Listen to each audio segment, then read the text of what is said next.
If anybody's in here, I'm here. Just hang on a second.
Oh my God, what the hell's wrong with this thing?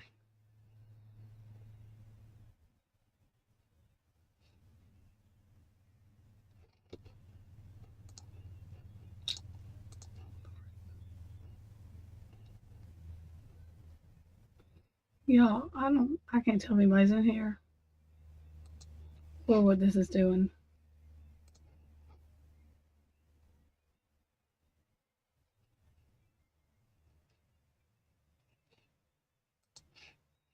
Right.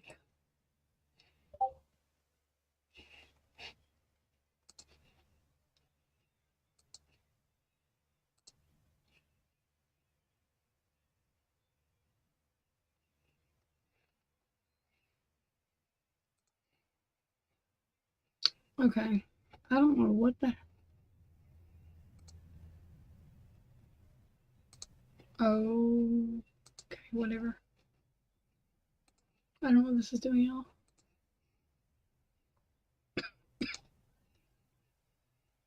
But I feel like I'm choking.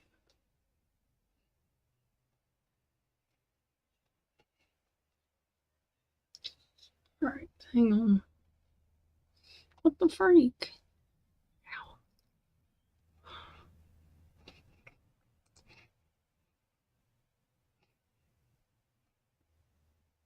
What the hell is this doing?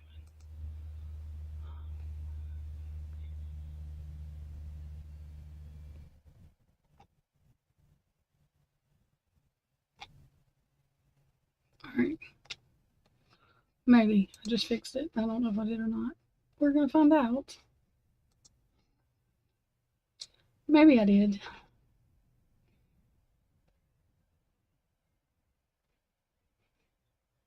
Good morning. Have you lost your damn mind? Good morning. Jesus. Jesus, Jesus, good morning. I guess. Good morning. Okay. Maybe. I fixed it. Maybe. I'm gonna fix this microphone. Okay. All right. Um,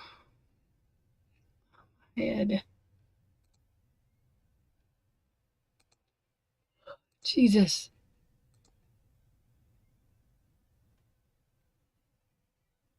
What is Chelsea doing? Oh, she's not on yet. In 30 minutes, she's on.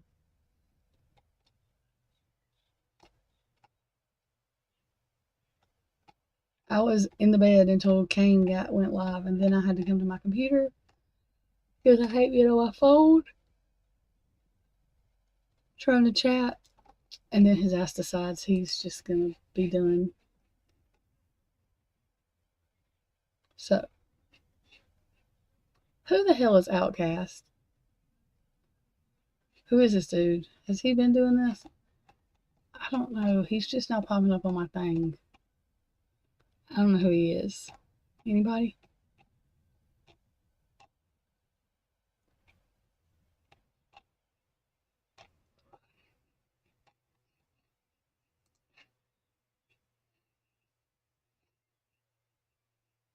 Twiz, say something. Jesus.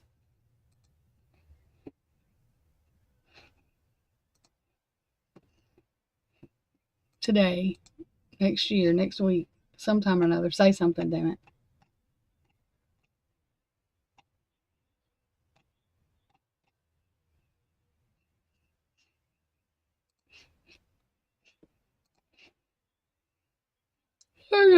Oh, shit.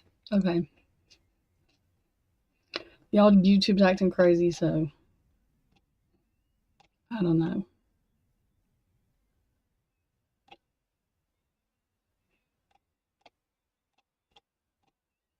We'll see how this works.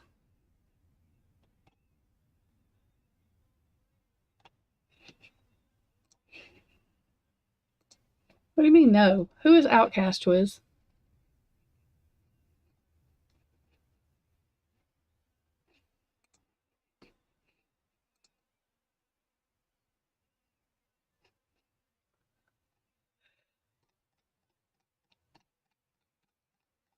Why the hell am I yawning so much? I really should not be sleepy. I've not done shit today, by the way.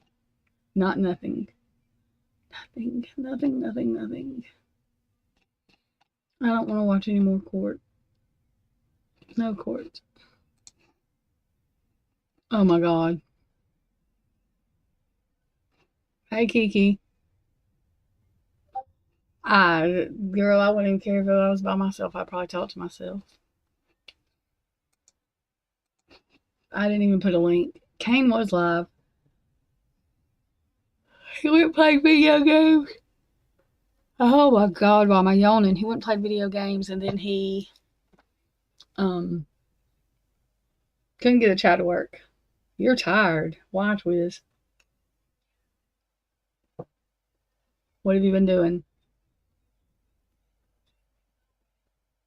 She's not live, that's for sure, because I wouldn't be live if she was live. I've been hoping she was going to go live, so I didn't have to go live. Anybody. Kane was live. Kiki. Where are you going live?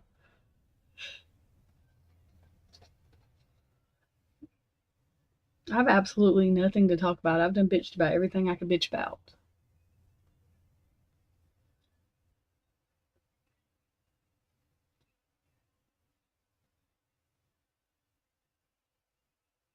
She been working hard because her ass ain't been live.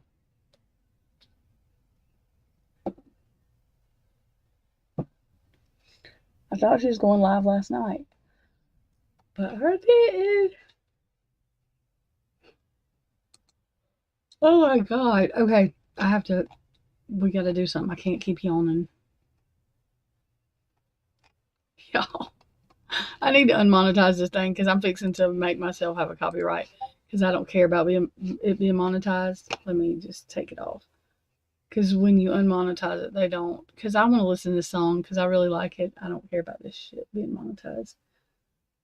It just does it automatically anyway. Hell, how do you take it off? Oh my god, I don't even know how to do it.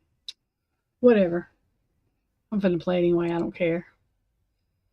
Y'all, I think this is an old song, but I found it and I really like it. Yes, I'm a dork. It's okay. I'm fine with it. I'm fine with it.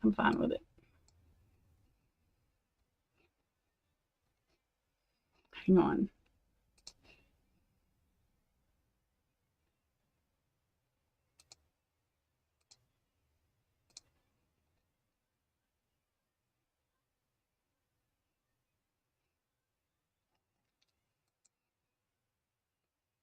Yes, Kiki, you should, because I'm really boring and people probably don't want to listen to me no more. And I don't have nothing else to really, like I said, bitch about. Yeah, hang on. Did I save this song? Kiki, I think you'll like this song.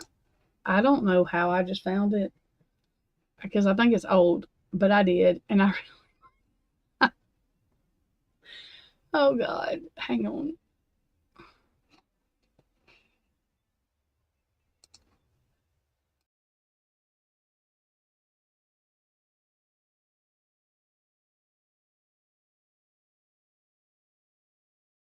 No matter what the fuck these hoes talking about, just know you a bad bitch every motherfucking time that you wake up and you look in that motherfucking mirror. All the pretty girls walk like this, this, this, this, this. Pretty girls walk like this, this, this, this. All the pretty girls walk like big boss vet. Pull up in the vet, flooded out my wrist with some ice around my neck. Shitting on my ex, on to the next. He know this pussy good cause he always come back. I like diamonds, shining, fly me to an island.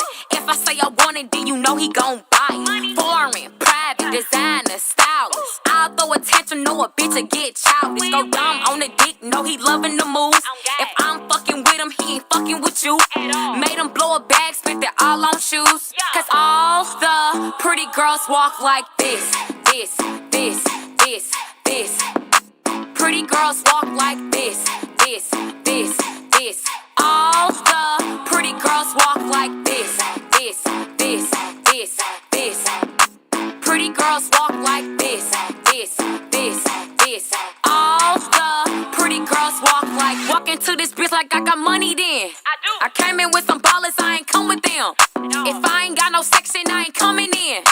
Bottles after bottles, tell them spin it then. I got hitters on call, yeah, I go hard. Nails too long to be fighting these broads. Pussy stay clean, a nigga gon' fiend. A whole lot of power in these YSL jeans. If I let you hit it, better hit it from the back. Wanna take me out, nigga, take me to the bank. The Lissy's on my feet, cause it's wetter than the sink. Cause all the pretty girls walk like this, this, this, this, this. Pretty girls walk like this, this, this, this. All the pretty girls walk like this, this, this, this, this. Pretty girls walk like this, this, this, this. All the pretty girls walk like.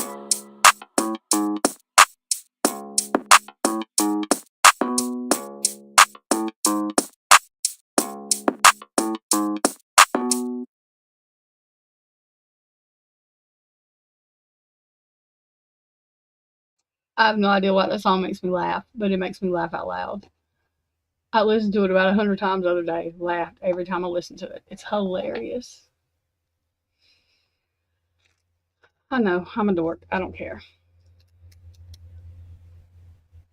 How old is that song? I think that song is old as shit, too. How do I miss stuff? Because I miss it. What is that?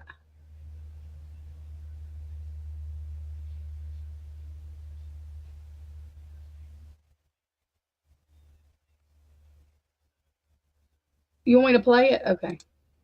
Wait a minute. Hang on. Hold on. Oh, you've got to. Oh. Well. What the hell? Hang on. Alrighty then. Wait a minute. Should I figure out how to. Okay. Any freak?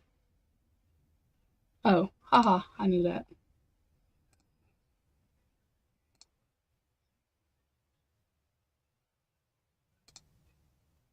There we go.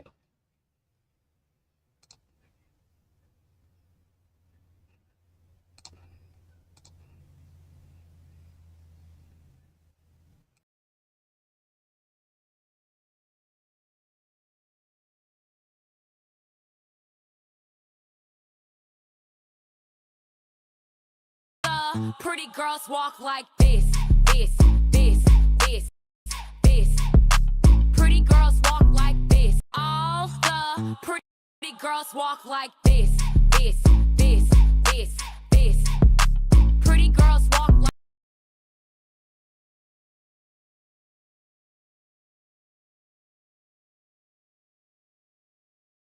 That was great.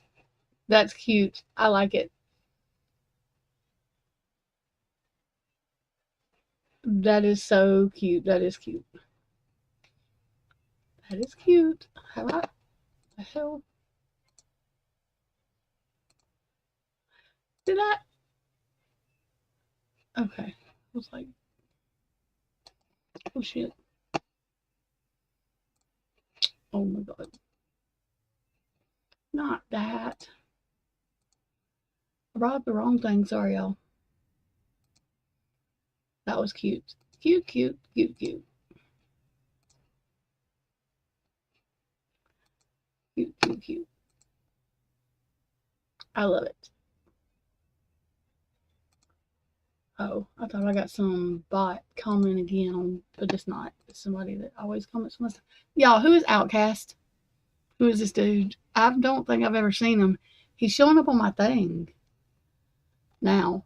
Is he new or has he been here and I'm just now seeing him? Because, you know, I am slow. So, y'all know.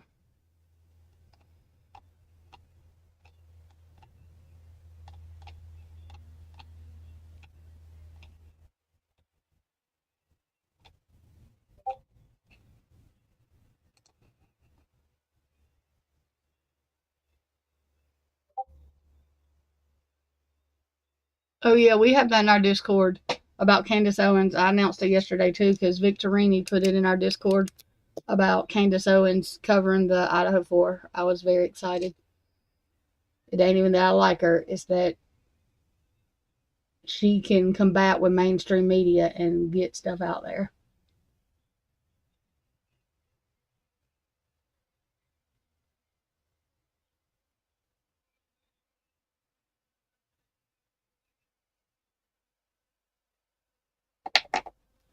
Because she does not believe the narrative. She thinks the government university's hiding something.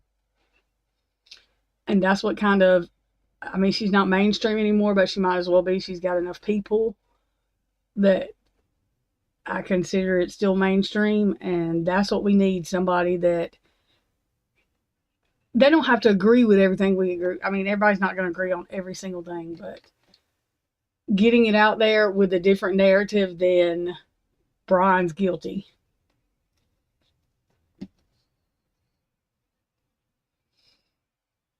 I mean, literally, y'all.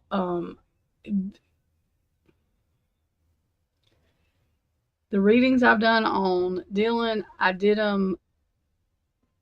I've got one from Kaylee. I've got Maddie's. I've got to get hers wrote down because a lot of the stuff I just channeled, like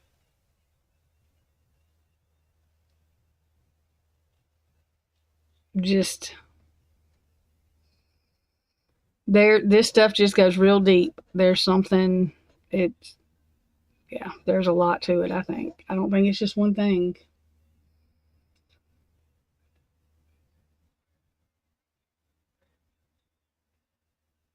Yeah, she will. Like, um, the thing is, getting a narrative out there with somebody that has that many followers that is not Brian Koberger's evil, Brian Koberger's guilty, Brian Koberger does this weird or that weird. Getting something out there saying, wait a minute, this is not right. Here's the truth of this, here's the truth of this. And that's what we need. Um, I mean, I don't have a problem with her. I don't agree with everything she says, but I mean, I like her okay.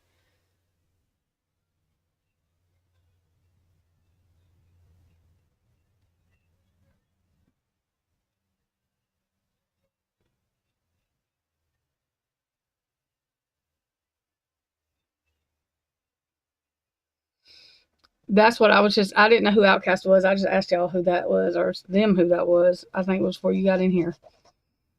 Because he just popped up on my thing and I was like, who is Outcast? Because I'd never seen him. So he does audio stuff. We'll have to watch it. Well, I don't know.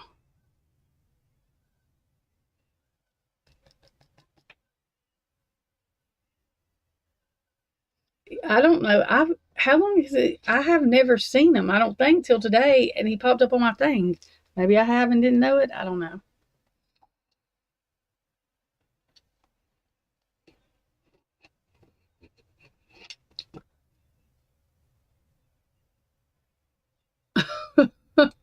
Backwards audio. That's funny. What in the hell is this doing? This drives me nuts.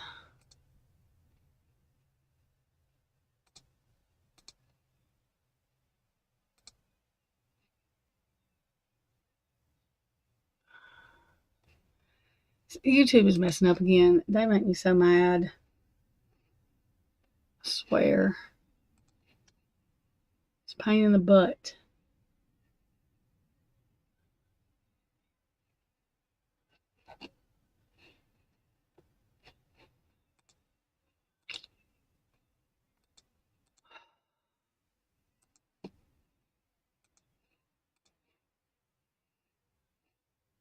Now it goes back to excellent connection.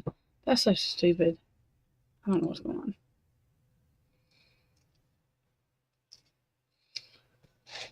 on. There was something I was going to do, but I don't remember what.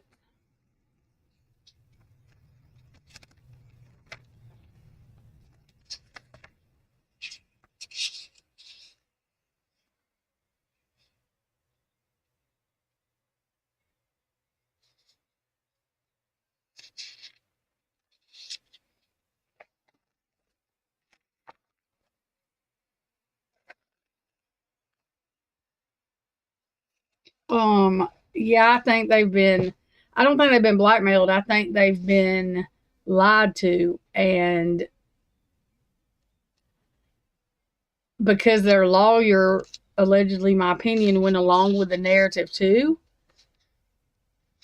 for some reason, I mean, probably because they're traumatized still, I would think.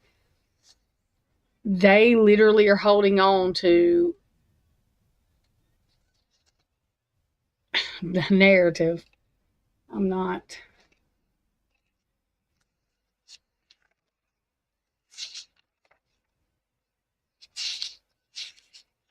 I mean, I hope they know literally, Kaylee is literally just point blank, allegedly, I'm saying, in my readings, coming out saying the narrative is that's being pushed is not an accident and they are going in the wrong direction. They have the wrong person. So, that's all I can say. I mean, and I've not said that. I've just now started saying that, actually. That he had nothing to do with it. So, I don't think he did. Oh my God, this effing string. It's driving me crazy. What the hell is wrong with it? Keeps telling me YouTube is dry. I mean, I really wish I understood why.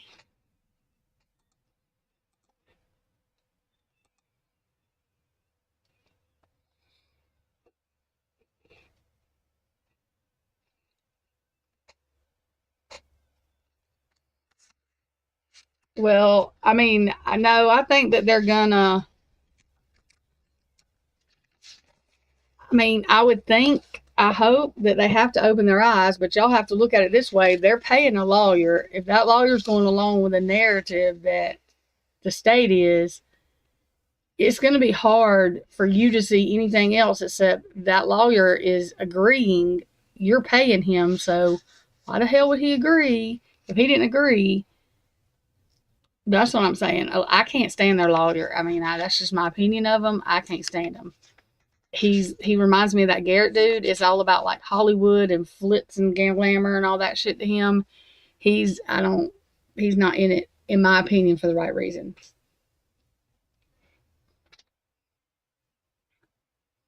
Yeah, I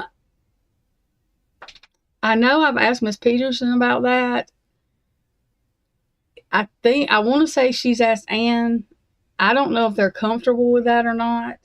That's why I haven't. I'm trying to figure out, you know, they may be able to afford to go to the trial. They just may not be able to afford to go back and forth to the hearings. I'm not sure which one it is. You know what I mean? Like, they're probably scared to let anybody do anything. They're probably scared to doing things because somebody's going to say something crazy. They already just combated people say in the mainstream media saying they were going to testify against their son. And Massoff literally had to say, I know she said it 3 times, that they have no willing, like they don't want to testify for the state at all, period. I mean, if they're called, they're subpoenaed, it is what it is, but they do not want to. They have zero reason to do it, basically, they said. They are on Brian's side. They're not testifying against him. His sisters don't hate him. They all love him. They probably have their brother-sister issues like every brother-sister does. That's none of nobody's business, in my opinion. Yeah, I mean, I do think he sees some of it, but I think his wife is so hell-bent. And it's still, like, even though he's smart, he still has emotional trauma going on. Why in the hell would the state, you know what I mean? Like, if it was my kid, I don't know.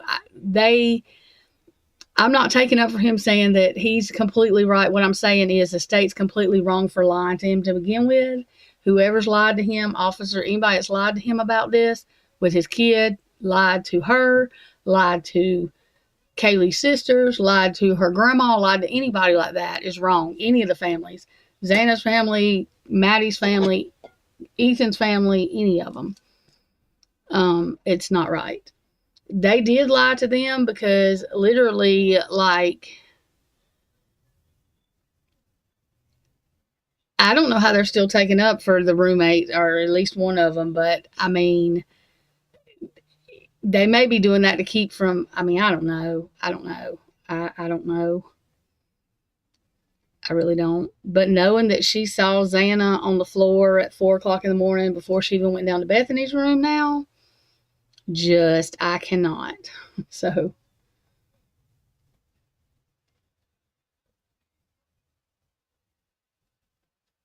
I mean, no, I don't. I think that they would. I don't think that they just. I think he's the first one they found. I'm kind of with Heather on how they found him. They had pulled him over a couple of times anyways. He had the car that they were whatever matching up or trying to match up. And I think that his name come off of the ticket roster of WSU or Pullman or Moscow. That's where I think his name come from. There's 22,000 Elantras in the area. I don't think they cared who it was as long as it was an outsider and somebody that could match up to whatever vehicle they were talking about. That's what I think. That's what I say about his life being in danger. It's not that he's somebody important. I'm not saying he's not important. He is important, but what I'm saying is these people in this organization, it's not that he's important to them or important enough to get rid of, but the people that are guilty are important enough to keep from being exposed. So that's the problem. It's not that he's just all they needed was a body in somebody to charge, that was not connected to the university. And preferably not from there. And they found all that looking for him. So honestly, I believe their damn tip came from whoever went through the ticket roster and found his stuff. That's where I think it come from. But that's just my opinion. I will never be able to prove that. It was convenience. That's what I think. But I could be all the way wrong. Like, I think if they would have had their way, they would have picked someone that did not have he doesn't have a disability. He has a developmental issue. And I think they would have picked somebody that didn't have that, because that's why they didn't build the model of the house correctly, because they know that that's going to come in. And how are they going to fit him with that coordination issue he has, going that unlevel house up them steps in 6 minutes, 8 minutes, whatever they got. That's exactly why they didn't build the model of the house correctly. That's exactly why they only want the 2 rooms. The state knows exactly what they're doing. Exactly what they're doing. They don't want his autism mentioned at all, because they know it's going to make people think, wait a minute.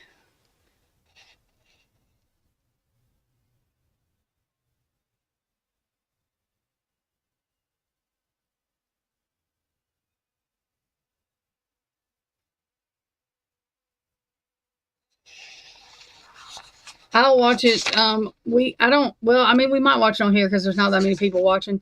I don't like to take viewers, stuff, and I haven't subscribed to him yet. I'm sure I will, but we'll watch it in just a second.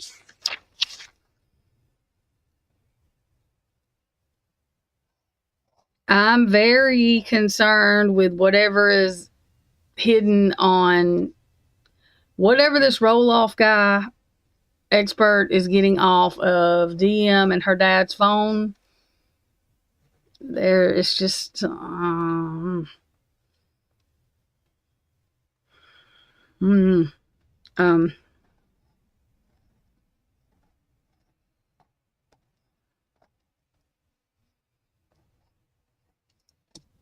hang on. Hang on and we'll listen to that guy's thing. Now I gotta find him again. I just saw him. Well, heck. Okay. I just saw him. Really?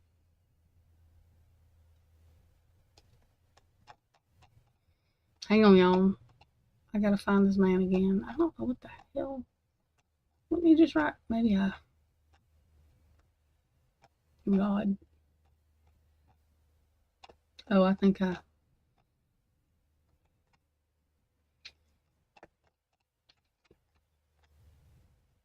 Oh, okay.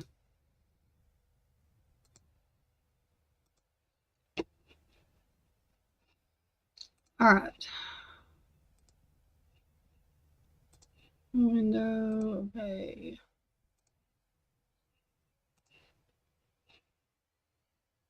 Oh, that was stupid.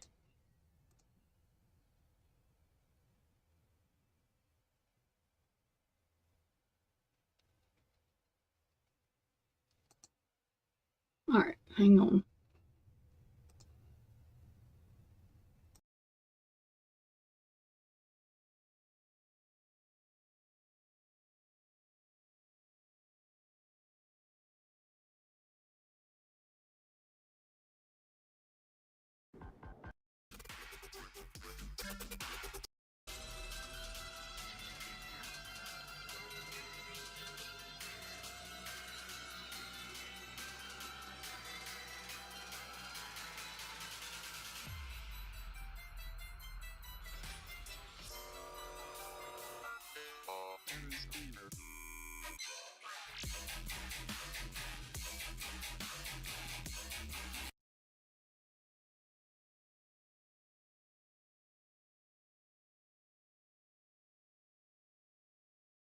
Your wig. Okay? So the officer is chasing these people. They're running. Okay? We showed you the fraternity. Let me show you. Now here is when you can hear a woo or a scream. Now look at this car. Now look at this car. Okay, look at the car right here. When he's getting out. You see that car? Officer 2 body cam. Okay? Alright, check this out. So they're talking to these kids. Now he obscures the view of the truck. Okay, he's walking back to the car. There's a truck gonna come after they're, walking back to the car. That truck is gonna hit it. The other officer is already walking back to the car, and the officer 1 body cam, caught the truck, but he obscured the view too. So there you can see the Ford Fusion hybrid. And if you look at the shape of the windows on this hybrid, pretty close to the Elantra, correct? And this is where he obscures the truck, right here. Okay? This is where he obscures the view of the truck and gets in his car real quick. Now here he's got an ID showing in his car.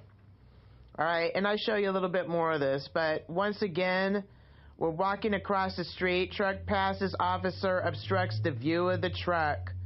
Gets in the car, got the IDs of these people. I mean, it's a strange looking ID, right? But it could be that one guy on Banfield, the colored one. All right, so I'm just showing you this. Now, This whole situation, I mean, I've known about this a long time, but the black truck leaving around 3 a.m., you know, you can't make this shit up. You got the white car parked right there. You got the people that from the Axe place with the same car. That this is after they were at the grub truck. They come back to this location. You see the other owner of the grub truck, Tyler Sabin. He's in the Linda Lane footage coming with the two people out of the car at like around midnight. So he obviously went back to the bar and dropped some people off and then went back out or something. Maybe he's one of the drivers. But then you got same car at the Axe place that's at the Banfield. Then you got the Infiniti. There's been talk about an Infiniti. There's been talk about a Nissan. Well, I got both here for you right here coming from the Axe place. There's the car again. Like I said, the same car that's parked on Banfield looks to be the same one. Now, doesn't it? Look to be the same car that's parked on Banfield. The same car. That's the Infiniti that's there later with the sunroof, right? So there's the car like literally pulling out of the parking lot. There's the smiley face killer symbol that somebody spray painted on that building. There's the laundry place. Now look at this car. Now, this is a Chrysler. What if I told you that some of the best beauty products... Remember somebody was talking about the Chrysler? That's a Chrysler. But this...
Little bullshit sound I can out of that thing.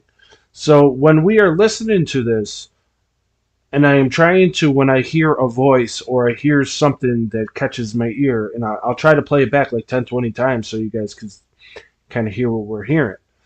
You know, so I wanted to tell you guys, this starts at 2:28 a.m. is when I start recording these, doing.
8 a.m. True Killer True Crime has sent me this audio where she enhanced the audio, and it is very muffled audio, guys. This is not audio you will pick up on the regular video. This is fucking legit enhanced to the core and tried to bring it out. So she sent me the video to see if I could help her with it. And when I put it into the splitter, I try to remove some more background, like air or fucking who knows. So I try to break that out and take that out little bits and pieces. This audio is so messed up, I will most likely run it through that like 5 or 6 or 7 times, and I will try to get every little bullshit sound I can out of that thing. So when we are listening to this, and I am trying to, when I hear a voice or I hear something that catches my ear, and I'll try to play it back like 10, 20 times so you guys can kind of hear what we're hearing. So I wanted to tell you guys, this starts at 2:28 a.m. is when I start recording these, doing this video. So I assume it goes to 2:40. It's like 11, 12 minutes long, this video. And I haven't did the last 6 minutes of it. We can play it if I could find it, but my computer's taking a shit. I'm afraid to open anything. Out of nowhere, it just crashed, so I'm surprised I could even do this. I can't pull up my browser on my screen right now. So I am just trying, and I appreciate you guys for coming by. I want to give a shout out to Dago. I don't know if he's here, but I couldn't fucking respond. I was trying to fix my computer. I was thinking if maybe I'll restart or I'll just end the stream here and just call it a day. But restarting would take so much effort. It would end the stream and all that good stuff. I'm going to see if I could open this without crashing, which I highly doubt is going to happen. I'm going to try to open my thing and see if I can play that audio, which I cannot because nothing is opening anything else. Yeah, thank you, True Killer. I am going to go through that video. People that were this no audio, that it had a lot of does Kane prove to me that he's guilty because there's innocent people behind bars for.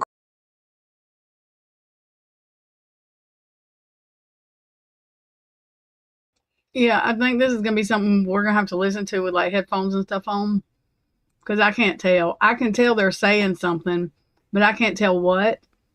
And he explained why. I mean, I don't know.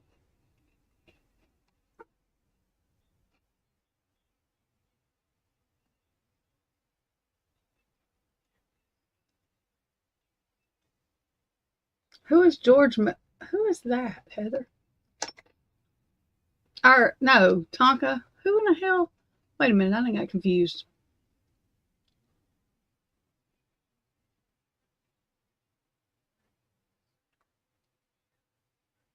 Hey, Meg.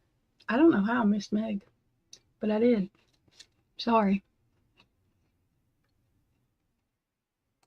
I'm losing my brains. It's okay.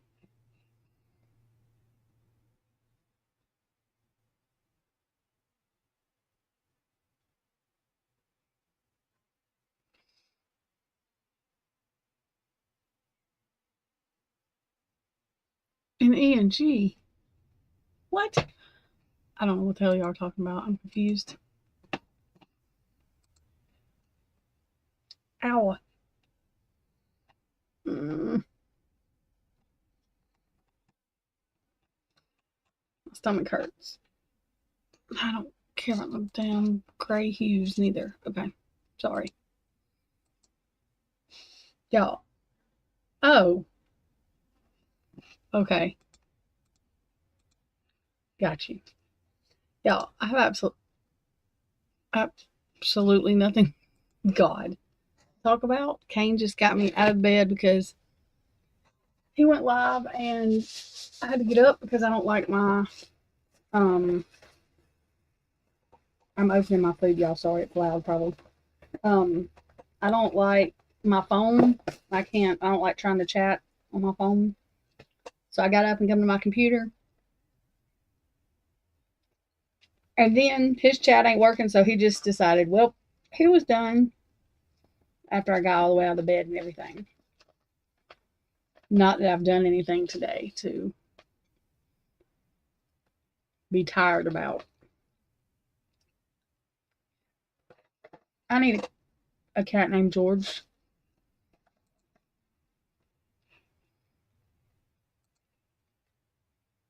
Oh, I didn't know if I turned my microphone back on.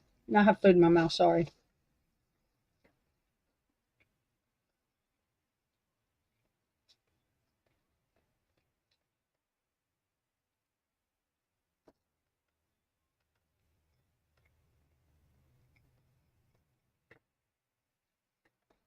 Okay, what's everybody doing? Tell me something.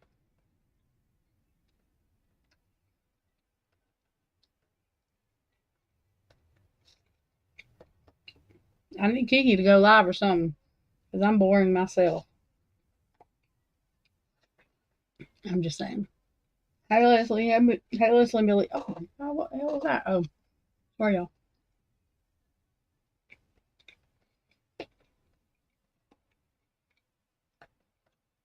Meg, did you go to sleep yesterday?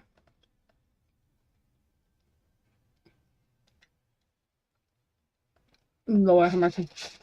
Kiki, if I look like you, I would never wear makeup. But you got time. If you want to put makeup on. Ew.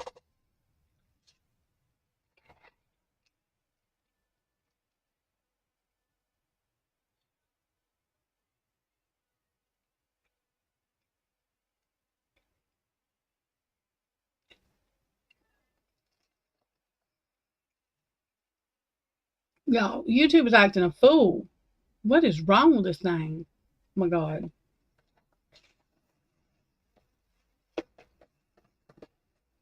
Last night, I thought it was my internet. It was not. It was YouTube. This is like, well, what did you get off for? I was like, I didn't.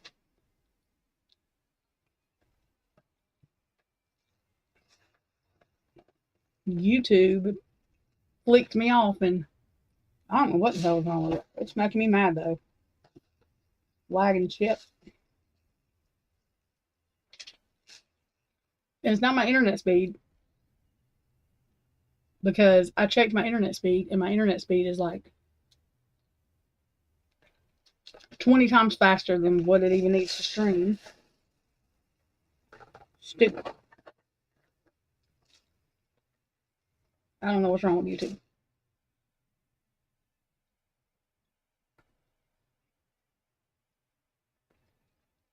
Your cat drinks from a straw?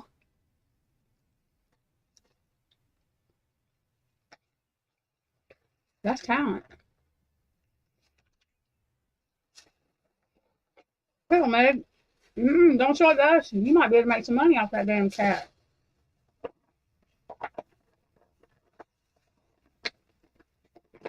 Oh my God. Y'all so loud. I'm sorry. I'm trying to. God bless America. Swallow my food. Yeah, I'm magic. Y'all know what? I can literally make people in people's live chat just stop fucking talking. They just fucking stop talking altogether. As soon as I say something.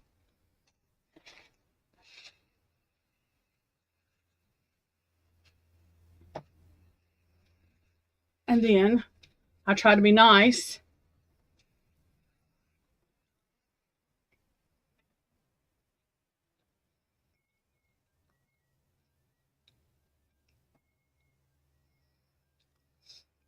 Oh, yeah.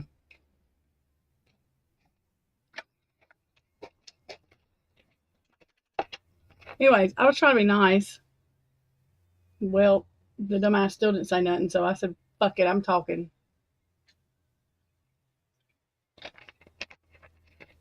I swear to God. I just think it's funny. Grown ass folks. I told Twiz I had magic powers. I'm not feeling bad no damn more. Folks need to grow up. You know what? If it's that serious, when I say something that your ass just completely shuts down, therapist on speed dial. That's all I know to say. I don't know what else to say. Shouldn't me. when you're the only person that thinks I'm just a piece of shit or a bad person, then I don't feel like a bad person or a piece of shit. And I'm not a liar. The one thing I'm not. A lot of things I am. A liar is not one of them.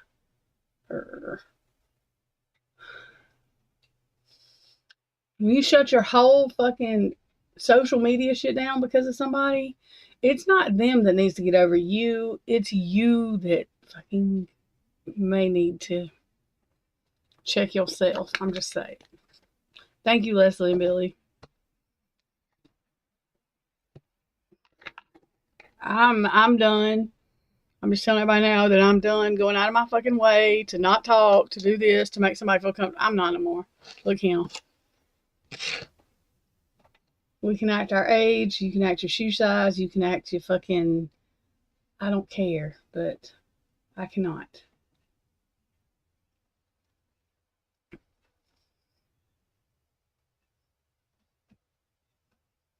Literally. Like, fuck all that.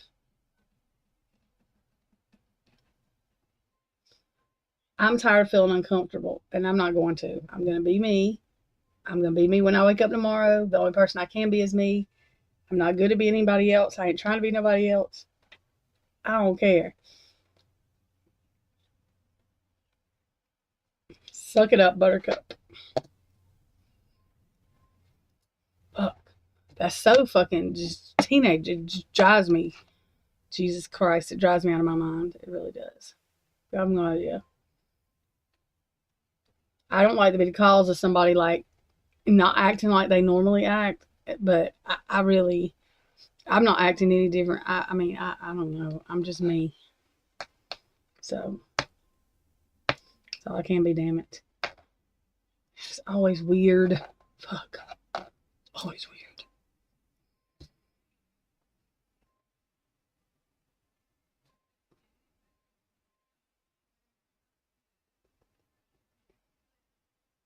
And Twiz, Heather does not need help finding a date. Her doggy don't want her to date.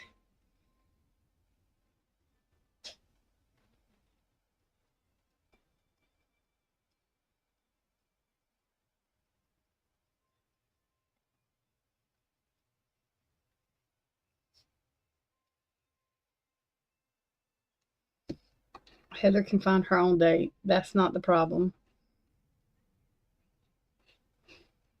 The problem is, who in the hell wants to do that nowadays?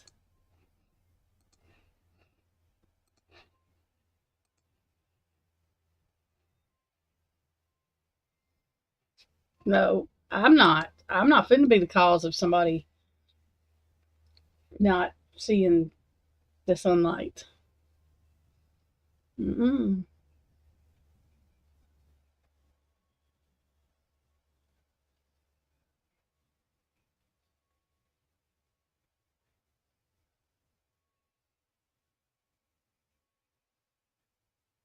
Heather does what?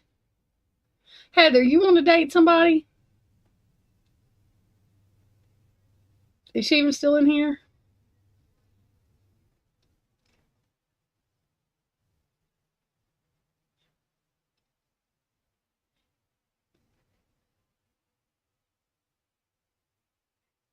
That's what I thought. That's what I thought. That's exactly what I thought.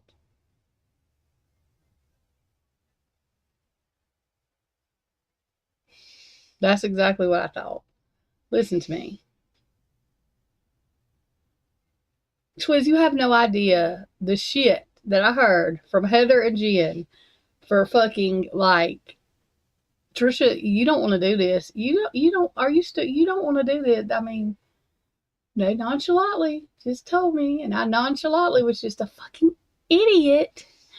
Yeah, I do like I fucking, like anything changes. Nothing changes. The people are just crazier. Nothing. Oh God, I cannot. Literally, that's why I carry my pew pew on me. If you go on a date with somebody, they're gonna they don't leave their feelings at the door, okay? With who? Who is she going on a date with, Twiz?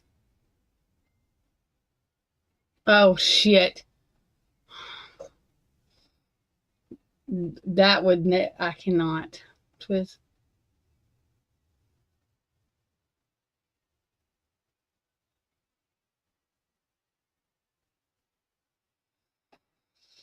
Jesus, Jesus, Jesus. There's a twin flame. That's... Anyway. I don't believe in twin flames. Hang on. Damn it. Sorry. See, I'm allergic already just talking about this shit. See what happens? I start fucking sneezing. I wish that would have happened 8-9 months ago. God.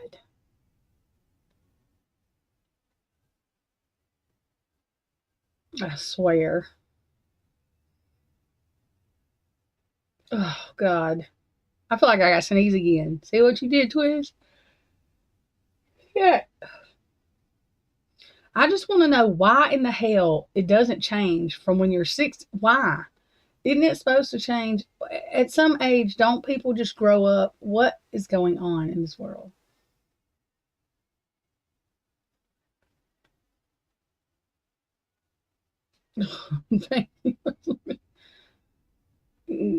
Yeah, they also tell you to stand in the mirror and tell you that if anything happened to you, any trauma is your own fault, and that is fucking wrong too.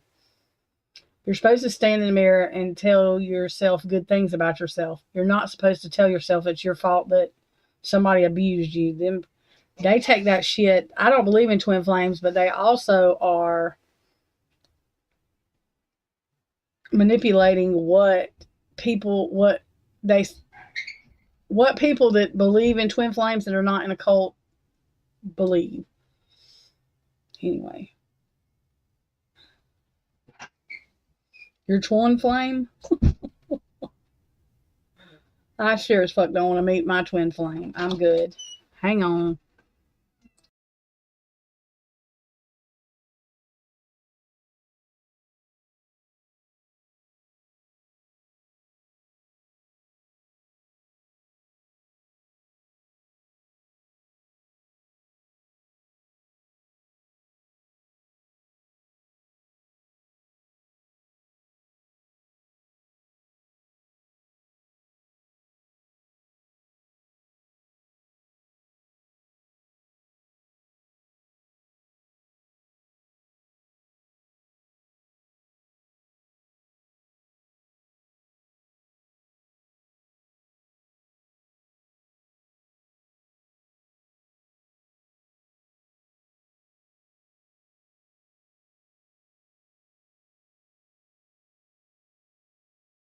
Shit, sorry, y'all. I just turned the dang all the way down too. Oh my god. Okay.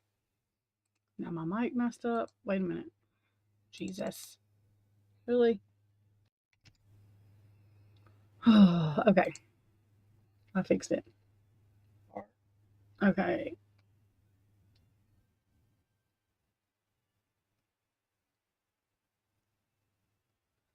Scared of what, Twiz? No, she is not scared to go on a date. Why would you want to? Why would you fucking even want? Why would you? So submit yourself to dating anything? Why would you do that? She's got her dog.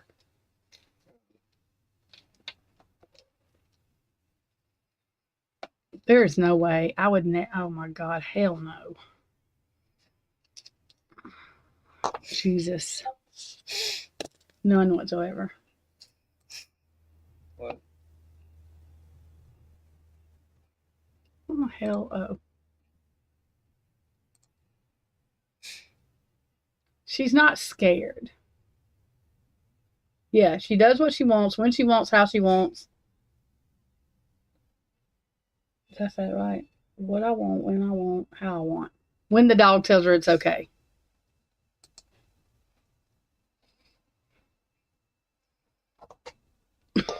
Don't let her lie to you.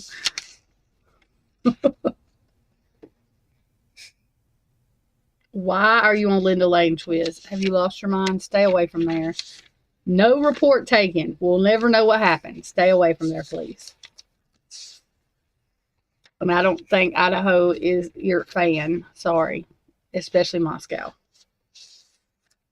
Wasn't scared of what? Scared of what?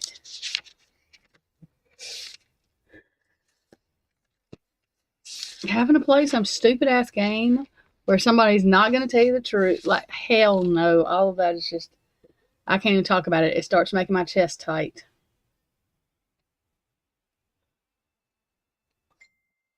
The shit just don't change. I didn't like the shit when I was 16, and I don't like it now.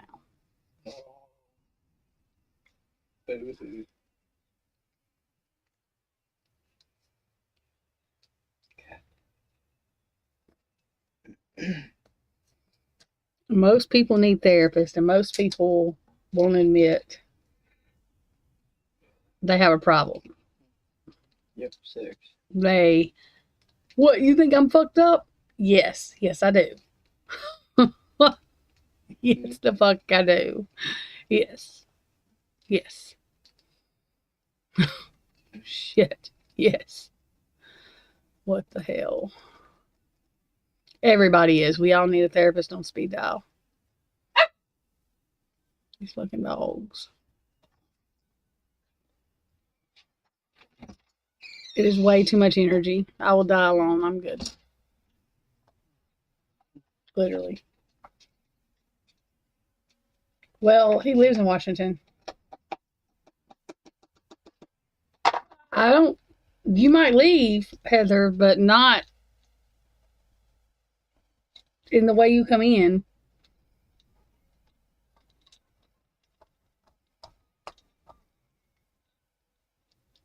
That's why I want to go out. Going to Idaho? All right, well. No, in a cougar. Shut up. Steven, I don't know if these people have kids. Like, go. Anyway, sorry, y'all. I don't know what he's talking about. He don't know what he's talking about. Anyway. Unless you're going to join the, cult, the, Mormon, the, you know, that man, what's his name? I never can remember his name, Heather. The church man, the Mr. Rogers man, the Doug Wilson. That's his name. Doug Wilson. Heather become obsessed with him. Only on the November, though.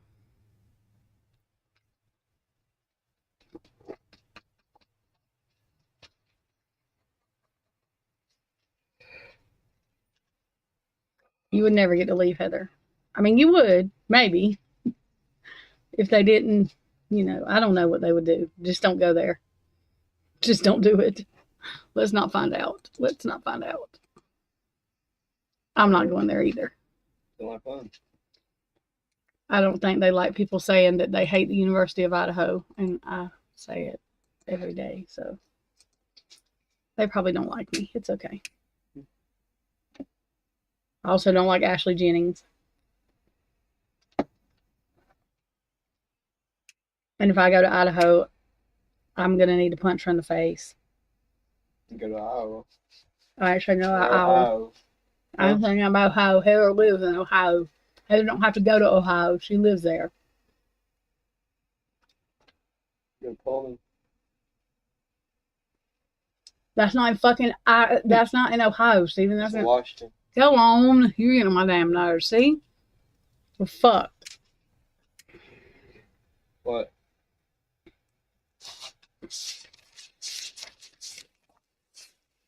Hang it up. Like, nope, I'm good. What? Jesus Christ.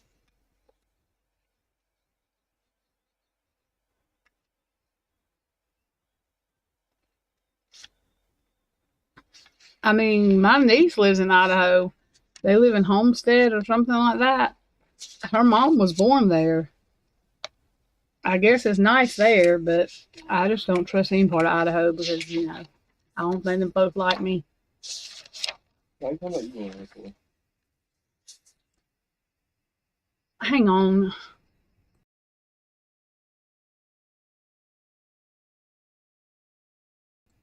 Anyway.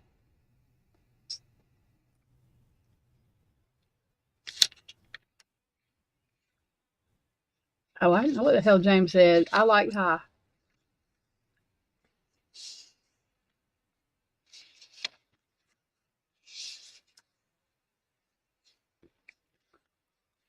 Twiz, we've always been dramatic, I guess.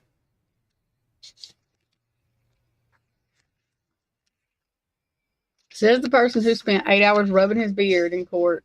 That's literally how I identified you to everybody. The 100 people that ask, "Where's Twiz? Where's Twiz?" Person, very back, rubbing his beard.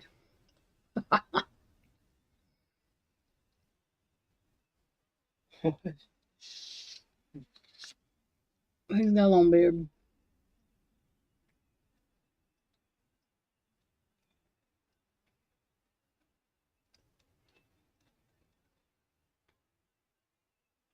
You left Idaho. You don't live in Idaho.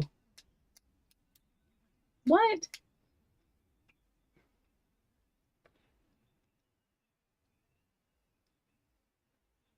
You like things about girl? What? I'm so confused. You like things about what?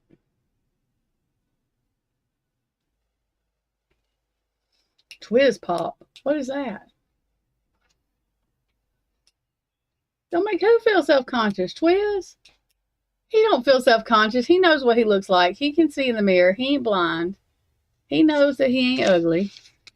He knows he's not ugly by any means. And he's full of it if he says that. He's full of shiznit.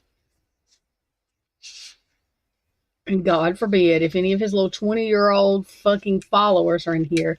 No.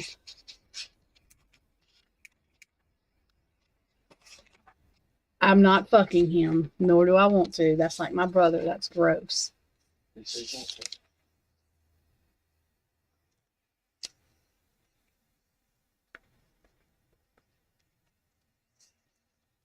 Twiz has fucking 20-year-old girls like fucking falling out in love with him, wanting to have his babies. Self-conscious hell. Come on now. Self-conscious hell. Hell yeah, gay men fucking flirting with him. Come on now. It's whatever. He ain't self-conscious. He is not. He's full of shit. If he says he is.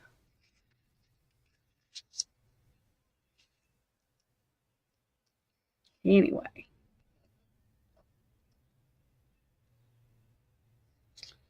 Oh, they might as well.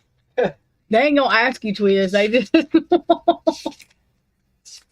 You know how many girls? I know, Heather, it is to us. That's what I'm saying. He can't have a girlfriend unless he gets her approved through us, because none of these bitches, they always get jealous. And me and Heather's like, ugh, what is wrong with y'all? Me and Twiz have never talked about sex. I mean, it's so stupid. These girls, I can't deal with it. They get jealous.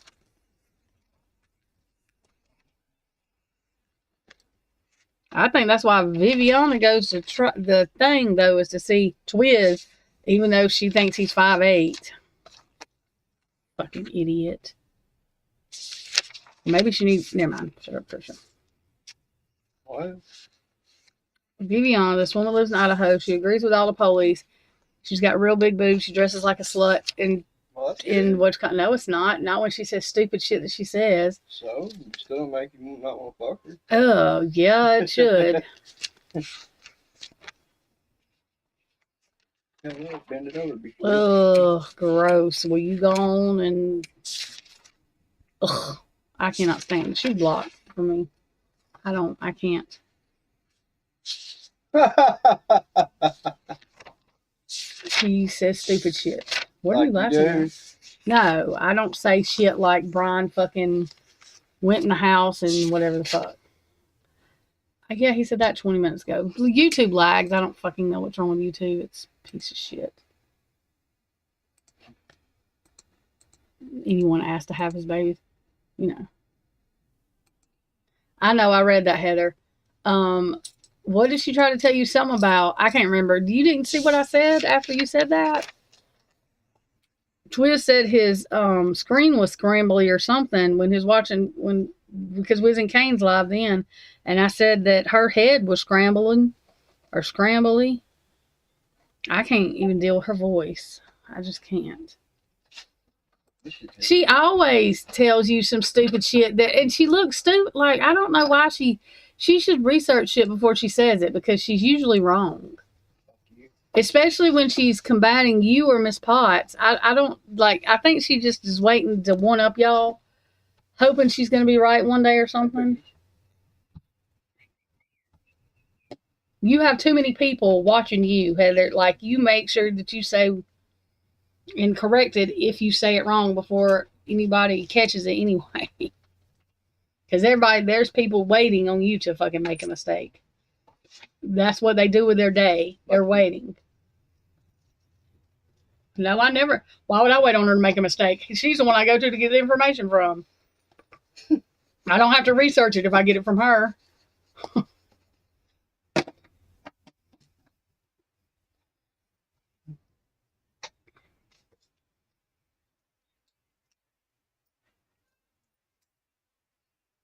Heather, you're nicer than I am anyway, because I can't. I mean, she says shit that I just can't ignore. I'm not, like, I can't just, like, it's so stupid that I have to say something. So it's better that I only see her when she pops up on people's screen thing, because they show her comment. And then I still bitch about what she's saying there and say something in chat. But she's blocked because I can't handle it. And the only reason I have her blocked is because so I don't have to see her shit she says. Like, I don't really care if she talks to me and leaves comments. I just don't want to see what she says. I love how this stream thing goes to not receiving any data back to excellent help. It's so stupid. I know, it's being stupid. Well, me too, Heather. I'm saying, though, that's what I'm saying. Like, she says shit. And I think she knows. She's just waiting, you know. I don't know. It's not even that she thinks he's guilty. It's that she fucking... Oh, my God. The people that just repeat the lies, like, it's so... I don't know. I can't. I don't have patience. I have no patience. I can't deal with people very well.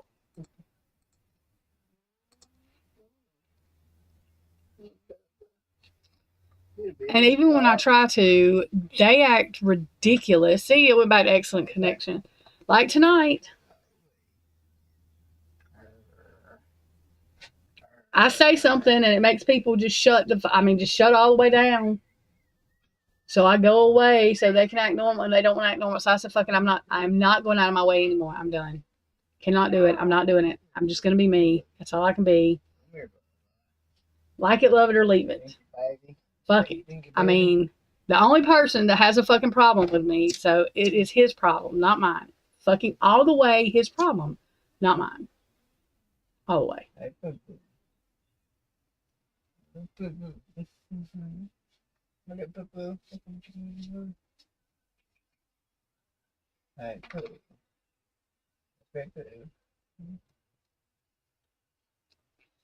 Why was I about called him Hitler?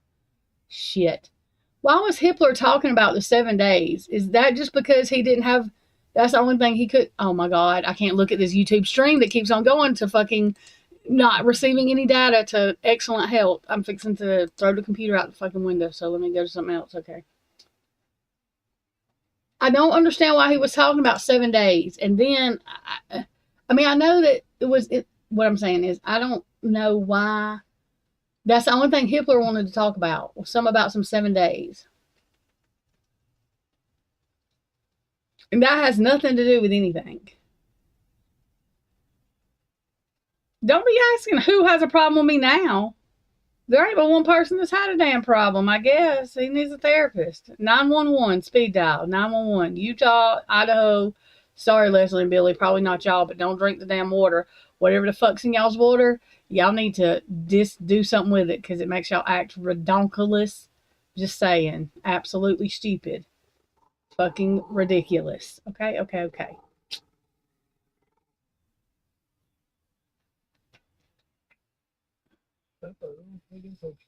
I mean, but where did they even get the fucking shit they got? Because They said they didn't even have any cell phone data on Brian from August to December. So where did they get these pings from? Or where did they, oh my God, where did they even get the shit from?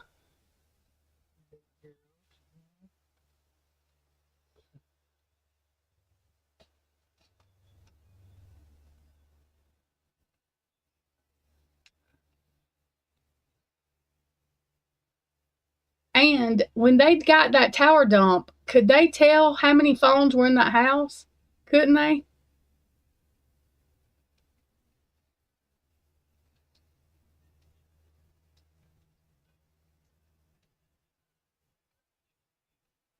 And didn't balance, I mean, fucking balance. I'm going to have to listen again. Didn't the fuck Payne literally say under oath, not that it matters in Idaho, you know, fucking the oath don't mean nothing. They might as well not even fucking take an oath because they just do what they want to do anyway. But didn't he say that he saw Brian's records, time in advance records, under oath in Judge's court? Didn't he say that? Maybe I'm wrong. I could have swore that he said that. I guess I need to go back and listen to that again too.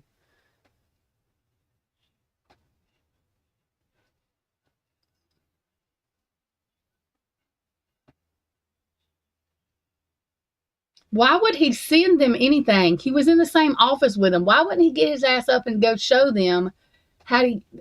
That don't make no sense either. I don't understand why they say stupid stuff. Who in the fuck is this? Oh, Kiki, you scared the shit out of me. I thought this was somebody else. I was like, who is this? No, I didn't see it. Hang on a second. Kiki just scared the shit out of me on the score. I was like, who in the fuck is this? Y'all see how I act now? Jesus. Anyways.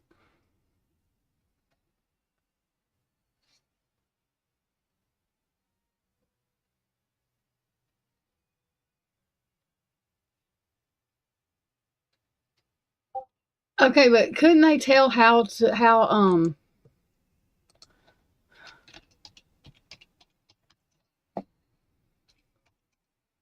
I mean, what am I trying to say?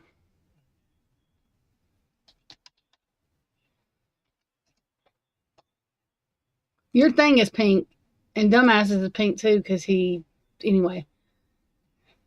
Anyway, yeah, I was like, the fuck he ain't talking to me. Anyway, um, my brain is not working.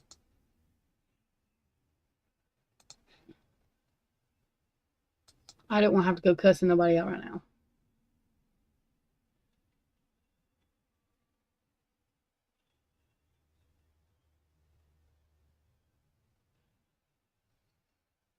Well, I know this. I can't wait for Cyray to prove that they knew Brian's name before whatever date, December 15th. They done confused me with their dates now. Hang on, Kiki. I'm trying to get this thing together. Nothing is fucking working on YouTube. 1 second. Hang on. What in the Sam Hill?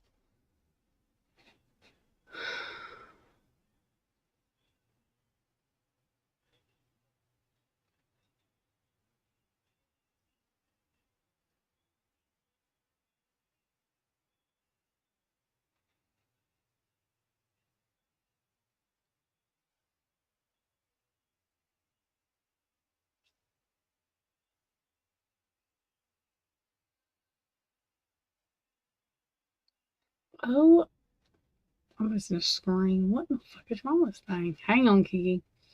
What is wrong with this thing? That's what I want to know right now. 1 second.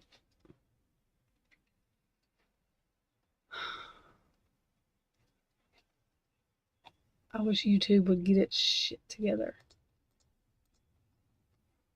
Really.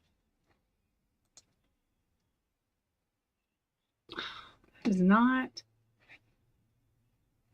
I'm gonna throw this out the window. Hang on. What's wrong with this thing? All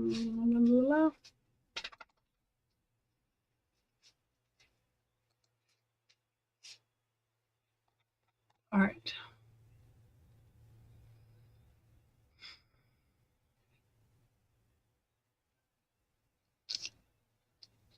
Kiki, we literally might have to do this through Discord. What is YouTube? Is I'm finna scream. Hang on one second. I'm finna scream because this is pissing me off.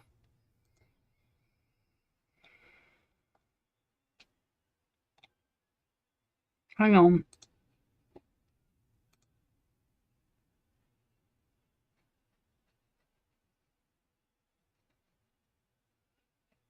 All right.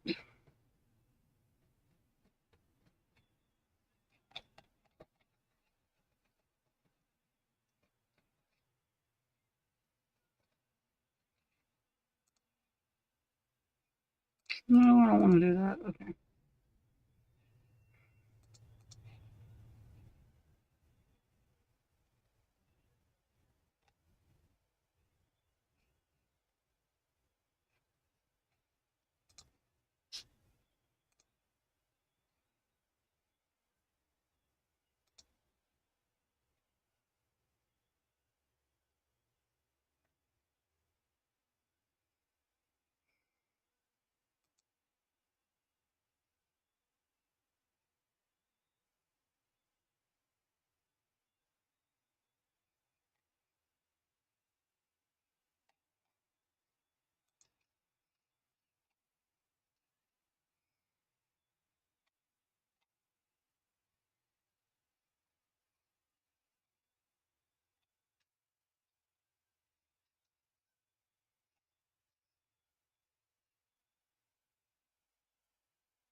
Gotta love this thing. Hang on, y'all. Sorry.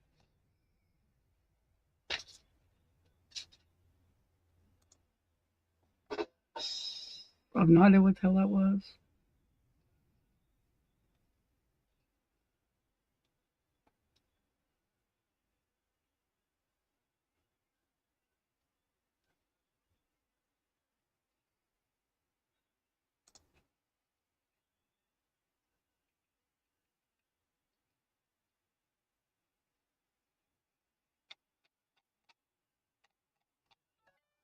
That's not what I meant to do either. Hang on.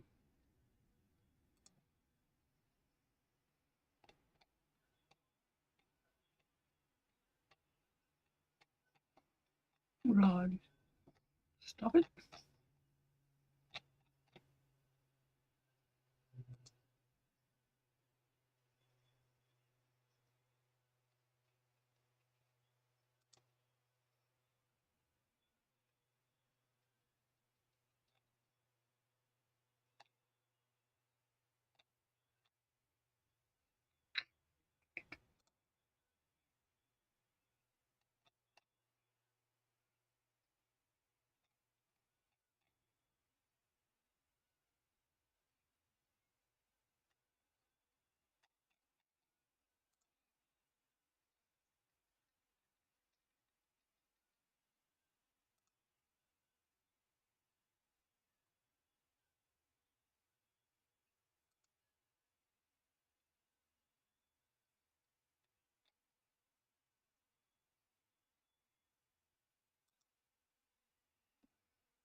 Oh, what to do? Hang on.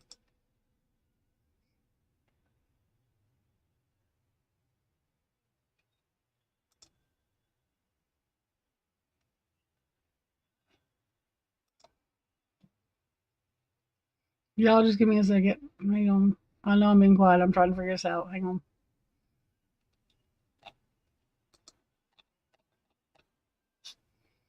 I'm a dumbass. That's all.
Oh, I'm an idiot. That's why. Ha ha.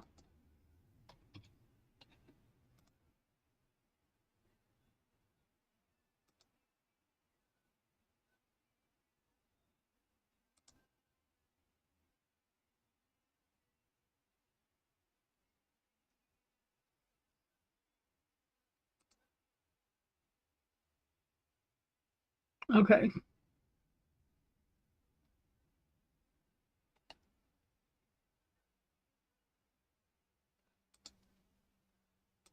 Okay. Now.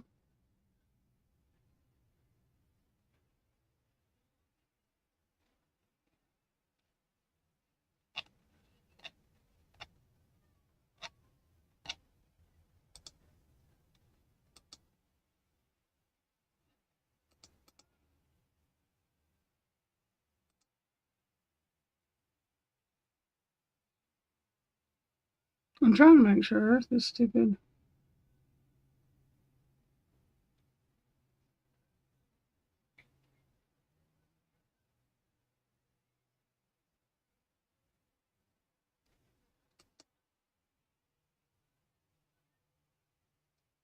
Oh my god, I do not know what's wrong with this thing, but I'm fixing to scream.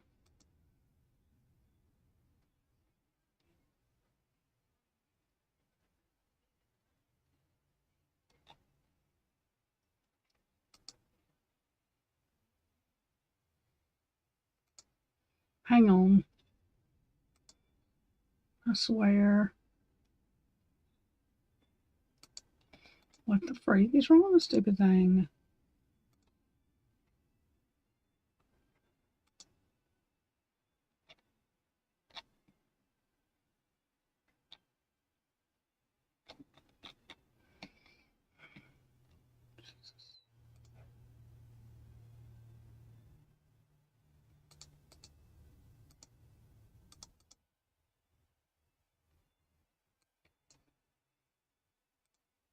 I really don't. Okay. No, it's working. I guess. Shit if I know.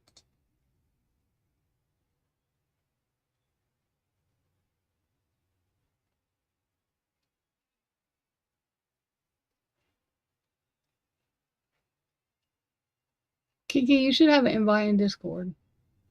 I think. Y'all hang on, I haven't checked this thing. Who is Wendy?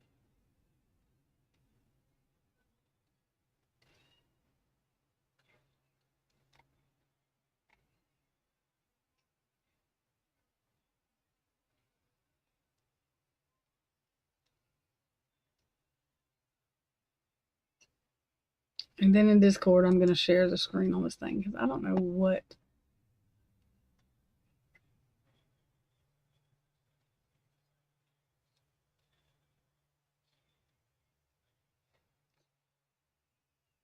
This actually.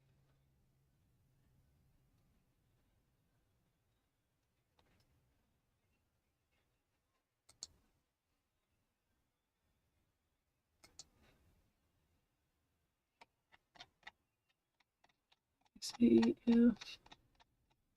I don't care about that or that. Alright, hang on.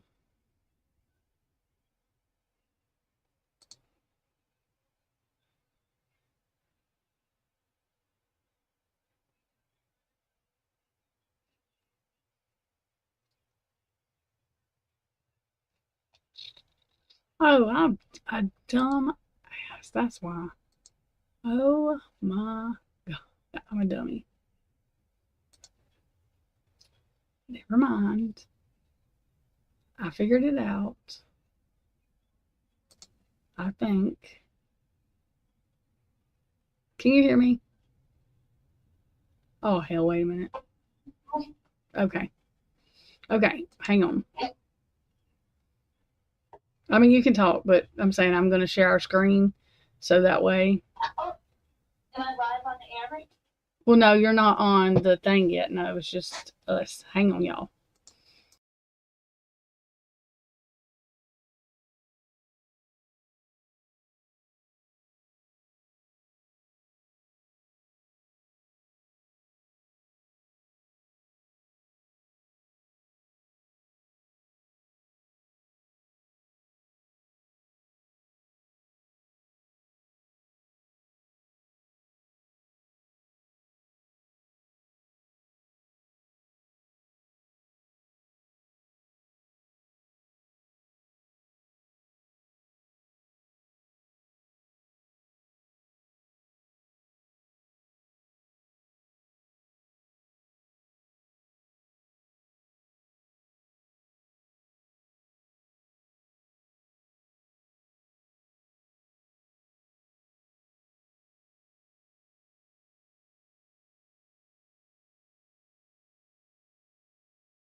Okay.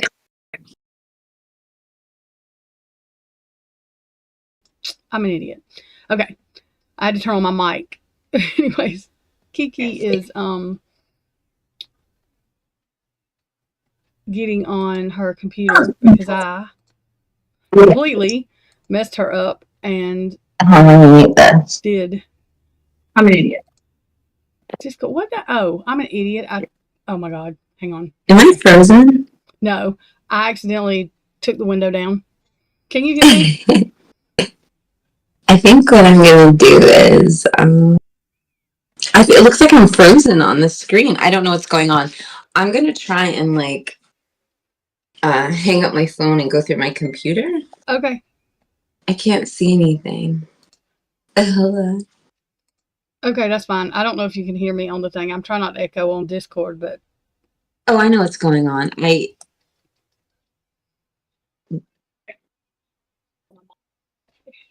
Now I can, now this works. Okay. Hold on.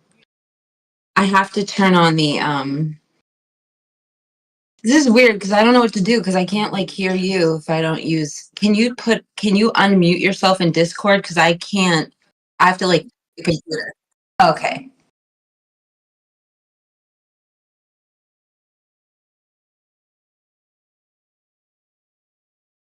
Okay.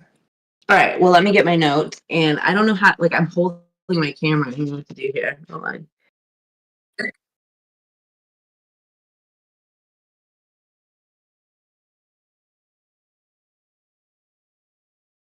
Okay. Wait. Hold on. Let me try. I'm going to try something. Hold on. It should let you do it from your computer. That's usually how I do it.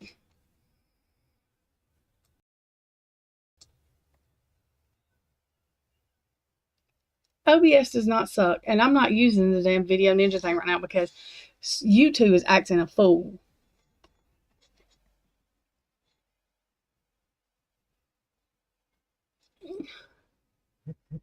OBS don't suck and Discord don't suck, but usually this is what I use whenever I use Discord. I mean, when I use OBS, I just use Discord to do this because Video Ninja, sometimes it works good, but not when YouTube ain't working worth a shit. And I have another one that I can use too that's not Video Ninja. It's just a thing that is you can use with OBS, but YouTube is acting a fool, so it's acting a fool. What the hell's wrong with YouTube? She'll be back in a minute, y'all. She is doing it from her computer. What the hell's oh yeah, duh, I'm an idiot. And I used OBS literally because my other stuff that works like Realstream, like the same thing that StreamYard is just Talk Studio and it usually works fine, is not working worth a shit. It would not even load up. It kept on lagging my stream worse. So I like OBS. You just have to like it. It takes people getting used to using it, and that Video Ninja thing, they update it all the time, and you just have to like go through and have people watch the video on how to use it before they use it.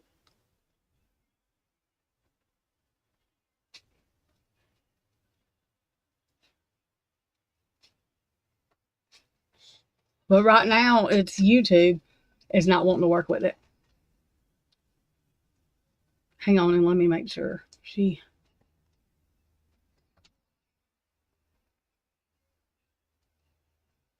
The only thing I don't like about OBS, and they will have something just like StreamYard does that goes with OBS to have people on panel. It won't take them. They've got enough people bitching about it. They'll have a plug-in for that in the next year probably.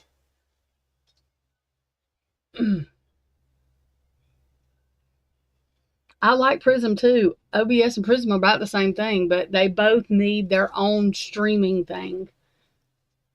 So, did the damn Discord go away again? That's okay. I think she's coming back now. Why is that saying error? Hang on. There she is. Well, there she was.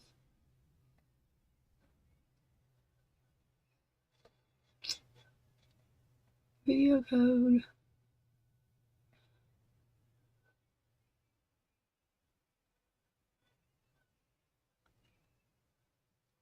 Hang on, let me tell her to let me call her.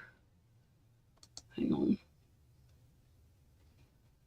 Oh, Jesus. Okay. Oh, I know why. Let me fix this. Hang on. I got to do this again because I'm a dingbat. Now do it. Duh.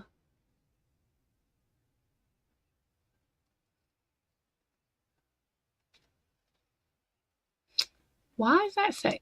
I swear to God.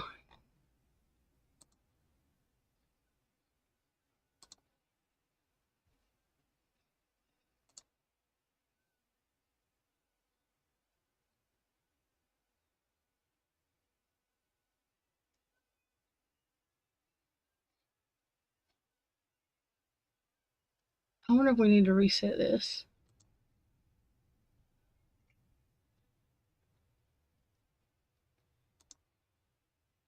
Hang on. Hang on, hang on, hang on. All right. Now let me do this again.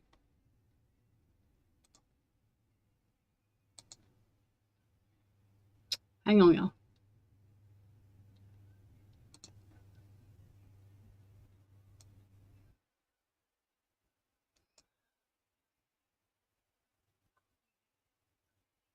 Oh, wait. Let me try that.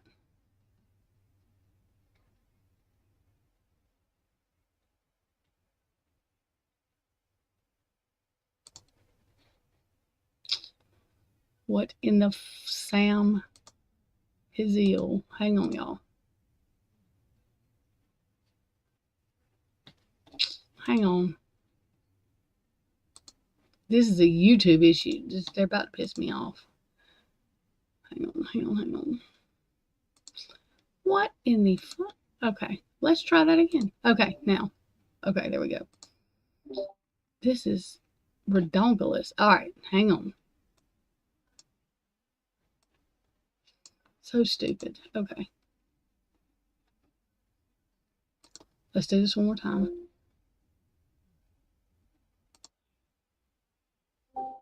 Okay.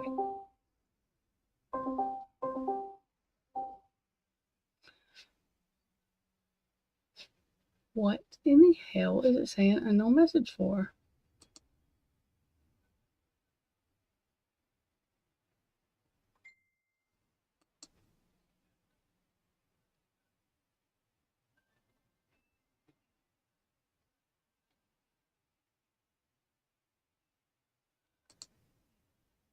That is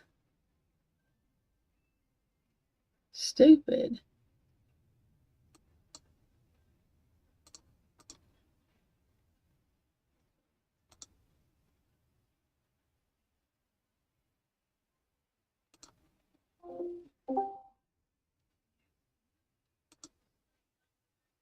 That should not have a video.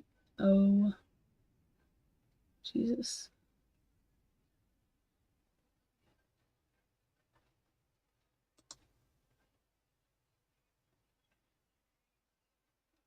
See, why is it? Oh my God.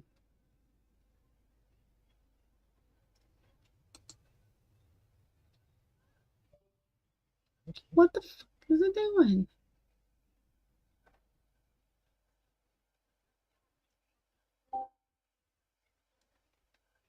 Hey. What? Does it keep on hanging up? What in the... I'm in the screen. Okay, wait. There you are. Hang on. I can't hear you. Let me see.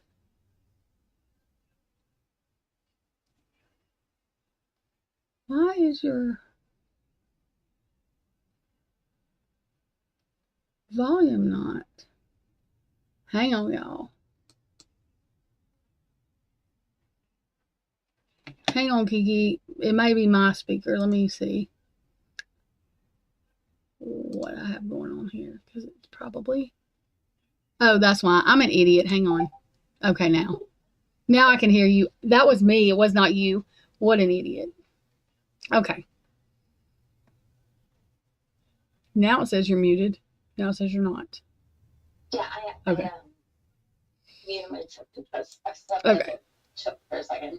Are we, You're not on stream yet. No, you're not on the thing yet. Hang on. Okay. Good, then I can let.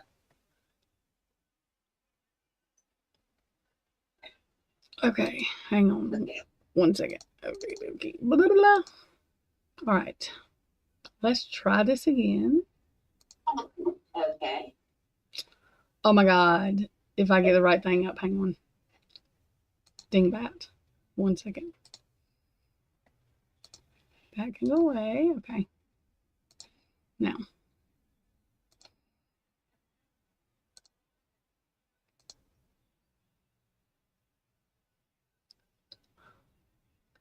Why is that not? Hang on. What the freak? Okay. Okay, let's see.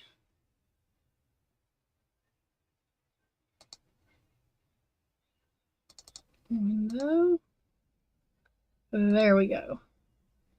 All right, I'm going to fix this so that. Shit. Okay. Dadgummit. This thing back. Okay. All right, y'all, we got it. Just hang on 1 second. Just give me a minute. Well, we had it. Where the hell did she go? Hang on. 1 second, 1 second, 1 second.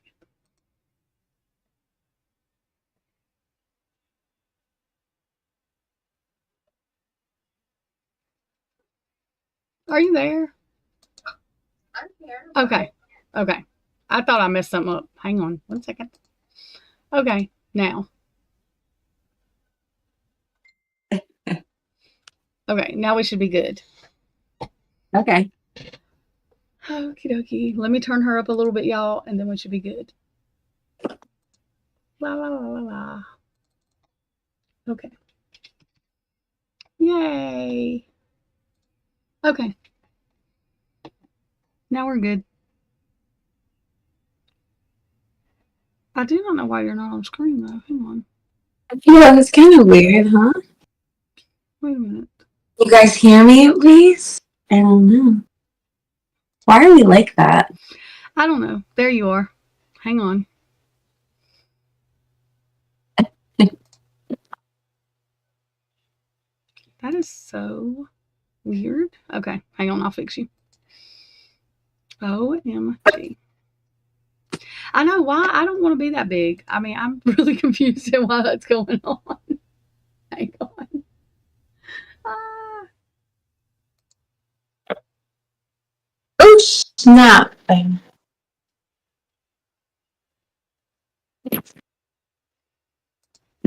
Whoa. There you are. You can be on the thing. I don't have to be. I don't think either of us are on the thing right now. You're on camera. Everybody can see you. Say hi. Wait, hold on. I gotta do something because I can't read the chat. Hold on. I'm kind of. You know, you can pop the YouTube chat out, right? Just pop your chat out and you can put it on the side. Oh my God. This is like not gonna work out.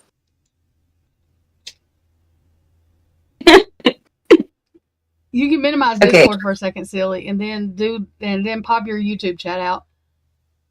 Hold on, I don't even know what's happening. Why am I like zoomed in wicked close on my face? Like, what's happening? I'm turning off my camera. This is too much. Oh, thank you, Trisha. Thank you, Trisha. Why is it loud, y'all? Well, usually it's not loud enough. And now Tonka said, "I'm glad I don't have my earbuds in." Trisha, why did you do this to me? Like half my face is cut off. No, well, I don't know. It's Discord. It's not me. I don't know how to Okay. work Discord pictures, but that's what I'm saying. You don't have to have your camera on. I don't have mine on. But I thought you looked fine. Actually, you looked like you were Oh, 15. oh. Well, that's why I love coming on because you're so darn charming, and I can't wait to talk about the case with you for a little bit. Girl, I'm ready to hear anybody except myself talk about it because I get so frustrated. All right. Well, I'll get started talking about a few things I wanted to talk about. Yes. First off, I wanted to say hello, chat, and I hope everyone's doing good tonight. It's nice to be here, and I'm glad Trisha's having me up on piano. Let me grab my notes here. I really want to turn my freaking camera on. This is stupid. Let me try. I just don't have anywhere to like put it. Hold on. Let me try this again now that you've like fixed that.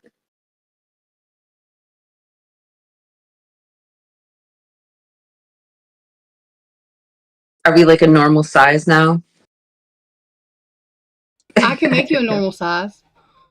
No, I don't. Well, I can't tell on the like I don't have like a feed on the live stream. Hold on. Like it doesn't like I don't know. It's like it can't. Oh great! Don't do that. Don't do that to me. Why did I do that? Okay, now if you turn yourself back on, it won't make you as big. It'll make you smaller. I just have my Good picture. God. I've just never messed with Discord. There's a way. I need to figure out how to do it. I've just never messed with the picture thing.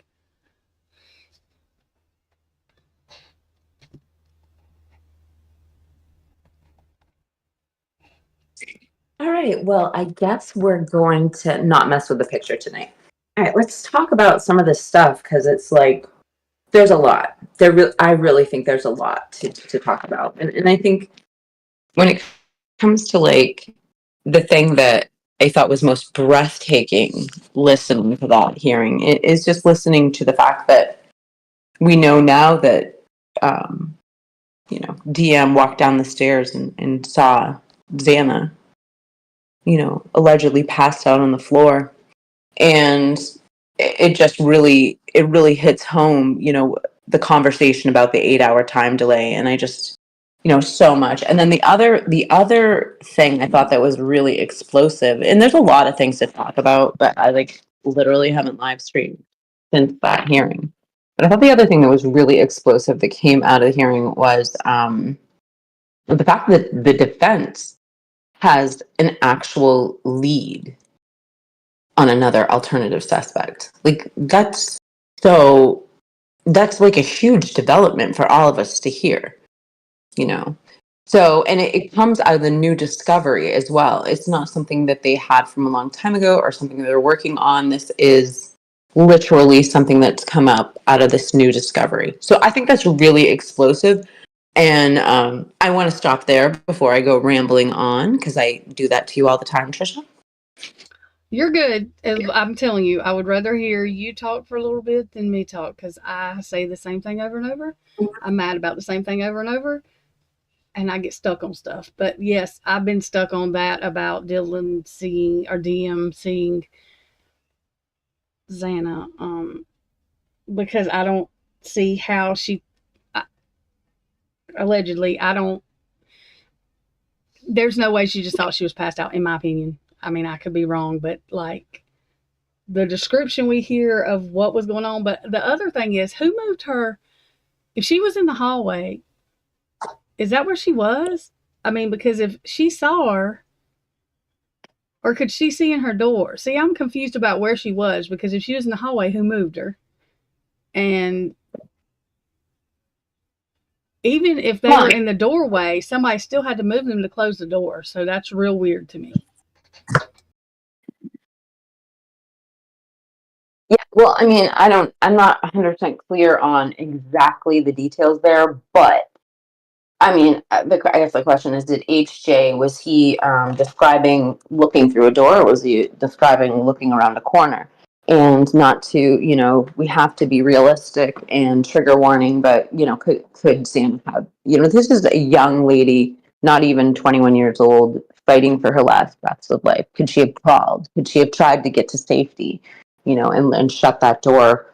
But could she have started in the hallway? And then that just brings up a whole other, host of questions and conversations going on around right now about like the ethics of it. We wonder, a lot of those messages, those private messages, were deleted between Xana, pardon me, between DM and her father. And this is just total speculation, totally not attacking the survivor, just like questions that I have. Like, a lot of people have been basically showing me a criminal record to DM's father recently. And that makes me think like somebody who's been involved, like could, if there was like the possibility that she should have called 911, who knows if they thought there was something more than a prank, could her father have just said, you need to erase these messages where you were asking me questions, just knowing that he's had experience with law enforcement.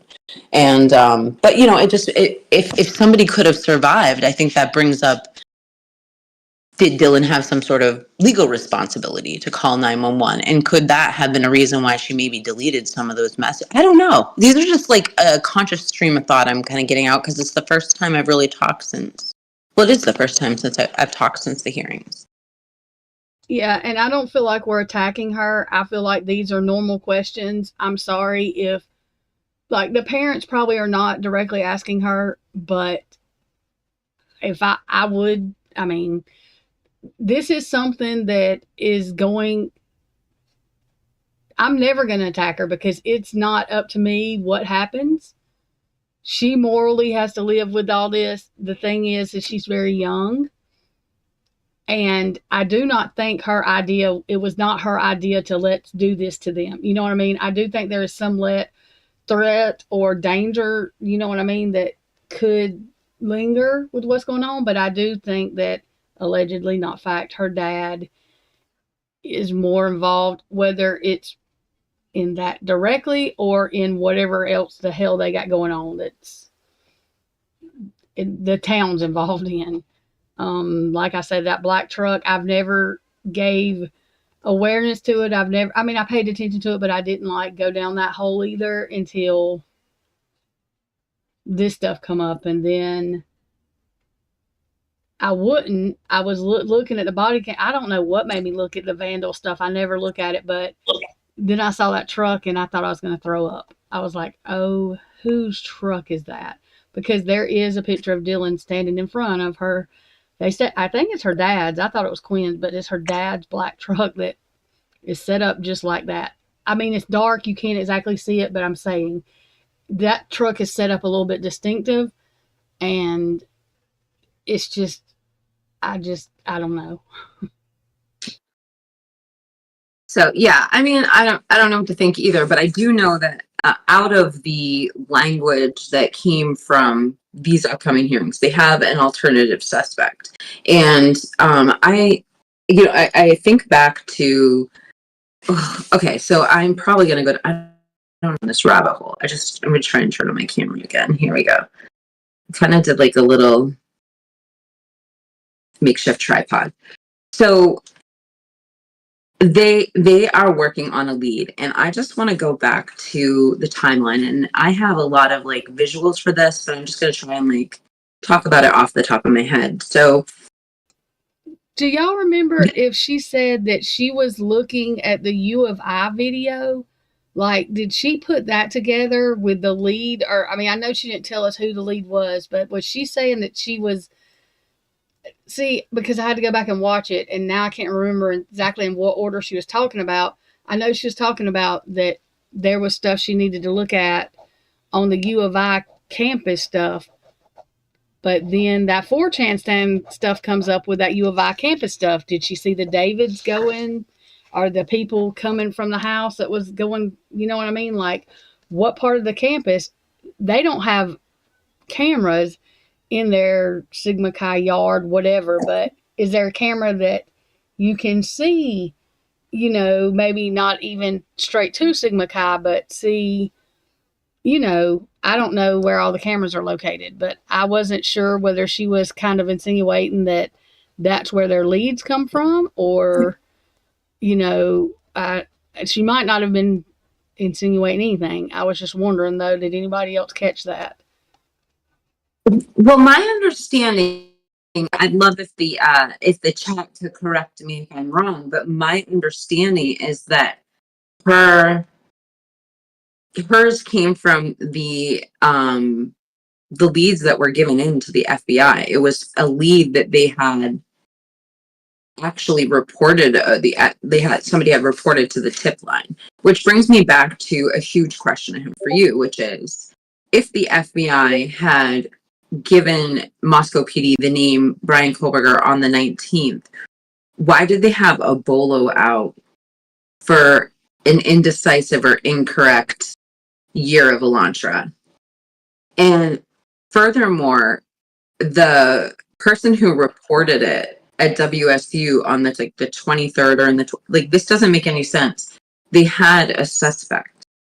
Like, why wouldn't they already have eyes on what type of car it was? Why would they have any question to like what year it was? Why didn't they update the community? And it goes back to like, that was a huge issue during Fry's election campaign, because the community has questions about this.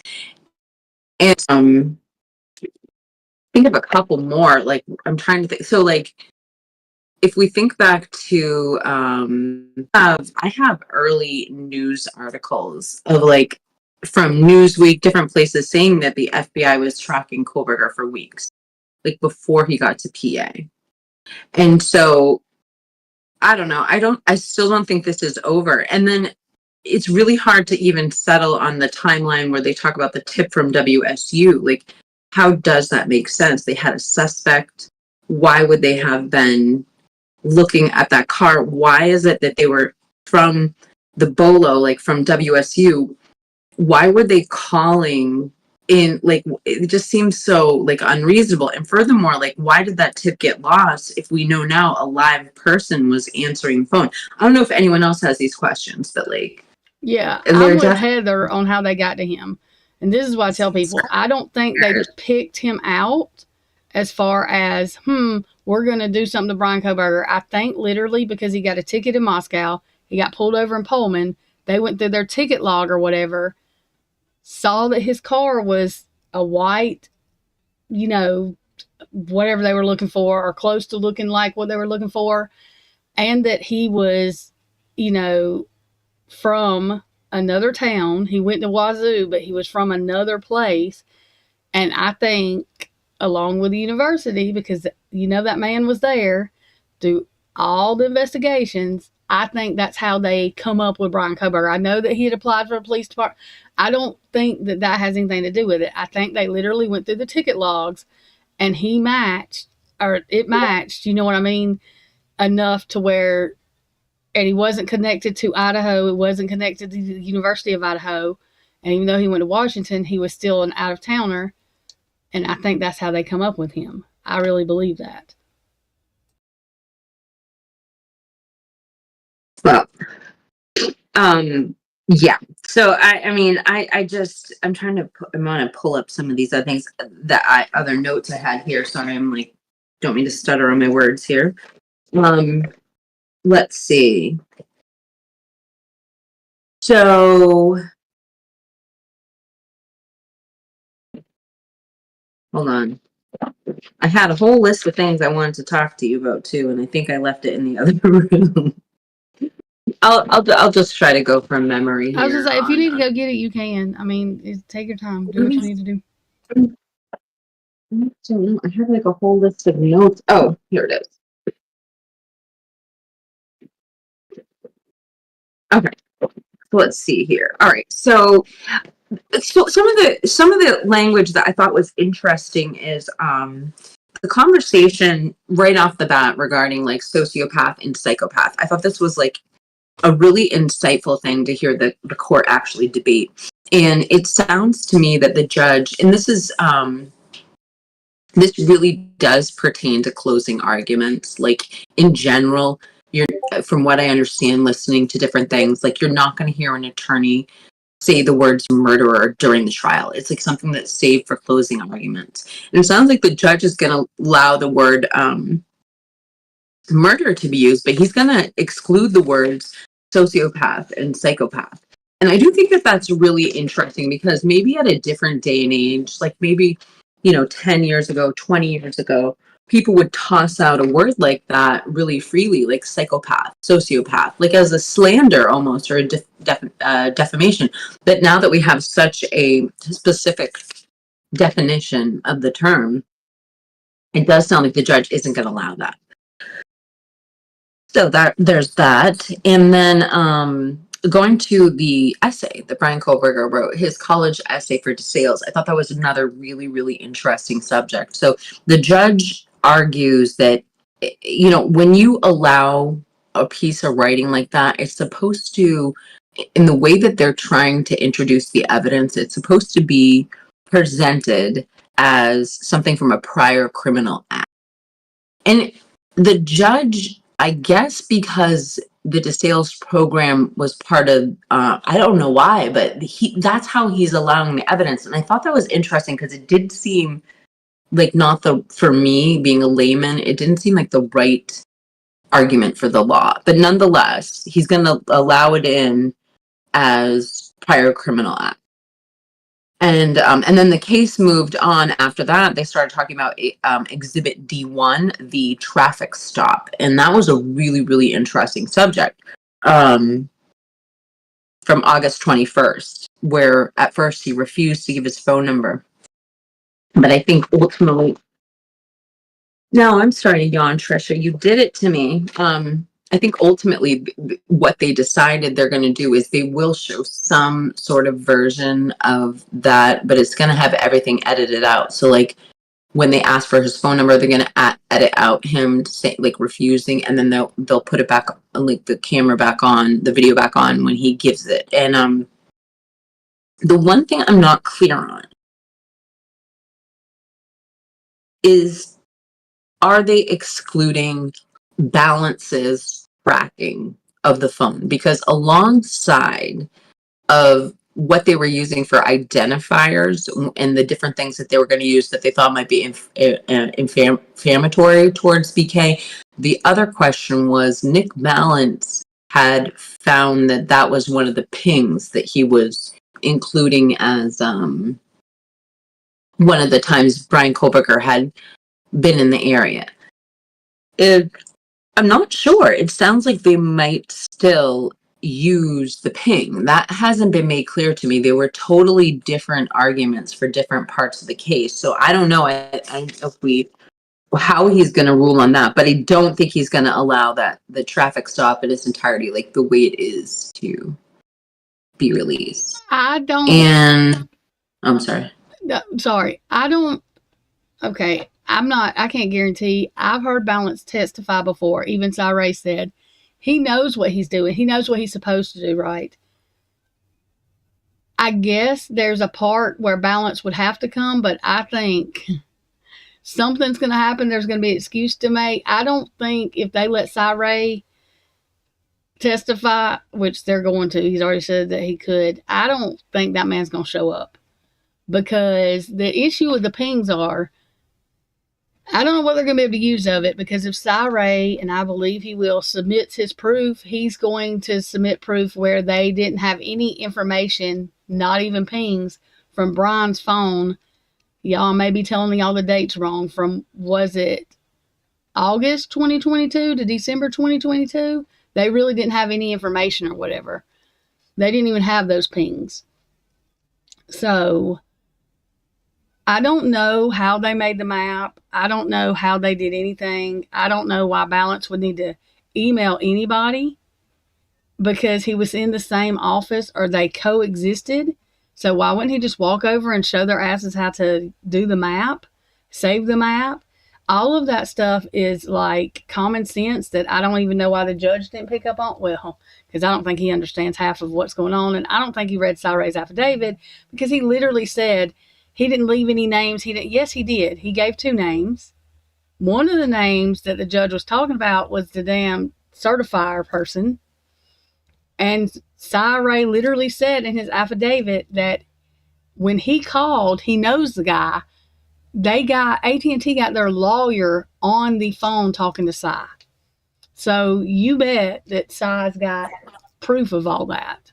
So I'm sure he's getting it up, because the moment before his stuff was considered a conspiracy theory, he was probably already doing it. Once that was said, like his wife was probably more mad than him, but I'm sure he didn't appreciate that by any means. It would have been different. Cy Ray literally said in there that he could submit proof. He probably didn't, as a courtesy, just to wait to see what the judge, because Judge Hibler is like he don't want all his paperwork, but he does. So I'm sure that Cy Ray figured that he would let him say something if he needed him. But what he did was browbeat the shit out of Ann, and she's not an expert. She's a lawyer. She didn't know all those answers. Her mom just passed away. Like, she had so much going on, and she did not know all those answers, and she's not supposed. That's why they have experts. So I didn't really appreciate the way he did Ann, and that's the point I thought she was going to bust out crying, because it was like, not that she was scared. She was just, it wasn't just him she was overwhelmed with. You could tell there was like 50,000 things going on in her head. And I'm sure he knows her mother just passed away. I think that was awfully rude and disrespectful of him to do her that way. That's just my opinion, y'all. Well, I'm gonna say I am completely taken back and like not quite sure how to process the judge saying that Cy Ray was a conspiracy theorist. Like, how absolutely outrageous to say a comment like that after that affidavit was submitted. And we don't even know what his testimony is. If you want to talk about, I want to swear right now, but I'm trying to be a better person. I've had some good advice in the last few days. I'm going to let it stick. But like, I just want to swear right now. But like, if you want to talk about prejudicial, how about talking about one of the lead expert witnesses for Brian Kohlberger being called a fucking conspiracy theorist or whatever at a hearing? Are you kidding me? You know, like, is that prejudicial, you think? Right? Am I right? No. Well, I think it is, but I also don't think he knows who Cy Ray is. Like, I don't think he knows. He didn't go study who the hell he was. I don't think that because he did hospital cases, y'all. So all that Andrea Burkhart was saying, all that he did, and he was usually on, of course, for the side of the hospital or whatever. And all they did was sue, and then they got their insurance paid, basically, whatever. So he still shouldn't have said that, but I don't think he knows anything about Cy Ray. I just don't think he does. Because if he did, he wouldn't have said that, because people are looking at that, and there's so many cases that Cy Ray has under his belt. It can't make people just get out of jail. But I'm saying, though, it could cause other problems. And so I just don't think he didn't sound like he knew a lot about some of the stuff he was talking about, in my opinion. I don't know how he's qualified to do this case. I'm not saying he's not. I'm just saying that I haven't really researched him. From what I could see in the recent past, he's not prosecuted any criminal cases. It's just been these hospital cases. So you can kind of tell. I'm not sure how the hell they played Eeny, Meeny, Miny, Mo and picked him, but I don't know that maybe he was the right one. And he damn sure didn't want to do it anyway. He makes it very well known that he does not want to be there. And he made sure that he said he feels like he's aged. Yeah, I hear that loud and clear. He don't stutter those words. He makes sure he lets them know how much he does not want to do this, which I wish he would hush. It does not matter. You're the judge. You are the one they wanted. You need to take that up with your boss. Quit making everybody feel uncomfortable, because who wants to sit there and talk to somebody that keeps on saying, basically, he don't want to hear what the hell they're saying. He don't even want to be there. That makes people all kind of uncomfortable. So I think he should not say that. Yeah. So, okay. So a couple of things about Judge Hibler. I definitely have thought on this. I've listened to a lot of people on both sides of the fence talk about Hibler. I know we all had like a lot of, when the change of venue came, we all paused. We're like, okay, is this a by the books guy?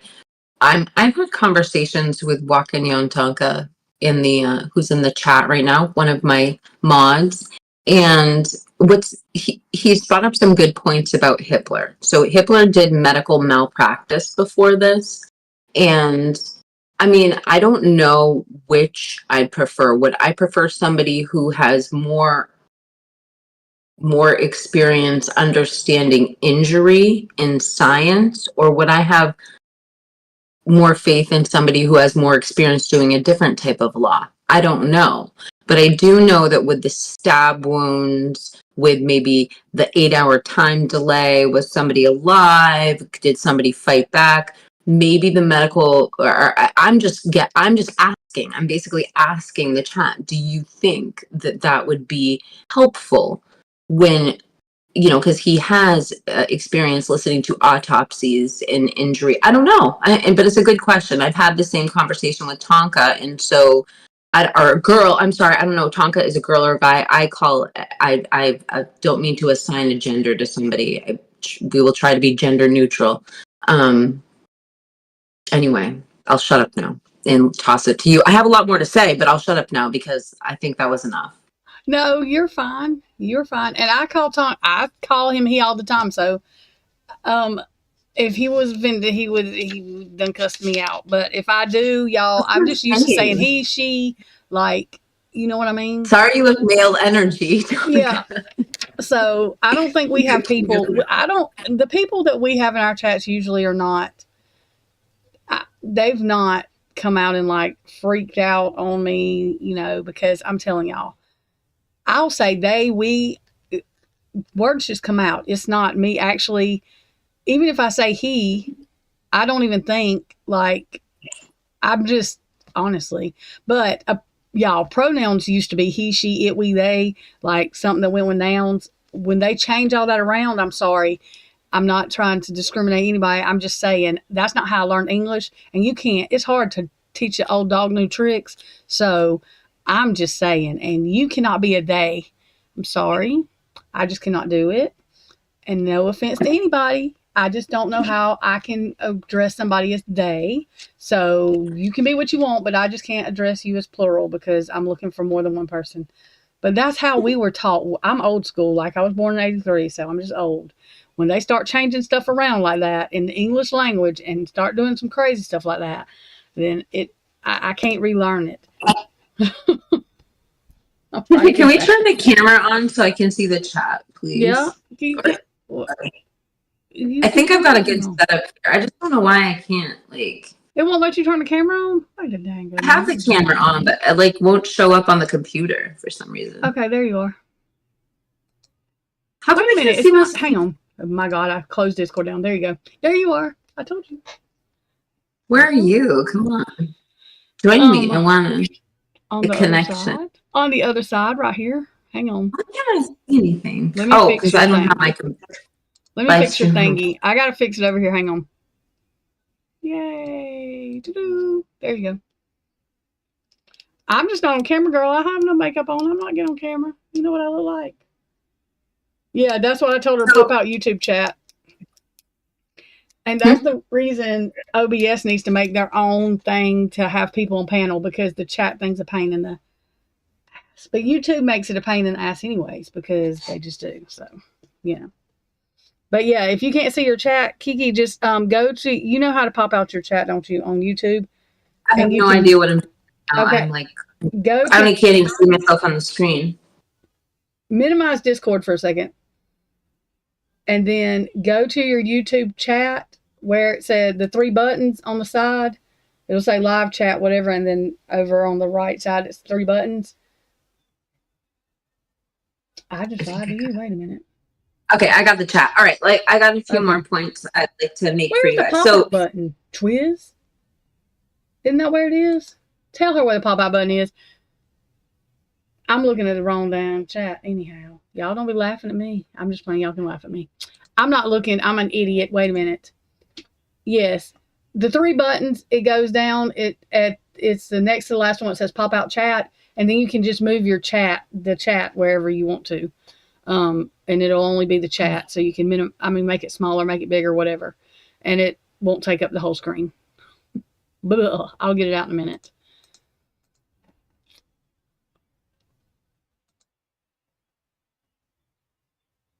So, Hang on. I wanted to bring up a couple of, so the whole thing about like the judge saying Cy's a conspiracy theorist, just touching base a little bit on that. Like for him to say he doesn't understand, like Cy gives his credentials. He prefaces the entire affidavit with his credentials, not only like knowing what like the cases he's been involved with, what he's doing, but he also brings up he actually wrote the technology. And so it's not even an option for the judge to not understand who he's talking to.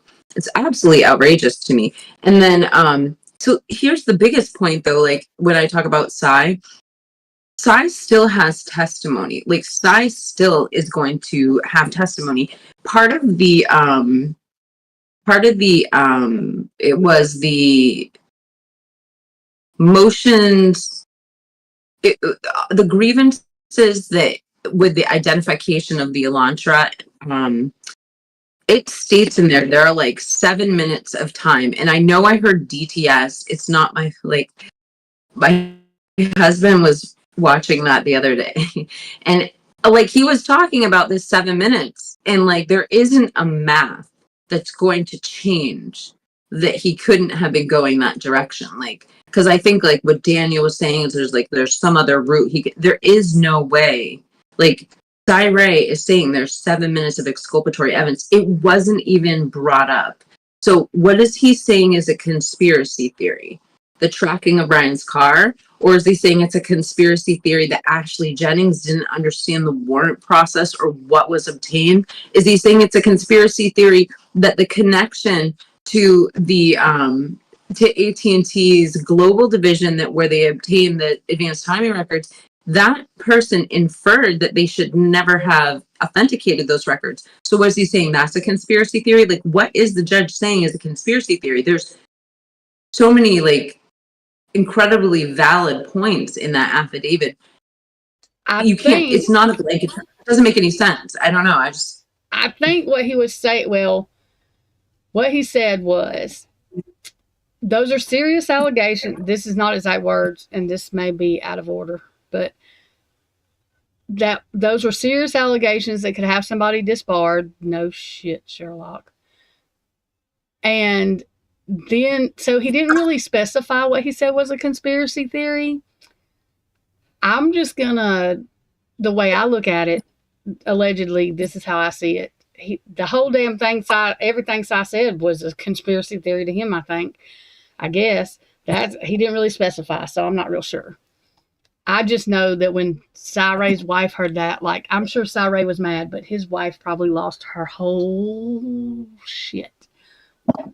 I'm just saying. Oh, I would love to have been a fly on the wall and seen what Carrie said in rebuttal. But what we know is like a lot of times behind a strong man is that strong woman, and you better believe she's going to fill in the blanks of, and you know, he's got a teammate like on his side with her, because we all know she was almost FBI law enforcement. She's been on that stand. She's seen these judges. She's seen these prosecutors, like not these ones, but it's two in one. Okay. I don't think the Colorado judge in my opinion, insulted him as bad as this was. I mean, he may think different. I don't know, because I mean, it's him that they're talking about. But of course, because I feel the way I do about Cy Ray, and it's not just because of this case, because I've had people tell me that it's not. If they would watch his podcast and see the stuff he's done, that is why. His truthfulness is what gives me hope that there are still decent law enforcement out there, because he's willing to say, here's the mistakes I made. I'm not going to tell y'all I was perfect. This is every mistake I made, and here's what I learned from it. And that's what makes it him a good law enforcement agency person, and he's not willing to lie. He's not scared. Like, he's not hiding from nobody. Yeah, what he's put out could be dangerous, but I don't think he's hiding from anybody. He's just like, Yeah. he said what he said. I mean, I swear, if you could write in court, you might as well, because they misspell everything. I really wish when he submits all the stuff that he's going to, that I know he's going to, the checkmate stuff that he has to submit, I wish he could just say, I said what I said, and sign it. I mean, yes, that's petty, but literally, that's just the way I feel. And I said what I said. So take this conspiracy theory and shove it up your, because what are you going to do, Hibler? Now what are you going to do with Ashley? Because now he's done proved, I hope he proves that they knew who Brian was before the 15th or whatever date they're saying. I hope they prove that he proves that everything Ashley said, she got up there and testified again to, was a damn lie. I hope he proves all of that, which I know he can, because he wouldn't have said it. He gets nothing out of this. He's never worked for the defense. He's not making any money. He's not getting clout from this. He's actually getting more negative attention than he would have just by not even being in this case. He doesn't need anything from anybody like that. He's doing this because he thinks it's the right thing to do, and that's why he's doing it. And so Ashley is a dumbass. Like, this, I don't understand. I mean, I have no words. I want to know how stupid she feels. I want to email her, and I wish you would tell me, when you stand in the mirror with your damn twin flame, I don't want you to dog yourself, but tell me what the hell you see looking back at you, because you got to see a flaming damn idiot. Do you know who you just said this to? Do you know you don't think this man is fit? Like, that's stupid. You paid how much for school, and you fixing to, okay. Because even if they don't disbar her, it's a Brady violation, I believe. She can't testify again. She's lied under oath. You can't freaking testify again. I mean, what the fuck's the point in having a job? Oh my God. That's the most, I don't, I'm almost embarrassed for her, and I might be if she wouldn't have got up there and repeated the same stupid shit again. Like, I just wouldn't say that again, Ashley. I would just not say that again. I would find different words. No, the bitch gets up there, but I was like, you have to be kidding me. And then she was doing something with her lips. I don't know what the hell she was doing.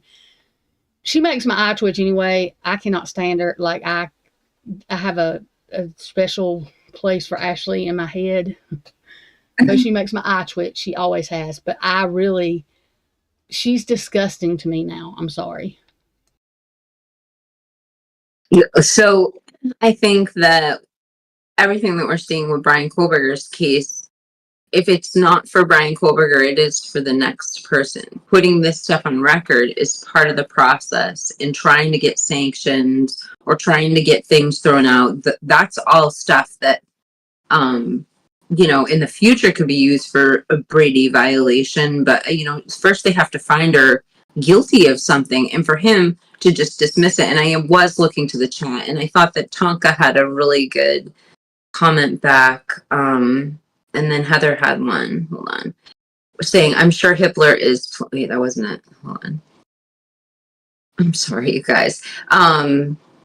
Shit, where was that? It was a blind accusation to cause more distractions. And I couldn't agree more, because I'm actually asking like a totally intellectually dishonest question, because I know the answer. He wasn't specifying anything. He didn't single anything out. And what's super interesting is in Sai's affidavit, it's super, super careful to not say anything about what he is going to be testifying. I mean, I went through that with a fine-tooth comb, because I was looking like, okay, what can I surmise from this using Sai's testimony about Brian Kohlberger's alibi or whatever? But there's nothing. He didn't allude to anything. So to me, again, it's putting that hand of justice really, really heavy on the defendant when the own judge is already saying that the expert testimony for the person that he's actually to testify, the judge has okayed this fucking conspiracy theorist. It pisses me off so bad. I'm sorry. Well, Bill Thompson also got up there and said that Cy Ray said that the phone was off, and Cy Ray unless he's told Bill Thompson this, not under oath, I don't think he's talked to Bill Thompson unless he was under oath in front of everybody. I don't think he has a reason to talk to that man. So he did not, Cyree, that I know of, unless I'm wrong, y'all let me know, did not say Brian's phone was off. He also did not say that he could not say where Brian was at the time of the murders. I don't know why he said that. I've never heard Cy say that. Never once. I've never heard him say anything about where Brian was specifically at any time. So who in the hell? And the other thing is Ashley Jennings got up there and still, literally in front of us, we have proof where Dylan did not go to fucking sleep. And this dumb bitch says when she woke up. When she woke up, tell me how so she did all that shit in her sleep. Somebody else had her phone. What are you alleging to? And I wish somebody would have said something. Like, I don't know if Ann Taylor, I'm not a lawyer, so this, I couldn't be. Because I swear I would have jumped up and said, objection, lying under oath. When was she asleep? Because there's no, what? Bethany, I guess we could allege for 2 hours. Dylan's phone didn't stop. So did somebody have her phone? Is that what we're going to say now? Oh, let me guess. Brian had it in his car with him and turned that bitch off too, right? I mean, come on now. I don't think the man has ever been in that house. And I think they did that model. They also, Miss Potts pointed out about the way that Ashley was doing about his parents. I did not realize that she was trying to literally have it to where last minute, and Miss Potts is right, they couldn't come in the be there for Brian because they were going to be witnesses, and they were going to wait till the 11th hour and then say, oh, they weren't going to call him. So you wanted that man to sit there without his family? Like, how do you, this bitch, you have kids. Have you lost your ever-loving mind? And I just want to know how many people that are going to know that Brian, not that he could not do this being autistic, but what are if you look at the percentages and then look at his coordination problem, there's no way he could do it. And that's why the house model is not put up the way it's supposed to be. Because, number one, Houdini couldn't do this shit in 6 minutes, much less could Brian going up and down steps and an uneven whatever the hell that is. The other issue is they literally have a statement that Dylan says she don't think that's the person. She does not recognize him. She thinks she would recognize him, and she does not recognize. If there's one thing I'm going to give her credit for is that statement right there. She could have lied like hell and said, yeah, that's him. She did not. So thank God. The other issue is thank God that they are dumbasses. I don't think the prosecution is going to be able to emotionally connect any of their circumstantial evidence all the way to have an emotional connection to the jury, because in the middle of each of their bullshit is flawed stuff. So I'm hoping the jury cannot emotionally connect to, that sounds horrible. I want them to find the right people, y'all. There's flaws in all of the shit. So I don't think they're going to be able to emotionally connect to one piece of evidence to connect it to Brian, which is a good thing. But yes, Jennings is not even like, these people that are talking about Ann Taylor being a snake, do they realize Jennings is acting like they're talking about these defense lawyers? Not all defense, there are some bad defense lawyers, I'm sure, that will fucking take up for somebody that's whatever. I don't think Ann Taylor does that. Ann Taylor's fixing to solve a damn crime. Thank God. Because I think she gives a shit more than the prosecution does. I mean, I really do. She's had to look at these autopsies. Y'all, she is on Brian's side. But do you think it didn't bother her to look at 4 kids' autopsies? I think it bothered her a lot. Because I think she has a heart. I don't think she's just excited about these kids. All of that has to be taken into consideration. People think she just hates these kids. I don't think that's it at all. I think she wants to help solve it, because I do think that she wants it solved. Plus Brian, not because he's not guilty. But she didn't have to. I don't think the only reason she's going as far as solving this is just for Brian. Like, I think if she can solve it, it needs to be solved. I've never seen a defense lawyer do this. I've not watched cases, but I've never seen one. It's hard for them to find the alternate suspects. And if she puts it together and finds it, she deserves what she gets. All these people worried about what she's being paid, Jennings is getting paid to fucking lie. So what? Like, it's none of anybody's business what she's getting paid. And they should worry about how much that Farco scan cost. Idaho should be worried about how much did they pay for that fucking scan they're not using. That's where your tax money went, homies. Just saying. Okay, now I'm done. Two of them too.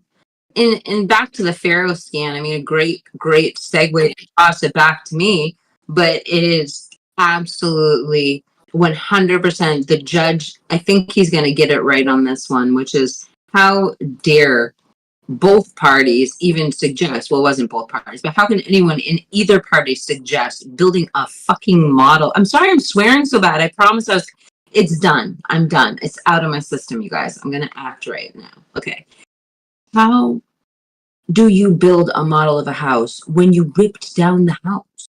Like, what part of that makes sense? I'm not, like, after so many years, I did look at some footage before the house got torn down, and I could see how a house starts falling apart when it's not lived in. And it does have, like, that element of, the house is going to deteriorate. There's no question about that. However, if you're talking about a scale size to demonstrate things to the jury, if that's necessary for your case, why would you just leave the house up? Like, and how would you not know that? Like, how would you not know it's important to have a demonstration of where everything took place in a visual beyond virtual reality? And we had the arguments about VR immediately before the house was torn down. There was a 30-day period where we remember we all signed that petition to stop the house from being torn down. And we all had conversations about VR and the difference and how they were going to do special things to have the sound be just right. And like now it's like, oh, well, F that. Let's just build a house. Let's build a new one. Like, there's zero. I think there should be zero chance the judge allows a model like that to be built, because the agreed parties agreed that a Pharaoh scan was the appropriate alternative because it's to scale. And so anything that's not completely to scale, first off, it would have to be agreed on by the defense and the prosecution, I think, to have it even be considered. It would have to be like a unanimous thing. But how could it even be allowed when you just said you didn't need a scale model of the crime scene? Well, he said they could use that. It just can't go back to the jury. Like, it can't be an exhibit, because the exhibits, a jury can take it back to the conference room, the decision room, whatever they call that. So, but Ann Taylor's right. You cannot see the freaking rooms. Like, you don't get the right. They're not wanting to put any furniture in it, y'all. The reason they're not wanting to clearly is because the timeline in their time. Listen, I just want to know. I understand a PCA does not have to be completely whatever, but it can't be all lies. What the fuck? Everything in the damn thing was a lie. Sergeant Friday was exactly right when he said 2 years ago when that thing come out, he looked at it and said, all of this evidence is exculpatory to Brian Kohberger. It is no fact. He said, all this is the opinion of a law enforcement officer that don't even have the experience to say he has experience. How did that judge sign off on that? Y'all, I'm sorry. Ann Taylor was being nice when she said the judge didn't know. In my opinion, that judge, that magistrate judge, whatever her name is, she knew exactly what the hell. She didn't know what she was signing. Come on now. They arrested that man for no reason, and I wholeheartedly believe the state prosecution team, all of them, should go to jail when this is over with for conspiracy to commit murder. And that is my wholehearted opinion, because they are trying to murder somebody that they can't, they should have. I cannot believe they're still going for the death penalty. They have no connection. There is no way. And I will push for that. It probably won't happen. I'm just saying, in my opinion, they all know what the hell they're doing. They all know they can't even tie Brian to that house. That's why Bill Thompson could not talk, did y'all see how flustered he was? Just, ugh, it makes me sick. Like I thought he was retired anyways. He makes me sick. I don't know how they sleep at night. You reap what you sow, though. Wherever you pay for it at is where you pay for it at. But you reap what you sow. And Ashley's got kids, and she should really think about. I don't wish nothing bad on her kids because her kids are not. They're innocent. I'm just saying you have to be real careful what you're doing. She's got a baby. What if that baby's autistic? What if that baby has the same problems? And then what? And then what are you going to do? Like what? I just think that people, if they were being honest, it would be different. I'm not saying that he could never do this because that reason. I'm saying that you reap what you sow, and you should be real careful. So, and I do not wish anything bad on her kids because that's stupid, and I don't do stupid stuff like that. Her kids cannot help it.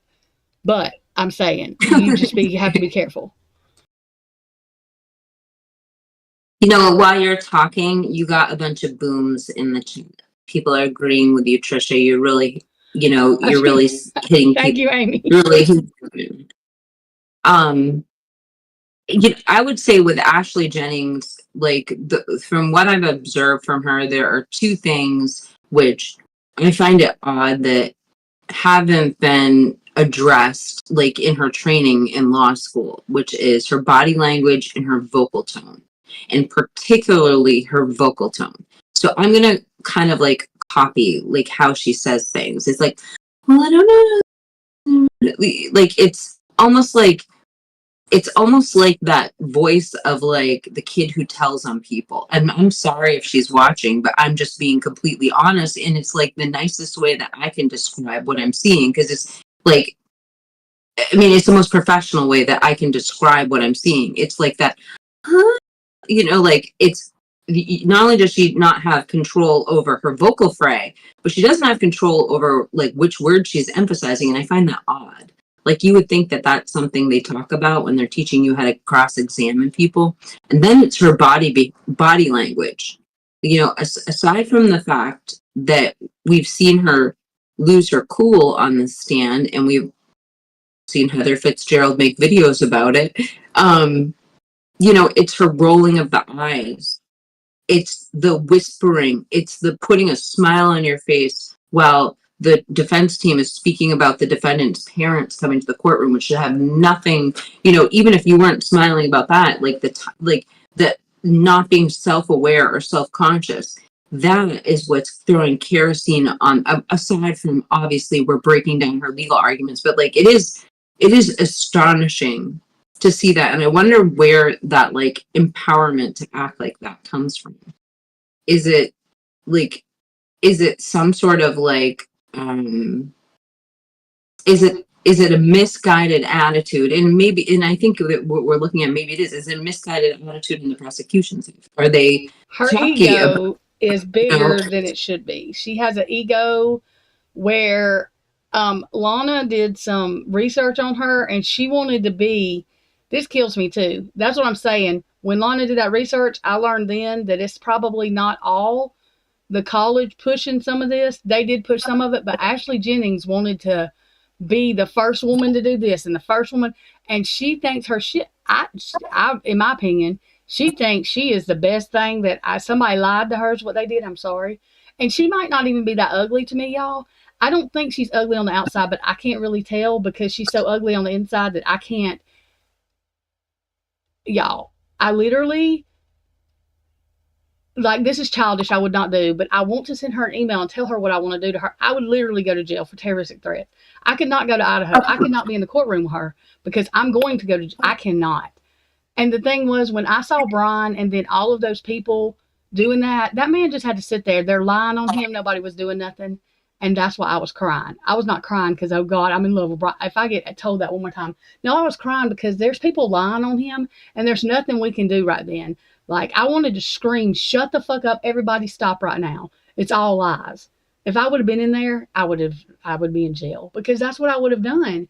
Like, he's just sitting there and it's like, they're lying. Like, I don't know why Ann Taylor couldn't stop him from lying. Like, I guess because that's not the way it works. But I'm just like, they're lying. They're lying on this man. This man is sitting there listening to them talk about how fighting for his death penalty, fighting him getting shot, okay, and all of this stuff. And then he's got to listen to him talk about his disabilities. You know what I mean? And then this bitch is going to laugh when they're talking. Oh, yeah, she should have been escorted out of that courtroom. That right there is, I don't know, improper acting, immature, never should. That was uncalled for. Right. Or a warning, because at the end of the day, whether you care how you come across to people or not, like, you have to come across that you're taking this seriously. And so it's not even about the attitude, the unprofessionalism, like all these other things. It's about, at the end of the day, decorum in the court and having respect, just like, you didn't see, Twiz and AR, walking around with some sort of graphic tee. They came in respectful. They combed their damn hair. They, you know what I mean? It's the same. That's decorum. It's the same thing about, what if we had some of our YouTube friends in the audience and they were laughing and smiling during inappropriate times on that side of the courtroom? What would be repercussions? She's an officer of the court, I believe. I think that's what you call it. I don't know. Just so anyone watching it doesn't know me, I don't have any legal background. I am a YouTuber and it's a podcaster. I mean, y'all, even when the judge said, hey, Ashley, I think Brian's parents need to be here, basically what she said was, it's going to mess up our stuff, but I can see. No, she don't see. She don't give a shit. I've never, like, how in the hell, even if you think he's guilty, his parents is not their fault. Are you kidding? Like, you literally, and I did not realize she was doing that until Miss Potts brought that out. You literally were going to, like, have the judge have them not able to be in the courtroom because they may be witnesses, and you're going to wait till the very last minute to call them and then not even call them so that nobody's in there with them. How evil can you be? Even if you knew even if there was pictures of him, his parents are not guilty. What the fuck is wrong with you? Y'all are pissed off. Why? Because you had the media say that his sister was writing a book and they were going to testify, and Massoff said 5 times. They have no interest in helping y'all, period. They love their son. They think he's innocent. Yeah, they don't like that because that takes the narrative, these people have been through hell. They didn't ask for this. They have been embarrassed. His sister lost her job because probably people were saying, I don't want to see, her brother. There's no telling. They couldn't just fire her just because her brother got in trouble. But, like, they have been through enough. And there is no sense. What is wrong with people? That's like me saying Ashley's kids should be punished, like exactly opposite of what I said, because her kids are her kids. And I hope like fuck she's a good mama. Please let her be a good mama. If she's nothing else, let her love her kids, because that would be horrible. Okay. I cannot stand her, but I don't wish that kind of bad on her. I do think they should all be in jail, but that's my opinion and it's probably never going to happen. But I will say it forever. Y'all, it took me months. Heather Twiz will tell you this. Me and Twiz used to argue about this. Kiki knows. The day I said Brian Kohberger was innocent was the day Brett Payne said that the FBI never said it was Brian Kohberger's DNA. From that day on, I did. The other part of it was the day they moved him, I felt like you can feel, I don't know, I feel people's energy. I'm not always right. You can look at him and there's just something that tells me I don't think he did this at all. I don't even know that I don't think he knows them. I don't think, I think this is ridiculous. And I think that I don't understand why Steve and them think what they think, except they've been told this shit, like I said. Their lawyer is, in my opinion, a piece of shit who agrees with the prosecution. Not really, I don't think. I think he just does. I don't know why he does it. But that's why Steve and them, I think, believe the shit they believe too, because they're paying somebody to lie to them. Allegedly, not fact. Whatever your name is, before you try to sue me with your fucking hair that you more worried about looking like. He reminds me of that Garrett dude, that Hollywood. Like, waiting to get in a limo. Like I can't stand it. I can't. I'm sorry, Shannon Gray. I don't like him. I think he's Anyway, and did y'all see FF and her fucking? Oh my God, the Garrett thing she did again. I couldn't even. I thought I was gonna die. That man right there. What'd you do? She What'd put you him say back about on her Garrett? damn thing again. I guess she's trying to brag about that man who don't know anything. Wait. The only thing he talked about was Entertainment Tonight. He's a Hollywood freaking cell phone wannabe forensic whatever, in my opinion. How many times has he testified in court? Just saying. I have a couple questions for him as well, and I'm not going to say his name, and I didn't know because I stopped watching YouTube videos unless it's like recommended by one of my mods, or like if you come on, Trisha, like my core group that like always supports me in my lives, I want to come support you in your lives. But I just don't know all the things on the YouTube streets because, to be honest, there's just so much to keep up on. It's really hard to watch. I hit the three buttons on the side that say don't recommend this anymore, so I don't get those recommendations anymore. So the only people that I get recommended that feature are the people, yes, because I cannot handle it, because it infuriates me to see a thumbnail that's a blatant lie, and then I have to argue about it because I cannot just sit there. I have to say it's a lie, and then somebody says something stupid. I have to say, and it's just a circle, a vicious circle that it doesn't matter. So I'm so glad Candace Owens is going to talk about this case and she does not think what mainstream thinks. So even if you don't like her, I'll say this a million times, please support what she's doing, because we need somebody with that many people and with those followers to have a different narrative. That way, this is exposed to the public. I know some people don't believe in tarot, but I literally got today that the state is very scared that the public is going to look into this, that certain people in the public are going to start thinking something else and looking for the truth. And I hope that's what happens. I hope that Bill Thompson gets in there and can't even talk. Ashley Jennings can't talk. Like I said, I really hope that everybody gets up to talk. Everything they go to say, if it's not the truth, they can't even control the words, because the truth is just coming out of their mouth, whatever that truth is.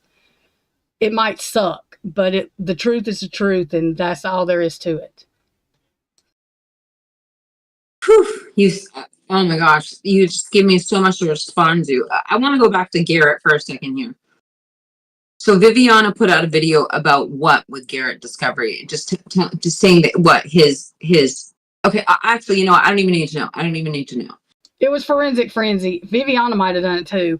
Forensic Frenzy. Oh, I thought you said Viviana did it. No, Okay, I said FF. Usually I say FF. I don't mind saying her name because I'm not slandering her. She really did that. It's not a lie. Literally, she did a video on it. So, you know.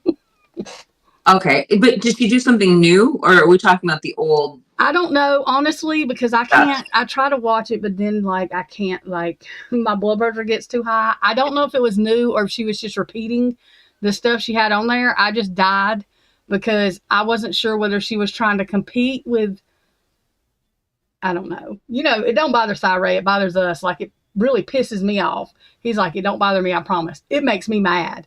Like, I'm on fire, and he just laughs about it. So, really, it's childish, but it just, to compare them to, I mean, what, anyway. Yeah, I don't know if it was new. If she still I mean, I don't know what to tell her if she's still talking to him, but okay.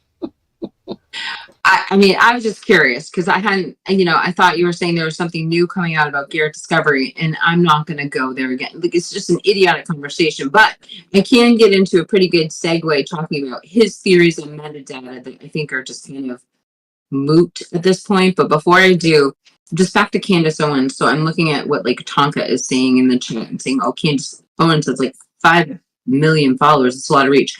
You guys, that's not even a drop in the bucket of her platform. She was let go. And so, like, I don't know if you guys follow that whole thing. She was let go from the Daily Wire, I think it was, or the Daily Mail. Anyway, she got let go from like a platform of, I think she had like 10 million or something like that. But her reach is so far. Like her fan base is so far. She started that channel independently and just like that. Like people saw the name and she got all those subscribers. Like Brett Cooper, same thing. She was fired from the same website and they tried to replace her with somebody.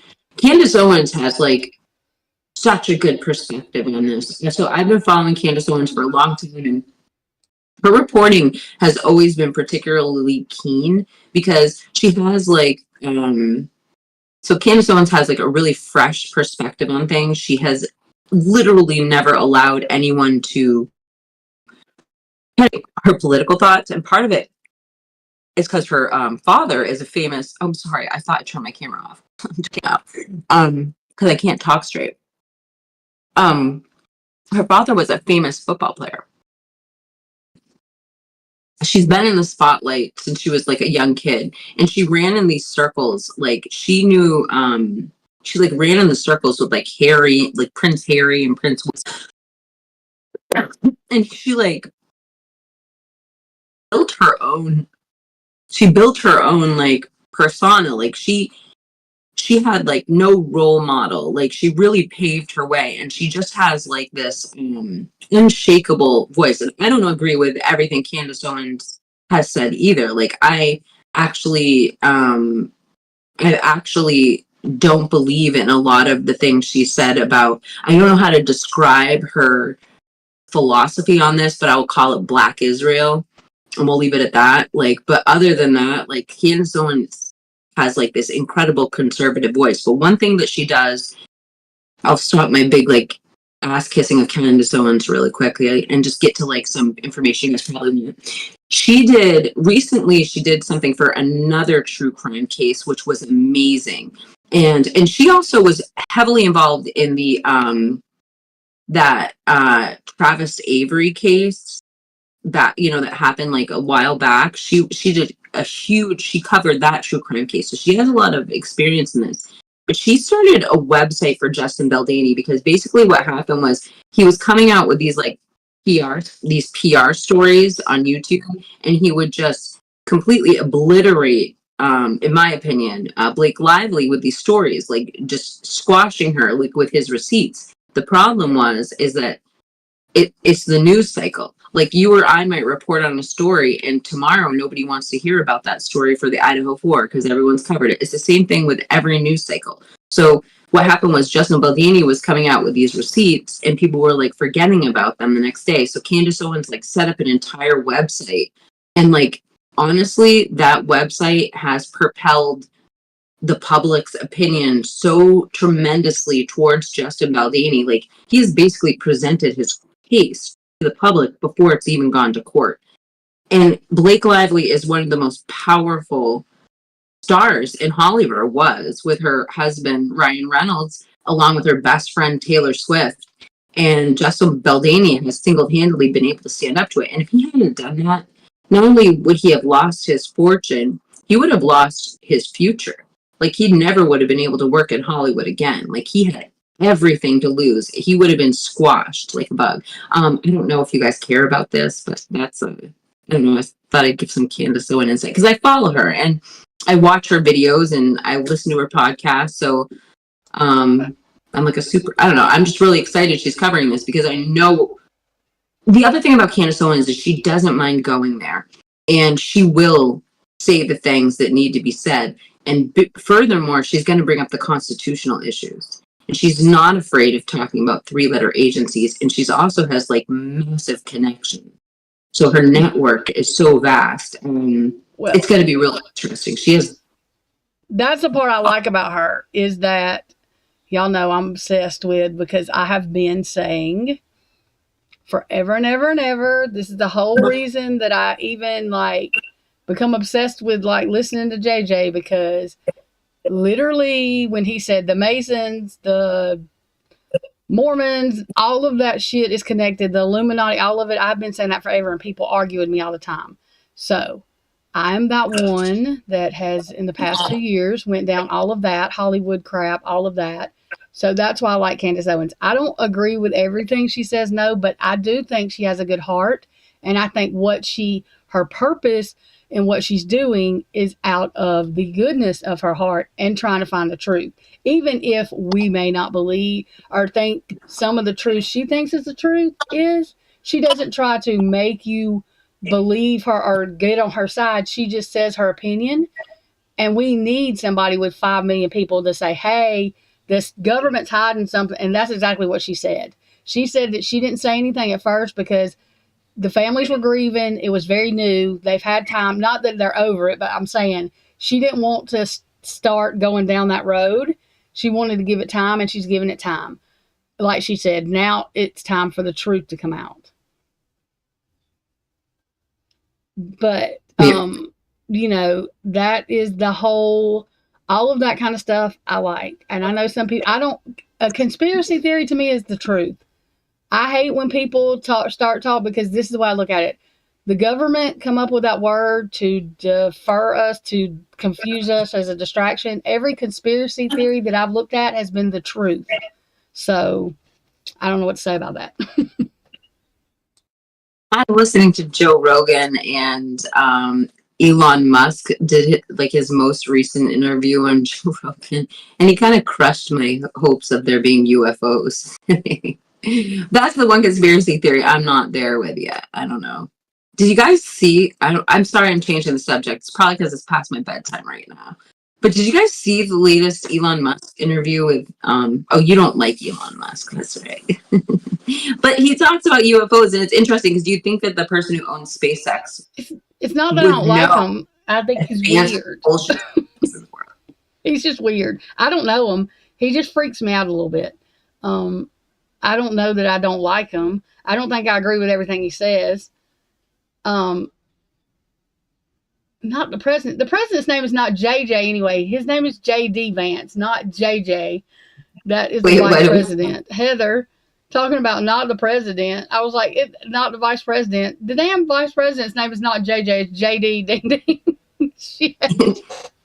I was like, why did you say that? The vice, I guess because everybody gets it confused, but the vice president's name is JD, not JJ. Jesus Lord. I probably shouldn't have done that, but I have other things to talk about with Idaho 4. I want to get, like, just going back to Cyray and Judge saying, okay, it's conspiracy theory. Okay, great. So now when he comes on the stand and whatever he's going to say, whether it's talking about that 7 minutes of exculpatory evidence, is now Ashley Jennings going to be able to come back and be like, and then like in that voice, like, he said it was conspiracy theory. Like, can she now say that? Like, you know what I mean? Like, but he's going to come up and he's going to talk. But the point I was getting, I'm sorry, you can hijack. So the point I'm getting at is if he's going to come up and give testimony, so not only is he giving like testimony about whether, you know, talking about where Brian Kohlberger turned, like places like Palusa Drive, or that 7 minutes of exculpatory evidence they list in their affidavit, he's also going to be talking about something in terms of alibi. And we think, I mean, it appears that's why they fought so hard to say, you know, they should be able to talk about something without Brian taking the stand. And I've been thinking a lot about, like, we weren't given what Brian's alibi is going to be. But I've been working on a video all weekend, like I'm losing my voice. And I've been putting these like visuals and clips together. Mikey's been helping me. And it was trying to compile like everything I've heard, because I think I have 4 sources now that say Brian was a night runner. And this is a known documented activity of his. And I'm not saying that's the alibi or not, but like, just kind of tying it into everything we're talking about, with the judge slamming down, just blanketly saying Cyray is conspiracy theory.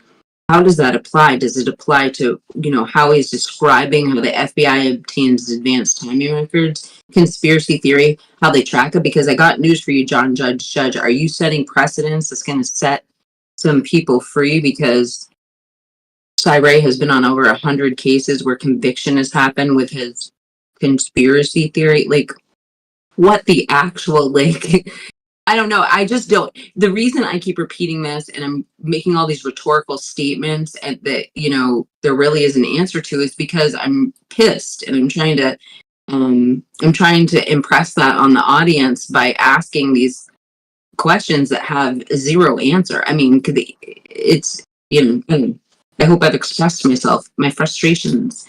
And it's not my bias either. My bias for being favorable to Cyray's character and Carrie's character and how they've helped me. It's not that. It's literally logically in fairness. Like, I do feel that was a mistake and that was a slip up for the judge, and there should be something to rectify that. Boy, I can't stop thinking about it.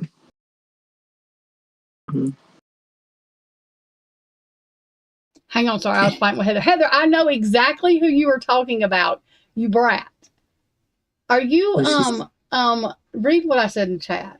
I was trying not to, Okay. Are you going to tell me that 15 times, Heather, tonight, Fitzgerald? Are you? Tell me one more time.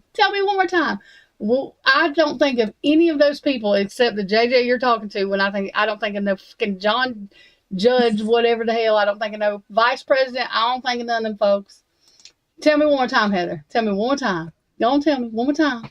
Okay. I'm done messing with her. Don't mess with Heather. Don't mess with the chat. We need them. We've got. Yes, Heather. Yes. yes, I do. God bless America. You should know. So. Oh God. I saw a couple of really good comments here. Twiz brings up something. So what do we mean? His alibi is driving south of Pullman, west of Moscow, including Wallaway Park that night. I just want to say, I'm not sure when, but Brian Kohlberger was in Lewiston. Right? That's a joke. I don't know when he was in Lewiston, but I do know that I've been told to say that. Let's clear that up tonight. When was Brian Kohlberger in Lewiston? Anyway, I have a couple other things I'd like to discuss with you guys tonight. So, Ann Taylor is working on a lead to an alternative suspect. Do you guys think that it's Cyray finding someone? And if it is Cyray, do you think the judge called his stuff conspiracy theory to discredit the alternative witness and not just the expert witness for Brian Kohlberger? Question to you, Trisha. Are you with me? Yes, I think that he don't know what I would like to think that he really is like, this is a serious, allegation. He should have submitted the proof, whatever. But because if he would have wanted to know the judge, he could have found out whether they really had the time and advance records. Because you know what I mean? So he didn't study none of it. He just said what he said. He didn't even try to see if he didn't click sign in to say, hey, on Zoom or nothing, whatever. So to me, he didn't care to say what he said, and he was okay with it for whatever reason. I don't know what he's going to think when he gets all the stuff from Cyray, but we got some answers in the chat too. They said Lewiston after, so it doesn't matter for the alibi. And then Tonka says Lewiston is southeast of Pullman, south of Moscow. Little update. I think that it's interesting that they had alternative suspects that matched. This is something else we found out in the hearings that matched actual tips into that tip line, like a double suspect. Hibler said that about Cy to poison possible jury. Cy is truth for BK. State, in my opinion, is Hibler's ears. That comment was from Amy Conway. But that's stupid because now Cy, okay, if anybody does their research on Cyray instead of just talking about him, that's why I get ill. Because before I said anything about Andrew Garrett, whatever the hell his name, I did research. Also, it's real easy just to go to his podcast. Like, they can't separate. If the man was on the prosecution side, they would be in love with him. That's what I'm saying. I do not understand why people, even if you think Brian's guilty, agree with shit that's wrong. Even if you love somebody, if they're wrong, they're wrong. It doesn't matter. It doesn't make them right. It doesn't make it like, I do not understand. That does not, I don't know. You just don't, like your kids. Do you agree with everything they did? If they went and stole a car, are you going to hide it for them? Like, if they're wrong, they're wrong. So why can't people just say they think he's guilty, but these people are still doing wrong? I don't understand why people, and this is why I get ill with Jeff and all that, because everything they do is, how in the hell are you saying that? Like, that makes no sense. I don't agree with everything Ann Taylor says because that would be ridiculous. Twiz does. That's because he's in love with her. We know that. But he gets mad. So get mad, Twiz. I'm just saying, I like her, but I don't agree with everything she says. These people want to say we're in love with Brian Koberger and Cy Ray. Well, shit. Then they're in love with Ashley Jennings, Bill Thompson, Josh, whatever his name is, and that other man that looks like the Simpsons boss, whatever his name is. So, you know. Mr. Burns? Yeah, that man, whatever. I don't know. Oh, that damn. I want to call him that scientist man. Why do these people that not man or whatever his name is? Anyways, he does. He looks like the Simpsons guy. To me, who said that? Audrey did. I think. I was like, yeah, that's who he looks like. So I want to say I think it's a bigger problem with our society. I don't want to talk about politics, but how many times, and I'm going to keep it completely neutral here. How many times have we seen a senator or a congressman do something that in real life we know we'd lose our job for, or we'd get charged with something, or we'd have the IRS come after us, and they get away with it? Or they have people stand down when they try to press charges on them. When our grandparents were younger, when our grandparents, were part of, or if you have grandparents that were from the Americas, like, people got fired when you've messed up. A plane crashes, you fire the people who are supposed to make sure the air traffic was safe. You fire the person who made 3 shell companies and was accepting bribes so that, somebody could meet their family member who served in Congress. You know what I mean? People lose their job at the very least, let alone have. So it's a bigger problem in our society because we don't do it anymore. People aren't held accountable. And we can talk about it on a national stage with these big examples, but is it happening in your own town office? Is somebody is it happening in your own city? Does somebody dip their hand in the cookie jar and then nobody fires them? And we allow them to go, when people show you who they are, they either have consequences and they change, or they're taught that it's okay. You're saying it's okay. And so I think that you're bringing up just a bigger problem in our society where we don't hold people accountable anymore. And without that, I mean, it's just, you look at companies when people do things wrong in the corporate structure, and it's like, well, corporate structure is wrong because they have obligations, but just like in any business, and like, people do things wrong, and it's like we coddle people with second chances, and it shouldn't be that way. There should be rules there, and clear defined rules, like 1 strike, 2 strikes. I mean, I think I beat the issue with the dead horse, but you guys get my point. Maybe kicked it around a little bit. Yeah. And what's happened is these frats that all are together with Mason, Illuminati, they all believe the same thing. These frats start special privileges. They get these jobs. They pay somebody off. They blackmail somebody. They threaten somebody. They whatever. And that's what I said. I know people think I'm crazy. If somebody come up with a pew-pew, would I be scared? Yes, but I'm still going to let them pull whatever. I'm not going to stand there and let anybody blackmail me. Nobody is going to. That is the stupidest thing. That's what's wrong with our world today. That is exactly why we have this going on, that going on, and everything else. And our whole world is bound on somebody is scared because somebody has got to not be scared to, like, you know, even with this YouTube stuff we fight, like, people reporting people for no reason and this and that because they think they have whatever and they can do whatever. I'm going to fight it because it's wrong. Look, I've decided that people need the consequences they deserve. If you're going to do something stupid is going to happen. Nobody is perfect, Twiz, all the time. Ann Taylor is not right all the time. She just can't be. She's human. What I'm saying is, I don't know what she knows, Twiz. Good Lord. I couldn't handle what she knows, probably. My head hurts thinking about it. But it is all like, the truth never changes.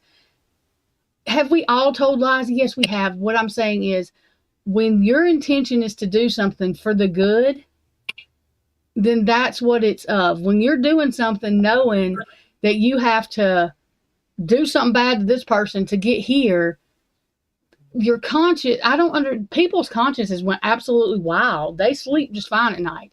I stay up for the shit they do. The shit they do bothers my conscience. I don't sleep good at night. I can't change everybody. The only thing I can do is what I'm doing. And that is how, because people have messed with my confidence my whole life. You know what I mean? I let stuff, that's why I said what I said tonight. I'm going to be me. I'm going to be me tomorrow and every other day.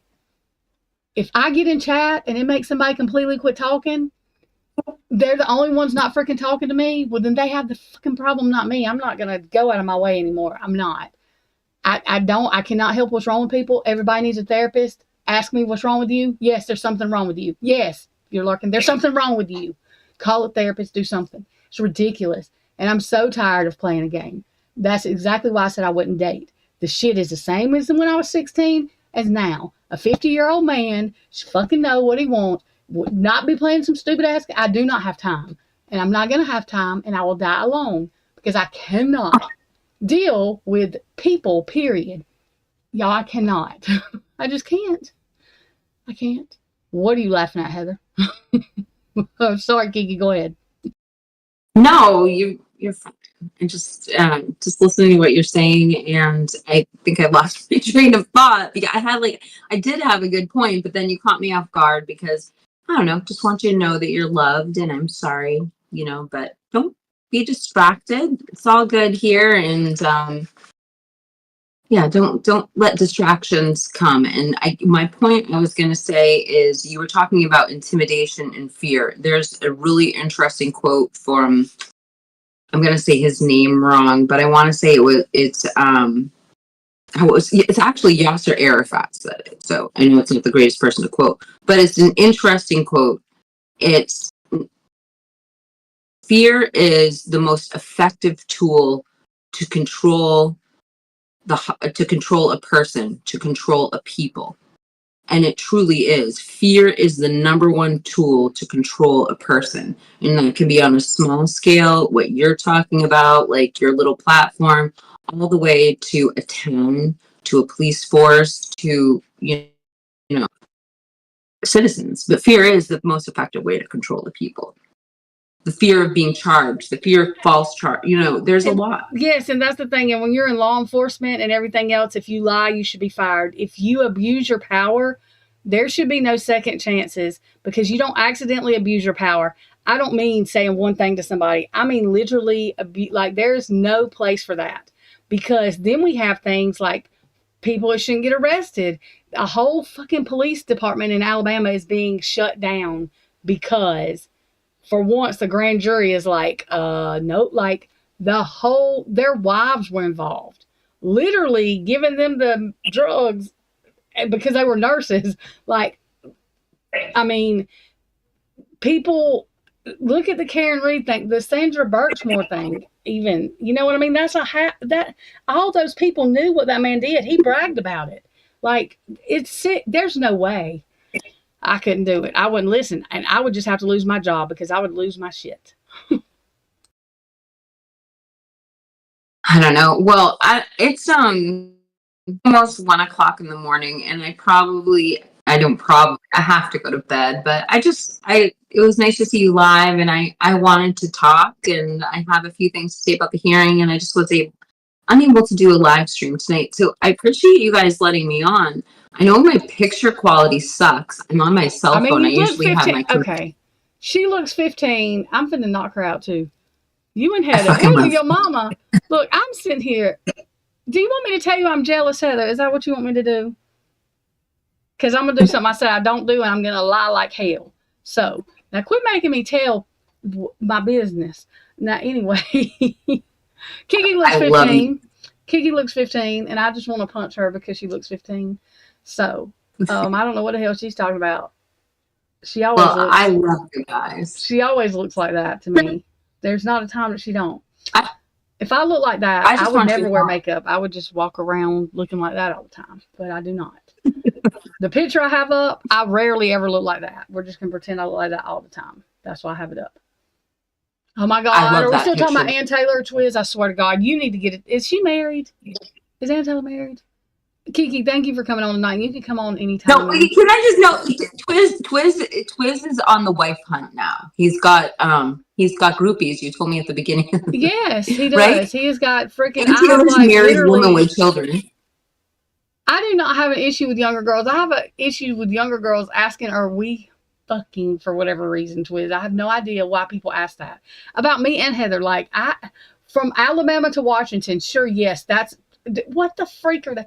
These girls lose their mind over you. I don't know what you've done to them, whether it's you playing with your beard, whatever you've done to them, but whatever you've done to them, yeah. All these little young girls. Young girls. Yeah, I'm turning on my camera. All right, so Twiz, maybe you should help Twiz, right? You know, help him if he's got, pick the right girl. Run is what Twiz needs to do. Fucking run. Are you crazy? Run. That's what I advise anybody to do. I just don't understand how this happened. I have haters. I told him he couldn't have a damn girlfriend unless, they knew that me and Heather was not. His girlfriends don't like me and Heather for whatever reason, and we've never talked about anything crazy with them. I don't understand people anyway. We're not looking for. I know, but you're saying you don't know why the girls are chasing after Twiz. Didn't you see how much Xander loves him? Yes, I do see why girls chase after Twiz, because he's real sweet, and he's just whatever. But to me, it's like my brother, so I don't look at him like that. So I'm thinking, ugh, that was gross. Like, I think Twiz is cute. I think he's I think he's hot, but I think my brother's hot too, but that don't mean I would whatever. He's a nice looking guy, but I don't think about what they think about, I don't guess. I don't sleep with my homeboys, my brother's stuff. That's why we're friends. That's why me and Kane are friends, because I don't have to worry about that. Because if I had to worry about them hitting on me, I wouldn't be their friend. Yeah, they love his beard. I'm not sure. I think it's the map thing. It's his brain or something. They in love. All right. Well, anyway, I just thought I'm Twiz. I really hope we're not making you feel bad, like putting you on the spot. But we're just saying it's really cute, and I think it's the Xander card. I think you played the Xander card. So how would he feel bad? He's got 20-year-old girls after him. Yeah, right. He don't feel bad. Don't knock his style. Whatever. He's 20. It doesn't matter. As long as they're 20, right? Yeah. They better not be young. I'm just playing. Twiz knows I'm just messing with him. I am not. He does have, I don't know that they're 20. They're just younger. They think they in love, but. Where's Twiz? The phone's been after me since I was in third grade. It isn't anything new. See, he's conceited. He already knows what he looks like. That's why I said he knows what he looks like. He ain't stupid. All right, I've had enough of this conversation. I love you guys, and thank you for making me laugh. Liz, sorry, I hope we weren't putting you on the spot. Since third grade. I love third grade. Oh Lord, since third grade, Kiki. He's known he's hot since he was in third grade. Well, as long as you know it. All right. enough of you guys. I'll be, after I get off here, I'll be tuning in while I brush my teeth and put on my pajamas. And I hope you have a great show. Chat, I love you guys so much. Thank you for, just keeping my stuff straight. And viewers, I love you. Thank you for a good show. I hope you guys have a great night. We love you too. I don't know how to, oh yeah, let me fix Discord, y'all. Hang on. Uno momento, y'all. Blah, blah, blah, blah, blah. I forgot what I was doing. Twiz, I'm just messing. But I mean, I wasn't saying nothing bad about Twiz for real. He does have girls. Like, I do get asked that all the time. Like, no, that's gross. And Meg, let me tell you about Heather.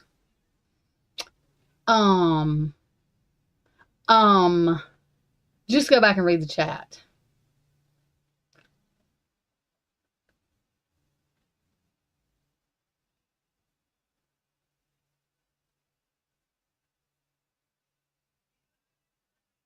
There are things that she does not have to communicate with me that she communicated. She didn't have to. I'm just playing. I don't care.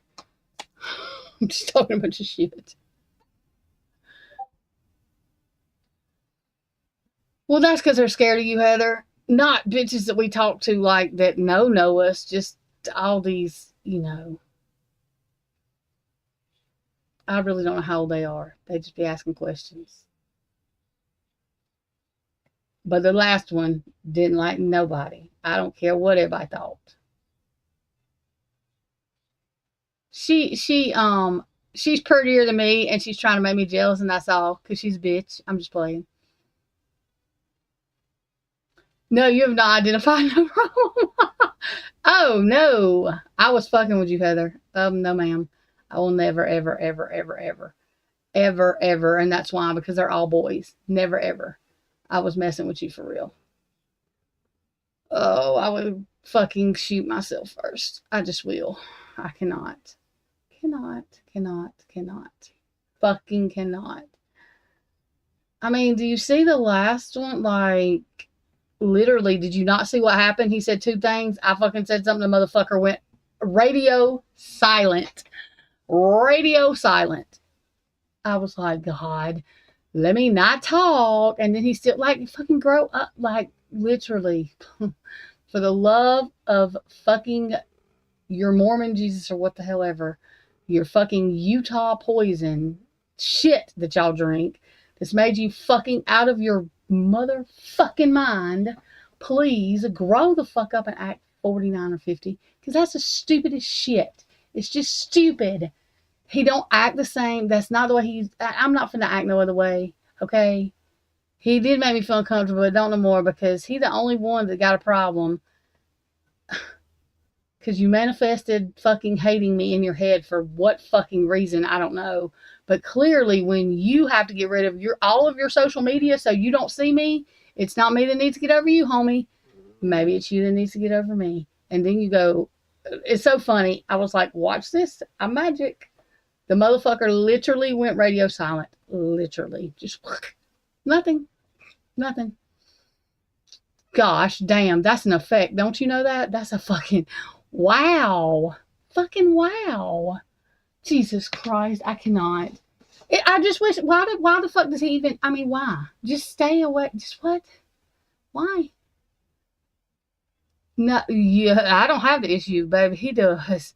I'm saying, I tried to go out of chat, not say nothing, so he could, and he's still like, I'm not. I'm going to be me. I'm going to be me today, tomorrow, every day after. If he wants to act like somebody else, that's his problem. I can't help that shit. Fucking weirdo. I don't know. Jesus Christ. Anyway.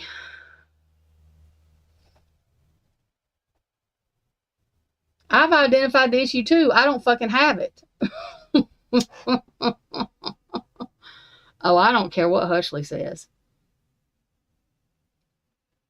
Hushley can suck another one to get whatever the fuck it is she got. I think that's how she got her damn law to shut up, Trisha. You gonna make me say something I shouldn't say.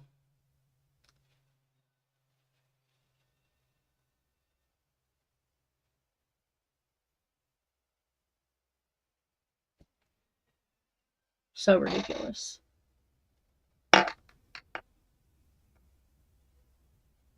The fact that I ever fucking felt any kind of... Never mind. I just learned the hard way. I don't think they grow up. Relationships don't get any fucking eat, and I can't do it. When I was 16, it was bad enough. I hated fucking dating. I hated all that shit. And I refused to do it at fucking 40, whatever, however old I am. You can't believe shit nobody says. They might change their mind tomorrow. You don't fucking go from feeling one way to feeling another. That don't make no fucking good sense. And I cannot. My head hurts.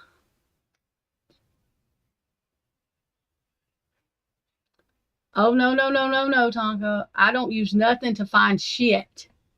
Okay? That was not a find. That was an accidental. Oops. That was not somebody looking. I don't use social media to find anything. That was just one of those things that happened.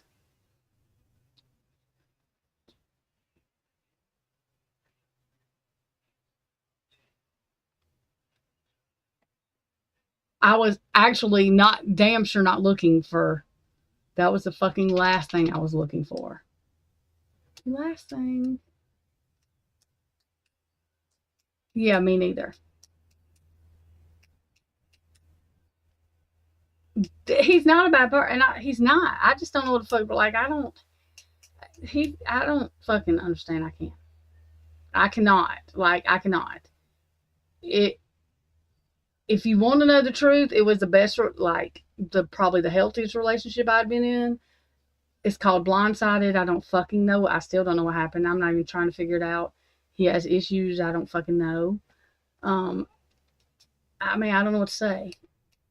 But, it is what it is. It was actually started as a joke. Literally a joke. I figured he was married, had a girl, the shit was supposed to be a joke.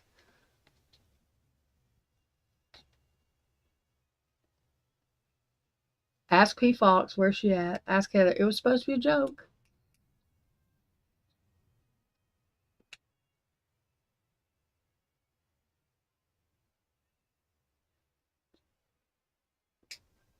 We're not trying to find a dog a girlfriend neither.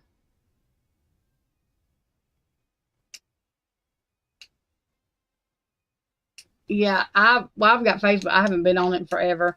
My Facebook has people I went to high school with. That's who I talk to on there. I don't meet people online. I mean, technically, I didn't meet that motherfucker. That was one of... Never mind. Shut up, Trisha. Anyway, fucking...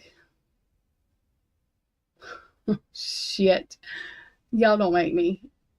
I can't think about this. But, yeah, it was a joke. Or it was supposed to be a joke. It's fucking Kane's fault. It all happened in Kane's chat just about anyway, so I'm going to blame him. I pick who I'm going to blame different days.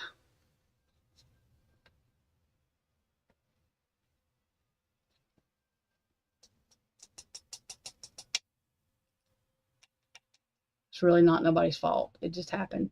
I'm not even mad about it. I just fucking don't understand why the fuck it... God dang. Fucking what? What the fuck? I just don't understand. Oh, shit. I want a fucking house on a deserted island.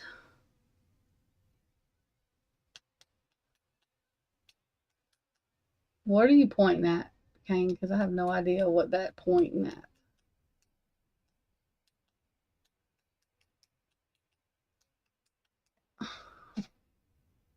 Jesus.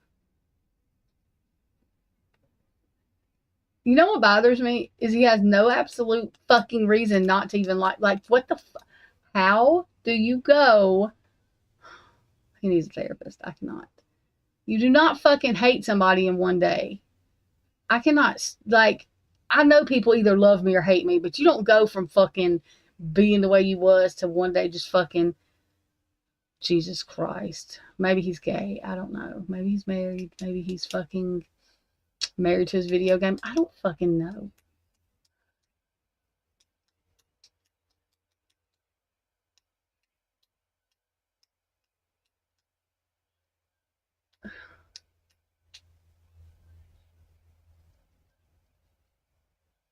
I already said what was. I was messing with you, Kane. It ain't your fault. It ain't. How the hell can it be your fault? I'm fucking grown. It ain't your fault. It's nobody's fault. Like, I'm not the one with the fucking problem. I don't go radio silent. And the thing is, it's like he talks right right after me, so it's not like he don't know I'm fucking there. So, what the fuck? Jesus Christ. Therapist on speed dial. Literally.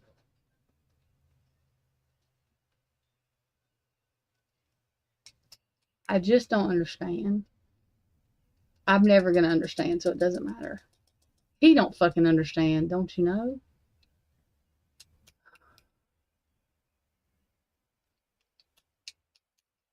Fucking, I can't.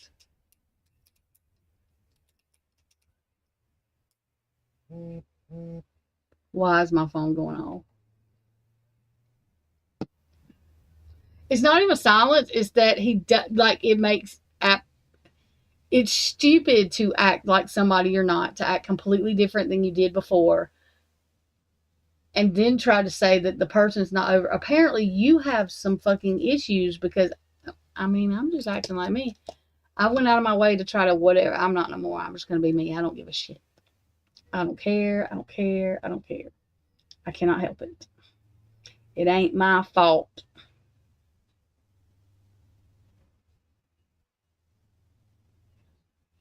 What in the fuck is this, Twiz? Oh, Twiz, you sent me a picture. Hey, you look like my little cousin. Lord have mercy. Mm-mm-mm.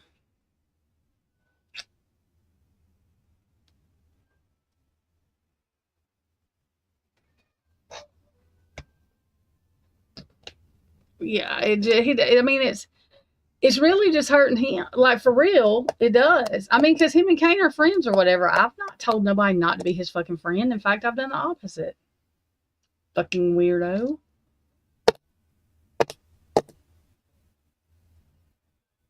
I wouldn't tell nobody not to be his damn friend because that's fucking stupid. But if you're gonna come someplace and say something, just be like normal. Why the fuck do you just? It's so stupid.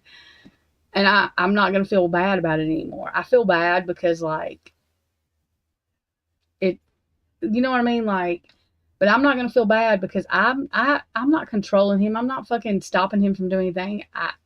That's his problem.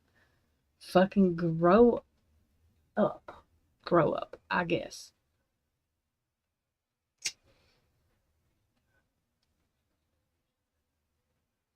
Yeah, and he's very stubborn. That's one thing that motherfucker is, oh shit.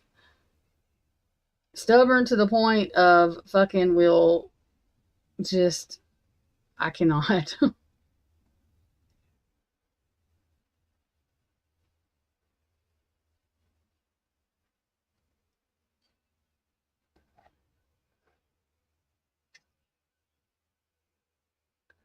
I do think that's one thing that confused. We didn't fight. We didn't argue. Like, we just didn't.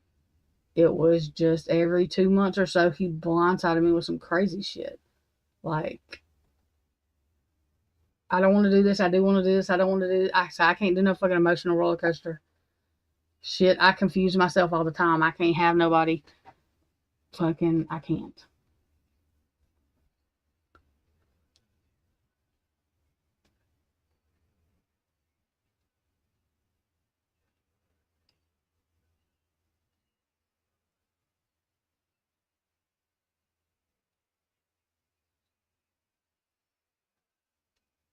I don't know.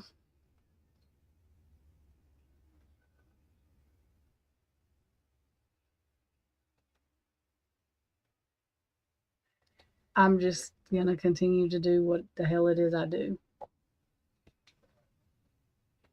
whatever he's manifested in his head, then whatever.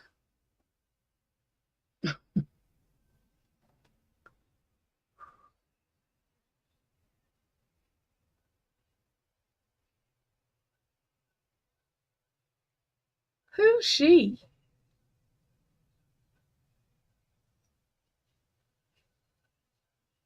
You talking about me? Who are you talking about? Heather? I'm confused with what they're talking about now, too.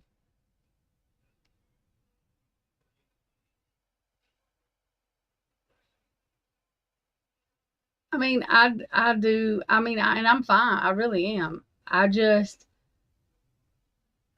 don't want to make him feel uncomfortable, but like, I'm done going out of my way. Like, that's so. Get the fuck over it. That's all I'm going to say. The fuck, be weird, fucking act completely different if that's what makes you happy. Fucking be weird. Probably why nobody pays attention to him, because he's not acting the same way. I don't know.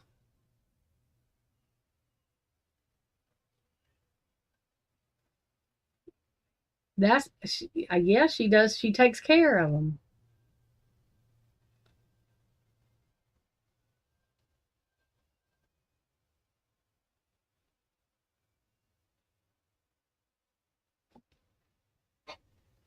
And by the way, just before, in case we have lurkers in here, I'm not really mad at Heather. I can see it now.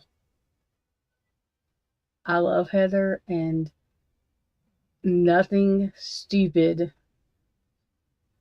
like that would ever, like, I was messing with her. Because I can hear the shit now. Oh my God.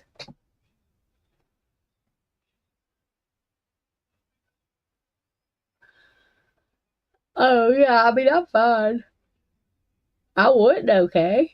Cause I don't like to be thrown off guard. Like when I think, I mean, it makes me think somebody's fucking with my head, which I don't think that was his intention, but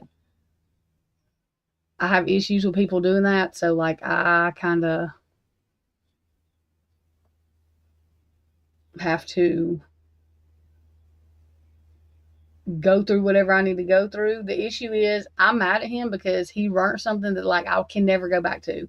I don't give a fuck if he called me tomorrow and said he was in love with me and wanted to marry me. I would hang up on him because now I don't feel that way and it's your fault and you ruined something that could have been very good. And why the fuck did you do that? Why? What the fuck was the point? What the fuck? It was not just like a month. It was like 7, 8 months. It felt like fucking 7 years for real. But I just don't understand the whole point. It was stupid. So that's what I got mad about.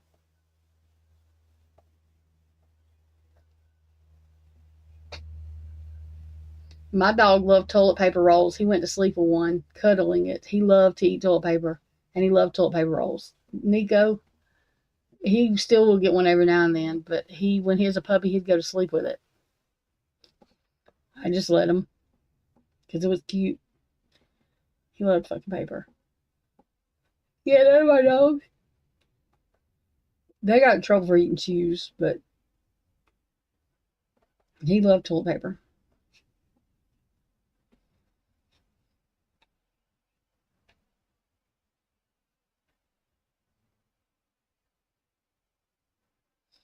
Oh, I mean, yeah, I forgive him, but like I can't. He thought just because he could go away and come back, and I let him do that a couple times, like it was gonna. I guess I don't know what the fuck he thought, but I can't. Once I'm done, like I can't. I don't. There's no way for me to make myself feel that way again. Now I have all kind of fucking trust issues. Like I can't. I just can't. Pig ears. I still have Heather's fucking dog, some damn pig ears or something I bought him. I still haven't sent them to her. I'm glad you said that. Now I gotta find the damn things.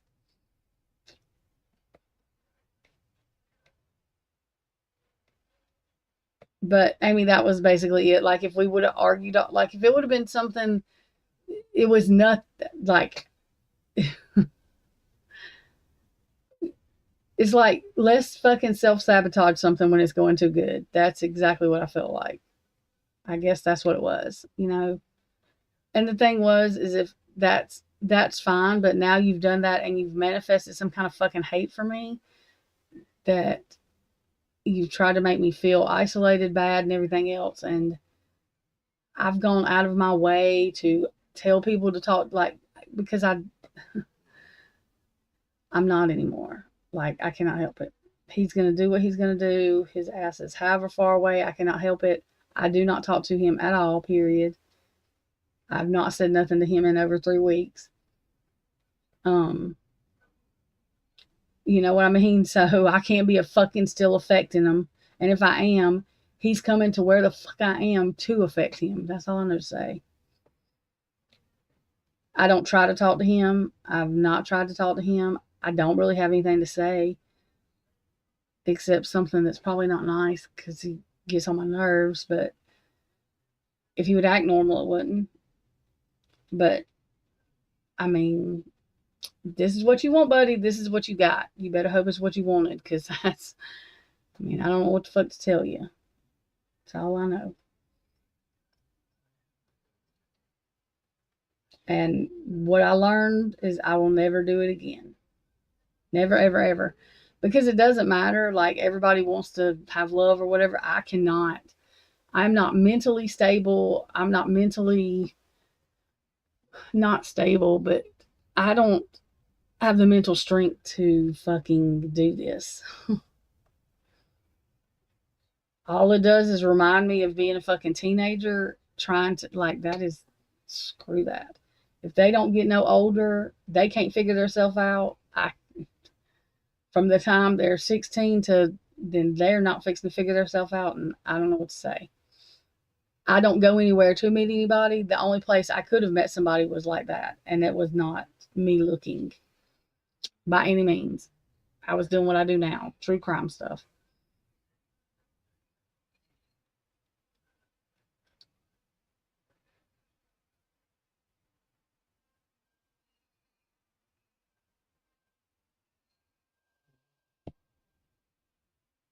And sometimes, I mean, things happen for whatever reason. It is what it is. It just showed me that, yeah. Yeah, most dogs are spoiled brats. My dogs are. They drive me crazy. Yeah, and I mean, it's crazy. And I mean, I guess everything is not like that. But listen, the shit hadn't changed for me yet. It's not fixing to change for me. I don't need to be 50 trying. I mean, fuck that. I would literally just be lonely sometimes. That's all I know to say. Be fucking lonely sometimes. I can't. Because I end up putting way more into it than the other person. I don't have the energy. I just don't. Oh yeah, that's what I was gonna tell you, Kane. Will you do that for Miss Potts? Because she needed one that she could hear good.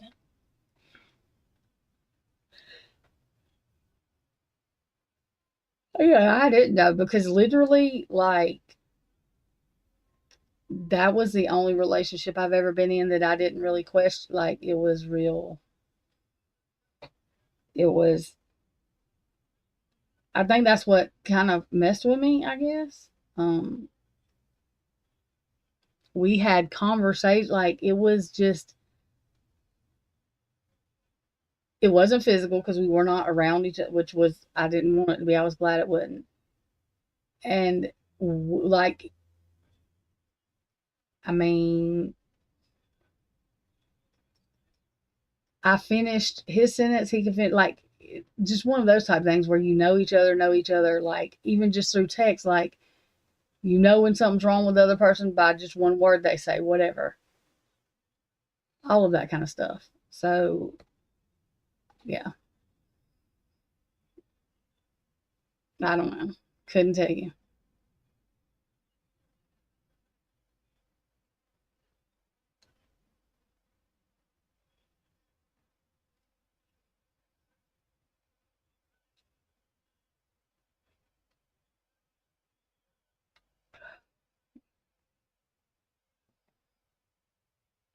I do know you cannot be in a long distance relationship and decide you just don't want to talk, have conversation, when that's what the fuck you do. His accent flipped me out a lot, so I didn't talk to him. It finally quit flipping me out. I don't know who the fuck. Like, I talked to Heather. She lives in fucking Ohio. I mean, nobody talks like him. He literally, I don't know, was very, very proper. Way too proper for this southern slang, girl. It flipped me out. First time I talked to him, I wanted to hang up on him. Heather was like, Trisha, I was like, oh, fuck. I just want to hang up the phone. I did. I was like, oh, I can't do this shit.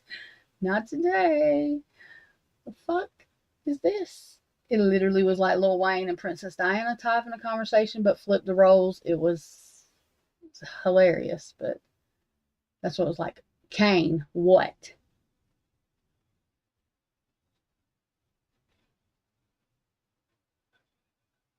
What do you say my name like that for? I mean, it wasn't really a nightmare. The reason I liked it is because it took the physical part out of it, so you had to get to know the person.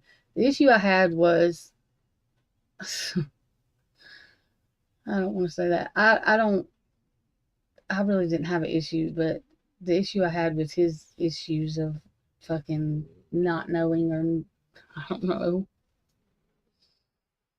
Fucking, I don't know. If you're scared, say you're scared. That's the way that's going to be what I say on it. What? Are you telling me to shut up? Okay, Kane. Yes, sir, Kane. What? Not saying anything bad. Okay. Well, now what? I was having a conversation with Amy. What time is it? Well, I don't give a shit. He'll not alert. If he's gonna sit here and lurk and not know, and he can just get mad and think somebody talking shit. But I'm really not. I actually took up for him. I don't give a shit no more. Okay. The truth is the damn truth. I didn't say I was perfect.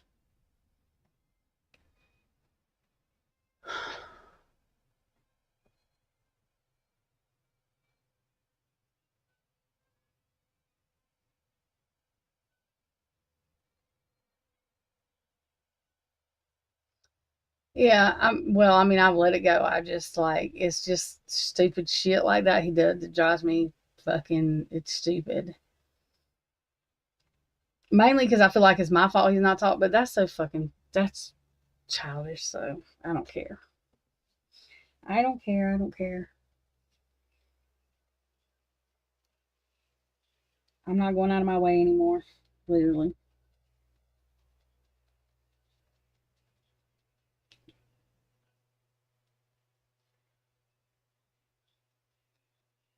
But there is something in that water up there in Idaho, and you like, I don't fucking know, but I just advise folks not to drink it because motherfuckers are off the chain for real.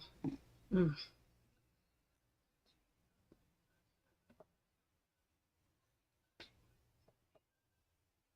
The issue is this for real. He is comfortable with his life and the way he lives it, and he really is too lazy to put in energy. And this is just the God's honest truth with anything else. Like, he don't stay in his sister's basement because he has to. He does it because he wants to. He makes good money. He just don't want nothing else. I don't fucking know. All these guys that don't want nothing else out of life, I just don't understand. I'm not finna stay with your goddamn sister. I'm just not doing it, okay? I'm just not doing it. So, he is fucking content with his life, and that's literally the way it is. He doesn't do, like Christy swore. She asked him, was he gay, married, have a wife in the closet, something, anything, because like she swore. He doesn't do anything. He goes to work and comes home. He don't fucking talk to anybody. I was literally about the only person he talked to. He doesn't. That's just the way he lives his life. And if he's happy that way, fucking so be it. Why didn't you just say that, you damn dumbass, instead of doing all this stuff? And that's really what the issue is, I think. That, and he can't process emotions, in my opinion. That's a whole nother issue. Or he gets scared or something. I'm not real sure what happens, but something happens. But he's lazy. Yeah, he's lazy. He does not want to fucking put in any energy into fucking, I mean, he just don't. Like, that's just, he just don't. He's content with the way he lives. I reckon. It's the way he acts. So, do it to it.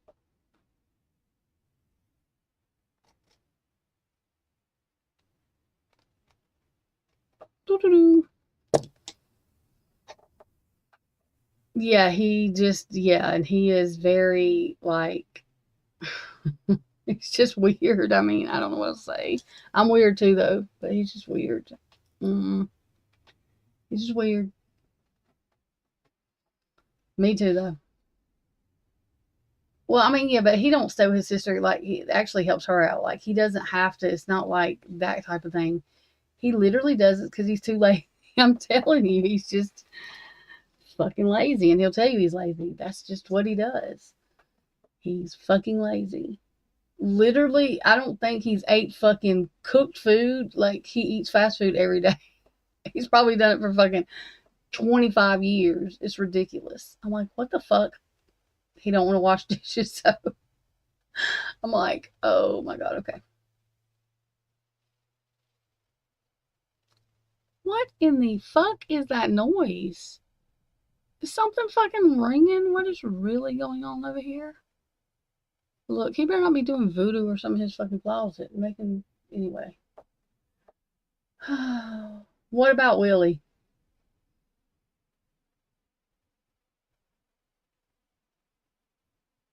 Who the fuck is Roy? Oh, never mind. Okay. I'm fucking. What the fuck is ringing? I don't even want to know. That it ain't that speaker because I threw that bitch in the yard. I don't know who was in here or if any of y'all was in here when that fucking speaker kept on going off, but I threw that bitch in the yard.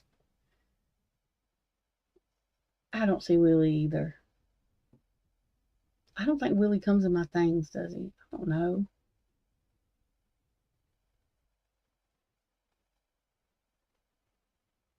Anyway.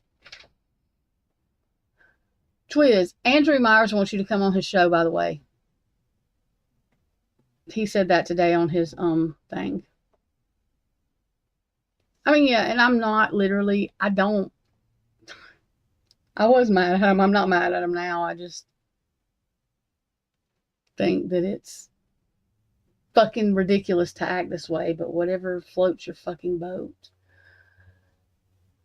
Maybe it's my ego. I just put it in my head that I'm not the one, like he's trying to tell me what I need to do to get over him or something, and I think this is him, you know. Oh my God, Twiz, you know what? What? Has brain AIDS? I don't even know what the fuck that is. Twiz. Kiki worried about whether I'm messing with your confidence. Your damn head is so big. I mean, you know what? I don't think you're that hot anymore.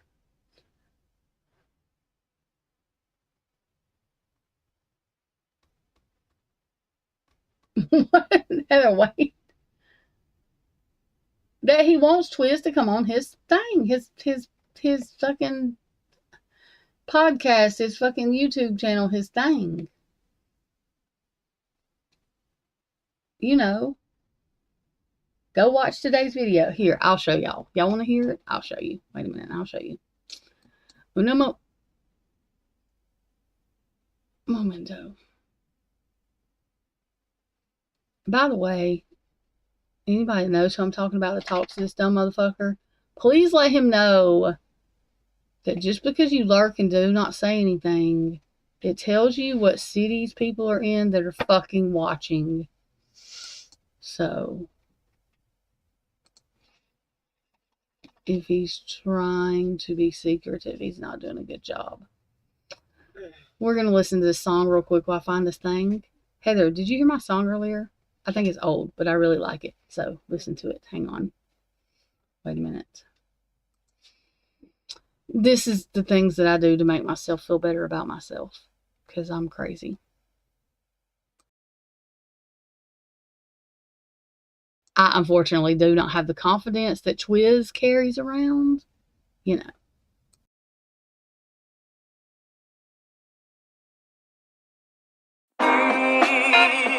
A helping hand to your fellow man.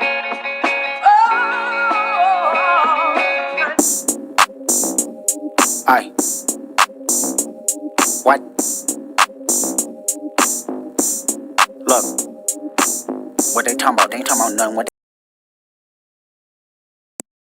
No matter what the fuck these hoes talking about, just know you a bad bitch every motherfucking time that you wake up and you look in that motherfucking mirror. All the pretty girls walk like this, this, this, this, this. Pretty girls walk like this, this, this, this. All the pretty girls walk like big boss vet. Pull up in the vet, flooded out my wrist with some ice around my neck. Shitting on my ex, on to the next. He know this pussy good cause he always come back. I like diamonds, shiny, fly me to an island. If I say I want it, then you know he gon' buy it. Foreign, private, designer, stylish. I'll throw attention, know a bitch to get childish. Go dumb on the dick, know he loving the moves. If I'm fucking with him, he ain't fucking with you. Made him blow a bag, spent it all on shoes. Cause all the pretty girls walk like this, this, this, this, this. Pretty girls walk like this, this, this, this. All the pretty girls walk like this, this, this, this, this. Pretty girls walk like this, this, this, this. All the pretty girls walk like. Walk into this bitch like I got money then. I came in with some ballers, I ain't come with them. If I ain't got no section, I ain't coming in. Bottles after bottles, tell them spin it then. I got hitters on call, yeah, I go hard. Nails too long to be fighting these bars. Pussy stay clean, a nigga gon' fiend. A whole lot of power in these YSL jeans. If I let you hit it, better hit it from the back. Wanna take me out, nigga, take me to the bank. The laces on my feet, cause it's wetter than the sink. Cause all the pretty girls walk like this, this, this, this, this. Pretty girls walk like this, this, this, this. All the pretty girls walk like this, this, this, this, this. Pretty girls walk like this, this, this, this. All the pretty girls walk like.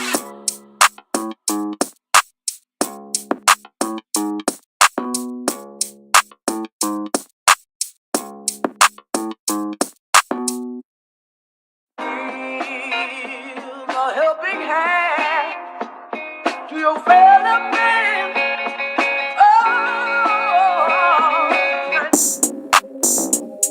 Aye. What? Look. What they talking about? They ain't talking about nothing. What they talking about? They ain't talking about nothing. What they talking about? They ain't talking about nothing. What they talking about? They ain't talking about nothing. Huh? They ain't talking about nothing. Aye. What they talking about? They ain't talking about nothing. What they talking about? They ain't talking about nothing. What they talking about? They ain't talking about nothing. What they talking about? They ain't talking about nothing.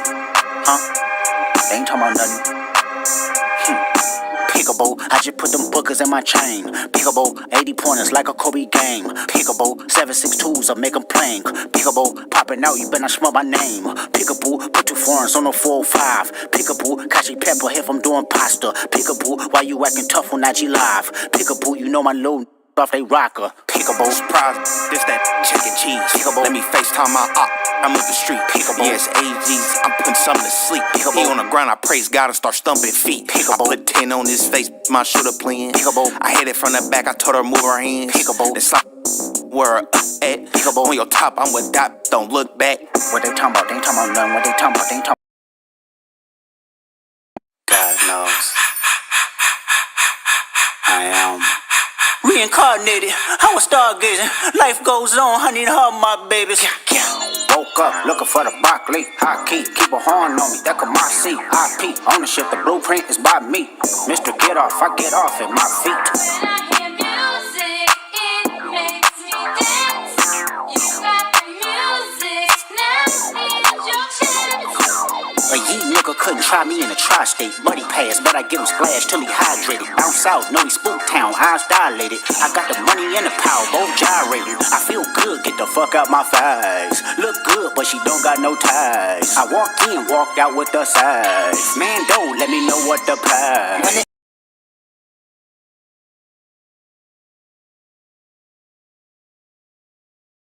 Kane, I know you're not talking about my favorite song.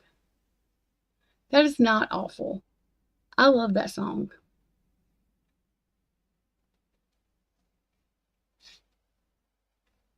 Don't be talking about my songs that make me feel better. Oh, jeez. What's wrong with you? Tell me that's awful. That is not awful.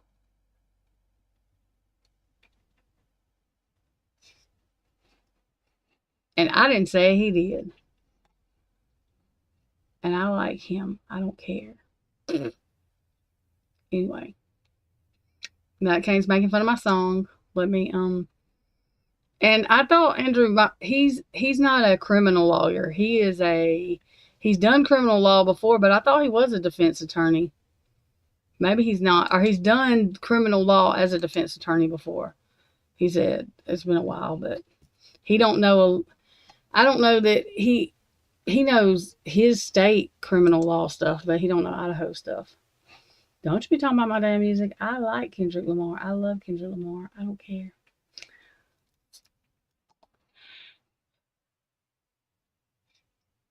Hello. Let me find his thing from today. Just 1 second. Where did he say that at? I think at the end. Yeah, he did. Because he had some lady named Sue. I'm not sure who she is, but she knows Twiz. Twiz, she knows you, and she knows AR. I guess she went to lunch with AR. I'm not sure who she is, though. She's nice, though. Whoever this lady is. Her name is Sue. Hang on. I don't know who she is, though.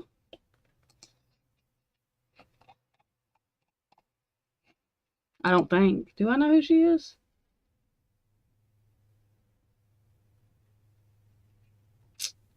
The rap is not trash. I like that song. I listen to everything, though. Tell me my damn music. Jeez. Okay, hang on. I listen to everything. I listen to old 80s music. I listen to everything. I listen to 70s music. I listen to country. I listen to old country. I listen to rap. I listen to rock. I listen to everything, for real. Depends on what mood I'm in.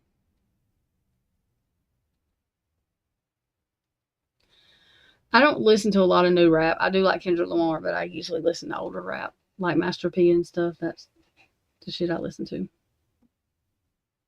Yeah, and I listen to them too. But I listen to Master P and stuff like that.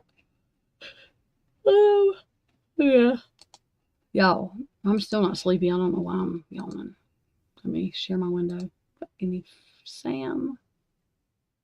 Hell's bells. Why does that do that every time? That makes me so ill. Stop your shit. Damn it. Alright, hang on, y'all. This thing is acting stupid like it does. Window.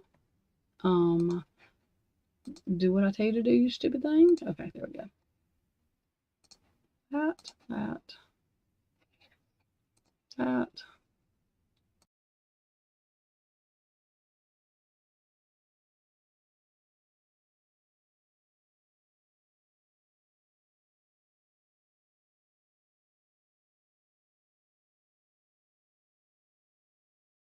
Idaho 4 case. I'm not going on a rant. No, I think I've said it before that photo can be interpreted by different people in different ways. It's like the old Rorschach. Call 911. You recall the call. Relevant at this point. That Ann Taylor pointed out that in addition to the 4 case and a special guest to help us go through them. I'm Lainey Law. And I'm attorney Andrew Myers. And today we have the privilege of being joined by one of our viewers, Sue. Thank you for joining us. Hi, you're welcome. So Sue actually has had the mind-blowing opportunity to actually get to experience some of the hearings live. How on earth? Because when we look at these courtrooms, they're like so empty. How are you able to get in there? The first hearing I went to was in Latah County, and so that courtroom I think was a little bigger. There's not been an issue yet getting in. I think the trial may be an issue to get in, but as far as hearings go, they've been easy to get into, and yeah, so it hasn't been difficult. I would assume that there'd be like a line down the block with such a big case. We thought there might be on Wednesday, but there wasn't. We got there plenty early, but no problems. Sue, I want to ask you a lot of questions about what it was like to be in that courtroom as opposed to being over here in YouTubeville. But before we do, let's just set the scene with one of the many issues that came before that court. We start out with the defense motion to exclude reference to bushy eyebrows, and defense attorney Eliza Massoth questioning witness Dylan Mortenson's credibility. She described seeing the person for, quote, only a second, end quote. The person may have been 3 feet from her, or he may have been walking to exit out the back sliding glass door. The back door is further than 3 feet from her door and is not visible from.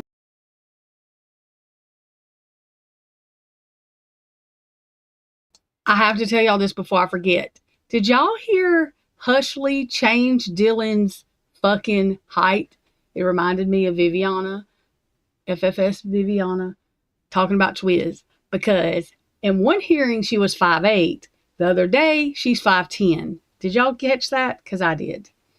But you don't even know how old. I mean, you're under oath. Fuck. She can't be 5'8" and 5'10". I'm just saying. That's probably stupid for me to have caught.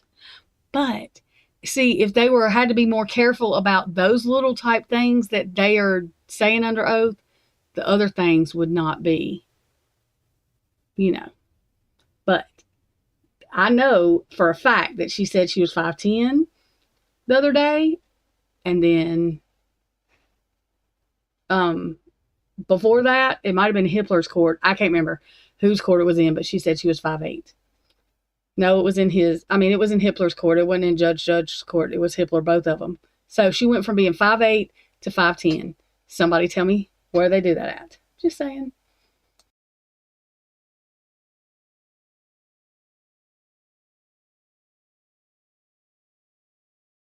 Where she was standing.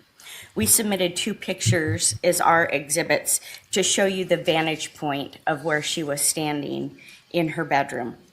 Her opportunity to see supports unreliability. Factor 2, the witness's degree of attention. This is where amount of alcohol has a significant impact on the analysis. She described herself as, quote, probably very drunk, and given the amount of alcohol she told law enforcement about consuming the entire day, that makes sense. She started with champagne mimosas in the morning, then White Claws 9 to 10 throughout the day. Then that night before she got home, she was involved in a drinking game and drank Borg, which is hard alcohol and flavoring. Her degree of attention, given this, supports unreliability. Factor 3, the accuracy of the description. Her description is that she saw a person wearing all black, not insanely tall. She doesn't know if she saw lips and nose. She is certain he is white. She never mentions eyebrows herself initially. The person who asked about eyebrows was law enforcement. In her second interview, Detective Mowry asked her if she saw eyebrows. She never said anything about bushy eyebrows. Then in her third interview with Detective Gooch, she said she didn't know what the eyes looked like or the color of the eyebrows. That's for the first time that she mentioned bushy eyebrows.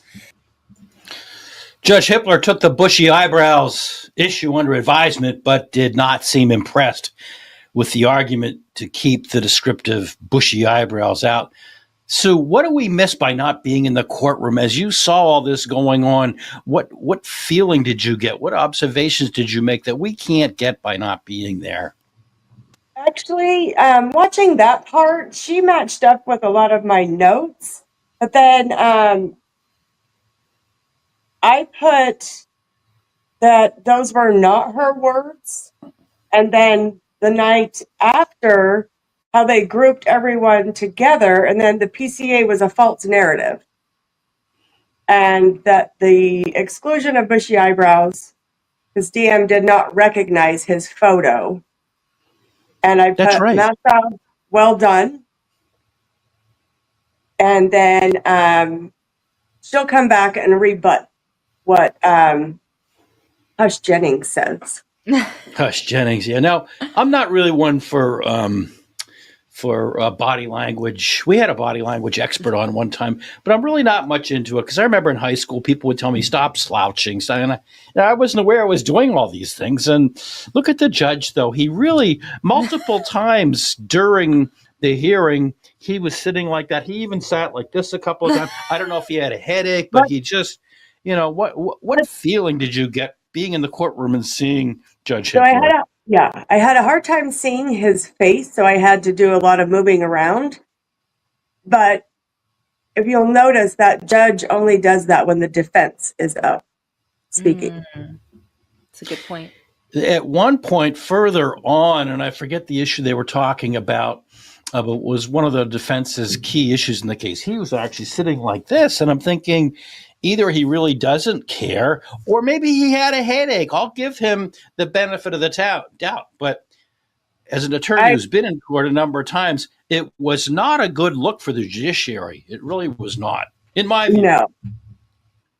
In my view, also, he interrupts Ann Taylor all the time. And I think it causes frustration with the defense also. Road crime scene. Yes. So it's in a our motion dollhouse. regarding demonstrative evidence, we were talking specifically about, for lack of a better phrase, a dollhouse, not to scale. If you're here in Alabama and you've got an old roof that you've been thinking of replacing for a while, or maybe you know you're going to need to... I'm sorry, I said the doghouse. Dollhouse. I correct myself before about a dozen commenters correct me. Construction, a 3D model of the residence itself. And as the court can see from the materials that have been submitted, the configuration of this house is unusual at best. I don't think that calling it a demonstrative exhibit excuses what the state has done here. The state said they didn't have any of the materials, they didn't come forth with them. Their date to be done with discovery came and went. Their date for their expert disclosures in December came and went. There are demonstrative exhibits, and trials are typically not. Judge Hibler did indicate that he will allow the dollhouse and tangle with them. And at times, I felt that he was arguing the state's case, which I don't think that that's proper. That's as far as I'll go with that. What did you think? Tell us what you think. So my thoughts, he constantly interrupts Ann Taylor. A sticky continuing issue in the case is the purported alibi that Brian Koberger was out looking at the stars. The issue is who's going to say he was out driving around looking at the stars?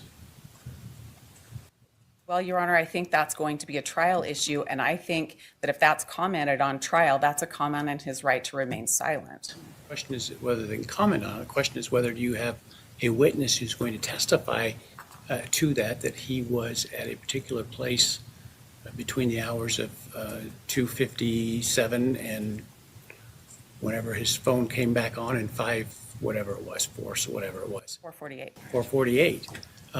If so, you have an obligation to produce that. If not, and your testimony, your presentation is that this is what was going on, you have to have somebody that's going to put that into evidence. You can't testify to that. I'm certainly not planning to testify to that. I'm responding to requests for alibi, and a lot of times in cases, there is not going to be a response because a person's alone. After going back and forth over that alibi issue, Ann Taylor seems to acknowledge that her expert Cy Ray could testify as to Koberger's whereabouts at the time that his phone was no longer reporting to cell towers more than an hour before the murders. But it just seemed to me that the state has been kind of baiting Ann Taylor on this issue, and the judge joined right in, it seemed to me. Yes. So at one of the hearings about the 7-minute drive test, if you'll remember when, I don't know how many motions to compel they had done by then, but they had Mowry on the stand as to what he showed to the grand jury. And he had only found the email the day prior and only took a screenshot of his drive test, which was his CastBiz report. He only saved a screenshot. I remember that. So what happened to the rest of it? So the state is withholding evidence still, in my opinion. Let's just make sure it's my opinion. And as far as all of this goes, the alibi, I actually went and drove through Moscow yesterday. Really? Where did you go in Moscow? You went to Moscow, Idaho, the day before we're recording this episode? Really? I did.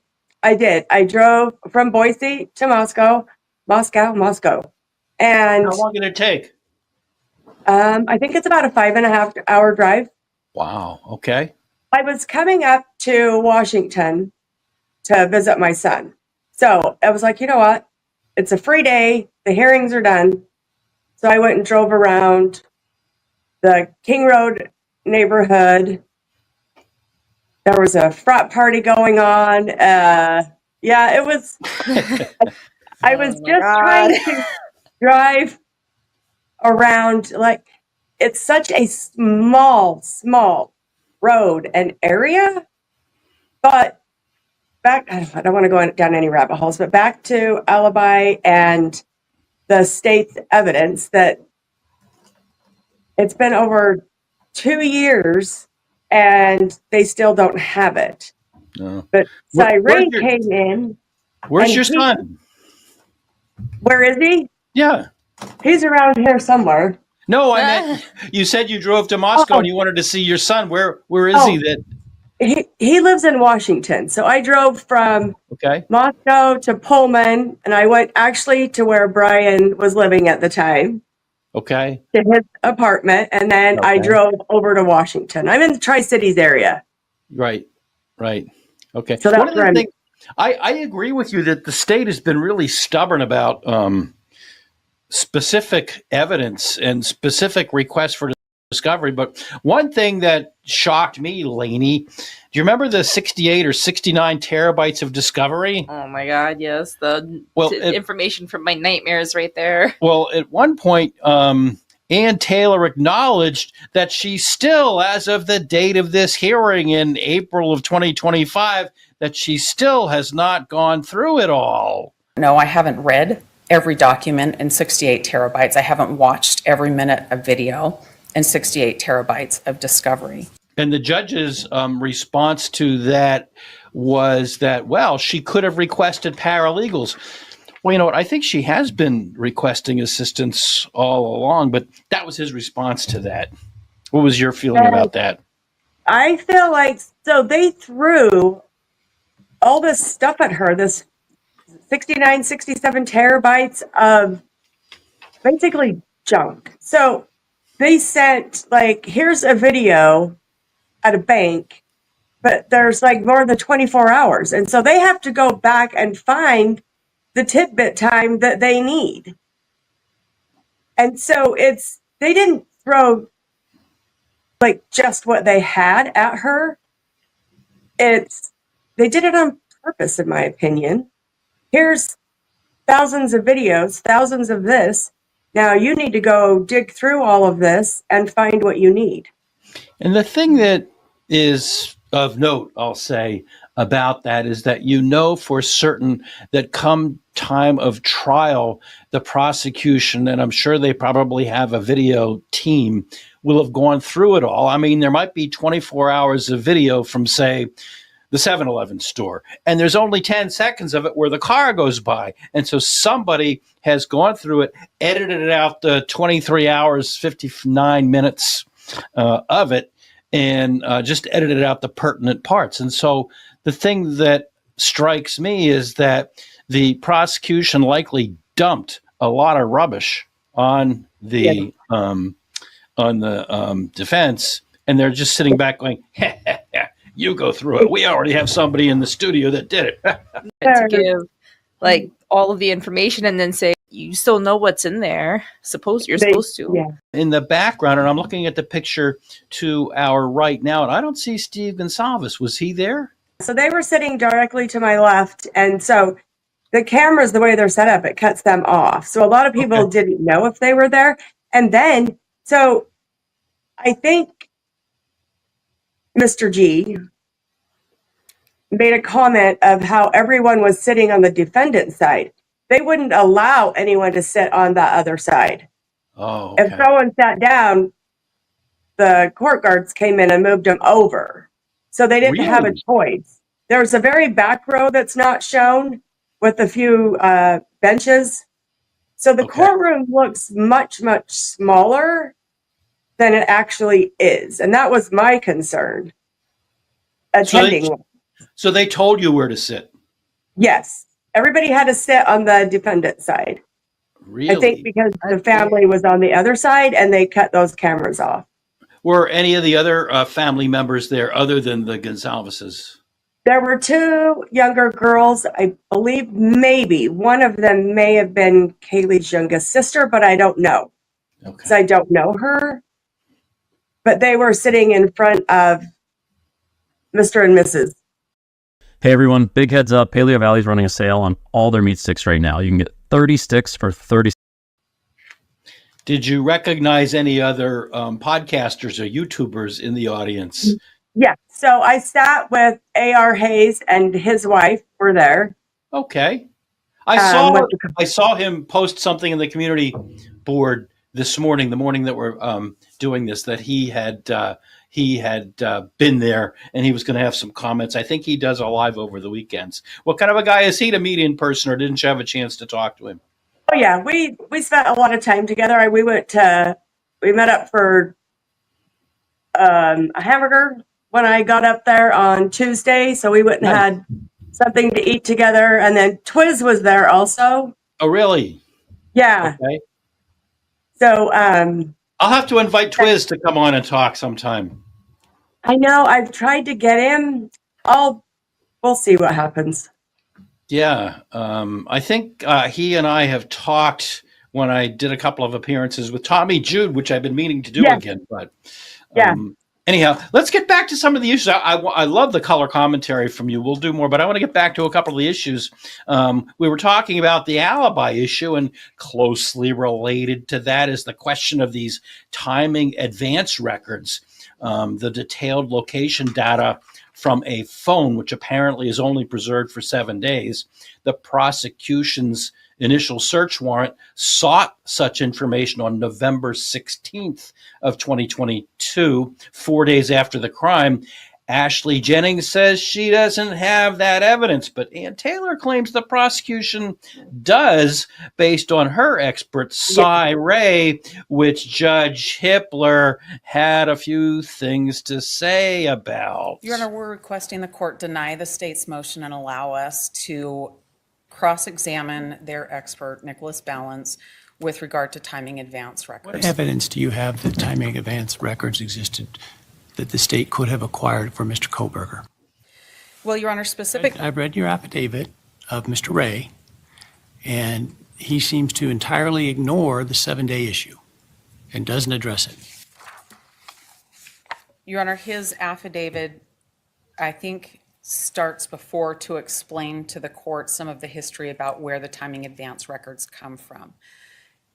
When Mr. Koberger was identified, I'm going to jump ahead and tell you why I think I should get to ask Nick Balance about these records.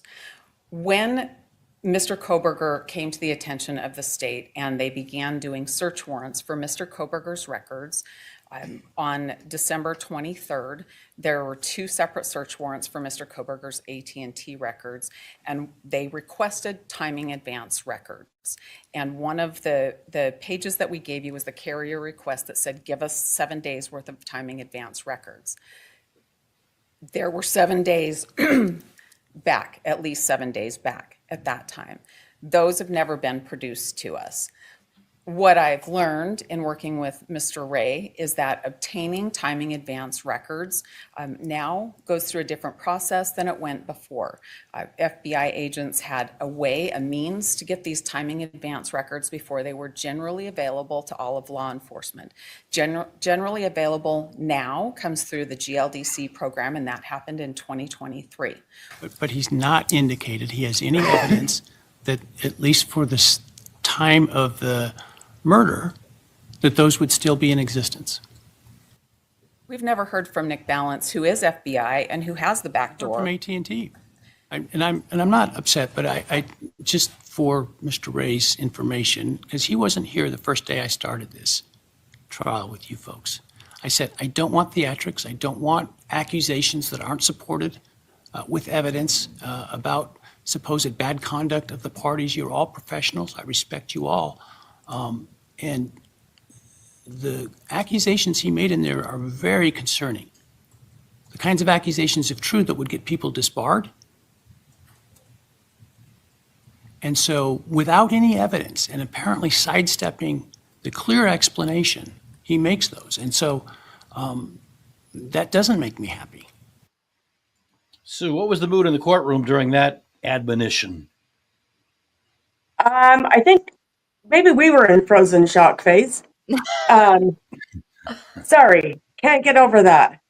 I just put that Hibler was getting pushy with that 7-day report. So in the beginning, if you'll remember, there were 2 warrants signed by Ashley Jennings through Mowry to get those timing reports on that 7-day. And they downloaded, I think, 3,800 cell phones at that time. Mm-hmm. And then I think they did 3 individuals outside of the 7 days. But that 7-day timing, the FBI did do. And they do have those.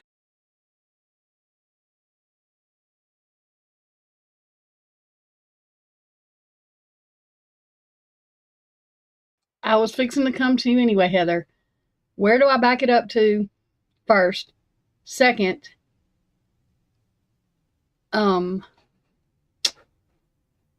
is that the page I'm sharing now? I'm sorry. That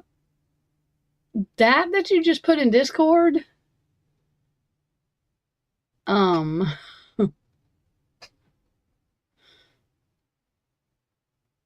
the hell is that?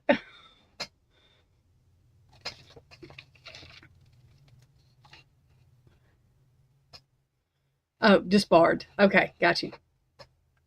The well, let me see if I can.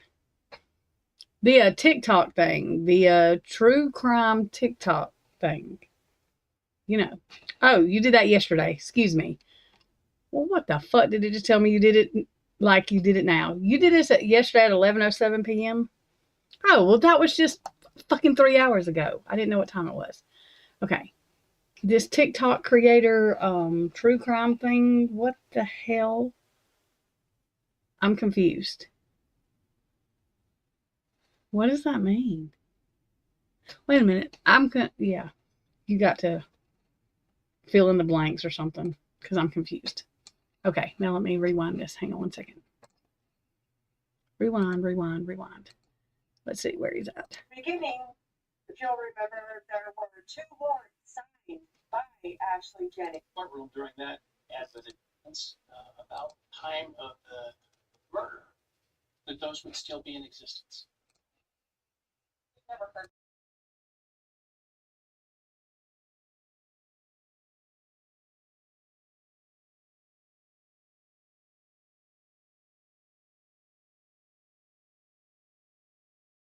I said, I don't want theatrics. I don't want accusations that aren't supported with evidence about supposed bad conduct of the parties. You're all professionals. I respect you all.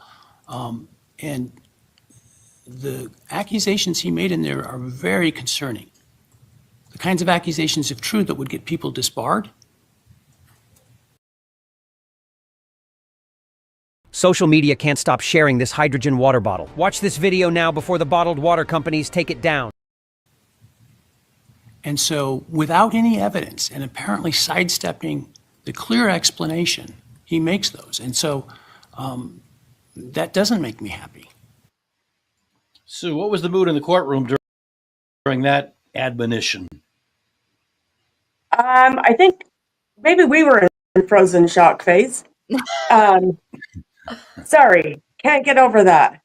I just put that Hibler was getting pushy with that 7-day report. So in the beginning, if you'll remember, there were 2 warrants signed by Ashley Jennings through Mallory to get those timing reports on that 7-day. And they downloaded, I think, 3,800 cell phones at that time. Mm-hmm. And then I think they did 3 individuals outside of the 7 days.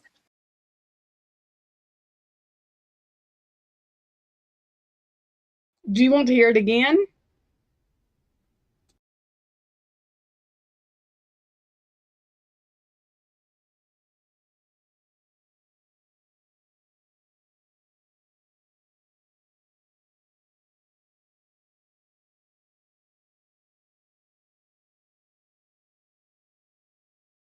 But that 7-day timing, the FBI did do.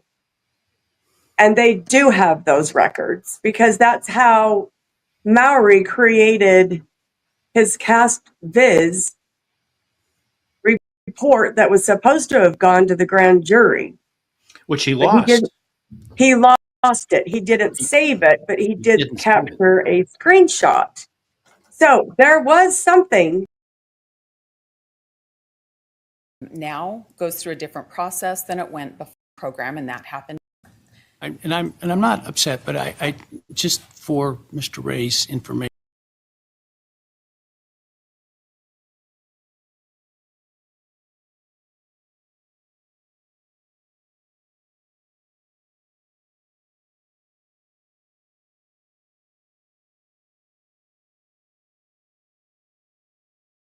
Because he wasn't here the first day I started this trial with you folks. I said, I don't want theatrics. I don't want accusations that aren't supported with evidence about supposed bad conduct of the parties. You're all professionals. I respect you all. And the accusations he made in there are very concerning. The kinds of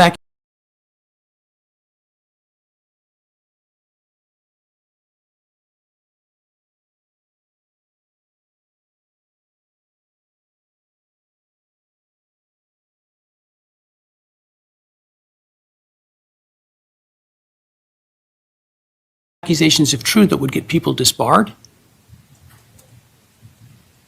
And so, without any evidence and apparently sidestepping the clear explanation, he makes those. And so, that doesn't make me happy. For this time of the murder, that those would still be in existence. We've never heard from Nick Balance, who is FBI and who has the back door. From AT&T. And the accusations he made in there are very concerning. The kinds of accusations, if true, that would get people disbarred. And so, without any evidence and apparently sidestepping the clear explanation, he makes those. And so, that doesn't make me happy. Sue, what was the mood in the courtroom during that admonition? I think maybe we were in frozen shock phase. Sorry, can't get over that. I just put that Hibler was getting pushy with that 7-day report. So in the beginning, if you'll remember, there were 2 warrants signed by Ashley Jennings through Mallory to get those timing reports on that 7-day. And they downloaded, I think, 3,800 cell phones at that time. Mm-hmm. And then I think they did 3 individuals outside of the 7 days. But that 7-day timing, the FBI did do. And they do have those records because that's how Mowry created his Cast Viz report that was supposed to have gone to the grand jury. Which he lost.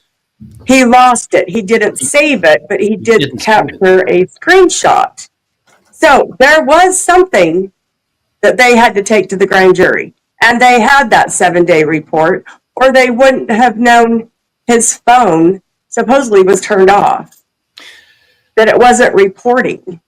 So this is setting up for a big standoff between Judge Hibler and Cy Ray. I mean, Cy Ray has his fans and he has his non-fans. In our immediately preceding episode, we actually read through much but not all of his affidavit. And yeah, it's some pretty harsh words for the prosecution. He said they're intentionally hiding things, and he's worked for only largely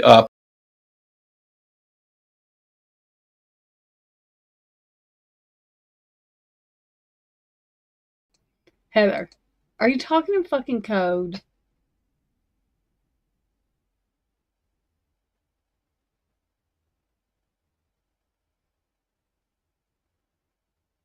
Okay.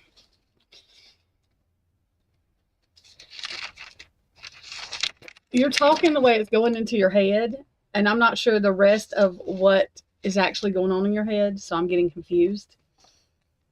The grand jury visualization, only the 4 hours around the time of the crime. Okay, the time frame that Mallory used to make. Mallory used 2 to 6 a.m. Okay. To say they don't have this. Okay, wait a minute. Hang on, Sarah. I'm going to read yours, but I'm trying to put all Heather's together because she, you know, talks in parts. So, okay, I'm trying to understand.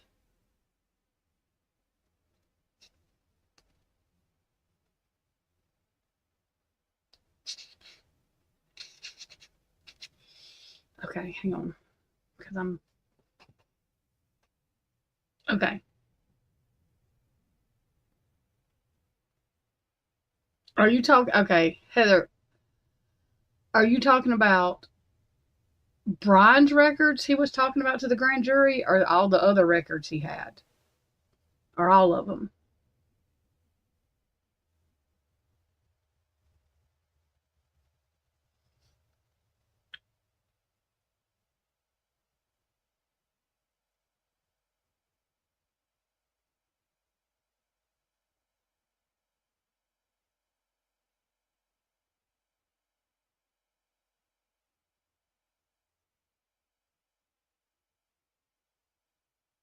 Okay.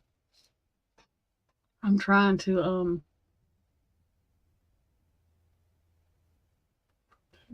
Oh, his phone was off the network then, right? That's what they said, right? So that's just what they said. Is that what you're saying? I'm trying to make sure that I'm understanding. What? Oh, so they just told him his phone was off. Did they just tell them that his phone was turned off that whole time?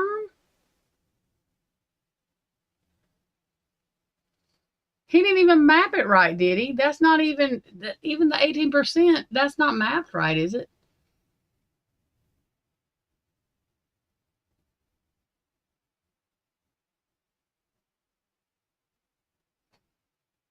Yeah, irrelevant locations and times.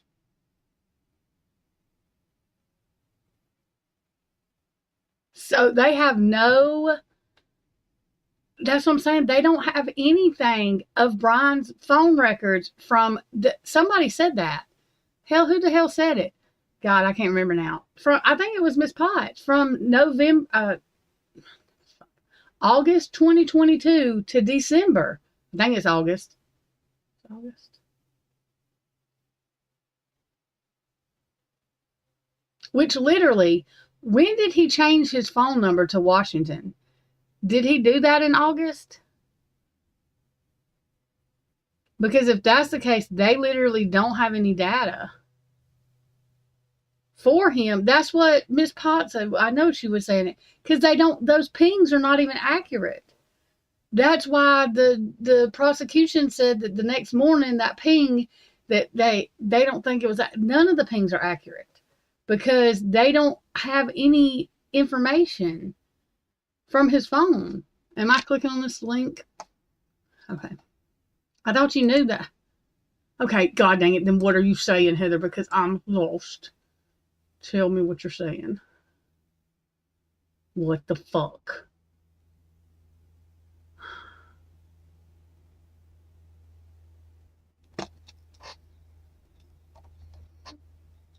Oh my god, Trisha, me. But I don't know what the hell you're saying.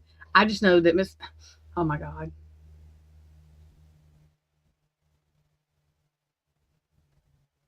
Okay, well, listen to me, Heather. Okay? Okay? I almost have what you're saying, but I don't know the fucking rest of it because I'm not in your head. And so you talk in spurts, and then I don't know everything that's inside your head. God forbid. So what the fuck are you saying then? Irrelevant times and all of that. Yes, we know that. Maybe we're talking about two different things, but Twiz, I swear to God, I just cannot with you people. I just cannot. I cannot. Heather, what the actual? I don't know what you're talking about. Tell me what you're talking about.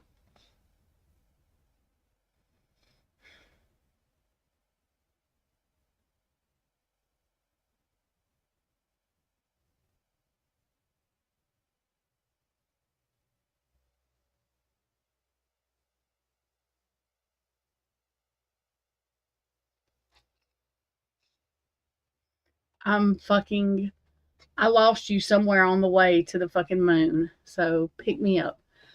Oh my God. Am I going to have to read something? You and Tonka and the shit that I read. Oh my God. What does that mean? Is this taking me to a virus? I'm just playing. Hang on. Heather. I cannot. Wait a minute. The hell yes. Go outside of YouTube, you stupid thing. Did I tell you to do that? No, I didn't say go back. Oh my God. I'm finna throw this shit out in the window. Hang on a minute. Jesus. Lord have mercy. What in the fucking shit? Go away, thing. Okay.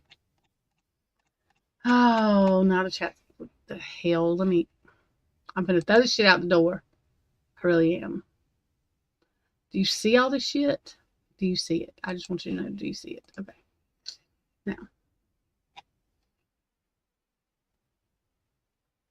Yes, I do, but I don't. It's probably something you have said, but I can't remember, and I don't know what you're putting here. So say the shit again, because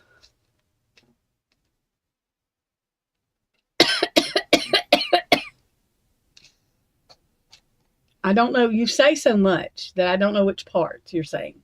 Now, whose link am I clicking on? Yours or his? Jesus. Okay. Go to the stupid site, you stupid thing. This is the thing that Tonka. Okay. What am I looking at on this thing?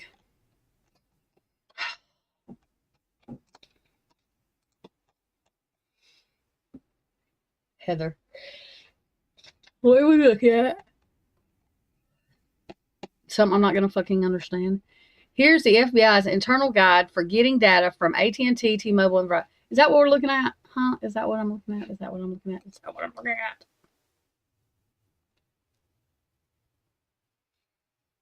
How you going to get her a Frosty and then give me one? What the fuck is really going on with this? And then Kane called, what did he say? One of the girls in their hot. I said, so what the fuck are we, chopped liver? Y'all are just rude. I told Kane he had to do it like he mods everybody. He's got to fucking tell everybody they're hot too. I'm just playing. I don't care. Talking shit. But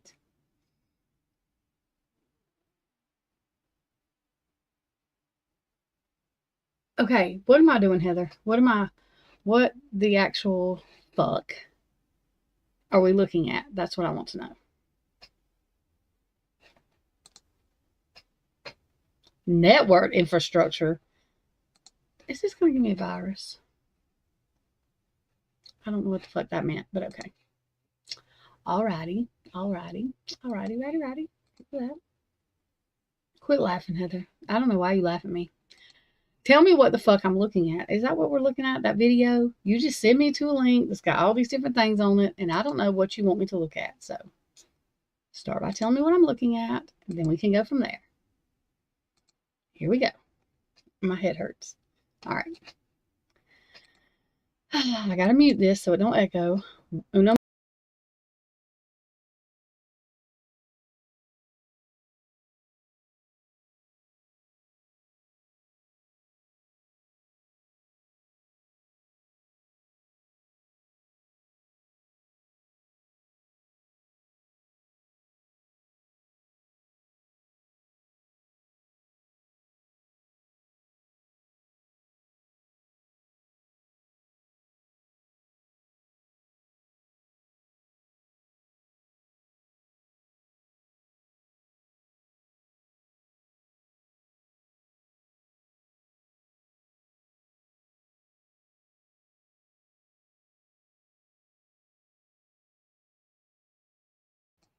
Am I supposed to be reading this? Okay, well, maybe I'm supposed to be reading it.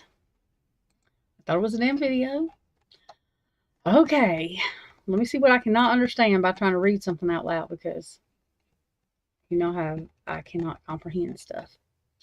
A newly obtained document written by the FBI lays out in unusually granular detail how it and other law enforcement agencies can obtain location information of phones from telecommunication companies. Much of the information reiterates what we already knew about law enforcement access to telecommunications data.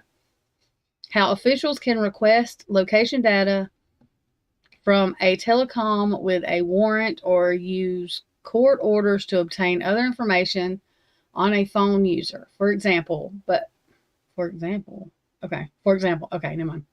But the document does provide insight on, does provide insight on what exactly each carrier collects, a more recent rundown of how long each telecom retains certain types of data for, and images of the tool the FBI makes available to law enforcement agencies across the country to analyze cell phone tower data. Right? Oh, that's not.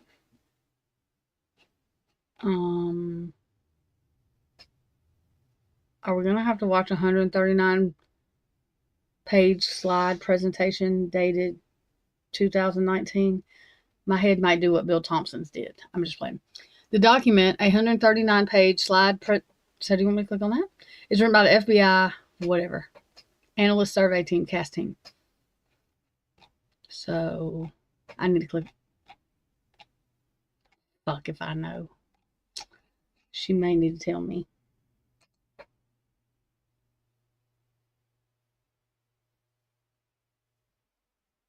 Heather, are you going to tell me, do I need to click on this 139 page slide, or do I just keep going here? Because, oh wait, here we go.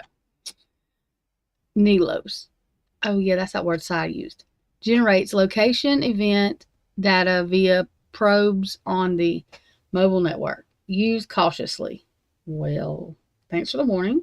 AT&T does not validate results. AT&T messaging results can get content and photos if subscriber has the feature turned on. I don't know what that means, but okay. Location-based service. Mobile locate. Triangulated coordinates, oh hell, of device based on timing advance or timing on arrival and suspected radius. Email every 15 to 30 minutes. Use event-based mobile to locate.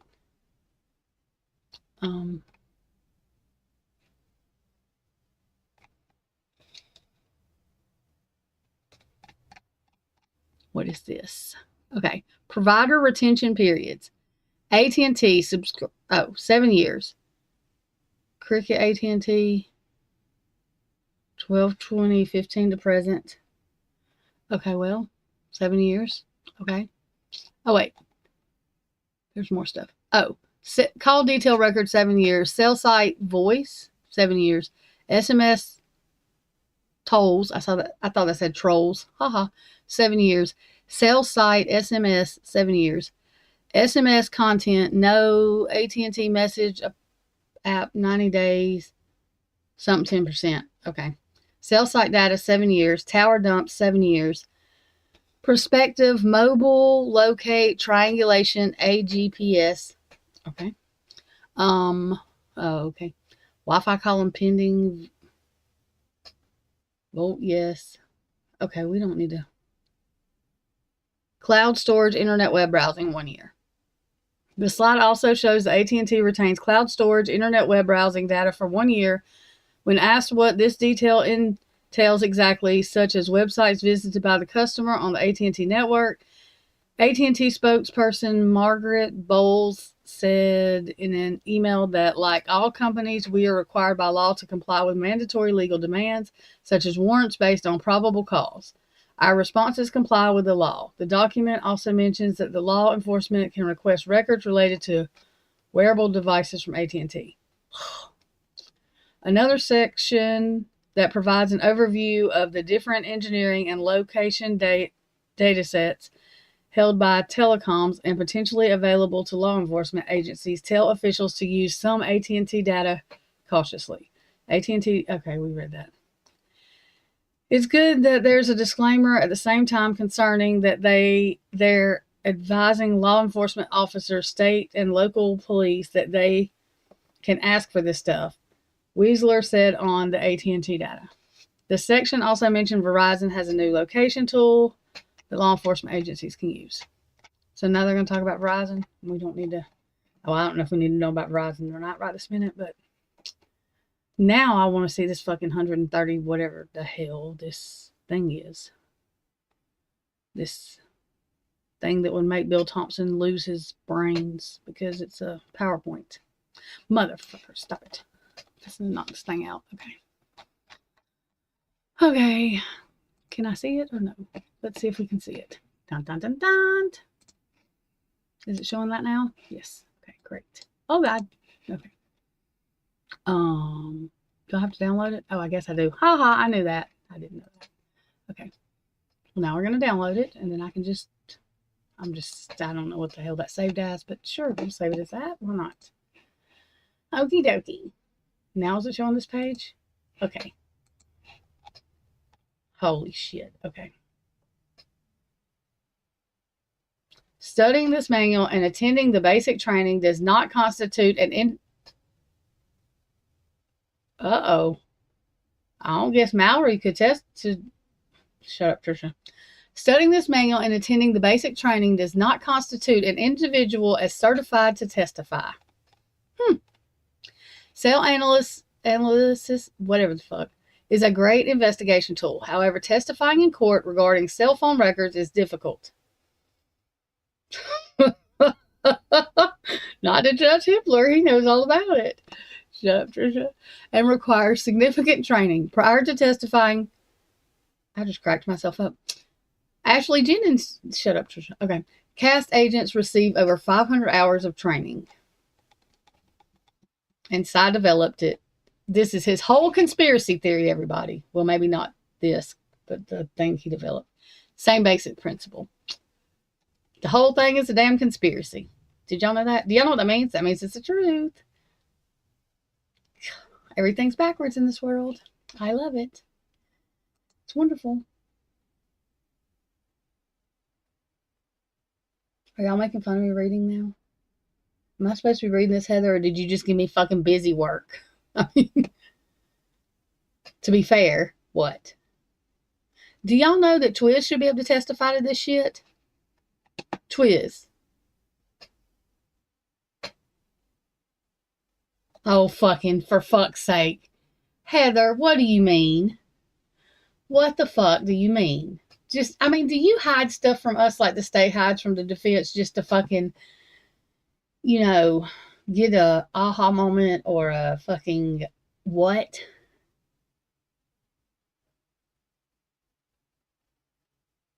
I don't know. To me, conspiracy means the truth because every fucking thing I've looked at that they've said it was a conspiracy theory always ended up being the truth. So I'm not sure what anybody else interprets it as, but I interpret it as it's the truth. They want you to look over there and call it this, but it's really the truth. So you know, I'm just saying. When I hear conspiracy theory, I go looking at it because it's always turned out to be the truth for me. I don't know what the hell they really wanted the word to be used as, but if y'all ain't figured out that's a distraction word yet, because anything you look at that was supposed to be a conspiracy, sure ends up being the truth. So, I'm just saying. Now, okay, these are slides. If anybody does not know, the prosecutor that kind of looks like Santa Claus, but I don't like to call him that because that might frighten kids away forever and ever. So, that old man with the white beard or whatever, he would his ears would turn purple and I think his head would blow off if we sent him this because he has some kind of trauma issue with PowerPoints. PTSD, I'm not sure what happened, but we saw in court that he threw a fucking tantrum. So, just as a reminder, we won't be sending him the 139 page PowerPoint. We don't want to trigger anybody.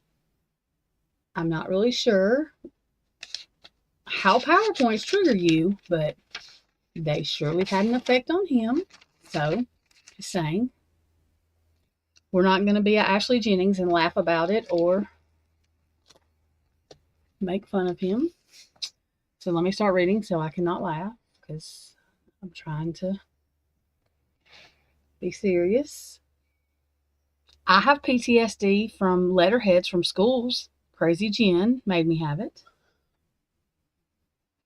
Because when I asked her about it, she started crying and something about Maddie touching Brian's hand and a mall. And I'm not really sure what else happened, but she was over dramatic fake crying and shit. And I'm not sure what happened, but I have PTSD now. I'm scared to ask anybody for letterhead of anything. It was scary. And then she called YouTube and tried to have me shut down because I was going to break Brian out of jail. But I didn't know I was going to do that. And now Heather's going to bake a cake with a key or something in it. I'm not real sure. She needs to hush before they come take me away. I could have had my whole house surrounded, by the way. Just to let y'all know. And I was never... Anyway. Okay. And that lady drives a car without any supervision. Walks the street without any supervision. Watches her grandchildren without any supervision, which, I mean, I'm probably okay. I'm just not sure what she was crying. Oh, and she also thought that piece of paper that got put on her lawnmower, a pink piece of paper, that she was going to be included in the gag order, but she lives in Arkansas or Kentucky. So I just think she's off her rocker. It's okay. All right. That's that. Okay. And she still tags me in all kind of shit on Twitter. Anyway. Okay. So. CAS brings unique expertise to cases in which cellular telephone information serves as an important evidentiary role in the investigation. When necessary, CAST will utilize industry standard survey gear, drive test equipment to determine the true geographical coverage breadth a cell site sector. God, blah, blah, blah. PPP, Project PM, good God, PPP, uses the following data sets: historical cell tower list, FBI informants and liaison contacts, community outreach. What? Okay. Fugitive warrant data and Megan's Law sex offender registry. Oh. Other divisional crime data such as shootings, robberies, etc. Other data deemed appropriate such as vices, cameras, case information, etc. IDIVRT, I don't know what it is. which are overlaid and analyzed using mapping software to support fugitive apprehension, informant development, enchantment of investigations for all investigative programs. Jesus Lord, if y'all want to email them, there you go, cast@fbi.gov. They will get you some kind of form, and they may or may not give it. You may or may not ever hear from them. Who knows? I don't know. Okay. The mission of Cellular Analyst Survey Team CAST program is to support FBI along with state, local, and tribal investigations through the analysis of cellular call detail records, CDRs, and their associated tower information. Jesus. Okay. Priorities. An immediate threat to life. 2. FBI priorities. To national security, criminal, and cyber. 3. Assistance to state, local, and other federal agencies. Structure. The CAST program is managed by the CAST unit with the Operational Support Section of the Criminal Investigation Division with 5 HQ SSA and 15 national asset who are CID assigned special agents embedded within selected, good Jesus Christ, all them type people. Shit. The program also has over 50 CAST certified field assets who provide CAST analysts with their respective field offices. Well, where's Idaho? Well, I don't even know where the fuck Idaho is on this map. I don't know where nothing is. Wait a minute. I'm confused. Wherever the fuck Idaho is. Do they have any there? Whatever. It doesn't matter. They ain't got none in Alabama. Is that Georgia? Wait a minute. Yeah. Okay. I don't know why that mattered, but okay. Required training for CAST certification. Process takes 18 to 24 months. On-the-job training. Current members work continuously with candidates on cases to increase their exposure and experience. Stage 3, CAST certification, 4 weeks. I'm going backwards. It's okay. Stage 2, CAST geolocation course, CAST FTX course, instructor development course, advanced historical site analyst course. Stage 1, basic historical. You fucking learn the shit, okay? Okay. Okie dokie. CAST national and field assets responsibilities. Obtaining and analyzing cellular communication data, historical CDR analyst and geospatial mapping, tower dump analysts and comparisons to establish links between significant locations, persons, and cell tower data. Drive tests aid in verifying and measuring the actual coverage area of a cell tower. Target acquisition through the analysis of CDR facilities, the development of a wireless identification and direction finding team. Jesus, okay. Expert witness testimony in support of cellular analysts. CAST intake form. Okay, well. Oh, I'm not fussing that. Them are codes and orders. Okie dokie, okie dokie. Blah, blah, blah. Subpoena. Toll records, no cell sites.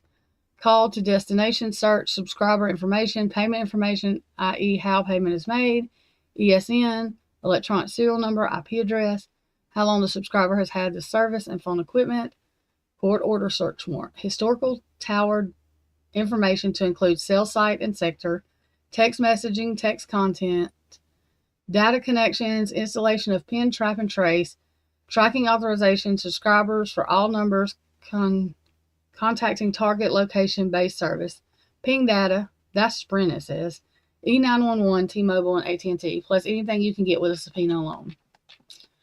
Alrighty. Language for historical CDRs with cell site and additional reports carrier specific. Recommended at least 60 days worth of records in order to establish a pattern analyst. See below for suggested language to obtain this time frame. We ain't talking about Verizon right now, so we're just going to go down here to AT&T, y'all. Provide call data records, CDRs for, okay, the phone number the period, that tells you how to do it. All subscriber information, including name, address, contact numbers, activation, deactivation dates, account number, social security number, and account features. 2. Cell site locations and sectors for all outgoing, incoming voice, SMS, MMS, and data transactions. 3. All available historical precision location NELOS reports. 4. All internet and web browsing history to include history with and without location information. 5. All twin paired device association with the account. Okay.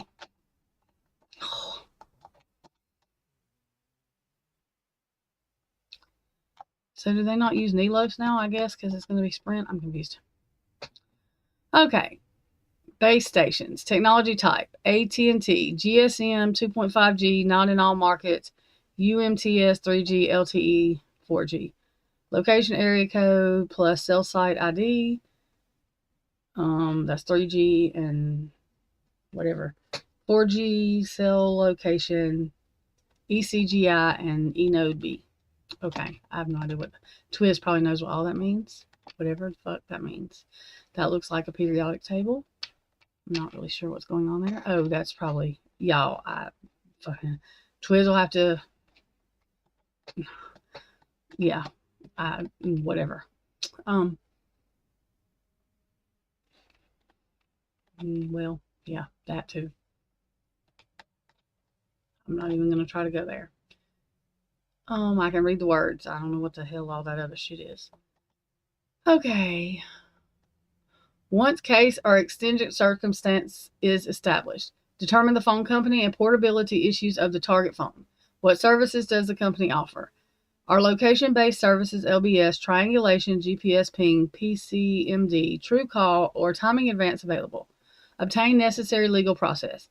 Use mapping program to map relevant locations and cell towers. Review the records in Excel or other tools to verify you received what you requested. Date, phone, and that you received cell phone records with tower information.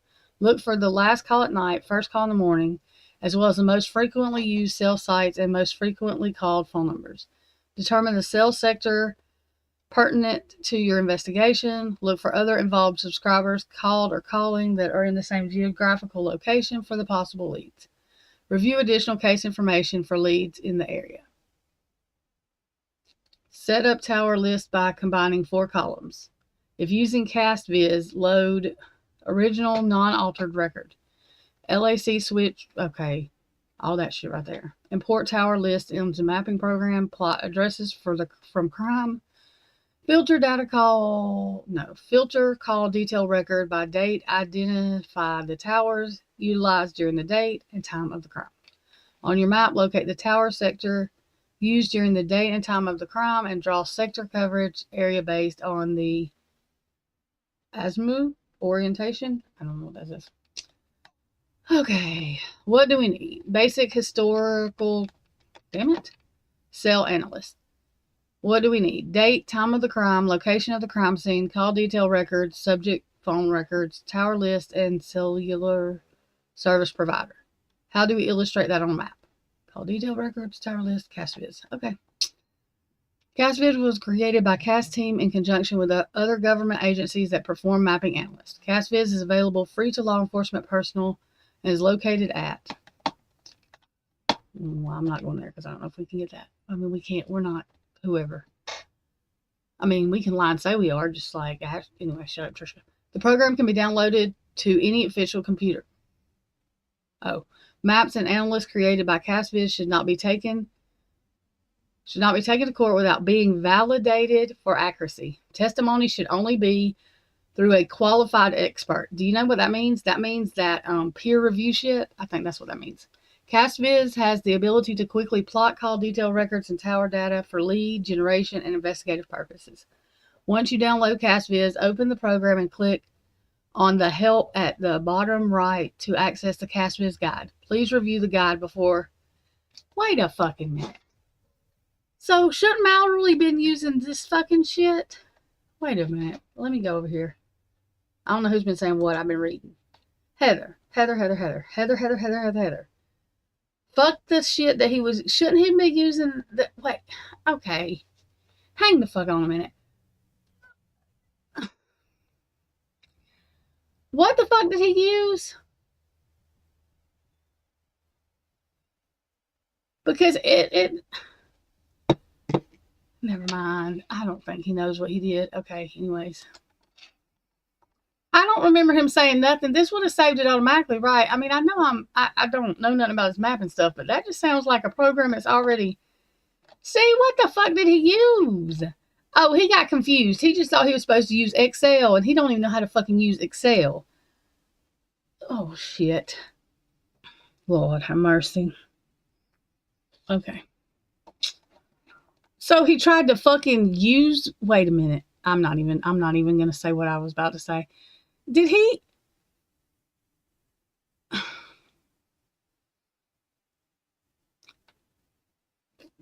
Is that how he made his own map? He didn't use Castaviz for real. He just made some okey doke shit and some fucking like line drawing shit, you know, on Canva or something. You know, you connect the dots or something. Is that what he did? I mean, because this should keep it all in. I'm confused. Maybe I'm a dumbass. Did I miss something?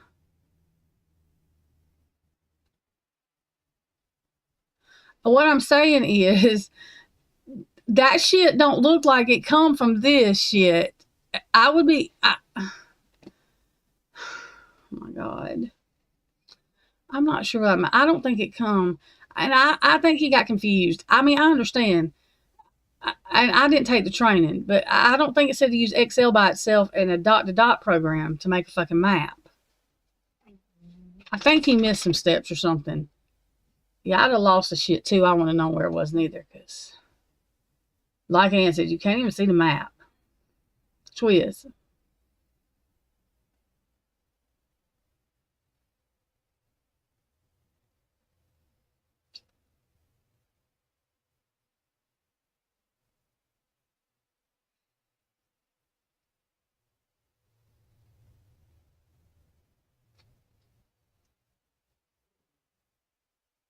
What I'm saying is, he said he didn't save nothing. Wouldn't this shit automatically save it? If he was in Excel, he probably wouldn't automatically save it. Did he just make, because it don't look like he used no fucking cast nothing to make nothing or no kind of map. It looks like it looks like I tried to draw the map. That's what it looks like. Yeah, that's what I'm saying. Hand draw. The shit he gave Ann Taylor, you couldn't even, like, that did not come from this. I mean, it looks like some shit I would try to draw, and I can't draw, so that's what that looked like. And Taylor couldn't even see it. I don't think it come from this. And isn't that where they're supposed to get it from? You're not supposed to hand draw. Shit. Anyway, what the fuck's the point in having this if you're gonna... Never mind. Okay. Okay. I'm done with that. Whatever. I just don't understand. But wherever that map come from, it sucks. So, okay. I don't know what the fuck none of this is, y'all. Los Angeles Gateway Network element. Oh, I don't know what this. Oh, this is the activity. I was like, what the fuck is that? Whatever all this shit is, y'all see this? I'm not fixing to go over all that. It's a bunch of numbers. It's the stuff. It's the call detail records.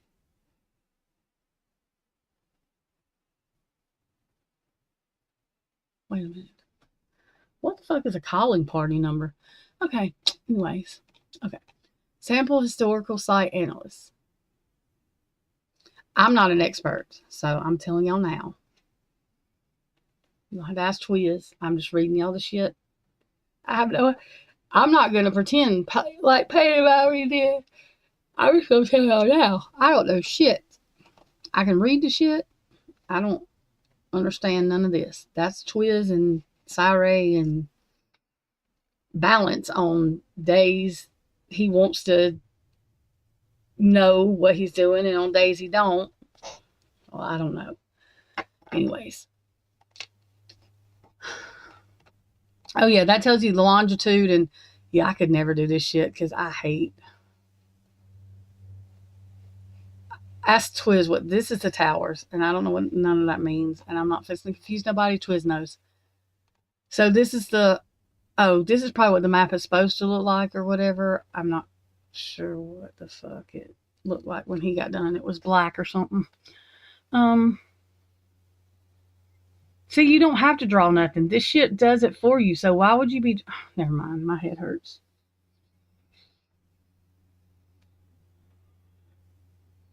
Whatever. Okay. Drive testing provides the most accurate illustration of a cell tower's footprint, which, if I'm not mistaken, Heather and Toys both know this, the handoff thing. And the handoff thing is important because, like Ann was saying, it shows whether the phone stops traveling. If it's handing off to these towers, it's still traveling. It's not stopped. It's not at a primary location. It's not sitting still. It's moving. I do know that. The method is utilized by all major cell providers to optimize their network. The survey equipment may consist of engineering, phones, or a scanner. And I damn sure ain't no engineer. Okay. Green line indicates where the test equipment was in relation to the cell tower's black dot. That's okay. Dark shaded area indicates where the tower provides the best coverage compared to surrounding towers. Lighter shaded area illustrates what is commonly referred to as the overlap. The phone could have been in this area and the tower could have processed the call. Okay, cell tower sectors. Sector 1, Sector 1 Alpha, Sector 2 Alpha. This is another twist thing.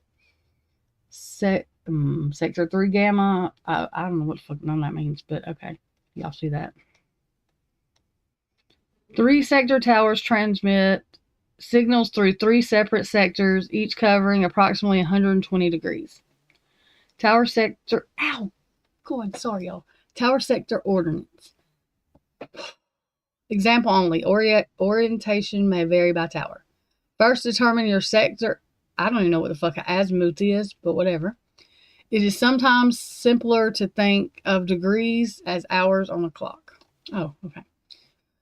So you do all this stuff. Orientation or direction corresponds to times on a clock within 12 o'clock being north. With 12 o'clock being north. Every hour on the clock is equal to 30 degrees. If the orientation points at the 0 degrees or 12 o'clock, the coverage can be approximated to be 60 degrees in either direction. Likewise for the remaining sectors. I have no fucking idea what I just read or what it means, but okay. Plotting cell towers. This can be translated onto a map by using the same concept. Determine the cell site and corresponding sectors. In the example below, the sector is 240 degrees, the area is 60 degrees in either direction, or 2 hours is the coverage area. Yeah, I can see one of them trying to draw this shit out. Okay, Jesus Christ. Okay, y'all.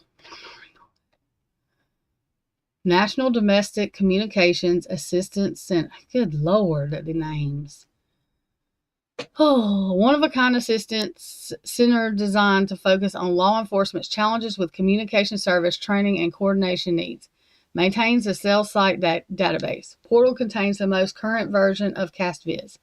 Staff to assist local agencies with PIN registers, wire intercepts, data intercepts, and training. NDCAC is not an operational entity. It was established to assist with emerging technologies. What the fuck is this? Okay. Database of current and archived tower lists for all major and many local cell phone companies. Ability to download tower lists by month and year. Oh, can we? Will it let me do that? Probably not. NDCAC will add local carriers. We'll see that in a minute. Cell site database. Click on the provider's icon at the bottom of the screen. Choose the data set closest to the time frame. In the CDRs, click download. Okay. ELEP gives Leo's information about recent telephone number porting activity, useful to determine carrier or record when investigating. And that's a sign up. All right. Just tells you what the fuck to do with it, I guess. Other useful resources. Phone finder, reverse phone directory. Ha! I'm sorry. Oh, shit. I can't. Oh, God. By the way, if you've not reverse looked up your phone number, please do that. You might want to know the information that is on the internet about you. You cannot be flipping out. Never mind. Most people aren't as mean as me. I would just, yeah. Locate plus, clear, Google, and whatever that word is. Okay. Oh, God. Anyway, Jesus, Lord, have mercy on me. Oh, shit. Okay. God. Oh, God. I need to stop. I just need to stop. And never tell somebody that fucking actually does something in true crime that they can't find something.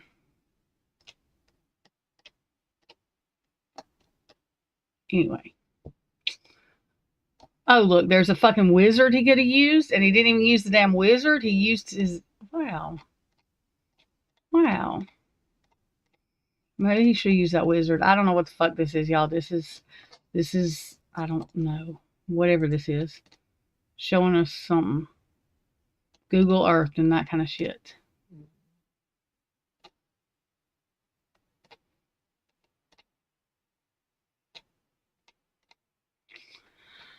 Okay. I don't know what all this is. Google Earth Pro, yada, yada, yada. Didn't we read this already? Yep. Okay. Okay, tower dumps. Oh, here we go. Tower dumps are helpful when specific cell phone numbers have not been identified. However, they can be expensive. Cell phone providers only preserve CDRs for a limited time, yet tower dumps are retained longer. Tower dumps can provide a wealth of information regarding phones where in a specific place and a time. Legal threshold. Need a court order or search warrant. Specific crime. Determine phones used in the area. Preserve data in case a further suspect develops. Narrow suspect pool based on knowledge. Outgoing call only. 3-minute conversation not in area after crime, etc. Okay. Oh, yeah. See, they should read that over and over again. Anyway, example. Lane Bryant store where a suspect shot 6 women, no suspect. Okay. Multiple crimes, different locations and times. Compare data. Where the fuck am I at? Compare data received for a common number. Example, Detroit Jewelers. Store heist. New suspects were using cell phones due to surveillance camera. Okay. Holy fucking shit. Tower dump examples. Series of robberies. Good Jesus Christ. All them little whatever. So, yeah. Don't take your phone with you if you're doing something. Yeah. Tower dump cast viz. Upload the raw tower dump files from the providers. Create a location name and upload tower files for that location. Then create. I want to know how the hell. Never mind. I shouldn't say that neither. I wonder how long it took them to. Never mind. Okay. Once you upload the tower dumps for all locations, click the tower dump tab on the top to see if there are any common numbers. I have to say it. If these motherfuckers' memory can never serve, how the fuck can they remember how to do all this? Because their memory can never serve. They gonna have to have a serving memory to remember this shit. I'm just saying. Just saying. Okay. Voice, yeah. What? Oh, tower dumps. They can listen to their phone calls? That should be interesting if that's the case. SMS, yes. Data, yes. PCMD, RTT, NA. Data is available for 60 days, $45 processing fee, and $25 per tower. Holy fuck. Is that per phone, Heather? How many phones? Oh my God.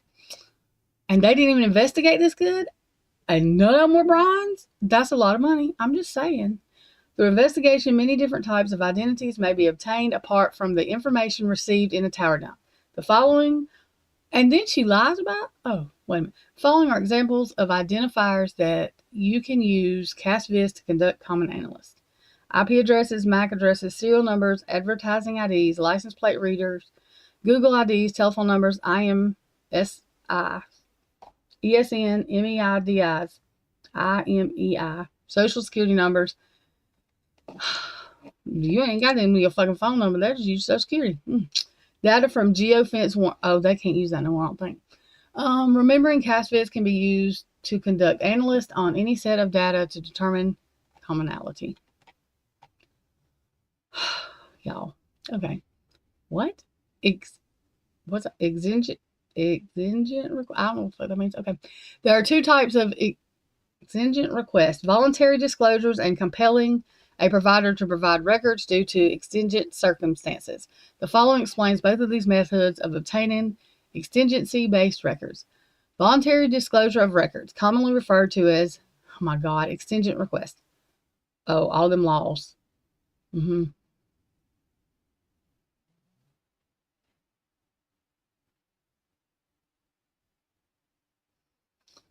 they can provide all this stuff to a government entity if the provider in good faith believes that an emergency involving danger or death, so if there's a kid missing, they can do it without the war, I guess, thing or whatever. Providers have the discretion to refuse or accept these requests based on the information they provided by law enforcement. FBI personnel must obtain ASAC approval for the exigent request records. Compelling and extended, okay. The pen register, statutes, emergency provision, okay. DOJ office, okay. It requires a follow-up court order.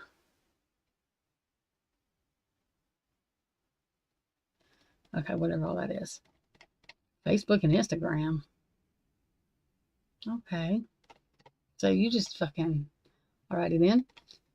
There's all kind of numbers. Google Voice. Google will notify user of all requests unless the order is sealed or is a child exploitation order. Okay. Apple. Oh. Global security. Okay. Apple's got all kind of shit with their stuff though. OnStar. My Lord. I didn't know people still use OnStar. Good Jesus. Okay.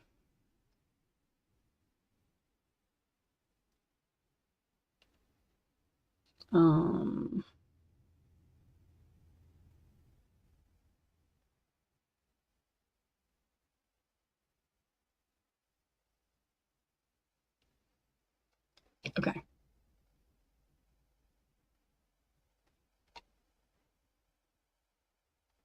Oh, well, that says the same thing. Okay. We read that.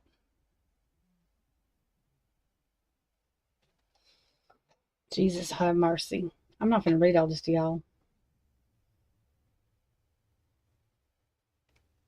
Oh, he just did the map wrong. See, his memory didn't serve him how to do that map, and that's how it got fucked up, because there's where it tells you how to do it. He might not have known what chronological order meant, so, you know. Just saying. All right.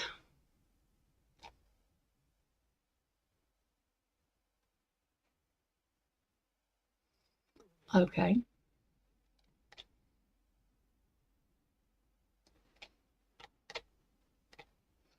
All right, well, here's all these here numbers for AT&T.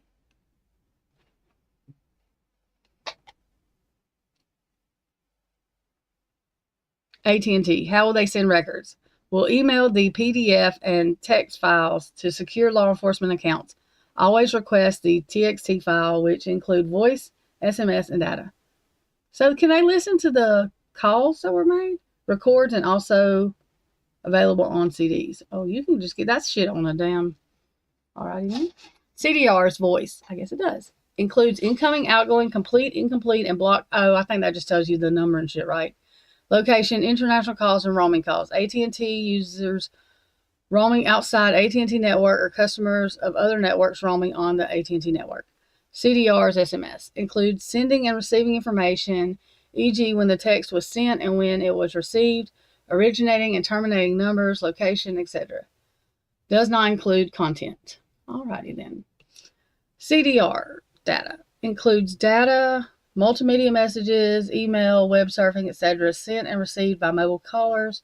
Roaming data is also included. Only session times and locations are available. Data sessions route differently than voice SMS sessions through the network. At this time, CAS does not rely on data sessions for testimonial purposes. Cost per pen register. Holy motherfucker. $325 installation fee, $5 for each day. No switch restrictions. Okay. Phase to use in all historical records, orders, or warrants. All available toll records to include call, detail, cell site, and cell site section, what does that say? Sector information from date to present, as well as any available NELOS records. A NELOS request will require a probable cause statement. Alrighty. Calls to destination search. Subpoena requesting query of commonly called numbers by the target's previous device to determine a new target's phone number. Use this if your subject drops phones frequently. No call, 60-day limit. Engineering data set. NELOS generates location, event data, probes on the mobile network. Use cautiously. No QA is performed by AT&T. Location-based service. Mobile locator tool, triangulation, GPS coordination of phone and suspected radius. Results, emails every 15 minutes for 30 days. Time difference of arrival. Relies on measuring the signal from a device from 2 or more cell sites. The mobile switch compares the times to generate a lat line for the color. Jesus Christ. Okay. CAST currently does not testify to the accuracy of NELOS. Okay. Network element location optimization service. Alrighty then. Network events, GPS, observes GPS precision location information supplied by the handset in the course of the user permitting location service on the device to provide a location. Accuracy rating 1. Location accuracy likely better than 25 meters. Okay. Femtocell, I guess. Observe device connected to a femtocell which is programmed to report GPS coordinates periodically to AT&T. Accuracy rating 2. Location accuracy likely better than 50 meters. Okay. Timing advance. Round trip delay. Generates location records for scenarios where low delay indicates very near presence to a particular cell tower within 200 meters. I think that's meters. Accuracy rating 3 through 12.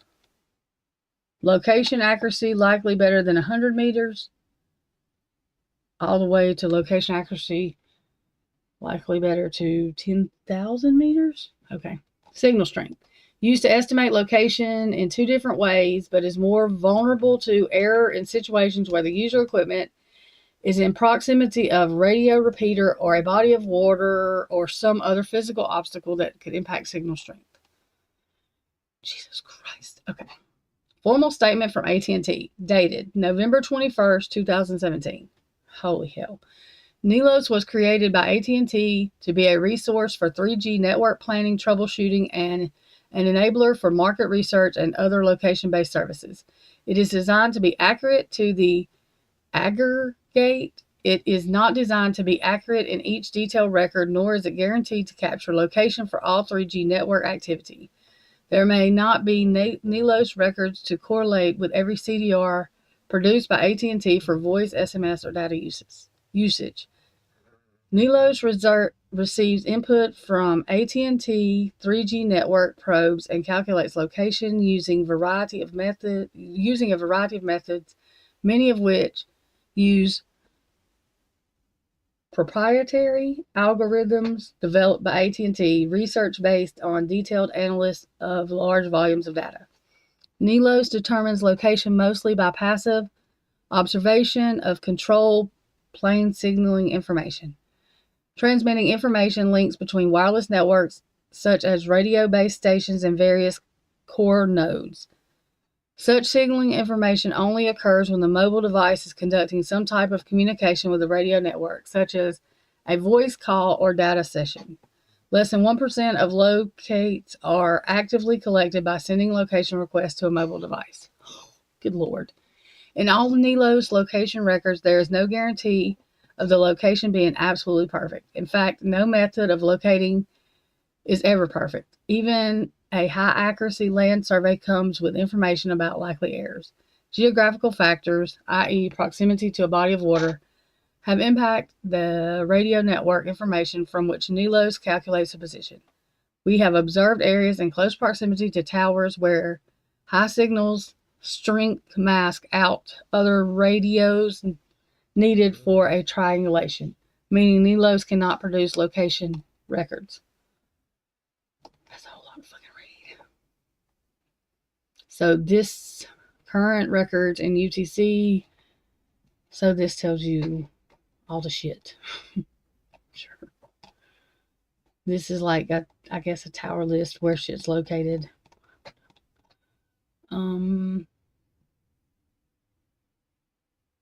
What?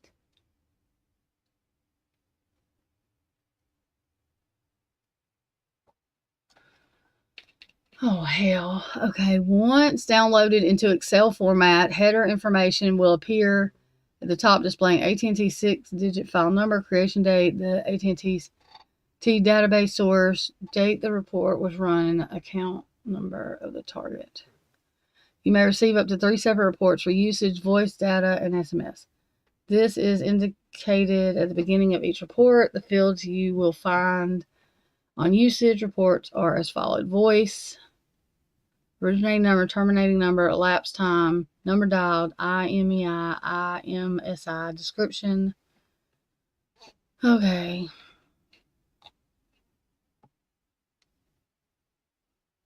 So fields of DIR, outbound calls will display DIR except for voicemail checks directly from the headset.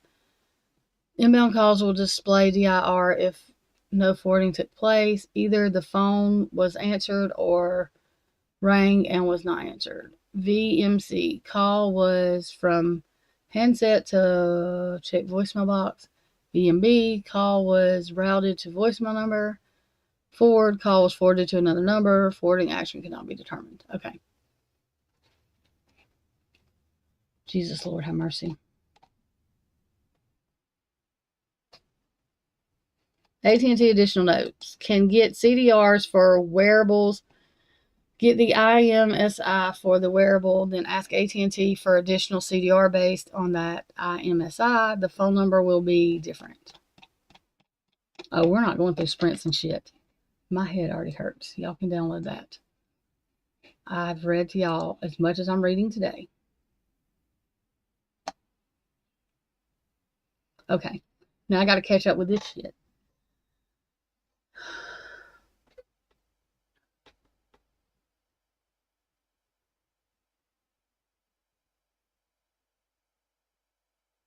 Okay. So now I'm trying to remember what I read to that.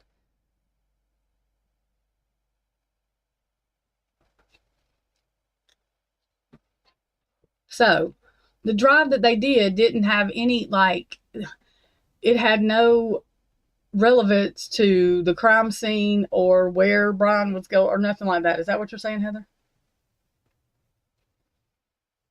Like, it was kind of like them giving Ann 2 hours worth of fucking footage from a camera from 5 to 6 in the morning when that's not what she needed, because the crimes happened at, well, fucking between 2 and 3, I think, but whatever they're saying. And the thing is, y'all, Balance is not stupid. Cy Raid said that in court. He knows Balance knows how to do this. So it's not like Balance, it's not. I listened to him testify in the damn Chad Daybell case, or Lori Vallow, whichever one. I think it was Daybell. He knows how to do this. So that's the bad thing.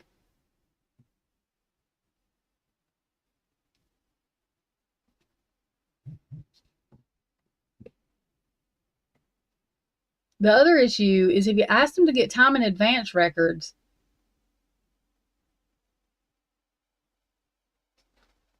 then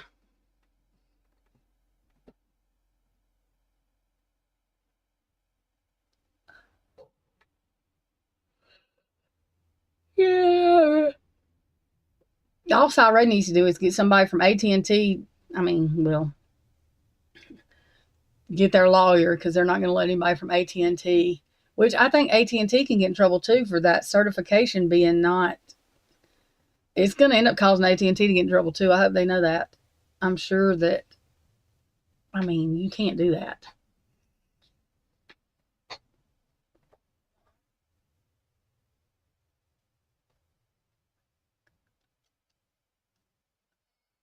Well, this is what I hope.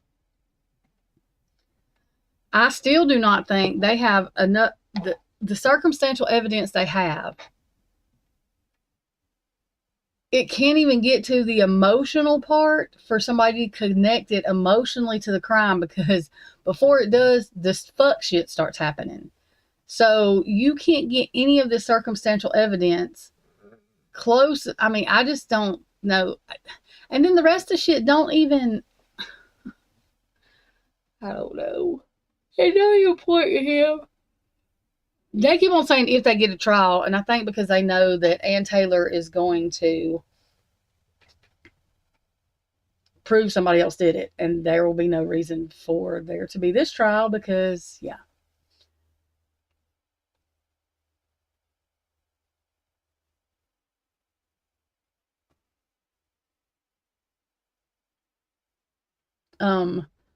I do think that's what Ann Taylor's been working on, is trying to get this done, because if she can prove, then, I mean, I still don't know if they'll take Brian out of it though, because I have a feeling they're just going to say that was his I mean, I don't fucking know what they're going to do.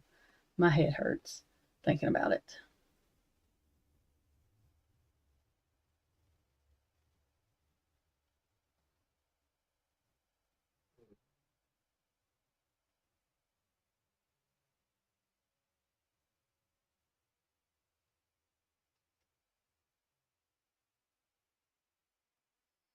I don't think I know what you're saying, Heather, but I don't think the feds give a fuck about whether the prosecution gets impeached, and I don't think the feds would take it. I don't even think the feds are going to show up to help them. Nick Balance would be a fucking idiot. I can't see that man showing up at all. Are they sure he's coming? I don't think he is. I might be dead ass wrong. That would be, why would you, I mean, what the fuck are you even going to say? They better be careful. What, Heather? Yes, Heather, say my name. Say my name. Say my name. What? What? What? I understand what you're saying, but I mean,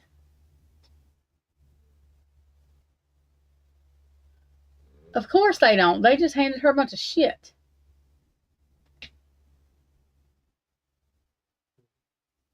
I know that because he's a part of the fucking hand signaling, fucking devil worshiping, fucking Illuminati Masons, fucking deep state, all that good shit.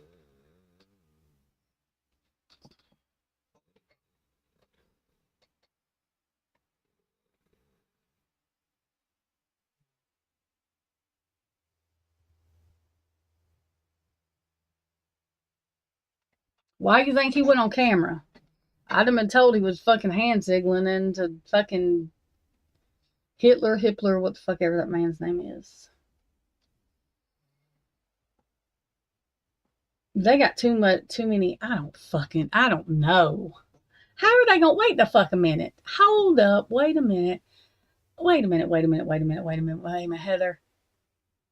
If wait a minute, I don't know. My head is starting to hurt again.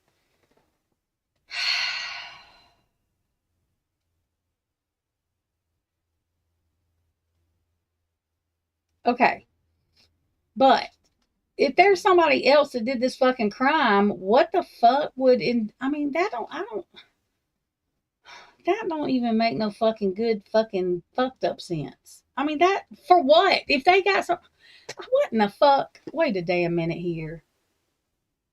Something's not quack-a-lacking. Because how the fuck, so they gonna keep the people that Ann Taylor finds and then indict, what? I am so confused. So they're gonna have to, I don't fucking know. Well, they need to take Dylan and her daddy with them. Shit. I don't know, man. This shit's ridiculous.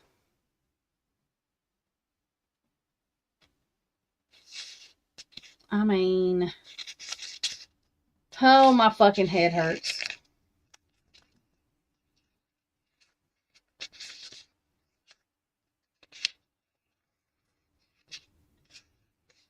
Well, listen to me. Listen to me.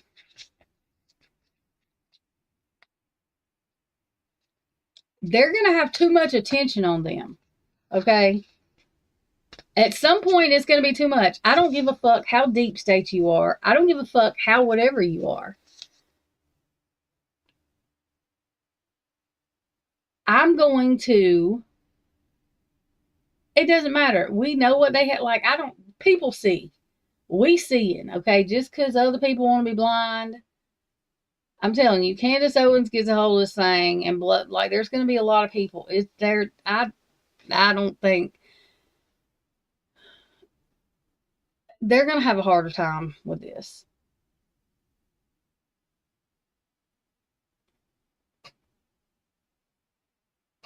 Because they're just going to have, I mean, I believe Cy Ray has got enough, knows enough people, and I believe that we have to have some kind of hope like that. Because this is stupid, and I'm not going to sit here. I don't give a fuck. I hate when people say, you can't do nothing. I may not, but I'm still bitching about it. Because this is stupid. People are watching this shit, and this is the fuck shit that's wrong with our justice system. It's not so much that the justice system is broke. It's these other people fucking all this black, like all this deep stuff, all the shit, like all the shit, all these shit. I cannot. I mean, it's just fucking stupid. And I mean, oh my God. These people fucking work really fucking hard. Is that money worth it? Is the fucking life you live worth it? Because you got to watch over your shoulder at all times. Shit gets out of hand. I mean, this shit is just stupid. There's no way. You could, yeah, because Trump was going to fire him. Trump probably still coming and fucking fire him. And if I have anything to do with it, he'll be looking at this stupid shit because it's like this fucking shit. Brian was, and I don't mean a nobody. I don't think he was a nobody. When I say nobody, that's what we are to these people. People like us are nobody. So I love when people don't think they can happen. It can happen to them.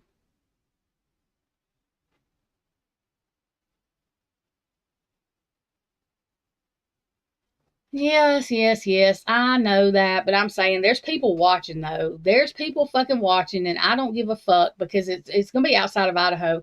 I don't give a fuck about Idaho. There's enough attention, and it's not gonna happen right away. It's not, but I'm telling you. I mean, this shit is wild to me. I mean, I think Hibler I don't think he gives a shit. I don't think he cares nothing about doing this. Yes, that's what I'm saying. And he's back. And because Trump has not got, I don't fucking know how that works. Because he's got to go through whatever to get them.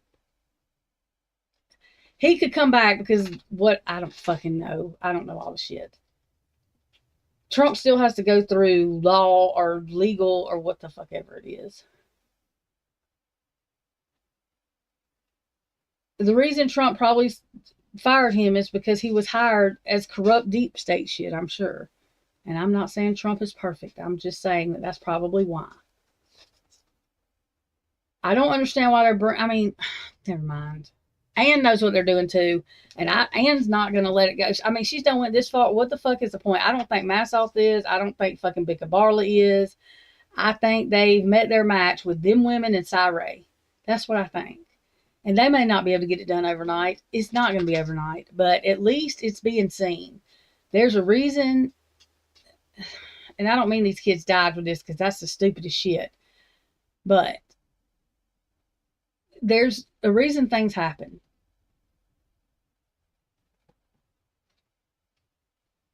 They do. But some of them put people in there that are, I don't know. I mean, Trump aggravates the piss out of me because he does crazy ass things. He done pissed everybody off. And he wouldn't write about Putin. You cannot trust fucking Putin. I don't know why he thinks his ego's a little bit too big. Putin don't give a fuck. He's not scared of Trump. Like, Putin is not scared. He is crazy. He's crazy. I understand some of Ukraine is whatever. I'm not talking about them. I'm talking about the babies that are crying because they're scared to fucking death, that have nothing to do with the fucking corrupt or the or what the fuck ever they're doing, man. He don't need to be hitting civilian buildings. Putin should not be fucking hitting people's apartments. You mad at the motherfucking corrupt? What? Hit them. Don't be hitting these fucking babies' apartments and shit. That pisses me off. Okay? It's ridiculous. But, and I'm not saying Putin's all bad. I'm just saying that he, power, money, and the motherfucker will look you in the face and tell you he's not going to do something and have somebody doing the same shit he's telling you he's not doing, behind you.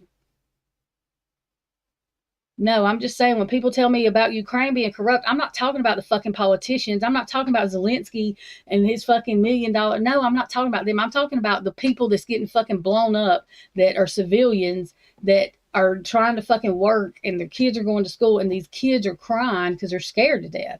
That's what I'm talking about. They have nothing to do with the fucking corrupt shit that's going on. They are just people like us. And that's what I'm getting mad about. If that's the shit I get mad about. That shit.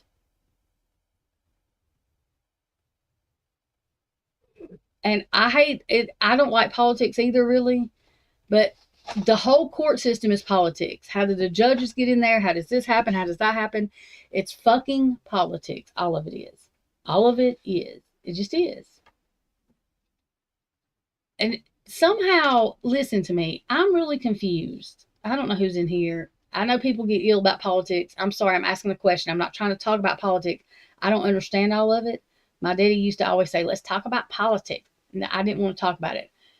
I told him I'd never learn it. Well, you have to understand fucking that these people are fucking wackadoodles.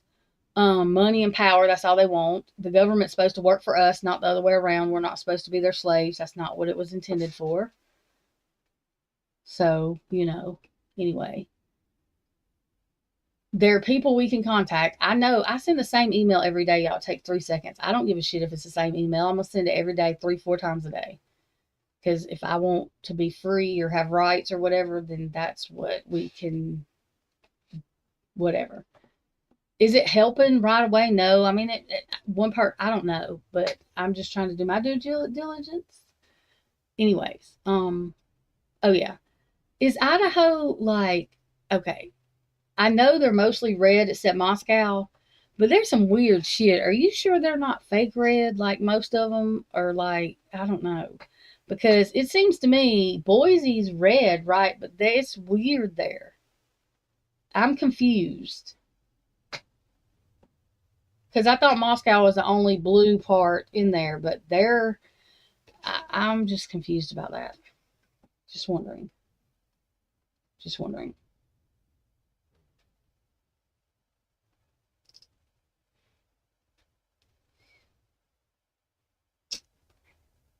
And like Sergeant Friday says, I do like the way he says corrupt or explains corruption, because some of it's not, some of it is just the damn police officers are not even trained right because of other people that are corrupt or whatever. And they're not, I don't think every single one of them on Moscow is bad. I just don't think that. There is very few and far in between that you do it like you have in Alabama, where the whole fucking police station's getting shut down. Their wives that are nurses are going to jail too. Shit. That's far and few in between.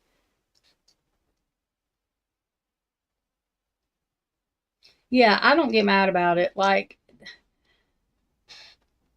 The only time I get mad about it is when they cause issues like Biden. I'm not being mean. And it probably wasn't him running things. It was probably somebody else running it. But causing a fucking mess that somebody, it's just, just that kind of stuff. And that man probably wouldn't run in shit. Really, he probably wouldn't. The government's not my God, nor are they my daddy. You know what I mean? I'm a Sloan Bella follower when it comes to that. I don't go and do stuff to obstruct justice against the government, but I'm not fucking, they're not my God and they're not my daddy. So I don't have time for that. Trump has his, I mean, he whines. He gets on my nerves. If he don't get his way, he fucking pitches a fit like a baby. Like, I mean, he drives me nuts. But I believe that most of what he's trying to do is out of goodness. Was he always like this? Probably not. I mean, I don't know. But, you know. Yeah, I'm sure Biden wouldn't. Biden was not a Democrat. Like, he was not that leftist. He was not, he's an old-fashioned Democrat. He's old. Like, he was not, what is that word? Radical? Is that the word? Those were not Democrats anyways, people. In my opinion, those are deep state people. Those are fucking fake. They were not. Most of them, Kermit the Frog, all of them were fucking deep state, in my opinion. They were not fucking whatever. Like, they just weren't. That's not what I consider a Democrat. I don't consider that. I consider them fucking, I don't fucking know. I don't understand power and money. I swear to God, these people drive me nuts. The fuck, I don't want no power nor no money. I don't want to babysit nobody. I'm good. I don't need that kind of money neither, because that kind of money comes with some kind of fucking dangling string. I ain't black. I am not doing that. I'm not blackmailing nobody. You ain't fucking blackmailing me. You ain't finna know everything I'm doing. I don't want you up my ass. I don't want no camera in my face. Like, the hell with that. Who the fuck wants to be the Kardashians is what I want to know, because not me. And these dumbasses want to do stupid stuff like they're never going to get caught. I mean, what the fuck? Come on. Anyway. And I'm just trying to figure out, these people hoarding these kids through these tunnels, these people have fucking kids. What is their kid? I mean, they just fucking do this shit. I'm confused. And if y'all tell me there ain't no damn tunnels and there ain't no fucking kids under there and they ain't, y'all full of fucking bull fucking shit, because there is. And convince me there ain't, these fucking evil fuckers. Crazy. Who the fuck decided to come up with some shit? Oh yeah, Sloan Bella told me. They're all fucking inverted. So, y'all know Nicole Kidman's dad was literally, before he died, going to be charged with not child molestation, not child hunting. Like hunting. H-U-N-T, like you go hunt a deer. Hunting. Because, you know, in the UK where the royals are, which is the fucking devil people, in my opinion, they fucking chase children for the fun of it because they're fucking wackadoodles. And I mean, I just see, when you have too much money, you do shit like that because you have nothing else to do. And when you do shit like that, you should take your fucking money and find a fucking doctor and get some help, because none of that is fucking normal. None of it. Where in the fuck? Please use your money to, holy shit. I mean, you should be medicated. Who in the fuck? I don't even want to know. Makes me want to throw up. They just be taking people's consciousness. They got Britney Spears over here doing crazy shit, then letting her go outside. Like, after Britney Spears, who the fuck ever wanted to be famous again? Who the fuck wants to sign a contract? Y'all want to act like that? Y'all think that girl just started acting like that? No, that's a damn lie. And her daddy, the sad thing is, the money got to her fucking daddy because her daddy sold her ass out. That's some shit right there. Yeah, find a fucking real doc. Don't be finding the quack. I mean, if you are fucking finding fun in hunting, chasing kids, chasing them while they're screaming, and y'all don't tell me, because they found fucking children's BODY, whatever, bodies in the fucking, over there in England, on their land. Oh my God.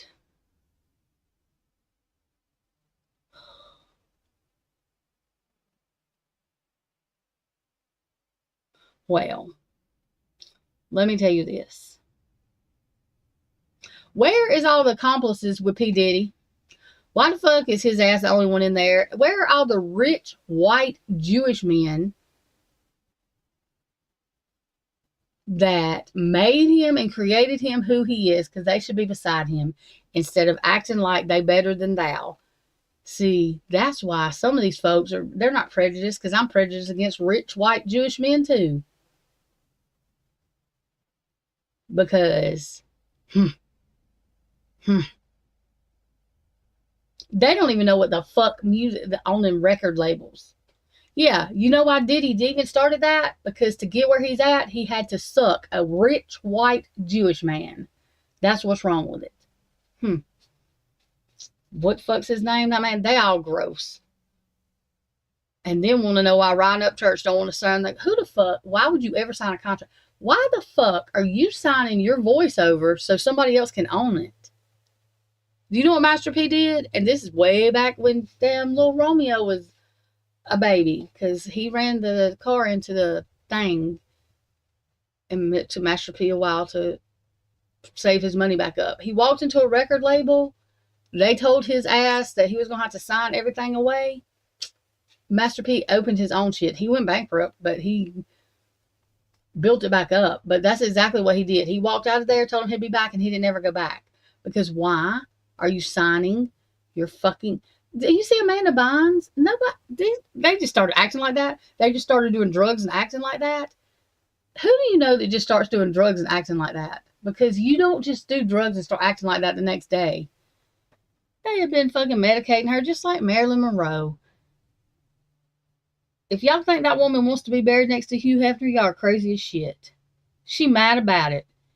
Man, I ain't playing. I would never do no reading. I don't know why.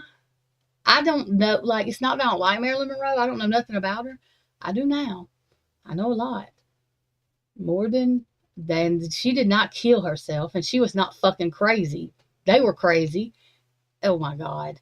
She was not, she didn't want to be a whore. They made her that way. Like, that's what, it makes me so mad. She wanted to be a role model for girls. They are sick. They are all sick. And she does not want Hugh Hefner beside her. Hugh Hefner acted like he knew her. He didn't know that woman. She did not know fucking, oh, shit.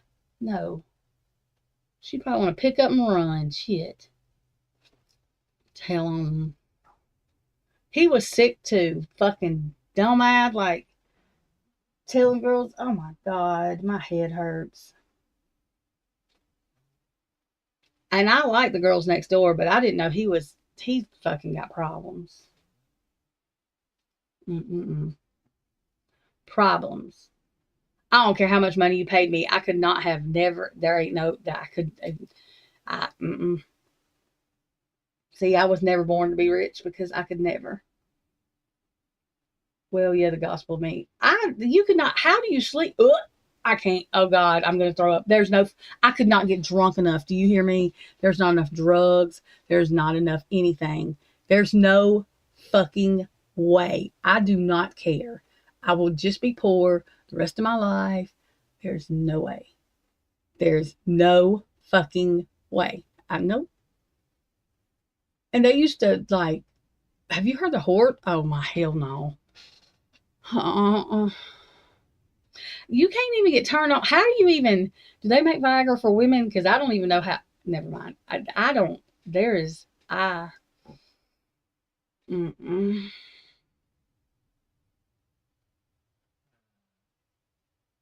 guess the money made him, that is not finna, I cannot. Oh my God. Oh my God. Oh my God. I would have drowned in myself. I would have. What the fuck? Oh my God.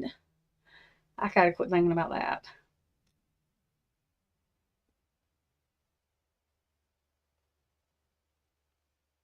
I'll have to pose in a fucking magazine. Like, what the fuck? My head hurts. Nobody's probably listening to me. I don't care if people like my point of view. I still have it, and it's the way I feel, and it's not changing. It's just me.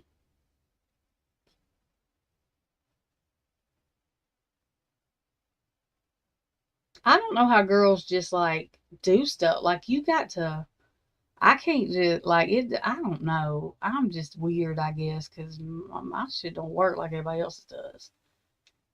If there ain't nothing, look, if there's not a reason for nothing to happen, ain't nothing happening, okay? I mean, I don't give a fuck. You got money, I don't care what you got. If it just ain't, it ain't. I I can't. So I don't even understand how they get to the fake part, faking it. That's why porn kills me, because these bitches are screaming for anybody touches them. Ugh, and all the USA use that for is to control men and to use it as a way to get kids into tunnels and shit. It's gross. It's a form of control. But then bitches are screaming for anybody touches them. That shit does not. What is wrong with you? That does not turn me on. It makes me want to throw the fuck up. And who the fuck watches Daddy Dog? Do y'all see the shit they named the shit? And do they not get what they're doing for real? They're just trying to make it okay. Ugh. Oh my God. I just cannot. Uncle Grandpa. Who the fuck? If my mom was alive and they named some fucking shit Uncle Grandpa, she would have blew Nickelodeon up. Like, she really would have. Because who the fuck named something Uncle Grandpa? I mean, I don't fucking know. That's the world they introduced, though. They're trying to make it okay, so when they do the shit, it's okay. And people just look the other way. No, we're not worried about where the 50,000 kids are that was in DHR custody because their parents were so fucking bad. But now we've lost the kids? What the fuck? Come on. They can't even keep caseworkers in any state. They have fucking 20 fucking caseworkers a month. Get a fucking... I can't. I just cannot. I know I'm crazy. I have strong opinions about stuff.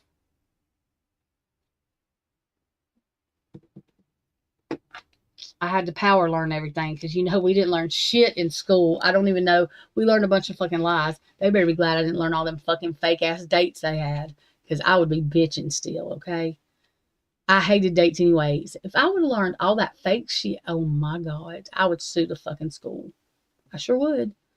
The fuck.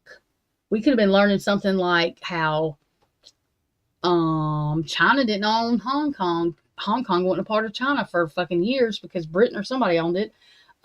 We could have learned that the fucking president and vice president was telling China one thing and telling fucking Taiwan another. We could have learned all that. Oh no, we can't learn that. They need to lie to us.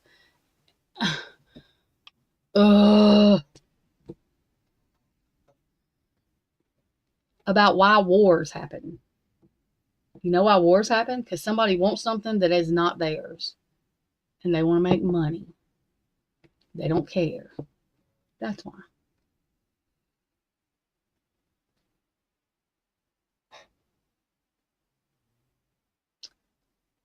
And has anybody thought about... Oh, I'm sure Heather has. Oh, and Tonka probably has too. I'm finna have people mad at me. I'm sorry. You do not have to believe this. Don't take offense. Just listen. I've went down the whole Bible route, okay? If you don't know who wrote the Bible, you might want to look at who wrote Revelations, because I believe it was a Satanist. Just saying. Anyway. Do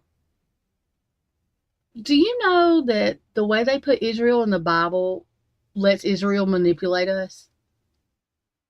I'm not being mean. I have friends in Israel. I'm just saying it has their leaders, because they have us thinking that if you do anything to them, you're going straight to hell. They don't even believe in the same thing that...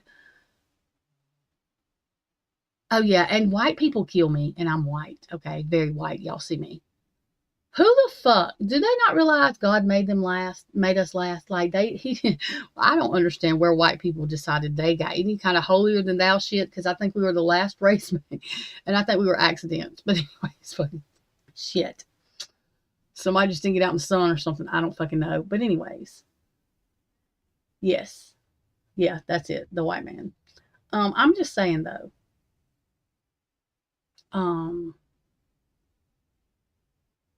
The other thing is, how do, and nobody, no, I just get told I'm going to hell most of the time, or don't get an answer. This is another reason that I went down the path I went down with the Bible, because all these preachers telling you all this shit, number one.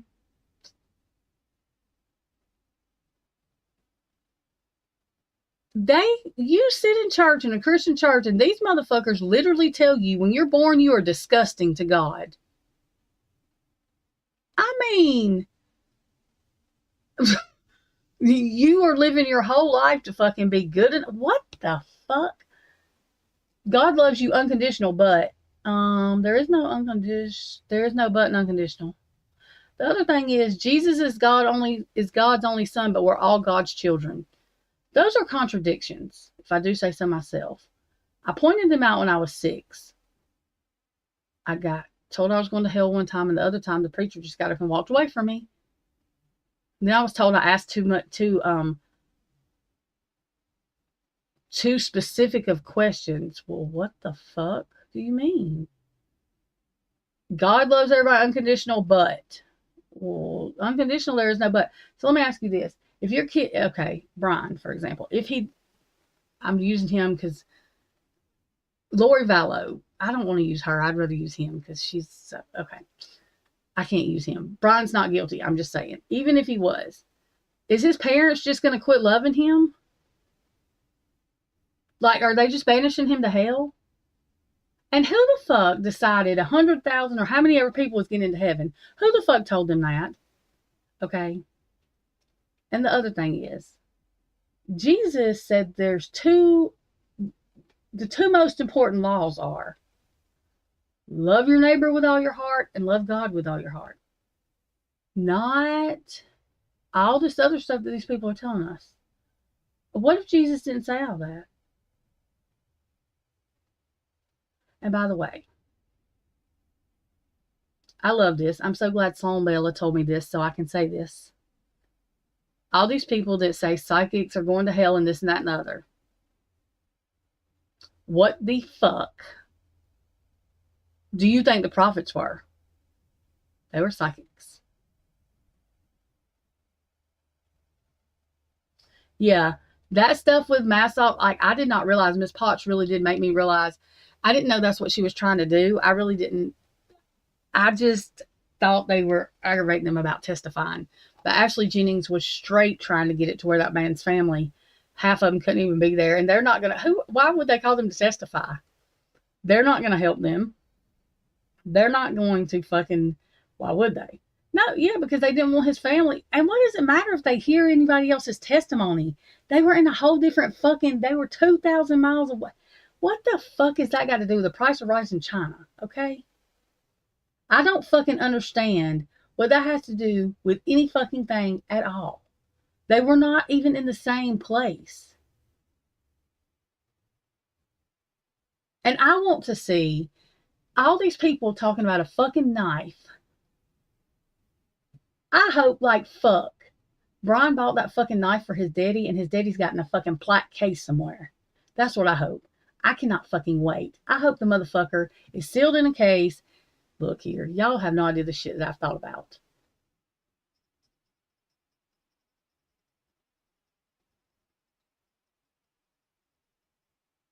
The state's right to a fair... I know, I thought that was weird. I was like, the state's right to a fair trial. I thought that was Brian. The state's not on trial. It's Brian, right? And he has to have a fair trial. Their asses, their ego in that place, that motherfucking shit right there. Do people hear him say that? And Ann said there's somebody we need to, I can't remember who she said for us to contact, but she said that shit is not, that's, and then he said something about that our, what'd he say Ann caught today? Our, fuck. Our rights are not like permanent. They can change or something. I can't remember.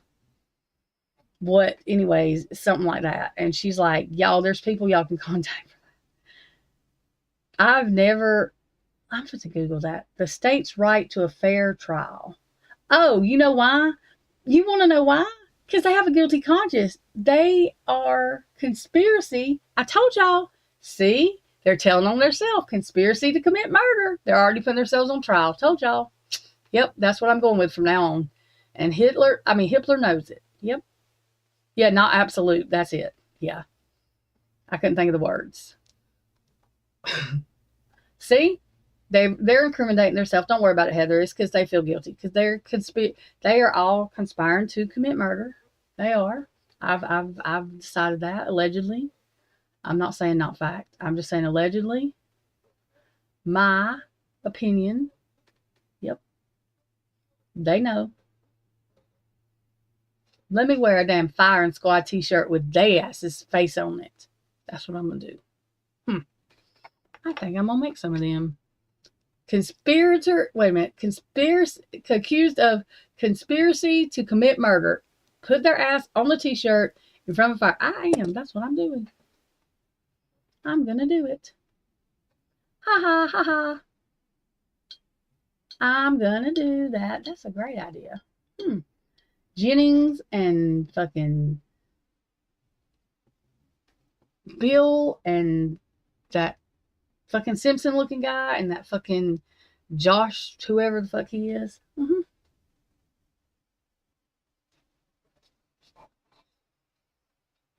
Yep. I wonder how they like that. Because conspiracy in Alabama is like a fucking, you get like fucking 25 years for that shit, by the way. Oh, well, I'm not going to go as far as maybe to put Hibler in front of the, I might. I don't give a shit really, but, you know. Yeah, I think he's Elvis Rocker. I'm trying to figure out what he means by the state. Let me look this up because I just want to know what this means. Oh, God. Wait a minute. I hit something.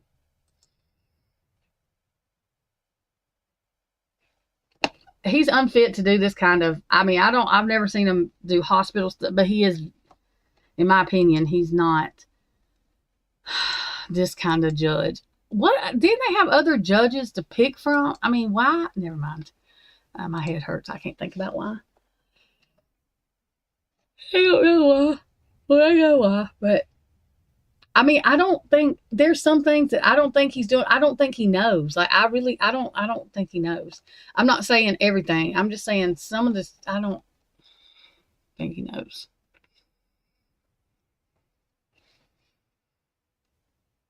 Hang on.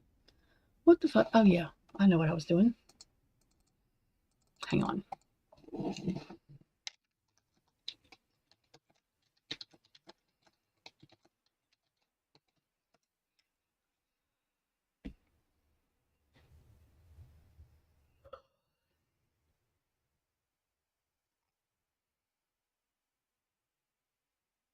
Videos of the state's right to a fair trial.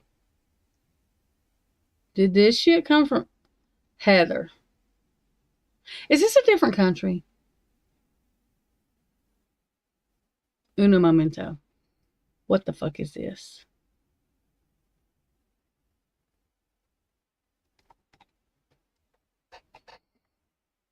Hang on a minute. I'm having issues. Excuse me. Let's see who this is. I need to see. Hang on. Stop. Stop. Stop it. Okay, 1 second. Okie dokie. Where's my fag? Oh, yeah. Yeah. Damn it. Stop. Go away, thing, so I can do this. Is that it? Yes. Okay. 1 second. Is that, did I bring it up? Oh, I did. Okay. Let's see what this is. I just need to know because I'm confused. Where the fuck did my video go? Oh, haha.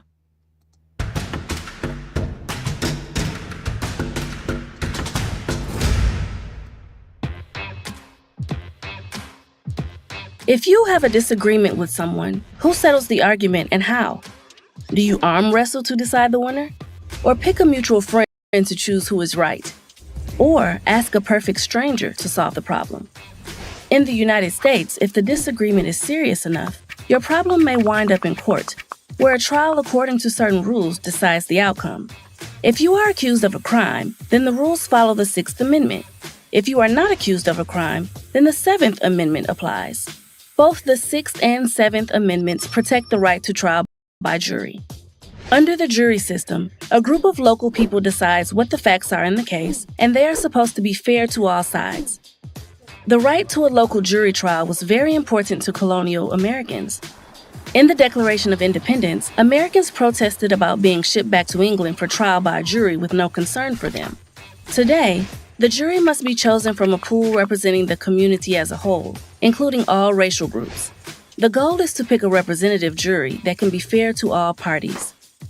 However, trial by jury is becoming less common in criminal cases, where prosecutors frequently offer plea bargains. This means that the defendant can plead guilty to a lesser offense and receive a lighter sentence if they give up their right to a jury trial. And in civil cases, many contracts with large companies require that disputes are handled by an arbitrator, an official chosen by the company to decide complaints, rather than a trial by a jury independent of either party. The Sixth Amendment also includes many other rights for the defendant in a criminal trial. These include a speedy and public trial, no secret trials or taking so much time to press charges that witnesses are long gone. Knowing the charges, how can you make a defense if you aren't told what you're accused of doing? Confronting the witnesses against you. Look me in the eye and say that. And by the way, I have a few questions to ask you. The right to counsel. You can call your lawyer for help. Altogether, the Sixth Amendment protects the right to a fair trial, although those actual words aren't used. How important do you think trial by jury should be today?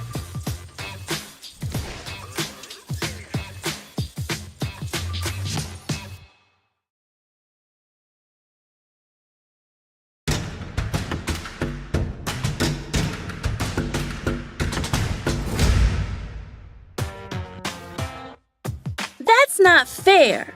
Even children on the playground know when someone is not playing fair. Being fair means following the same rules for everybody, not bending them in favor of the home team. It means deciding right and wrong without worrying who won't like the result. In the U.S. Constitution, that idea is known as due process of law.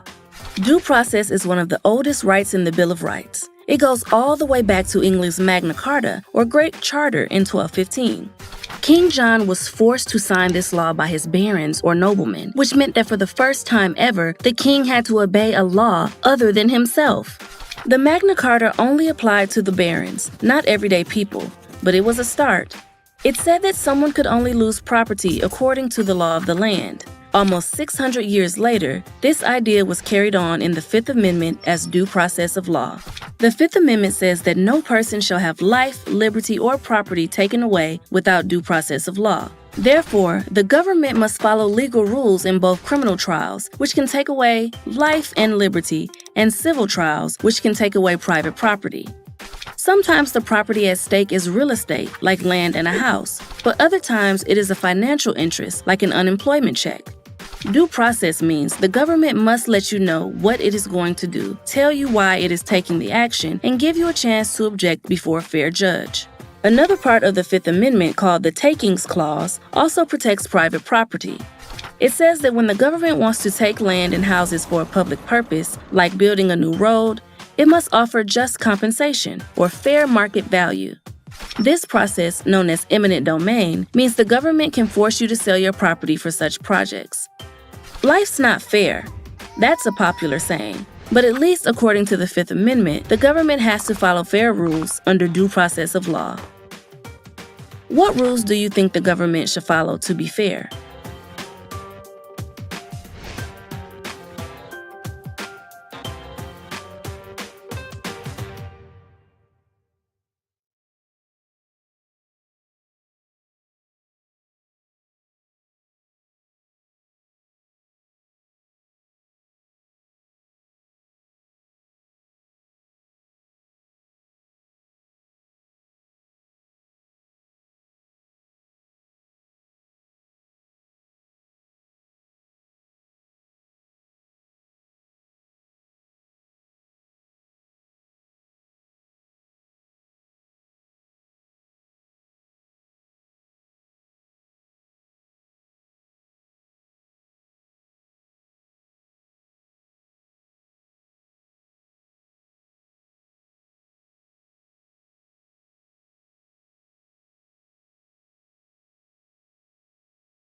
Sorry, y'all. I had to go pee.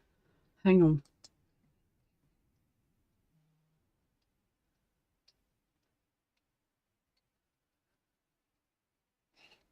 Heather, this better be a damn video. I better not have to read nothing. Oh, Hibler.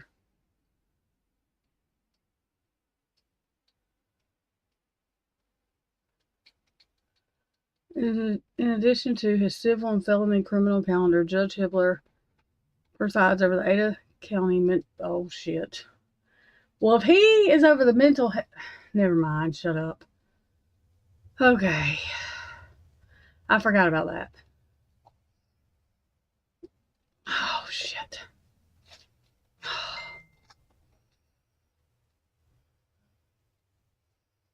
Represented doctors. Hibler primary. Okay. In private practice. Oh, shit. Hibler primarily represented doctors, hospitals, and other medical providers in medical malpractice. Oh, he's got plenty of money, I'm sure. I'm sure. Because that just, yeah. Okay. This is what I want to watch. Hang on. Fuck, my fucking hand is, I have carpal tunnel, y'all. It's killing me. All right, hang on. Jesus. Stop it. Stupid thing. 1 second, y'all. Hang on. What? Where is... Okay. Paste that. Is it this one? Yeah. Does anyone have thoughts on the reading from last week? Oh.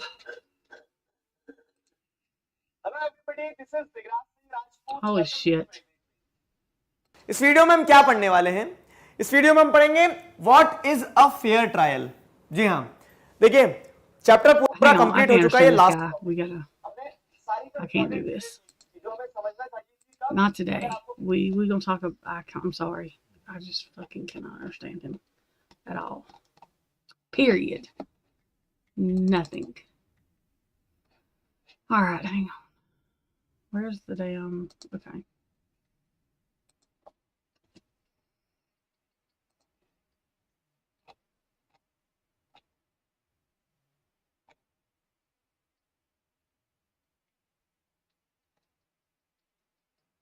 There was something else I saw.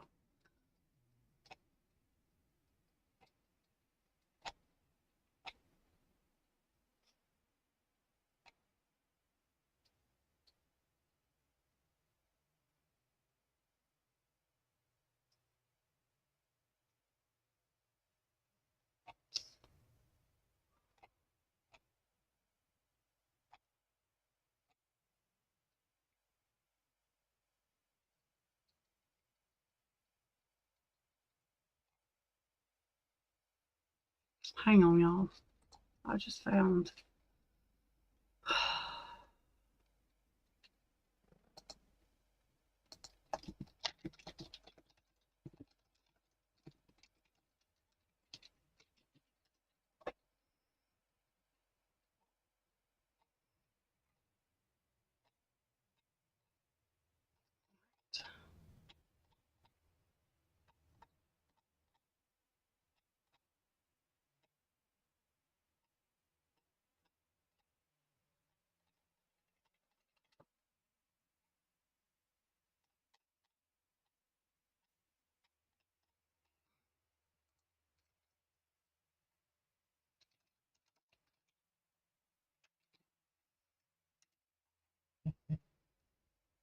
All right.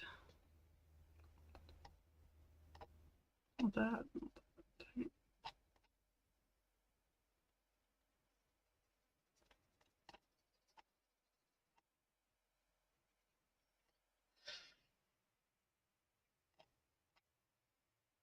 All right. Well, what the hell? What is that? Wait a minute. No.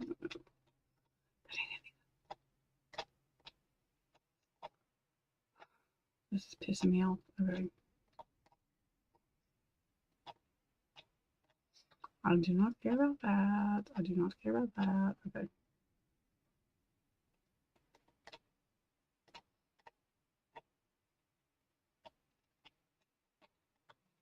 That's why. Damn it. Stupid thing. I knew it. I hate when it don't want to bring up nothing but fucking shorts. Okay. All right.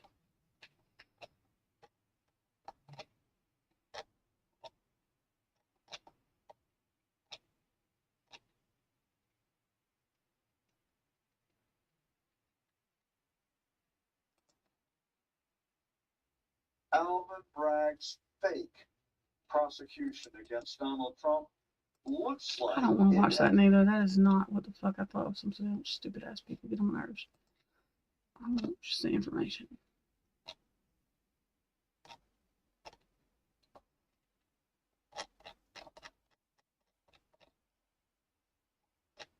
You know, all over the paranormal.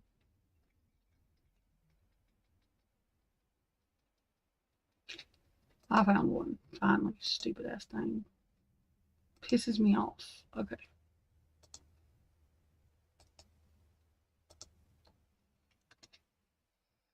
Oh my motherfucking hell.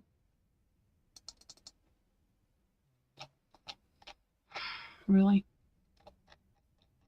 Really? Stupid shit.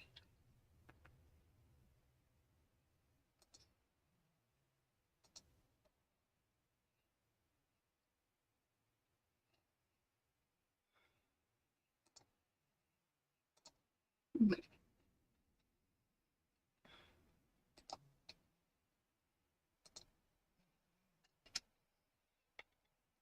What the I'm fixing to flip out, dude. What the fuck?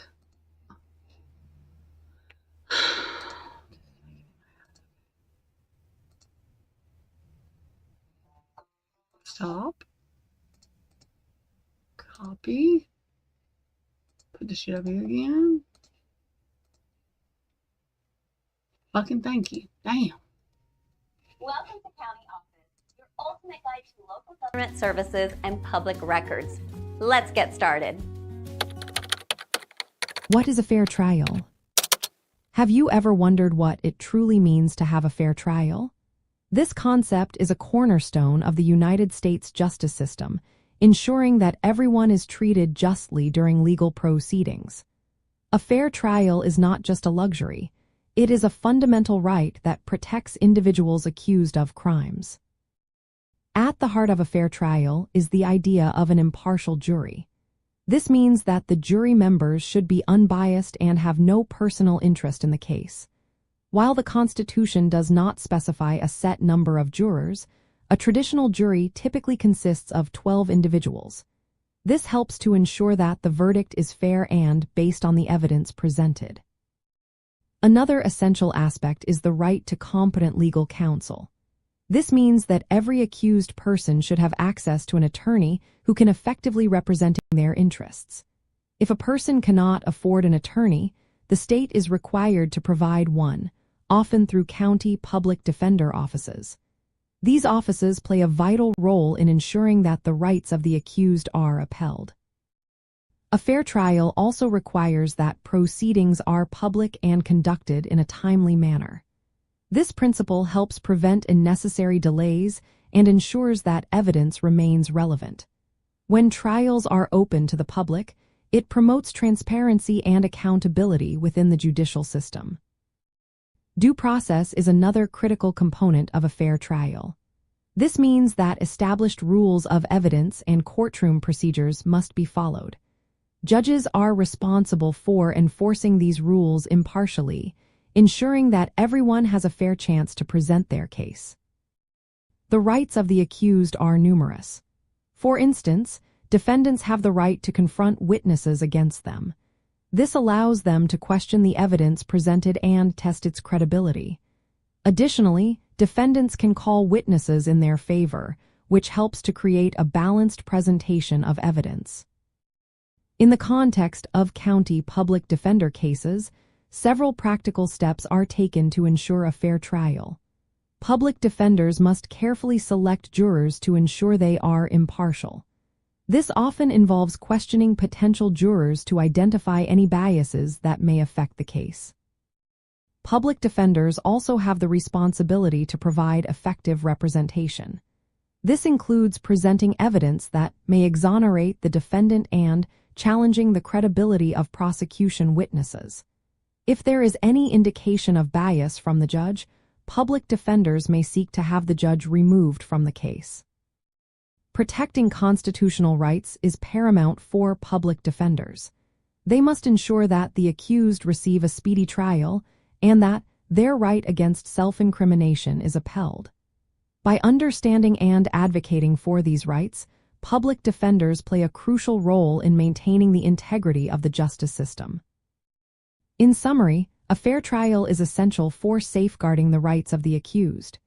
It involves an impartial jury, competent legal counsel, public proceedings, and adherence to due process. County public defender offices are instrumental in ensuring that these principles are upheld, allowing individuals to receive the fair treatment they deserve in the legal system.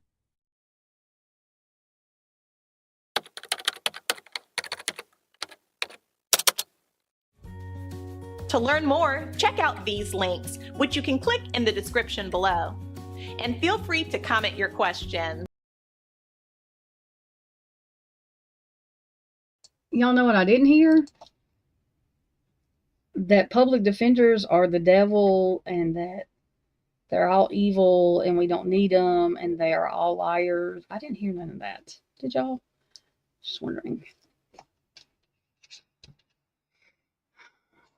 I was just wondering because you know.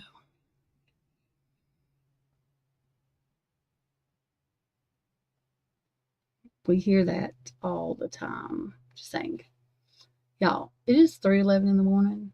How many people are even in here? Is it just us? It's got to be. There cannot be people just lurking and listening at fucking this time in the morning. Because if they are, I'm very sorry. Because why in the hell are you listening to my voice? God, I'm sorry. Where's the damn thing at? I'm not sorry Heather's listening to my voice. Oh my God, we have 15 people in here. Oh my God, I'm sorry. They're probably asleep. Probably asleep because you're at work. That's a good excuse.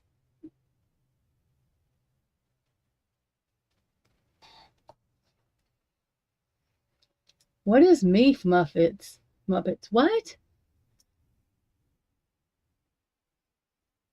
And I'm not watching nothing else because the potato cartoons got me in trouble.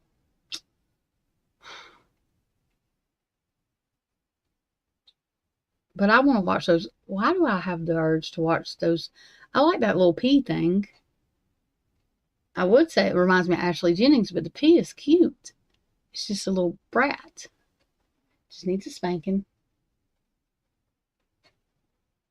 What is Emmy up? The Muppet? Are you talking about like Kermit the Frog? What are you talking about? See, I haven't watched the Muppet Babies in a long time. I used to love the Muppet Babies. Sweet potato is innocent. The little pea. I like the little pea. I want a little pea. It made me want to eat vegetables yesterday. Really bad. I don't want to eat them though. They're cute. But I wanted vegetables. I think I'm going to have to watch that when I get done. Are you still talking to JJ, Heather?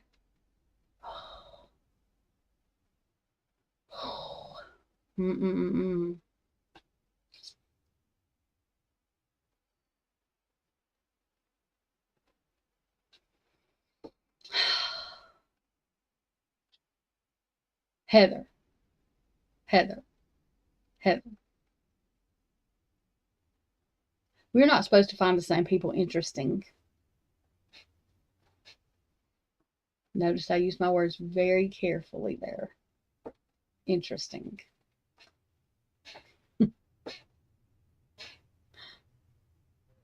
Do you know that I can't say that? I'll tell you in Discord. Yeah, but it's not the same. Yes, I'm feeling huffy puffy. I'm feeling fucking jealous, huffy puffy, and all of the above. So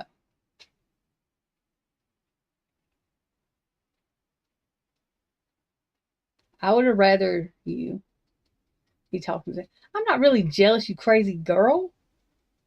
Listen to me. Listen to me. That's all you talk to is males. I already know that. I'm just fucking with you. Oh my god. Are you serious right now? I was just messing with you.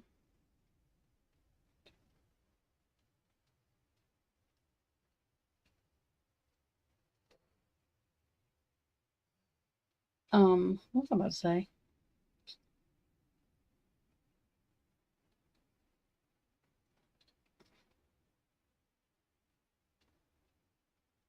No, I'm not jealous because you're talking to him. Well, wait a minute. Okay, let me what I need to not say this in front of fucking everybody, okay? But I really don't care because I just do not care because I don't care because I don't hide shit. I don't give a flying fuck. I wasn't gonna say it because I got questioned by some weird person. Anyway, I'll tell you later because I'm not really sure if. I have a question. If you don't give a fuck what somebody's doing and you're over them and you don't want never want to talk to them again, then what the fuck does it matter if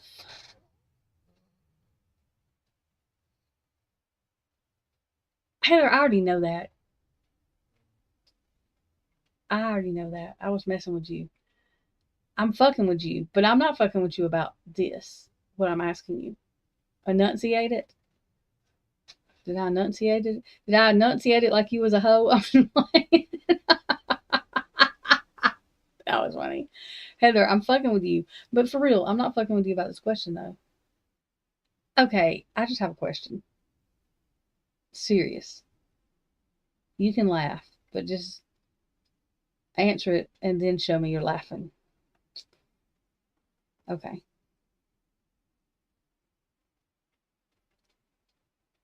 Heather, do you know that because you're way smarter than me. Okay, so let me just put that out there first. Heather's brain and it takes a lot more in than mine does, and she studied shit a lot more thoroughly than I have. However, our brains are interested in a lot of the same things, so it does not surprise me. I am all the way fucking with you. Number one, if I was really, really mad, I would not tell you because that would be absolutely fucking ridiculously stupid. Okay. And you're my friend first and foremost. And unless you were doing something to intentionally fucking unless you're looking at me like Dylan looked at Kaylee in that picture, then we're good. Or, that's why I don't fuck with girls. I don't consider, I mean, you are female, but I don't consider you, I don't hang out with normal females. I don't fuck around with normal females. The females that's why was trying to explain to Twiz about these girls that ask me all these questions. Those are those girls I don't fuck with. I don't fuck with girls like that because I can't deal with them. Are them ones that get jealous and do crazy bullshit instead of just saying, hey, I feel like this. Bitch, I will tell you. And I would not be sitting here publicly saying this if I was being dead serious because that's stupid. That's not something I would never do that. Anyway, you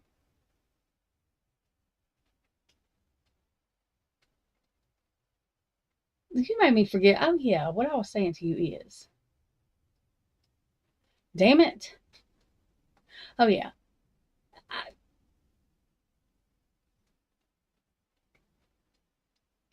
I'm just a little.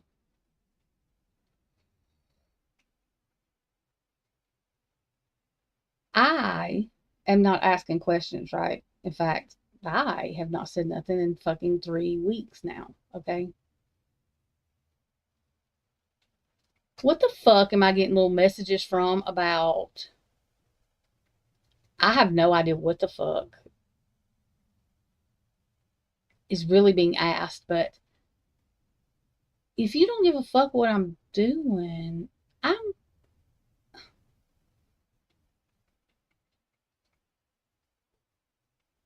I feel like I'm being stalked. I mean, I do. You know, every fucking thing I say on every, like, motherfucker, I don't even remember saying that shit. I have to go back, and I don't like listening to my voice. Now, remember, I'm the one that has the problem getting over him, though. Okay. Someone that I recently was, I don't know what the fuck you call it. Okay? Okay. You know what I'm talking about now, anyways. Okay, great. I don't remember half the shit that I get asked about, and I don't understand. I thought he was trying to convince me that anyway, I think he has the problem, because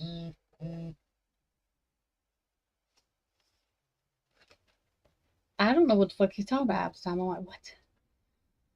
I'm not going back to find out what I said, neither, motherfucker. I said what I said. That's what I say, too. I said what I said. Whatever the fuck I said. Who knows? I don't fucking remember what I say. Shit. I thought you... Fucking, I don't know.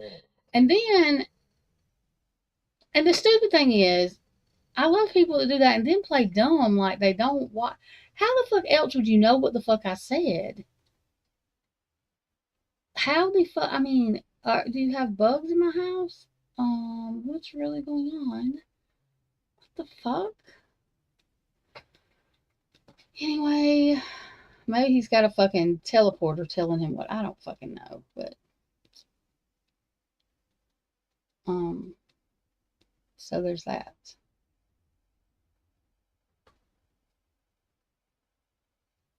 But it's confusing because it's not like a direct question, because it's like, you know, I'm not supposed to know. Like, it's so fucking, and I get so aggravated because I'm like, what? Because you know me, you just got to fucking look, say what you're trying to say. Yeah, if memory starts, but what I'm saying though, it's not even a direct question, because it's like trying to, I don't fucking know, but I'm like, listen to me. Ask me fucking direct, okay? Anyway. Jesus Christ. I wish people would say what they meant and meant what they say. I mean, his poor little feelings is going to be hurt, Heather. I'm telling you. I think he thinks I'm playing. Okay, well, when you decide to fucking get your mental whatever the fuck under control, or your fucking balls, or what the fuck ever you doing, please just say where you at, because when you come to me, I'm gonna tell you. I mean, I'm not gonna lie, motherfucker. It's your fault. You should not have done all this kind of shit. I cannot make myself feel something I don't. Sorry. That's what happens whenever you think that you've got somebody like that, because you don't all the time. And I cannot make myself, I don't know. So stupid. The fuck. I mean, I literally cannot believe the 8. There's no fucking way. And also, Heather, there's no fucking way anyway. Like, I would rather shoot myself, shoot the part, like, I cannot. Oh my God. Who in the hell?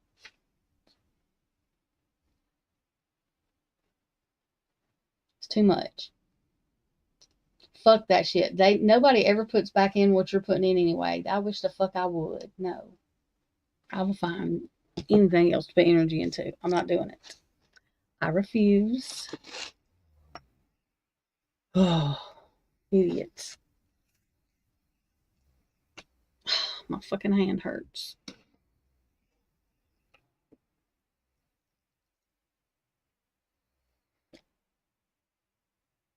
Jesus.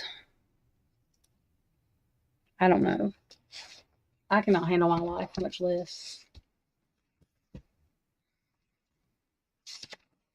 I want to run away from it. Most days.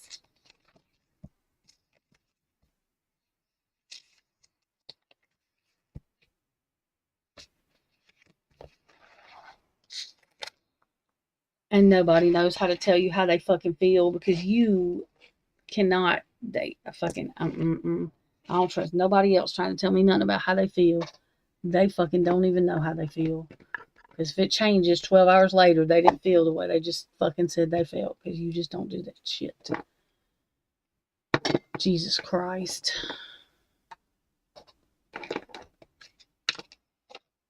And if I wanted to play a fucking game, I would play Monopoly or something. I cannot. I'm too old for that shit. I did not think fucking 40 it's amazing to me. Just amazing. It's more amazing probably that I thought at a certain age you just fucking grew up or something, I guess. Fucking know what I thought, but I was wrong. I was wrong. Nobody ever grows up. What the fuck is that? I thought I just took that. Oh my god. There. Sorry, y'all. I don't know. No, Heather, Trisha's memory doesn't serve. Not for that fuck shit, it don't. Y'all don't know what the fuck. I don't even know what the hell I've been talking about all night. Nor what else I can talk about at 3:26 in the morning. Heather, why aren't you saying nothing? You don't just stop talking. Make me feel funny. Oh my god, did I really fucking close out everything? Well, I sure did. Like a dumbass. Like a dumbass. Okay.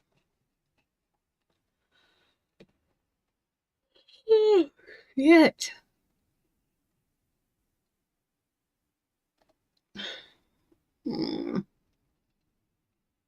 Ozempic. We ain't taking no fucking Ozempic. What is that?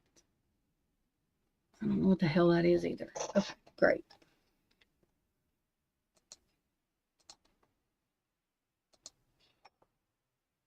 My ear is hurting. I think it's my damn sinuses. Pollen. It's ridiculous. Ow. Oh. Do. Hurry up thing. Okay. Yay. I don't know what I'm mad about, y'all. Okay. I knew Heather was gonna laugh. Ow. Okay, y'all, I'm fixing to get off from here and I don't know. Lay down or do something or... Now my legs feel restless. I feel like I took Benadryl and I didn't take Benadryl and so I'm going to lay down and not be able to lay there. But I don't know what the fuck else to talk about. And I really don't want to talk about what the hell I was talking about because it's just...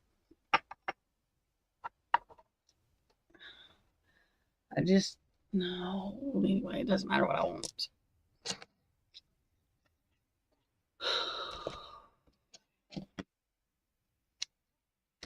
Go away and stay away. That's what I want. You didn't do nothing, you crazy girl. Oh my god, what did you do? What the fuck do you mean, what did you do? You didn't do nothing. I was the one talking about it, dingbat, not you. Dingbat. I didn't mean to call you dingbat. You know what I mean.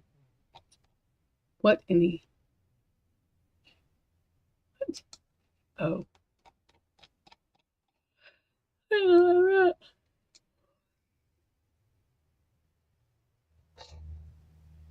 Anyway. I just get irritated. Like, folks, it don't make no sense to me. It just irritates the piss out of me because... And grown folks that fucking cannot tell the truth or just, instead of just saying they don't know what the fuck they want, they just fucking spout out the first thing that comes out. And don't realize that can literally ruin anything that you might think that you just can't do that all the time. should think about what the fuck you're going to say before you say it.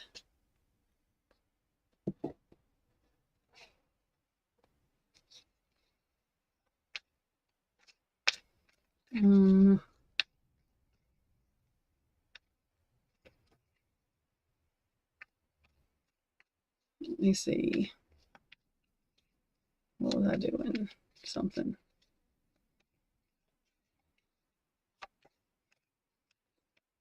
Trying to figure out.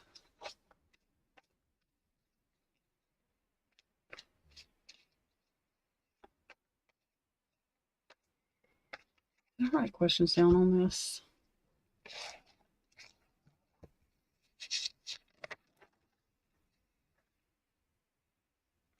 Oh my god, the stuff I've been putting off doing.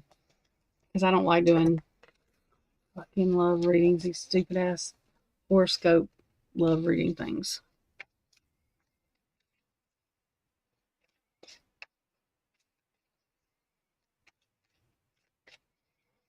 All right.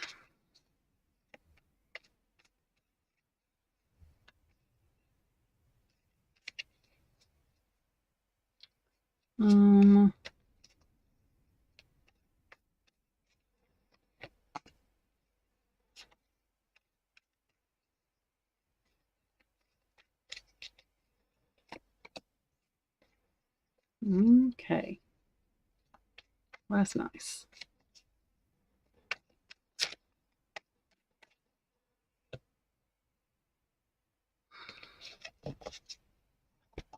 Hang on. I'm trying to. Oh. I was trying to get the rest of this done. Okay, what I think I'm going to do, y'all, is get off from here and then record the Maddie's point of view of, well, from Maddie's perspective, her point of view, from Maddie's perspective, Dylan's point of view of the night, like, all of them are the same. I will give y'all a hint, like, these are the, oh god, ow, my fucking hand, because I have carpal tunnel. Hang on. I have pages and pages written. Wait a minute. Write that down. Hang on. Let me go to my thingy and get it. Shit. Hang on.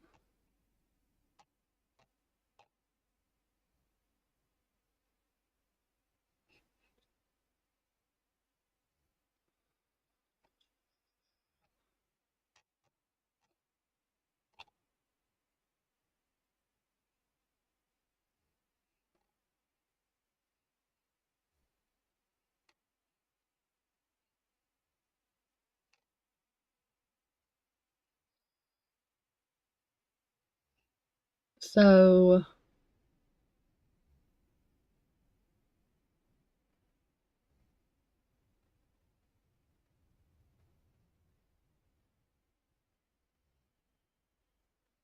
even in Ethan's, like, I'm not going to tell y'all everything I got, but even in the, like, message I got from him, he conveys a shift in air pressure, a door opening, cold air, subtle environmental change that should have been noticeable. The door opening.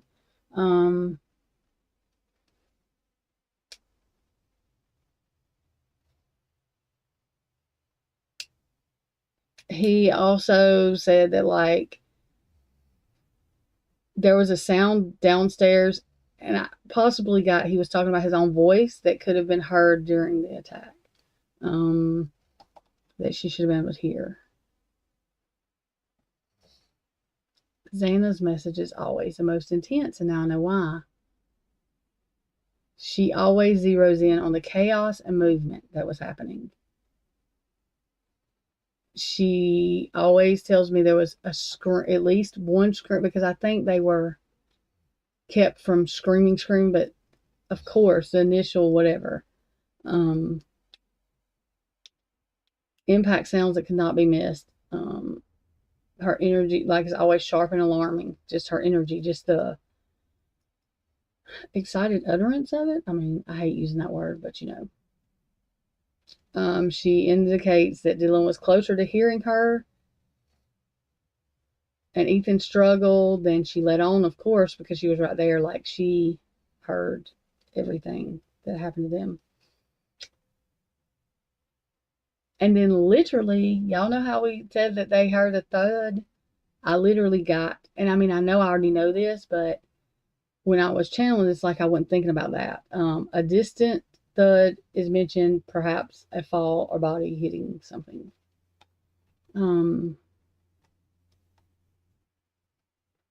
Maddie's, I've got Kaylee's already recorded, but Maddie implies that Dylan may have seen shadow or silhouette, possibly in the hallway.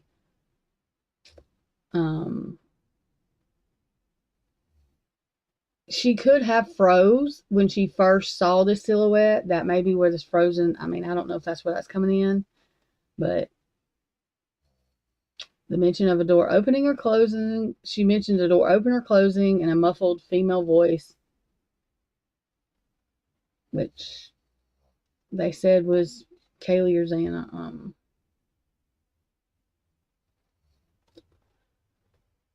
Let's see. And then, hang on.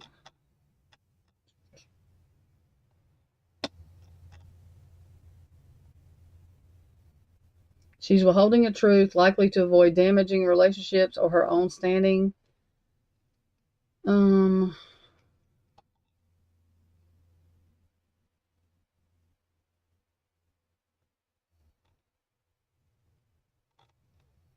me see.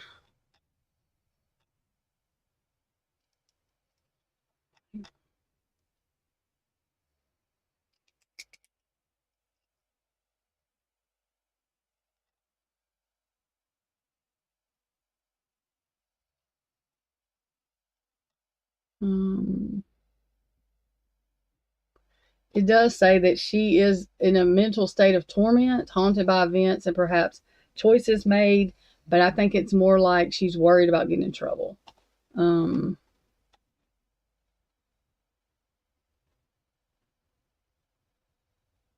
lie of omission, something she then believes is safer left unsaid.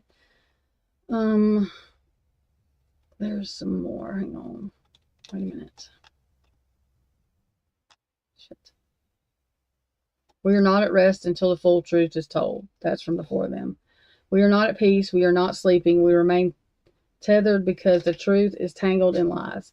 And our souls are still waiting for the unraveling. If you feel called to us, you were meant to help carry that sword forward.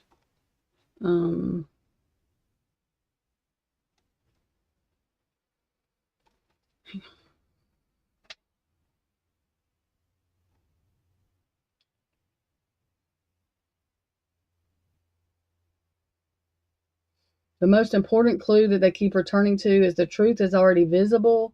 It's just being filtered. Someone close to the case, someone intuitive, sensitive, or silent holds the key. This wasn't random. This wasn't simple. This wasn't solitary.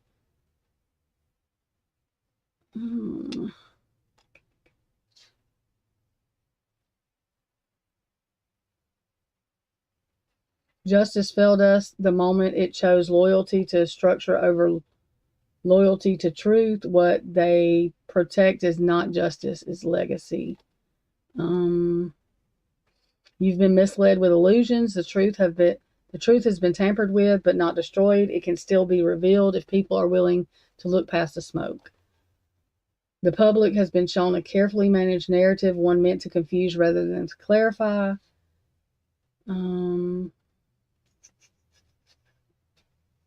Before urge everyone to look beneath the surface, to question everything, even official reports or polished media portrayals.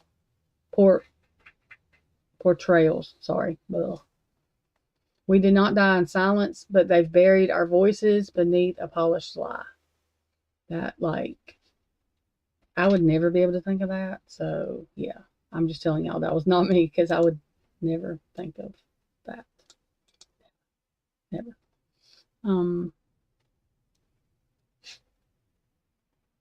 Let me see. There's something else that.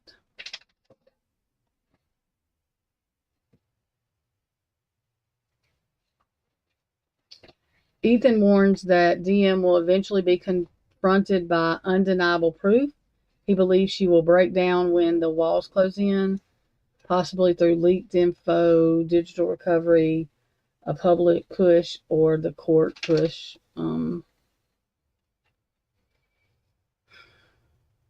The moment DM's full truth is cracked, Ethan says it will unravel law enforcement's timelines, reveal cover-ups, and put the spotlight on someone protected. It won't stop at her. It opens the door to everything else they're hiding. The truth is layered. She lied to herself first, then to the rest of us. Ethan says she didn't just lie outright. She fragmented her truth, told half-truths that can't be disproven easily, and left key moments out of her story. He insists that she had a point of contact that night, someone messaged or called, and that contact holds everything together, possibly a male. Possibly local, and possibly not who people expect, which, okay. Ethan strongly feels I felt that Ethan was saying that she was warned to stay quiet, possibly given a narrative to stick to, which doesn't line up with what really happened. Yeah.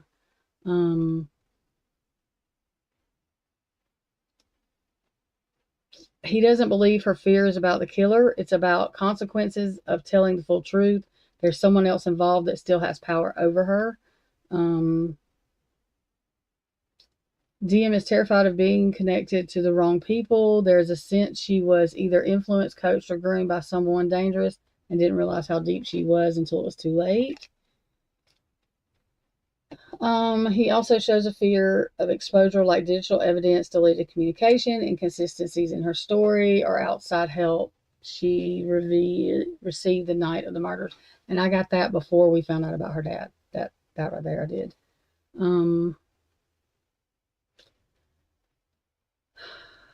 What he believes she knew before the murders, there was a plan. She knew pieces of it. She didn't stop it. Ethan feels that something serious or violent was in motion. Whether she believed it would be the extreme. That extreme is another matter, but she knew something.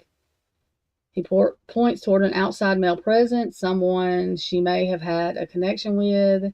Ethan believes she is protecting or covering for that person, perhaps even unknowing at first. He also came in, gave me the feeling that she may have seen messages, behaviors, or odd interactions in the days before and never said anything to anyone in the house. What Ethan feels about her, she wasn't supposed to get caught, but I wasn't supposed to be there either. That's weird. Oh yeah, I got that before too. But that was kind of like a smart ass. That energy was a little weird that he said that, and it still gives me chills. So anyway, Ethan implies his presence was unexpected. I think he had literally, I think he was moving into the house whenever this shit happened. I don't think he had stayed there all the time yet. That's what I believe, but that's my opinion. There's a feeling that whatever was about to happen had become collateral, a disruption to a plan. He shows confusion and heartbreak. DM was someone they all coexisted with, but she stayed at a distance, especially emotionally. He sensed DM was involved in something separate from the rest of them, something dynamic, friendship, or even possible influences outside the house. Okay. Ethan gives an eerie visual of DM holding her breath, trying not to make a sound, but not in shock, rather calculating. That still gives me chills. There's a specific moment Ethan references a kind of crossed path or hallway glance where he implies she may have seen something or someone moving but didn't act. Ethan gives impression that she was more mobile and alert than publicly claimed. He doesn't believe she froze all night. He shows her listening near doors, peeking through small spaces, and checking a phone repeatedly. This I got before we had the fake PCA. That's all we had when I got that. Jesus. Okay, hang on.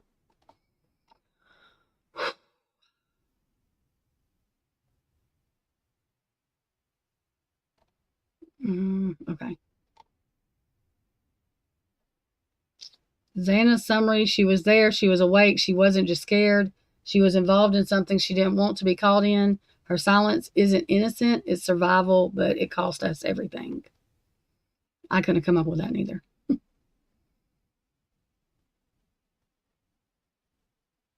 The timeline will collapse. Xana believes will happen when DM's full truth comes out. The timeline will collapse. The version we've been given will fall apart. Xana believes there will be a panic reaction from others tied to the case, possibly investigators, insiders, or legal counsel.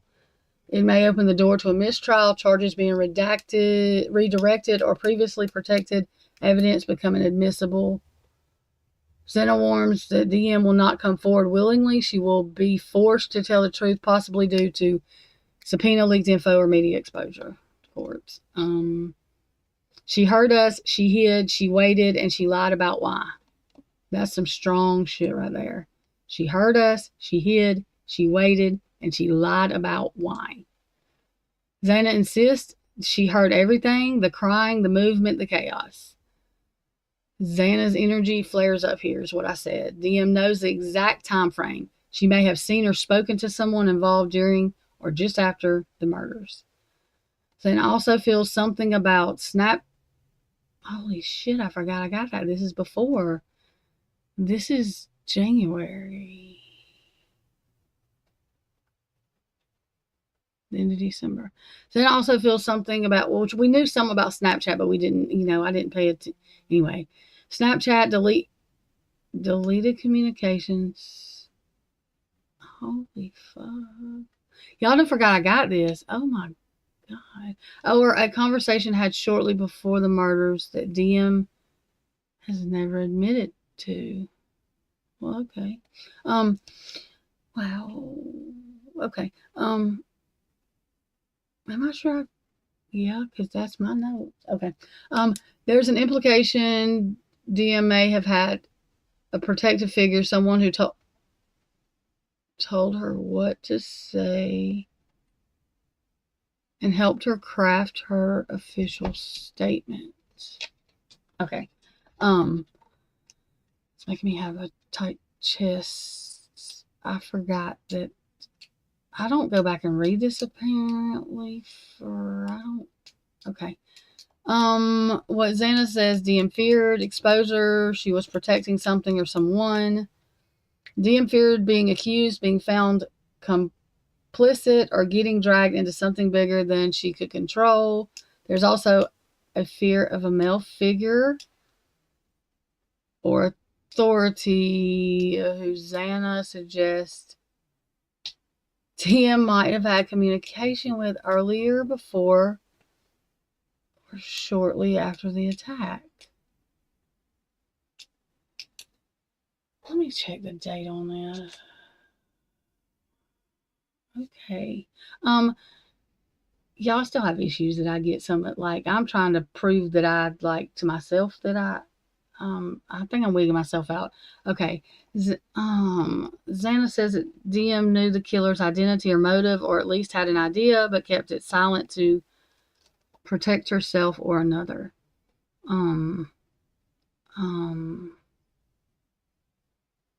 I think I'm just going through all this. It don't matter. I'm gonna anyway. Hang on, y'all. Give me just a second.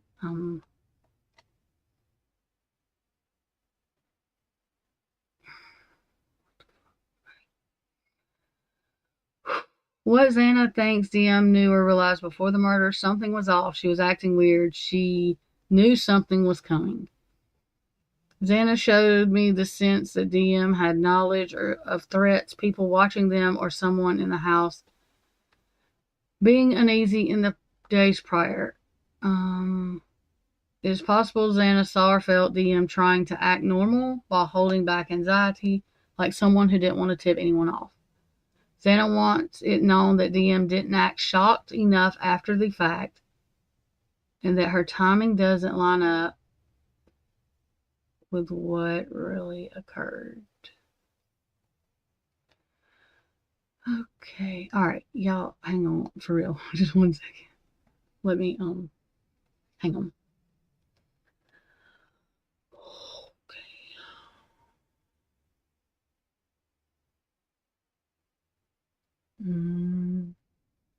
She didn't scream. She didn't call. She didn't move. And we were, holy fuck. Hang on. I can't. I don't remember. Y'all, I don't remember. I don't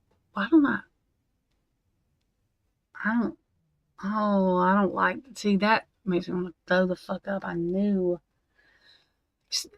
I'm saying this fast. She didn't scream. She didn't call. She didn't move. She didn't get help. And we were dying. I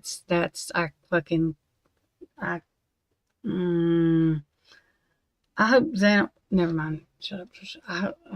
Okay. All right. Okay. There is intense frustration.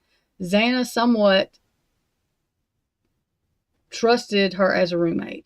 It is not as a close, somewhat as even beginning to be a close friend. Even if they weren't inseparable, there was an expectation of basic humanity. Xana feels a deep betrayal, not just because DM didn't act that night, but because DM had more pieces to the puzzle and said nothing. There's also a feeling of protective rage, like Xana's angry on behalf of Maddie, Kaylee, and Ethan too, not because she's like an old soul. Okay. What Xana saw in DM. She was in the house. She heard more than she said. She was closer to all of this than anyone realizes. Xana is admitted that DM was not just a passive bystander. She saw her as someone who was caught up in something or knew something suspicious leading up to the murders. DM had a nervous energy in the days before. Xana picked up fear, anxiety, but also avoidance, like someone trying to look away from a train wreck she knew was coming. There is a sense Xana observed DM being overly careful or distancing herself from certain interactions or conversations, almost like she was preparing for something or had been warned. Okay, y'all. Okay. Summary for Maddie. She saw more than she'll admit. She froze, but it wasn't just fear or really fear. It was self-protection. Someone told her to stay quiet, and she listened. But what she's hiding could have spared holy motherfucker. But what she's hiding could have saved our lives or caught them. Oh my God. Okay.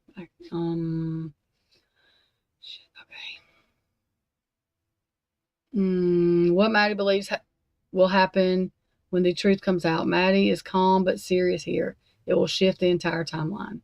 When DM finally speaks in full, whether by choice or pressure or force, there will be a domino effect. It will confirm hidden links between people involved.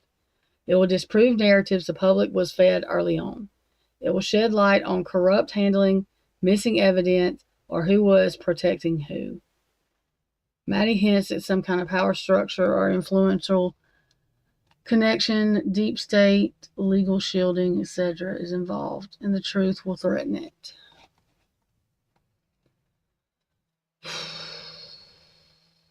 Maddie feels DM was more about tensions, threats, or secrets between people in their circle than she knows more about, and that omissions benefited someone else, not the victims.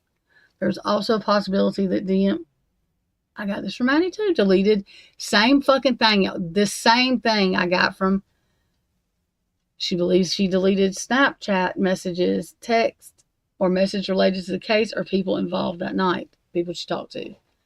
DM may be protecting someone or trying to avoid tying herself to someone who could be blamed or questioned.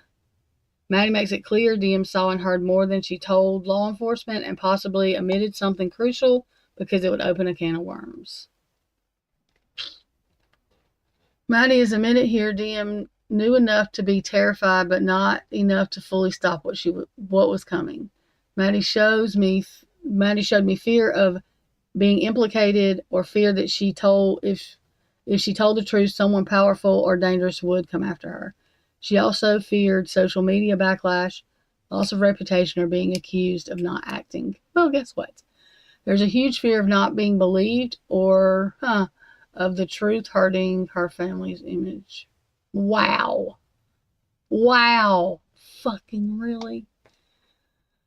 Okay. Maddie has conflicted emotions about DM. There was a time they were closer, maybe even confided in each other, but something happened that changed the tone. She got the sense DM could be easily manipulated or wasn't telling the full truth when it mattered most. She felt frustrated DM avoided responsibility or dismissed things Maddie brought up that may have been serious. Maddie also felt DM was watching things unfold from the sidelines instead of getting involved, almost like she had the opportunity to help or warn but didn't. Of course she did. Okay. Maddie wants us to understand that DM was acting strange even before that night. There were moments Maddie mentally clocked as off, but didn't press, possibly chalking it up to personal drama, roommate tension, or something that wasn't her business. DM was observing a lot, but not saying much. She was very aware of the dynamics and paid attention to who came in and out, but would rather play dumb or overly innocent. Maddie hints DM may have withheld info in the group conversations or deflected questions when things got suspicious around a certain person or topic. Maddie knew DM was afraid of someone or something, but couldn't tell if it was because DM knew more than she should or was way over her head. Oh, fucking shit. What Maddie saw. Maddie saw multiple layers of betrayal. She knew things were off before the night of the murder. She saw signs in body language, energy, shifts, phone behavior, tone of voice, but chose not to blow it up because she thought it was nothing or didn't want to create drama. She recognized someone that was not a stranger situation for her. Okay. She saw fear in others' eyes that confirmed her own, possibly Kaylee's. Maddie saw someone she or her friends knew or were warned about. She also may have seen or heard something that she didn't all the way understand at the time. Okay.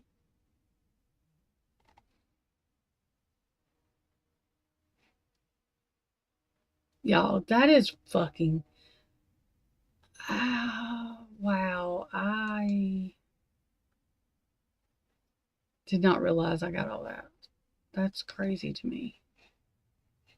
It's kind of weird, actually.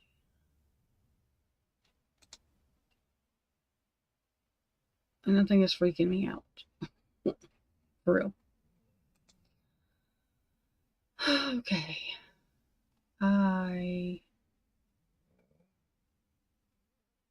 That's crazy. And I don't remember. Yes, my own shit flips me out, I guess, because I am all the fucking way flipped out. In fact, I don't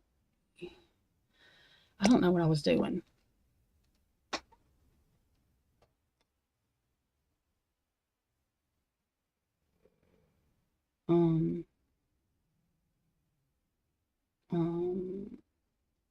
I would have felt better if I would have not got that before.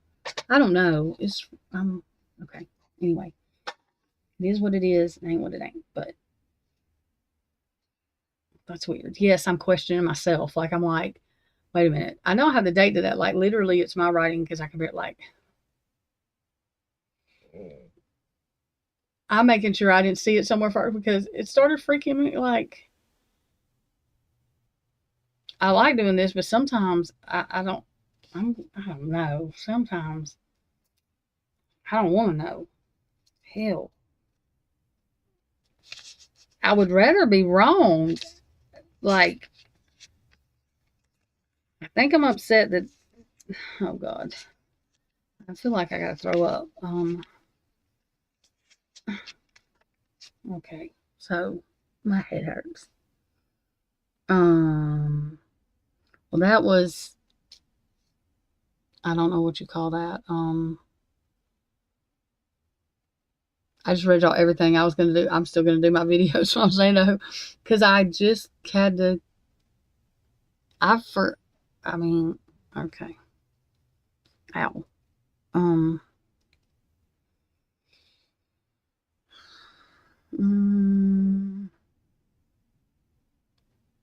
Well,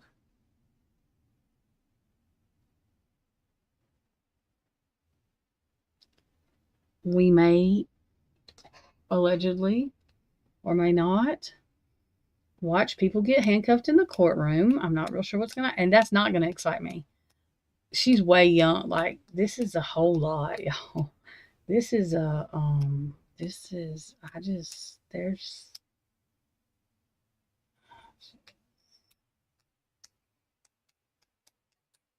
all this is alleged, by the way. It's not fact, I don't think.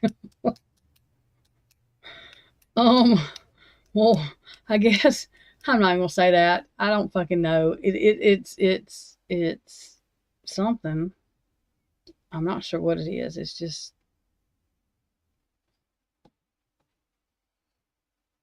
I guess. Well, it's not fact. I can't prove that they told me this, but I'm not fucking in Idaho, and I don't. Anyway, so some fucking body told me.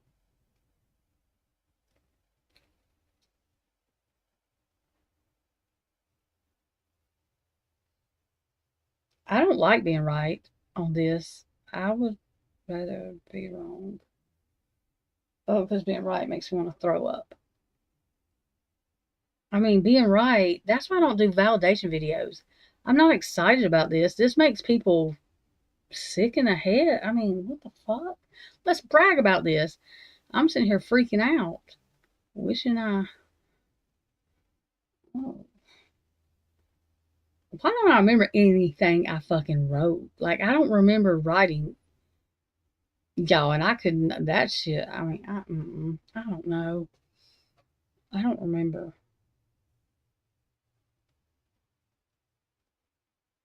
That's wild to me. That's really, I think I'm dizzy. I don't know how this happened. I'm not always right, y'all. That's not what I'm saying. Because I'm confused. My memory is not fucking serving at all. In fact, it said, fuck you. We don't know shit. That's what it said.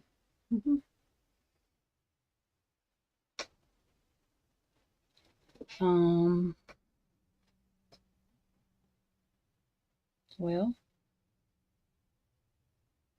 I don't even know if I want to know anymore. I don't even know if I want to do no more, but I don't know if I want to know nothing else. I think I know all my little heart can desire right now. Ooh, my chest is tight. Uh-oh. Okay.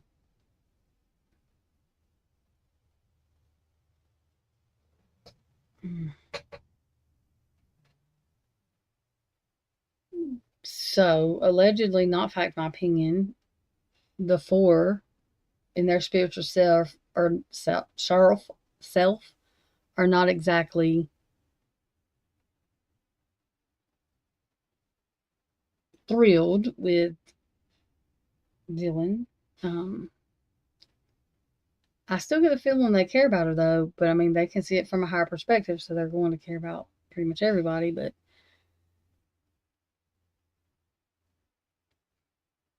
I get this nagging feeling though there's some kind of male energy over that is like it's like dad energy. Like she couldn't tell him that. Like, well, what do you do? It's almost like they're like we're that mad at her, but really, what do you do? And that's why I keep hearing like,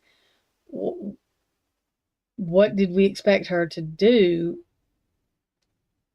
when you're put in that position? So, if her dad put her in this position, he should go to prison. He really should.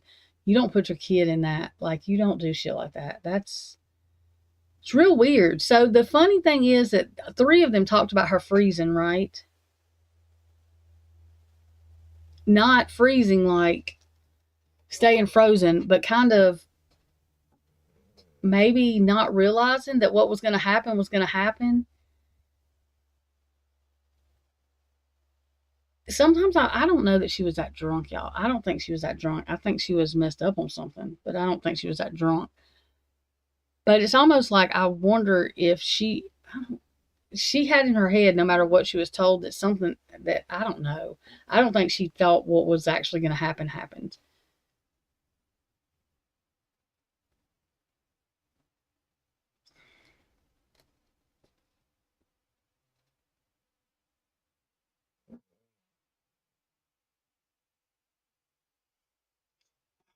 And what's even more weird, her dad was talking. Y'all saw how was it, Maddie? One of them got something about she fears backlash online and everything. And y'all, her dad in that fucking interview. Oh my god! And then he said he would protect her at all costs. Oh yeah, I don't. Oh god. Okay. And it's real weird how he did that interview. And the fucking guy that did the interview talking about he's the only one that was ever able just to walk up. All that shit. Like if you think about, no, I don't know if you want to think about it because I don't. There's oh my god, my fucking face is. I'm getting irritated now. What the fuck could he possibly have to do unless he's part of the? I don't fucking know. See, I think Quinn's dad was more into the organization shit. Like he's been to prison multiple times. I don't think Dylan's dad has been like Quinn's dad has been. I don't fucking know. This is weird. I don't really like it.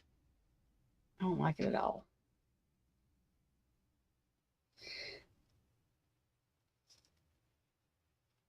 She's gonna crack in court.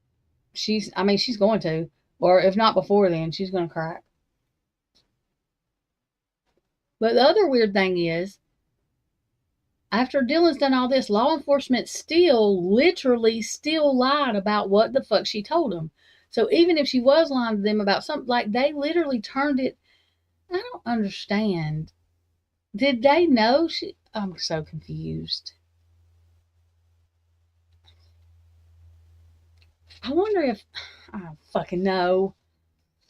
She knew who was in the house. There's still some part of Dylan that is not like evil though, because she literally could have said, yes, that was Brian. They tried to get her to say she saw Brian and she would not say that. She told him she did not. I have to fight for there's got to be some good in her. She's still a kid. Like if her dad, man, that's fucked. Where's her mama? Like her real mama? Is she alive? Does anybody know anything about her biological mother? It's like her stepmama raised her since she was a kid because her stepmom and her dad are not together anymore. But her stepmom like literally does things like it's her mama. So I wonder if her biological mama is still alive even or whatever. Which I mean, I'm glad she's got somebody. She didn't do all this shit she did not plan. There's something else with this. There's a point. I can't be all the way just fucking hate her because she is being threatened. Like there's something not quite lacking. There's something not right. And think about it. If it's your dad, like you're going to protect your dad at all. You're not. What the fuck are you going to like? Why would you put your kid in that position? What the fuck could he possibly? I am so fucking. I don't want to think about what he could possibly be. Whatever. Well, all these people worried about some Steve G. They might be worried about the wrong motherfuckers. I mean, I'm just saying. I don't think Steve G was selling $500,000 worth. I don't fucking know what these people are talking about, but I don't think. I know he looks suspicious this way and that way, but I don't think he's slinging stuff on the corner.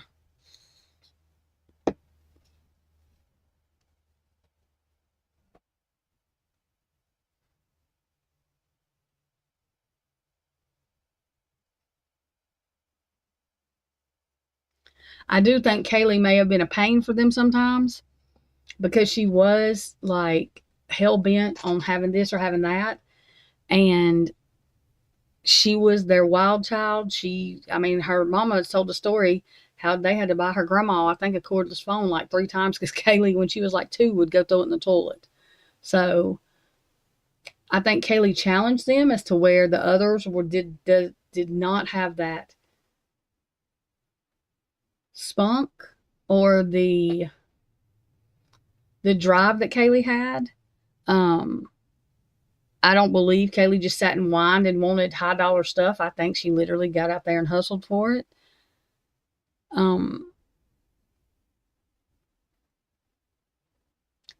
But I don't think and it's fine if they didn't, because a lot of families don't always get along. A tragedy happens, and of course, the family don't want everybody to know that nobody, what the hell? Of course, because when somebody dies, then you think about all the things that you should have done different. Like, that's why we should live our days different. But, like, I don't think it was like some evil shit. They were just evil with each other. I think Kaylee was a lot.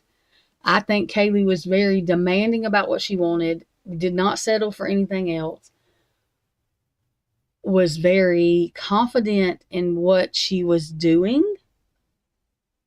And I think they just butted heads a lot. I can see her and her daddy butting heads a lot.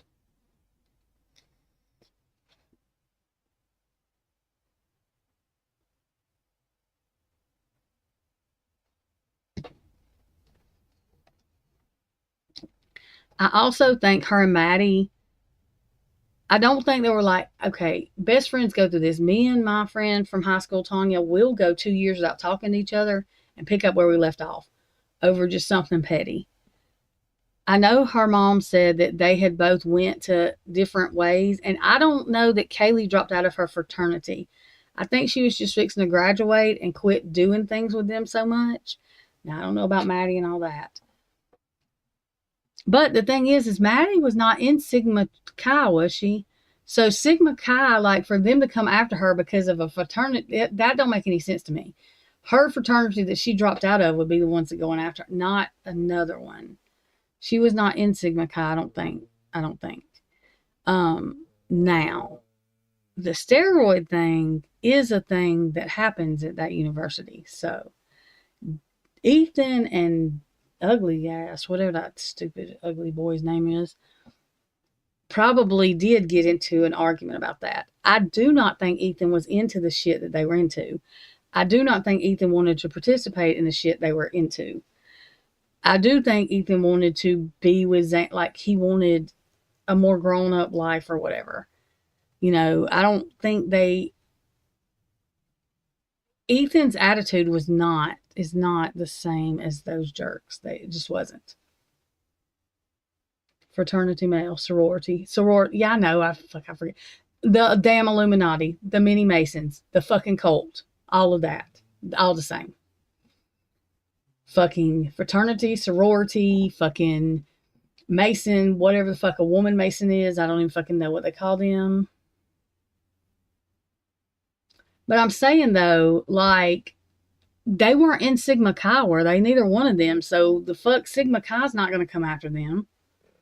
Like, I can understand, like, whatever, but I'm saying, though, for it to be a ritual well, I guess not. I don't know. Ethan was in Sigma Chi. Was any of the girls in Sigma Chi for the girls? And there's Sigma Chi for girls? Or is there not a Sigma Chi for girls? I thought, like, there was a Sigma Chi for boys, a Sigma Chi for girls. I'm confused, though. Maybe not. Yes. He was on probation, they said. That's what I was telling y'all. Everybody said he couldn't go to them parties. If you look at the thing, it says he was on academic probation. Because suspension was the next step, but it was probation because his grades, that's why he had a tutor.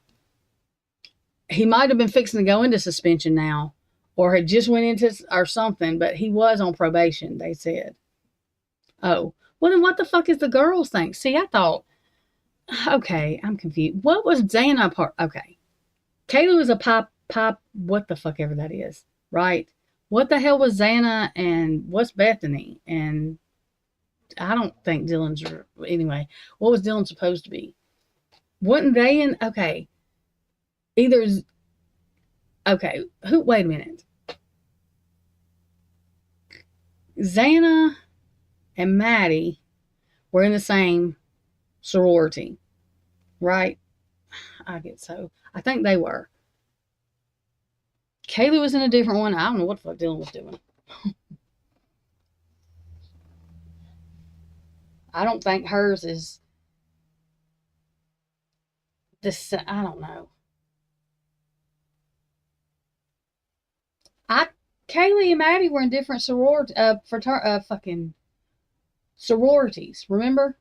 Okay. That's what I was gonna say. Cause okay, I got you now. I understand. Phi Beta Phi. See, I thought I'm an idiot because I just thought there was fucking Sigma Chi guys, Sigma Chi girls. What the fuck ever. I can't remember all these Alpha Phi fucking what the fuck ever. I didn't ever do none of that. I would never do none. I wouldn't. I don't like people that chant the same thing. It freaks me out. The people that say the Lord's Prayer at the same time makes me feel like I'm in a cult. So anybody that chants the same thing, it flips me all the way out. Cheerleaders sometimes do, like, depending on what they're doing, but literally chanting and shit the way they do, I feel, I can't do it. I watched the KKK people do it when I was younger on TV, and I resorted then that I could not do it. So all of that has always flipped me out. In fact, if everybody started saying the Lord's Prayer in church, I wanted to take off running because I felt like we were, I don't know, but I didn't like it. I don't like all that. It freaks me out. So there's that.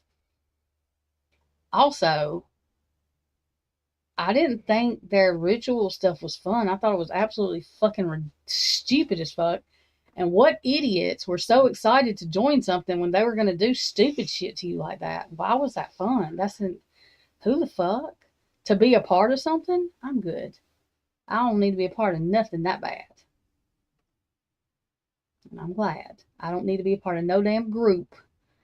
I'm not a groupie. I don't know, but I'm not that. I don't need no hand signals. I don't need no whatever.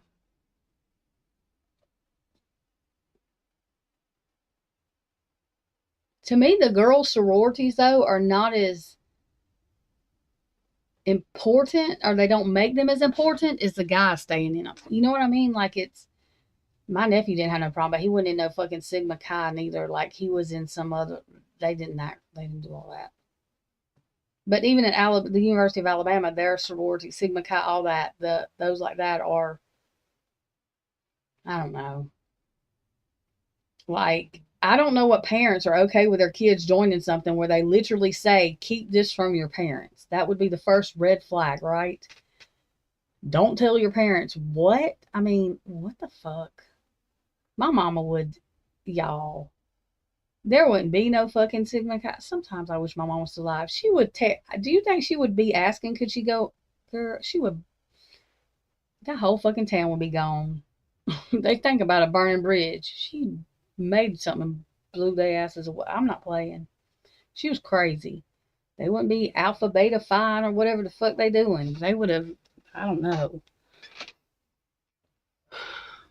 That my mama wouldn't pay all that money for me to fucking be a liar neither. She would tell me I was stupid.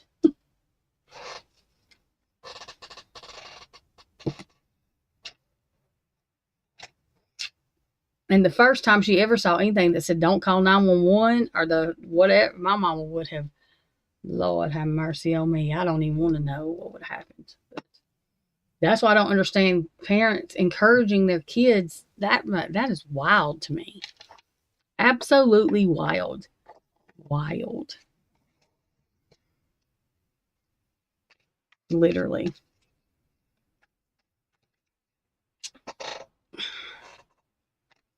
You have to like certain things. Like, it's teaching them to all be fucking the same. I don't know.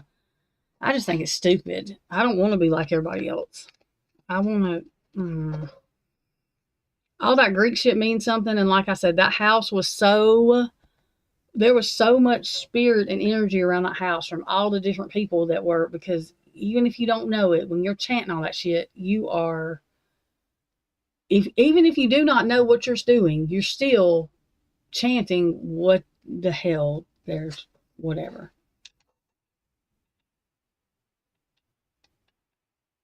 Yeah, and I mean, I do, like, It's different with Stacy with me, the way I feel about her.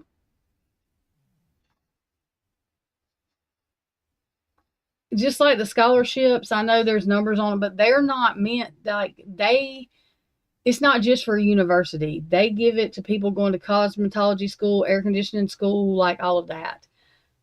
I do think her heart is in the right place of what she's trying to do for keeping Ethan's name alive. I'm not going to say they did everything perfect. I'm going to say that at least they asked why the fuck Dylan didn't call nobody. I just, yeah. I don't know.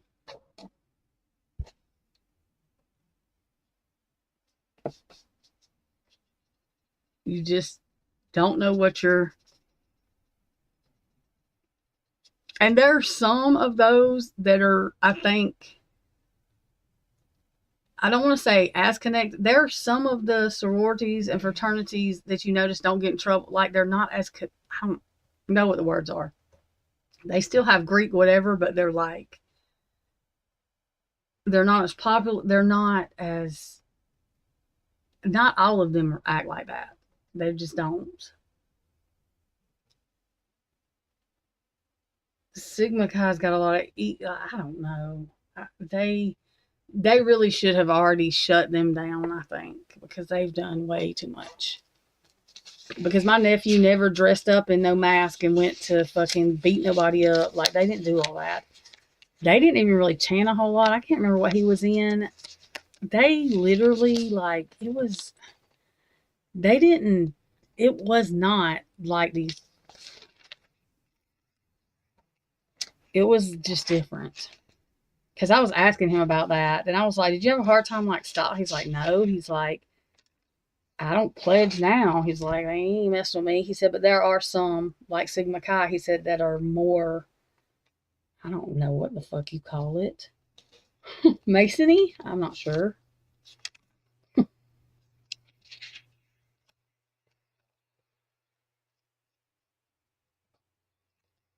It's just wild to me, the stuff that.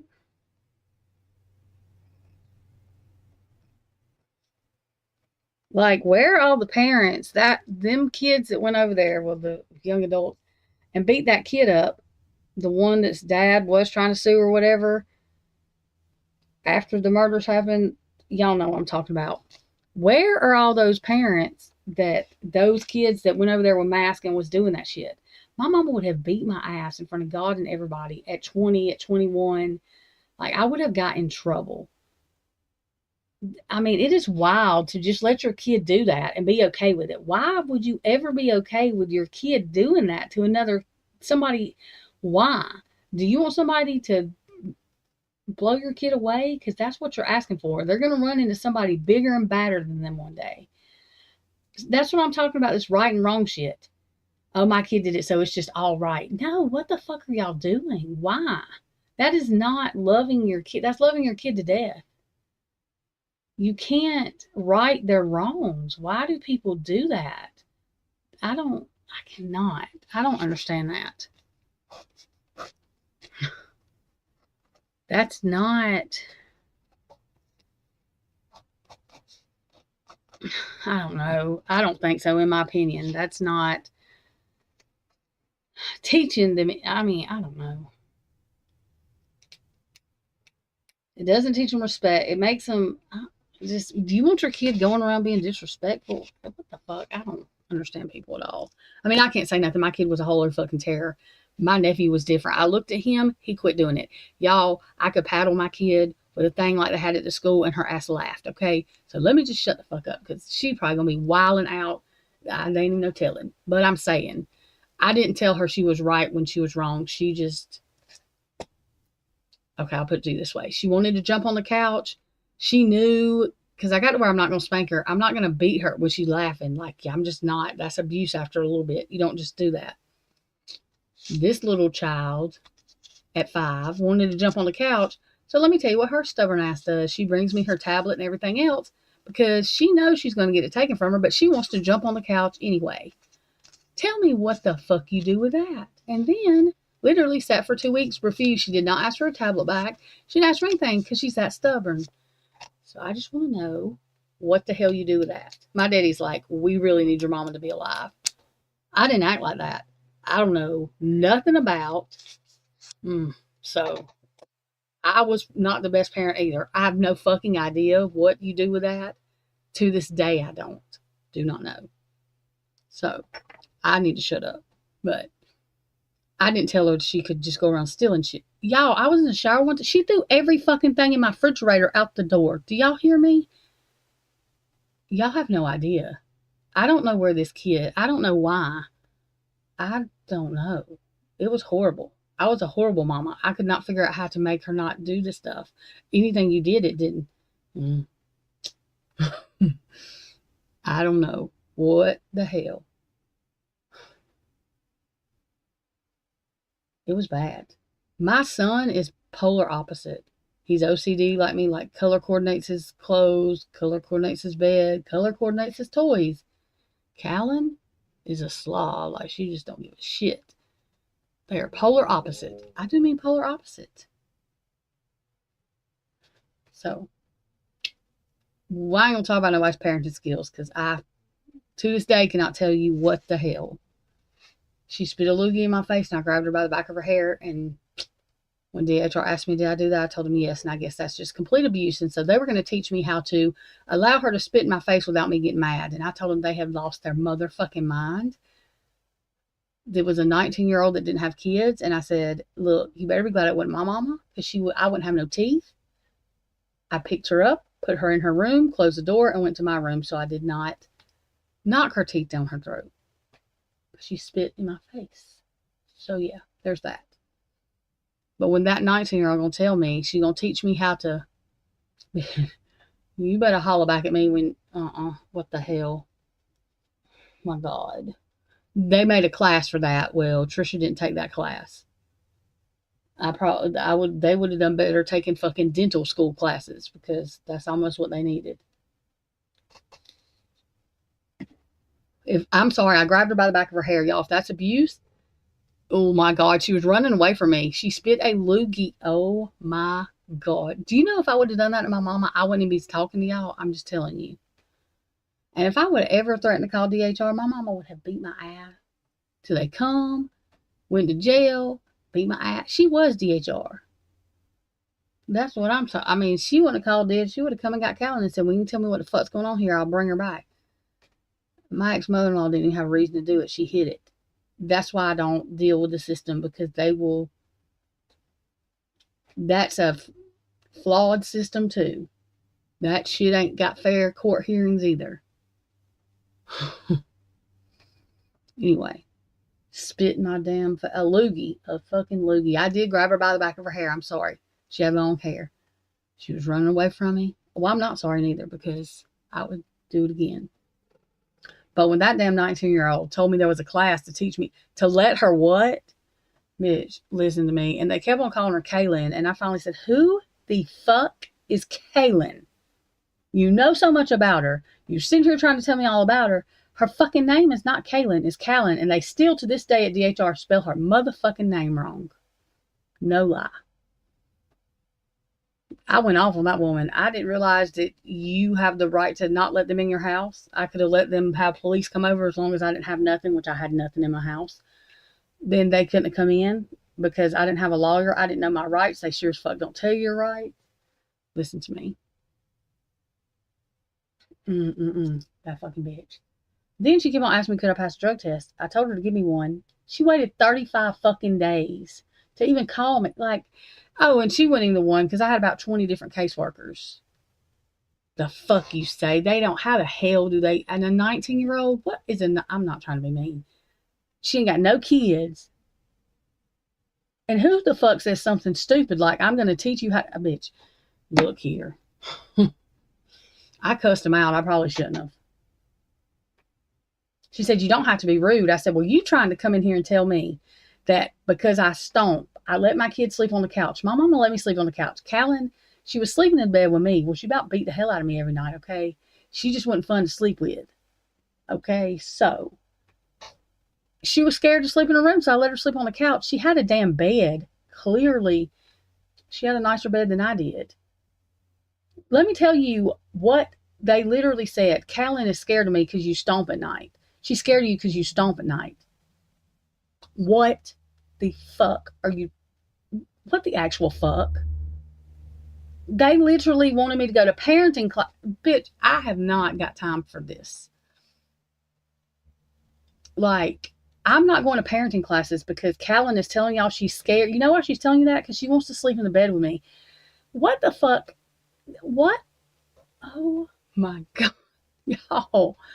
I cussed that woman. I mean, I just cussed her ass all the way out. And then told them, look, and I did tell them they could suck my dick that I did not have. They watch you pee now. Literally, there was a fucking DHR in the next county over. I worked in another state. I lived in Phoenix City, like Smith Station, and worked in Georgia. I drove all the way to Auburn, 45 minutes away, for them to let Ronnie's mama say, she's not there now. They're watching me piss. That I did something to the damn drug test. I took it 8 times, and then I told them they could suck it. I sure did. 45 minutes from my job, like my job is like, they're going to have to, like, this is stupid. My work is like, do they want us to give you a drug? So they did it. You know what I mean? Like, just who the fuck? Listen to me. Y'all just watched me piss. Because somebody's calling you that's, what the fuck are you? I could not. So I probably did the wrong thing, but I sure did. I told them they could, because they couldn't take my kid. Number one, she left my fucking house without my kid. But what she did do that was illegal was Ronnie's mama always got Callan. Like, she lived a mile down the road from me. Literally, me and Ronnie was divorced, but we spent Christmases together. I spent them with him and his wife so that Callan didn't have to have 15 Christmases, 15 birthdays. We didn't do all that, okay? These people smiling in face and you have no fucking idea, like, what the fuck they're planning behind your back, except Callan's stepmama had no idea. So if you have a reason to call, why are you hiding it from her stepmom and me? And then her fucking kindergarten teacher, Ronnie goes to Callan's school the last week. This bitch has to call me. She's never seen Ronnie in her life. She looks at him like she's stupid, honey. She cussed DHR out and hush, Steven. She cussed DHR out and fucking Ronnie. Because she said, do you realize that Callan comes to school every day with washed hair, blow dried, her hair still warm in the ponytail, smells like she just got out of a tub of roses? None of these kids, none of them come to school the way Callan does. Because they wanted her to tell them that I was a bad mama. Oh, her teacher, because also, you don't fail kindergarten. Her teacher had a meeting with me and wanted to hold Callan back. Well, Ronnie went in there saying that it was my fault. She said, it's her fault for what? She said, I'm the one that said she needed to be held back. What are you talking about? Oh, yeah, blame. But she didn't even know. She wouldn't even talk to Ronnie. She literally had to call me. How you going to walk in somewhere, hero dad?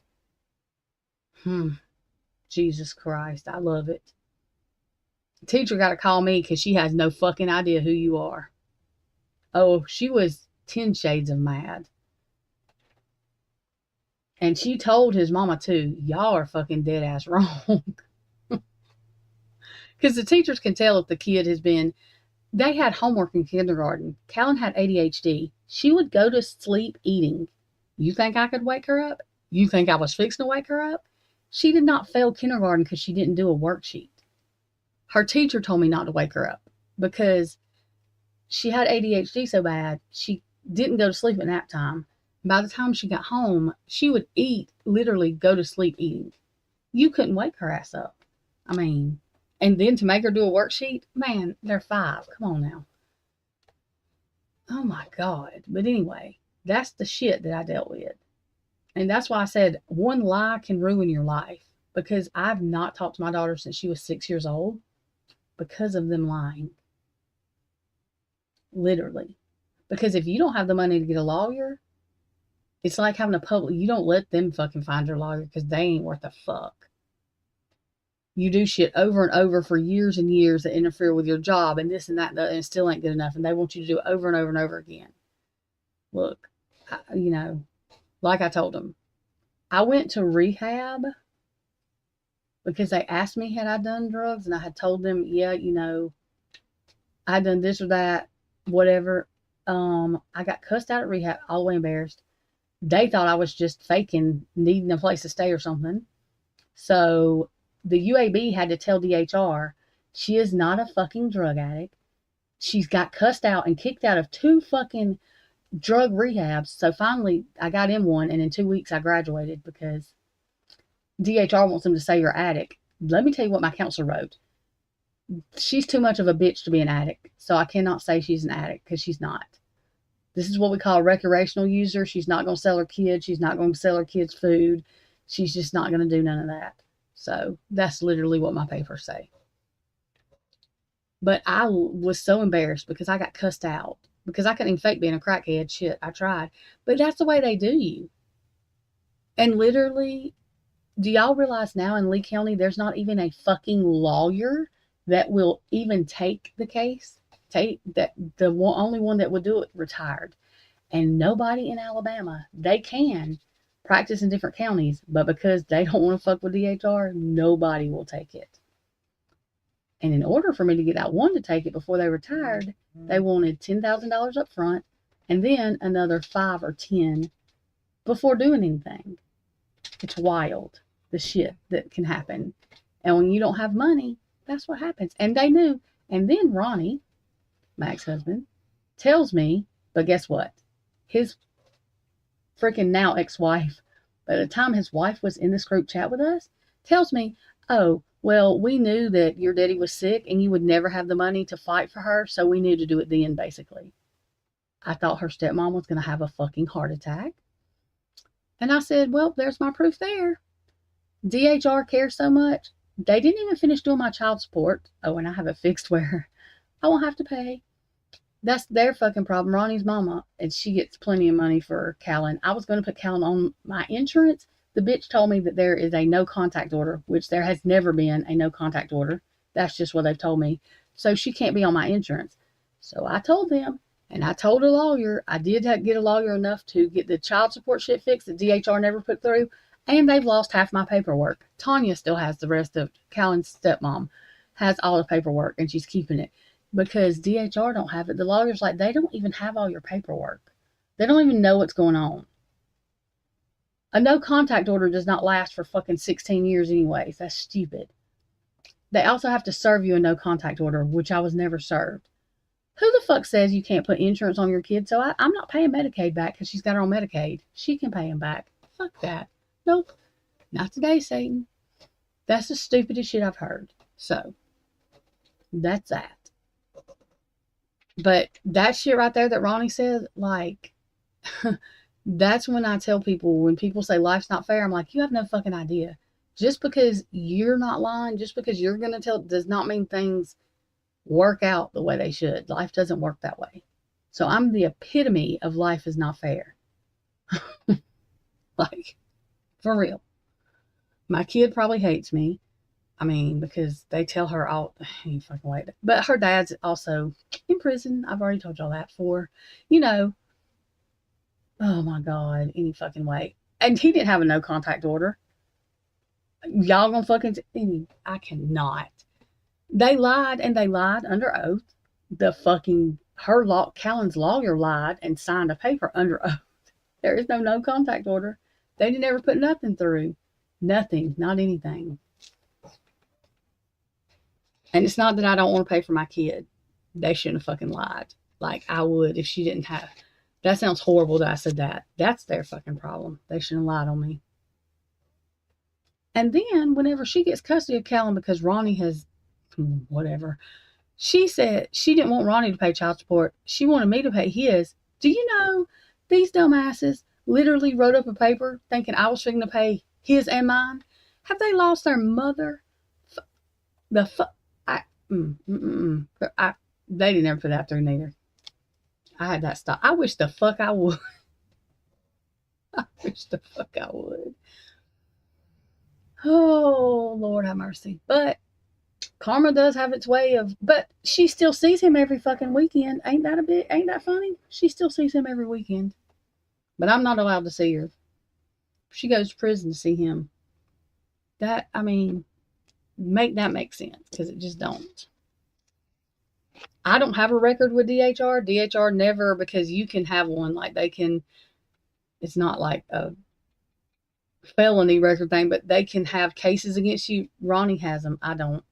I have nothing. I don't have no felonies. I don't have no misdemeanors. I have one ticket my whole life, speeding ticket, and nothing on my record. But I have a fucking no contact order, and the man that molested her sees her. What the fuck? Yeah, that would be our system. So, and there's a lawyer that wanted me to sue them, and they don't want you to sue DA. Most lawyers will not. I don't want their money. If they ain't got no time machine, the fuck is their money gonna do? That's not gonna get my kid everything I missed. You think I want to sit in court with these nasty man? Fuck them. And that's the way I feel about that. I don't want shit from them. I don't want nothing. The best thing I can do is stay away from them, because, yeah, they ain't got no time machine. It ain't helping nothing. They can't help me get my kid back or nothing, but they can help me sue the man. Oh, the fuck. That's our world today. Because when they want you to sue DHR, you know that you're going to get a bunch of money, because they're going to get a bunch of money from what you get. I don't give a fuck if I could get $10 million from DHR. That don't buy time back. It don't get anything back. Money is overrated sometimes. I've missed everything from 6 years old with my daughter. Nothing can get that back. There's nothing that can get that back. I don't want anything from them. I don't even want a fucking apology. I just want them to completely, like they will for the rest of my life, stay the fuck away from me.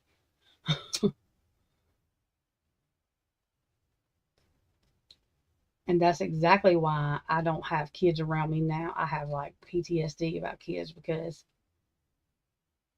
DHR cannot come around me. They've given kids back that ended up in body bags 2 weeks later.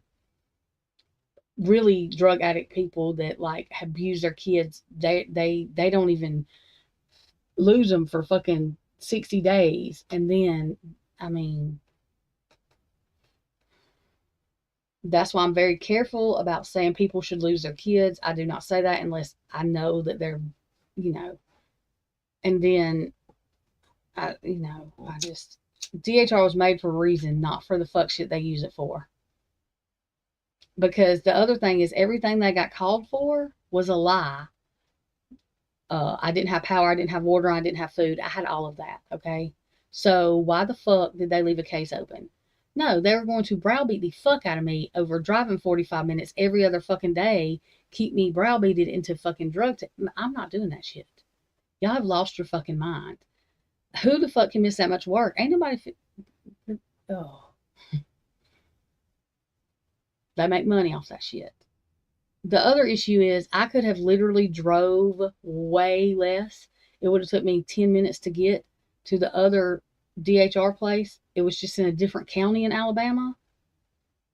It was closer to where I worked, but I couldn't do that. Y'all are full of fucking shit, is what you're full of. And then letting somebody call while y'all are watching me piss. I mean, look here.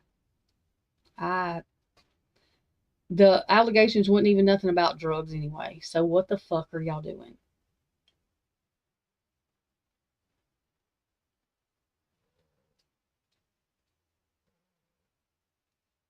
On top of that, it was a lie, because I had food, water, and power. Because if I wouldn't have, they would have took her then. They had they could not take her. Oh, but that's the other thing. Ronnie's mama asked to come get her. It was on Good Friday. I will never forget this. And I told him, yeah, because he had certain weekends, but we didn't go by that. If they wanted her, they got whatever, We didn't fight about that shit, nothing. She gets her and lets her go off with the fucking DHR woman by herself. That's illegal in Alabama. I think it's illegal everywhere. The DHR people are not supposed to be with them by themselves. What the fuck do you mean?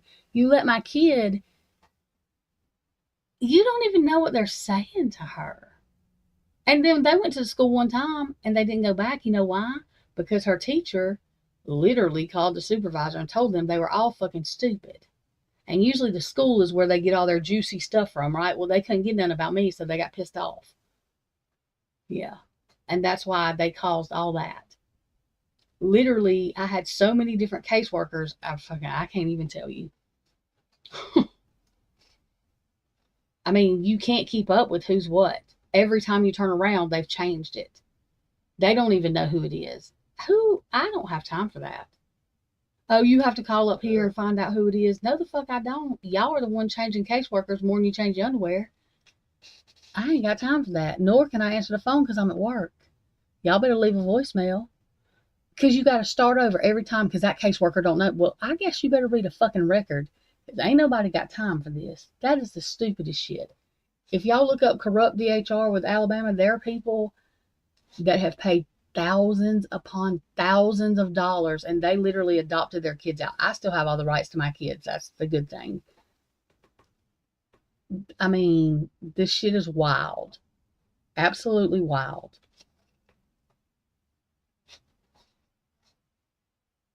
Absolutely wild. And that does not hurt. It's hurting the kid. Like, oh shit. It's stupid. It is stupid. And once Ronnie said that to me, like, Tanya was beyond upset because Callan before had begged and cried to talk to me. And even though me and Tanya talked, we never once went behind Ronnie's back for Callan to talk to me because I wouldn't do that. Because you don't tell your kid to do something behind the other parent's back. I don't give a fuck if you hate the other one. You don't do that. It's wrong. And I didn't do it.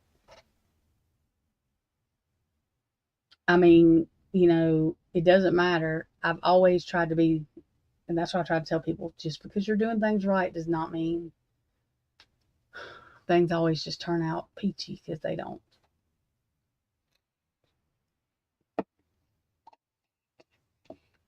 Shit happens. I could have handled some of that different. I did not do everything correctly, but I was fighting a losing battle I did not fight. I probably should have fought a little bit more, but I didn't because I mean, I was by myself doing it. So, you know, I didn't have a chance in the world. And that's basically what the lawyer told me to. You ain't got a chance in the world. But for them to lie and not let me talk, like, who the fuck does shit like that anyway? And his mama got real mad and my sister did too, because, you know, they can't talk about the good stuff I'm doing. When I graduated college, you think any of them said anything to me like thank you? Hell no, they refused to even call me. Oh no, because I can tell Callan, while they're trying to tell her I was out doing whatever while she wasn't with me, I can show her my degrees. Oh, they don't want that. Who the fuck? I cannot. I would have never done that to them people. In fact, I moved back to Alabama after me and Ronnie got divorced. And I moved away so that she could be around them, because the only person she had was my dad. My sister and them have never been in her life. You're pretty. Heather, you're crazy. Anyways. But I don't fuck with like when people start talking about calling DHR on here, I will lose my shit, because people will literally dox people to call DHR on them. Y'all, I lose. It's not a fucking game. That's very dangerous. And you don't fucking do that just because you're mad at somebody. People piss me off on the social media app. You don't play with that shit. It makes me, that is one thing I will lose every fucking bit of cool and every bit of decency I might have in me when people do shit like that. I don't give a fuck how mad you are at somebody, man. That's dangerous as fuck. Oh my God. That's a trigger. It is a bad trigger. Lying on me and calling me a fucking liar. That's what I'm saying. Sure, don't call me a slut. Don't call me. You fucking know better than to call me a liar, because I don't lie. I cannot help it. You manifested what the fuck ever in your head. You're a fucking liar, because you know. God. Oh.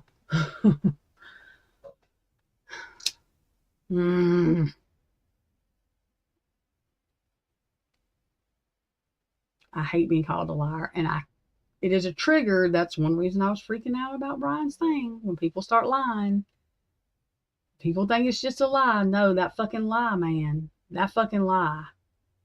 Yeah, man. Oh my God.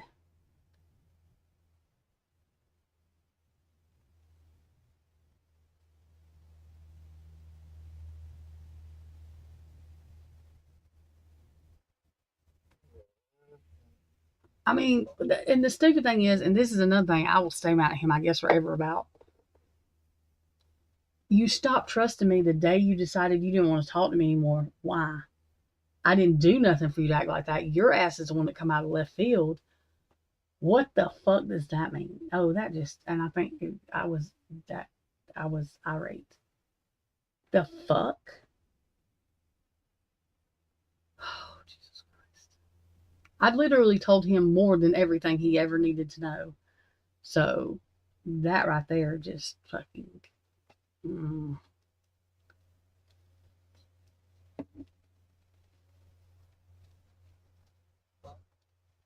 Fucking stupid shit.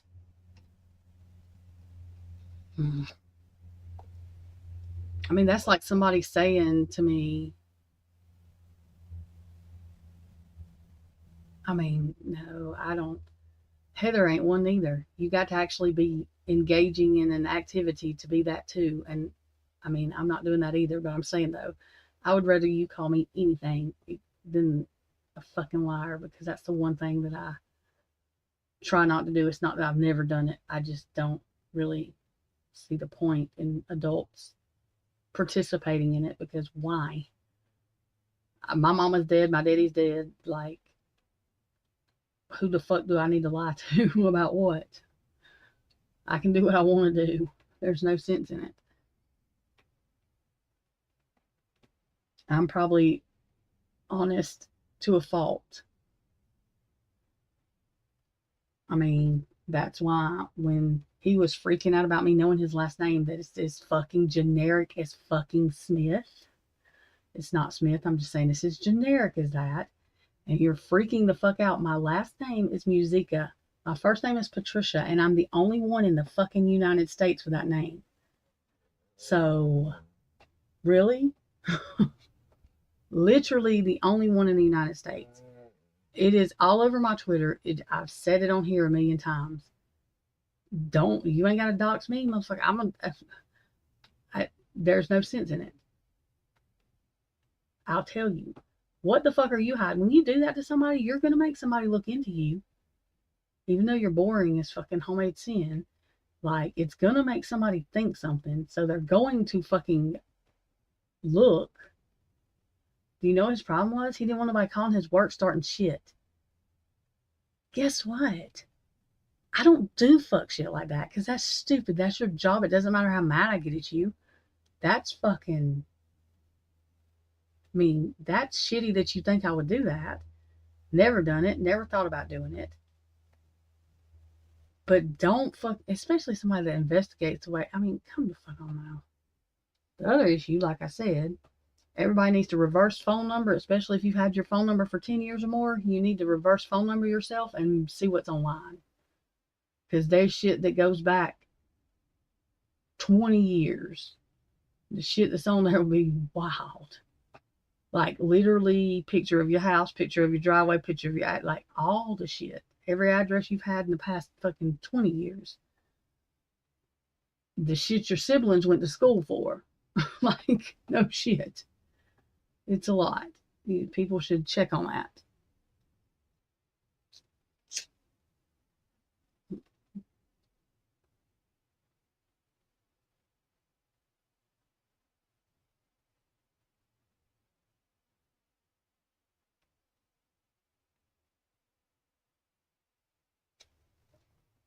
But, and like I told, anybody can find the shit online. It's like, I don't know why, like, he was paranoid because he thought I was going to call his... Have I fucking called your job yet, you fucking moron? No, I don't give a fuck about that. That's stupid. Jesus. And the thing was, the other weird thing was, is I wasn't even asking him. I was not even talking about that. He brought the shit up, talking about he didn't trust me, which made me why the fuck are you talking about this? Because I'm not even talking about that. What are you talking about? And why are you saying that to me? So, of course, yeah. Then I was like, what the fuck?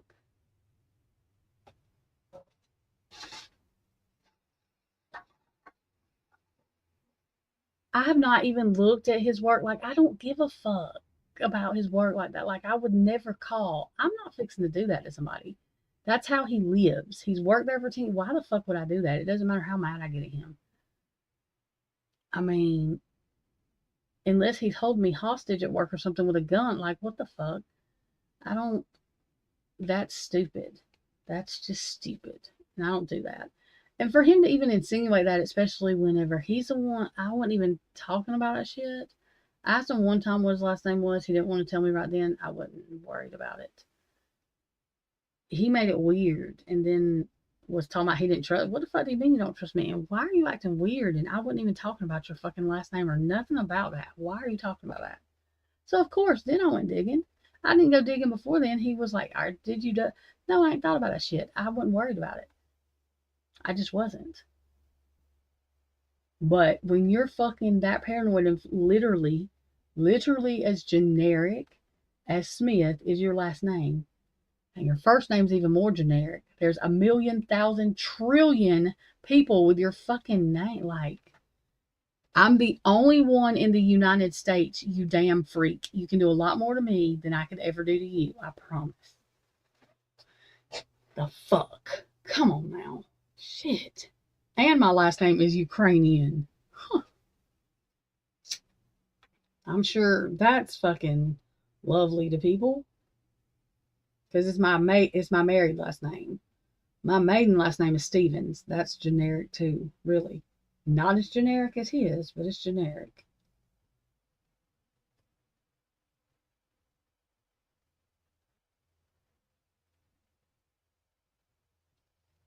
And Heather, do you know I really literally think that's why he don't talk to me today? Like, I think that's why he got mad. Because I sent him a message addressing him, Mr. And I think if I could have been a fly on the wall, that motherfucker had a panic attack, fucking flipped the fuck out, probably was paranoid and everything, and I'm in Alabama. At least he don't know that I almost found his fucking... Look, I almost didn't need his fucking address. Someone who investigates true crime or does the shit we do, all it takes is that picture you sent me of your car on the side of the damn road where you live. I literally asked Christy 2 roads over, fucking, I wouldn't have needed his address, bitch, because I'd have found your house. I know what things around it look like. Like, what? Was I stalking him from fucking Alabama on Google Streets? Okay. Fucking get a life, dude. Get a life. Like, why are you so paranoid? What the fuck is really going on? What?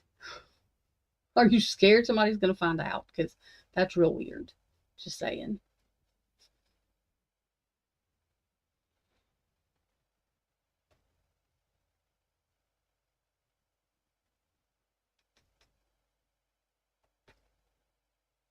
Jesus. Oh, I do not understand at all.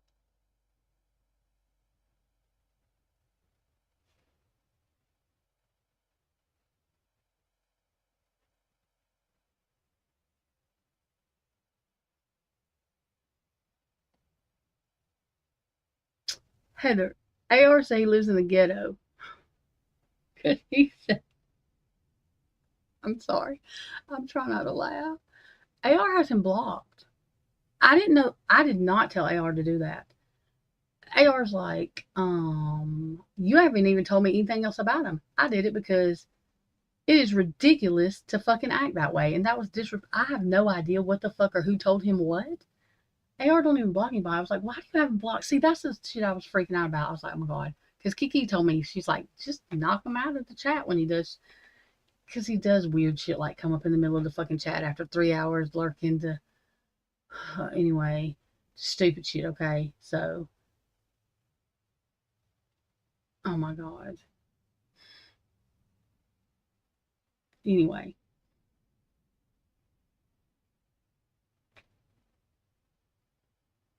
It's just stupid.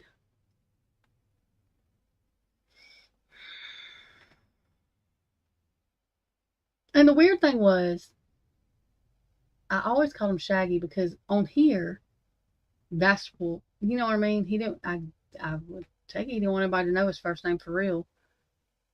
But then he would get mad at me for calling him Shaggy. I'm like, God damn. I mean, what the fuck?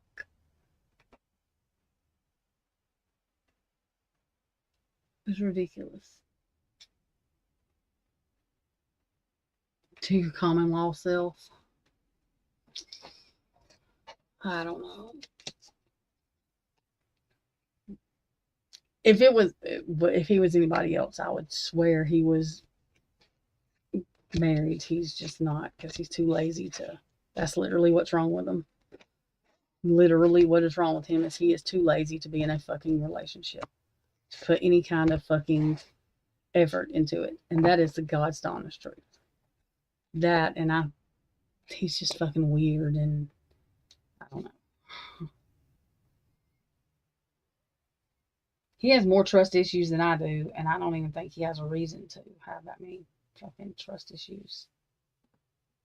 Until people's hid his shit and helped him look for it, I don't want to hear nothing about trust. Okay, like, I just don't. He has no fucking idea. None. That motherfucker would be in a mental hospital if he went through the shit I went through. With the way he just acts now, his ass would be committed forever. Because he wouldn't be able to handle it.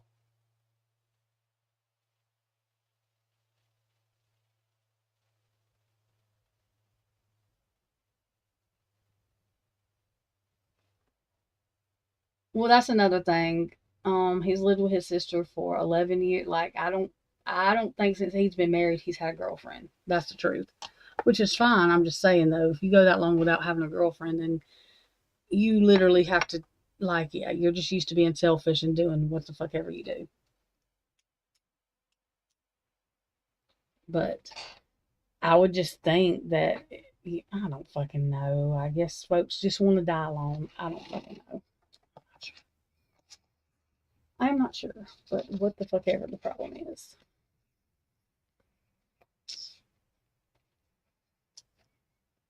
Do not know. Oh, and Heather, the dumbass, told Christy something about me going to different tarot readers. Bitch, I do not have to go to a tarot reader. In fact, I don't. There's barely any I listen to, besides Ashley and a couple others. They don't do fucking love readings. They do true crime readings. I told Christy, I said, tell that motherfucker, I don't have to go anywhere to get any. I can feel his energy just fine. I don't need no help. I can feel the stanky shit. I know. I didn't need no help. Everything I called he was going to do, his ass fucking did it. Acting like, I don't know who the fuck. I don't even. Anyway. Those are not the type of tarot readers I watch, you fucking moron. Watch true crime tarot readers. Like, I can't fucking tell. I don't need nobody to feel your stanky ass energy. I can feel it just fine, thank you. I have no fucking problem doing it. Dumbass. That made me mad too. Brian. What the fuck are you talking about, Brian? Twiz. Is Twiz still in here? Did he see what Willie said about him? He said he was one tan away from being Hamas. I didn't know if he saw that. I thought I was going to die when Willie said that about Twiz. But so is Willie. So what the fuck? What about Brian? What about Brian? What about him?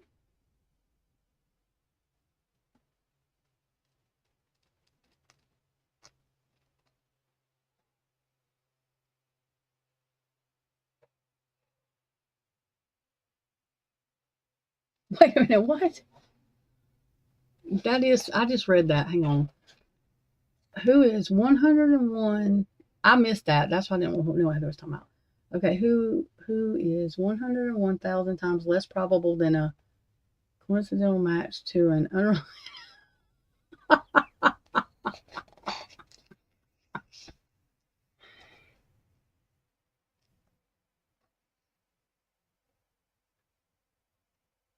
Heather, how long have you been single?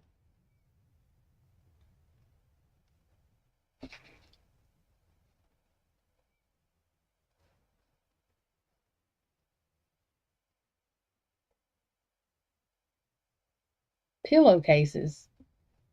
What? I don't know what that means. Are you answering me or somebody else? Were you married to your kid? Wasn't you married to your kid's dad? Wait a minute. How many kids? You have two? Wait the fuck a minute. Why don't I know how many kids you... Why did my mind go blank? How many kids do you have, Heather? Two? Fuck. Besides the dog. I mean, I know. The damn dog. This is your baby.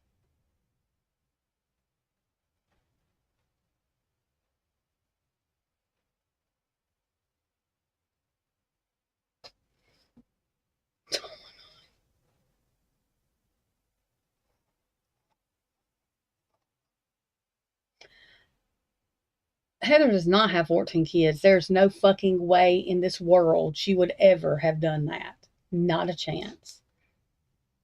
I know you have a pit bull. I know that, but you also have children that are grown. Okay, that's your only child. Okay, how many grown kids do you have, ma'am? Ugh, she knew what the fuck I meant. I know she's got a son. Brian is not your kid. Well, wait a minute. He may be named Brian, damn it. But, God bless America. I don't know what your son's name is. The fuck? Don't you have two boys?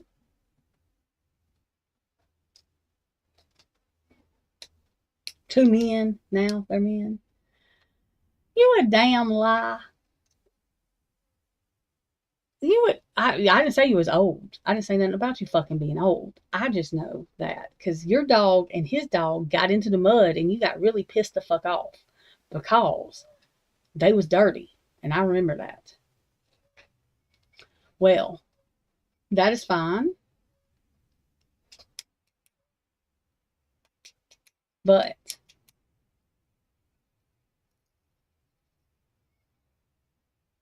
I swear to God, I'm just knock her the fuck out today. She ain't no damn 20-year-old neither. She couldn't even look. And the reason she don't have to have a picture or nothing, and she is not passing for that. And that's just because anybody that's talked to her knows she is not 23. Just you fucking, there's no way. Absolutely not. Absolutely not.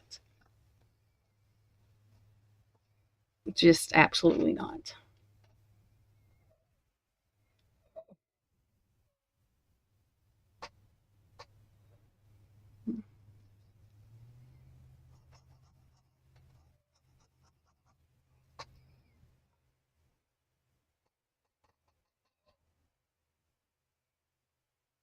Heather, how old is your dog? He can't get old or nothing. I don't know what the hell she's gonna do.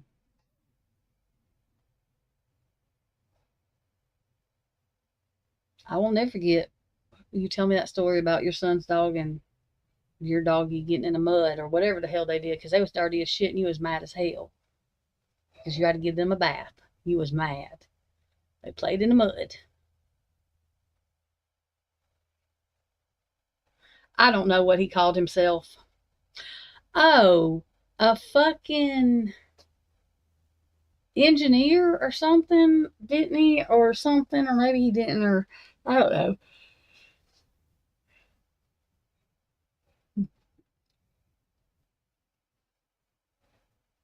Omnipotent. What the fuck does that mean?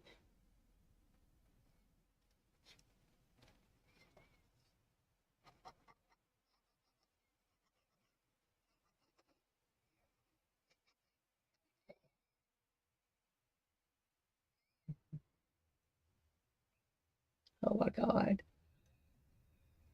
I can't leave her.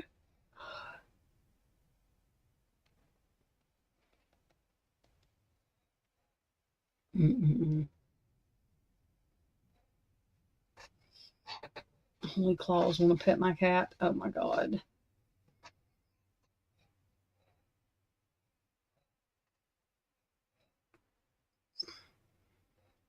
Jesus. Jesus, Jesus, Jesus.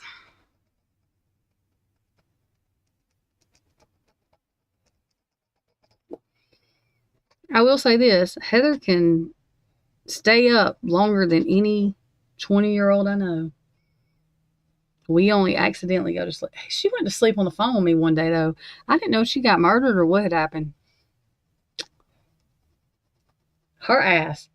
I mean, all the way, literally passed the fuck out. I mean, in the middle of a conversation.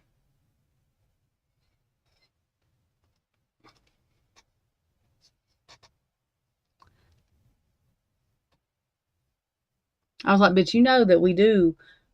And we were talking about true crime, and then all of a sudden, everything went silent. Everything.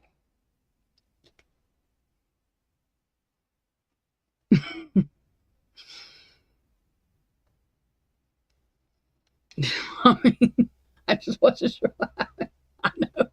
I know. We always go to sleep by accident. That's what I tell everybody. Are you going to sleep? Say, are you going to sleep? Well, not on purpose. We just sleep by accident. Shaggy made everybody think I did drugs, I think, because he would tell everybody I never slept. I said, will you please quit telling people that? Because they don't understand. You can tell Heather and stuff that, but don't be just telling everybody that shit, because they're going to think something crazy. Well, I woke up on the toilet before, so what the fuck does it matter? I used to get mad at my mama for just going to sleep sitting up, and now? Jesus Lord. I always get pissed off. Heather does, like, I will be in the middle of something when I go to sleep. It's always the wrong time. It's the wrong fucking time. I woke up on my damn, oh my God. You have no idea. I'm not able to move. Laid out on my keyboard, all kind of shit. Just stupid shit.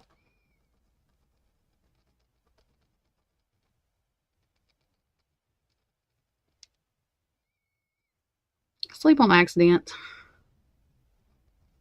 Just accident. Sleep when I'm dead. Or when I accidentally fall asleep.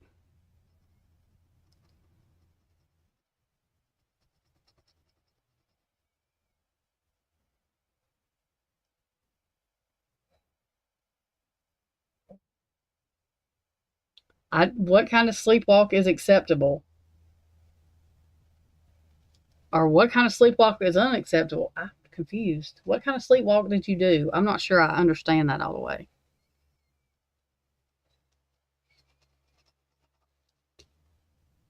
I mean, I'm trying to imagine what the fuck you actually. I don't know if I want to know.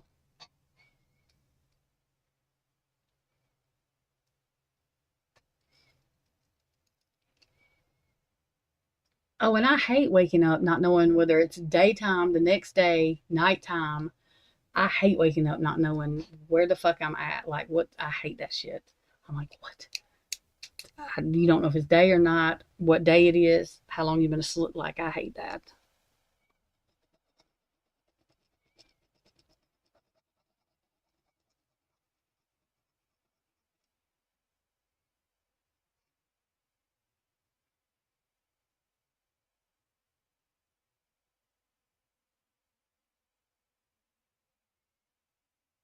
Oh, my cousin used to almost catch our house on fire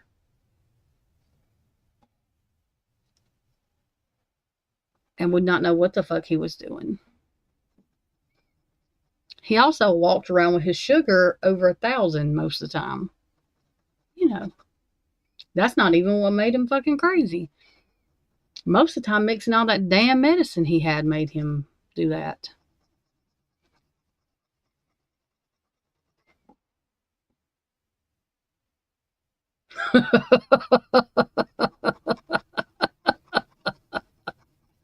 Well,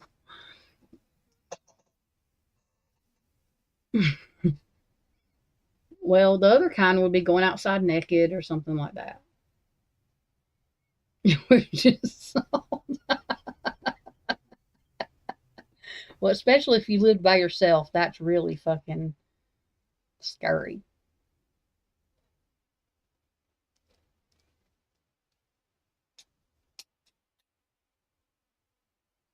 Lord have mercy, Heather. Lord, Lord, Lord. Mm-mm-mm.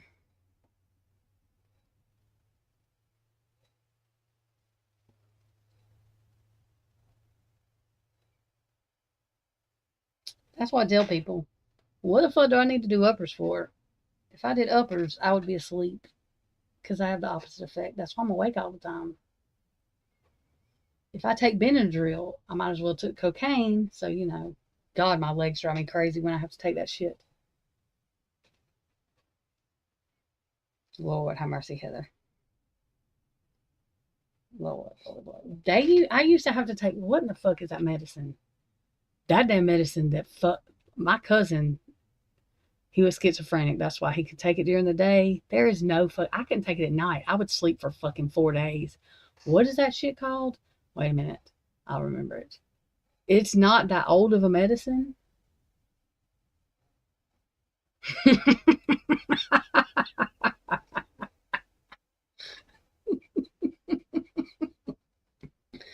Oh shit. Oh God. I would have been dying. I wouldn't even I would have pissed all over myself because I would have fucking lost it. I would have recorded that shit. I really would have. Well, if I would have been able to get to the camera, because I probably would have just laughed. I wouldn't have been able to do nothing else. Well, I guess it was the bread. Ugh. The texture. Thinking about the texture of wet bread makes me want to throw up. Gross. Ew. Ew. Have y'all ever smelled wet peanut butter? Y'all. I cannot stand for somebody to put wet peanut butter is the worst smelling shit. Oh my God. Ooh, I hate when people put, I don't know why. It is awful. Oh God. I hate the smell of wet peanut butter.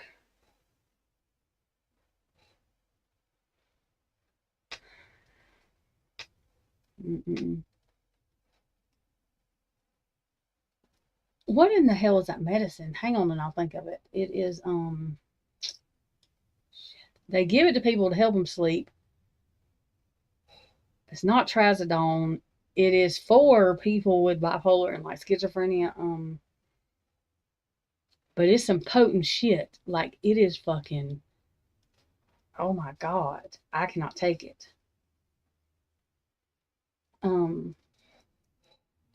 What the fuck is the name of that medicine? Why can't I remember it? Dadgummit, that's gonna make me mad as hell now. I'm going to look it up.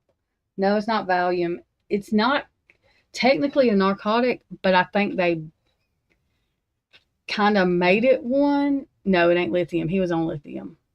But this is a newer, it's not new. Like, I think I was 20 when it come out, or first heard of it. It's not been around that long, but it is fucking, oh my God. Mm-hmm. No, it's not Ambien, because Ambien don't even knock me out like this, y'all. Literally. Nope, it's not that neither. It's, mother? Fuck, wait a minute, I'm gonna look it up. I would know it if I wasn't trying to think of it. I bet you it'll come up straight under bipolar medications. Hang on.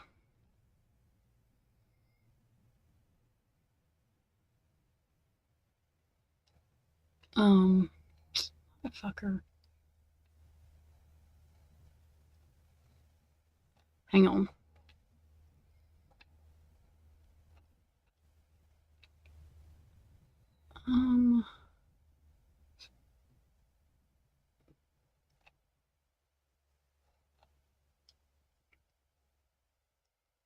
Okay, let me get a list.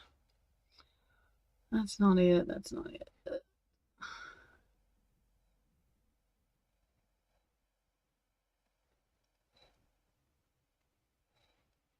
Fuck, I don't know the.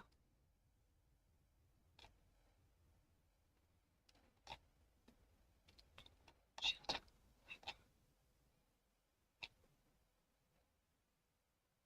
Oh my God.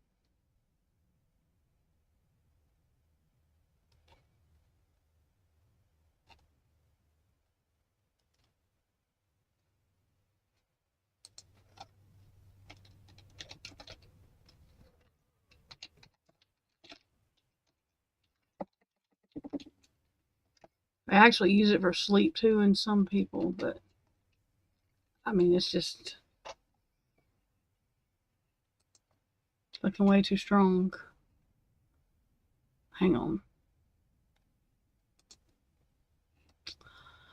No, I want to know the damn medicine name. Oh my God.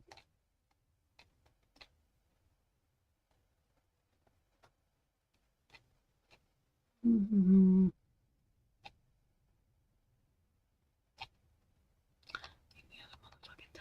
Literally. Oh, holy hell. Hang on.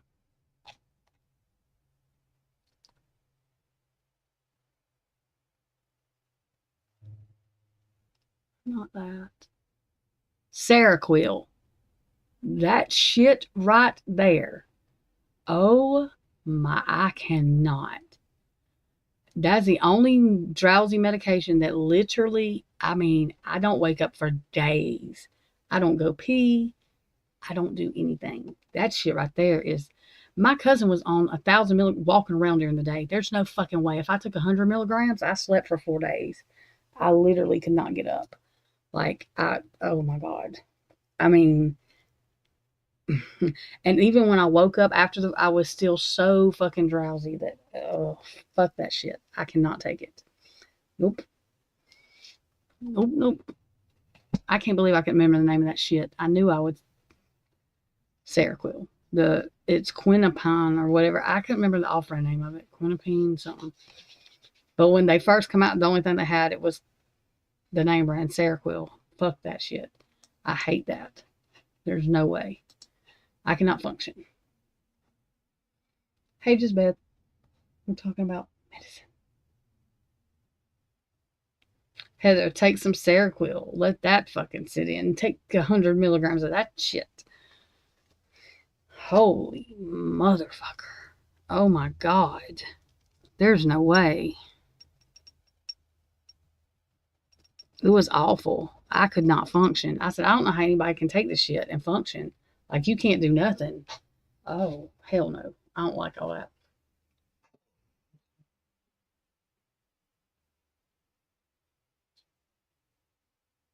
Girl, we've had 1,500 different conversations. There's no telling.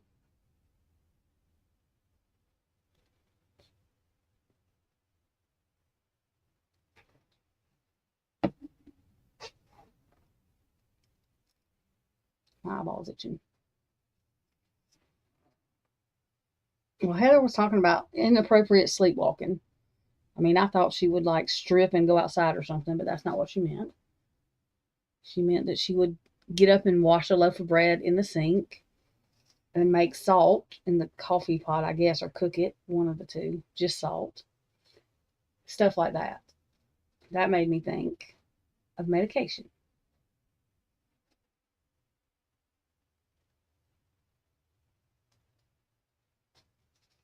A whole loaf of bread she washed slice by slice in the sink. I bet you that was disgusting. Did you dry it, Heather? I wonder what the fuck made you. A whole loaf of bread in the sink. A whole loaf of fucking bread. Did you dry it? I just want to know.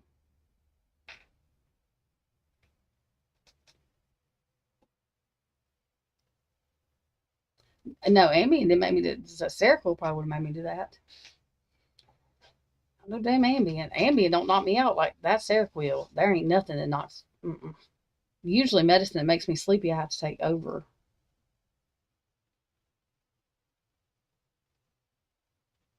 Oh, you woke up again to a huge... Was you mad? Was you mad at yourself?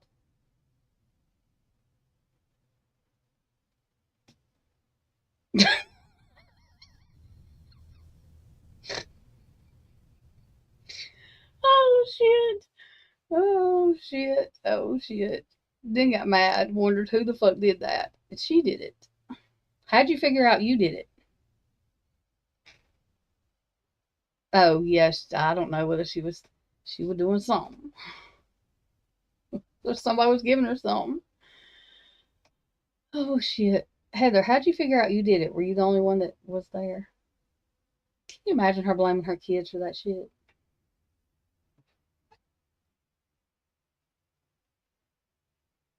what the fuck? What is a Celsius? A water, energy drink water thing?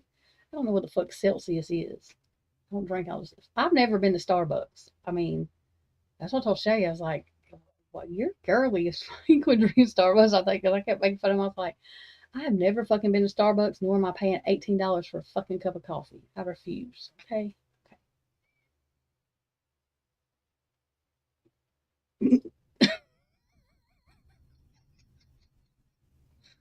Oh, shit. Oh, yeah, I couldn't. I mean, I didn't know if you were taking medicine or not, but don't be getting stressed out.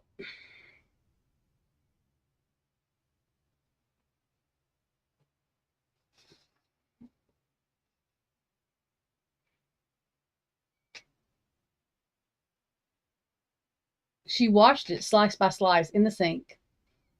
Did you put it in the drain? Oh, Meg, did you hear that? I can see Meg laughing now. Heather used to sleepwalk, and she washed a whole loaf of bread slice by slice. She has not told me. She said it was a mess, but what she has not told me is if she put it in the drain to dry. I just want to know. And she was mad when she woke up because she wanted to know who did it. She did it.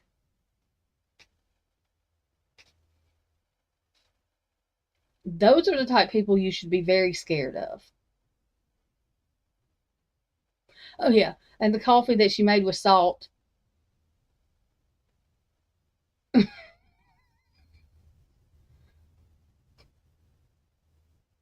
Ew, could you imagine? Oh, gross. Oh, God. Oh. When you took the first sip. Oh. She said that she inappropriate sleepwalked, Meg. Well, I thought she went outside naked or something. This may be worse. Could you imagine getting arrested and not knowing that you were outside naked and waking up in handcuffs or in jail? Could you imagine that? That would be awful. How do you even, I mean, what's your fucking alibi on that? Oh, shit. You wouldn't even know if you had a witness to help you. Because... Oh, shit. Oh, God. Well, fuck, at least you didn't take the shit outside naked to the hose pipe to wash it. Because that might have been a thing. You know, put it in the sprinkler. Or go outside to take a shower or some. Oh, my God. Could you imagine? Could you fucking imagine? Could you imagine? I just want to say.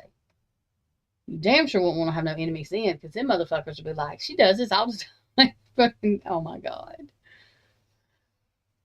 Do you have an alibi, ma'am? Do you have a witness that can testify to that? Sure.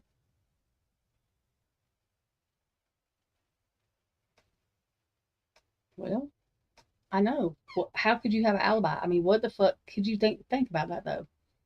All the shit about alibi. What the fuck could you actually like? Just think that would be awful, wouldn't it?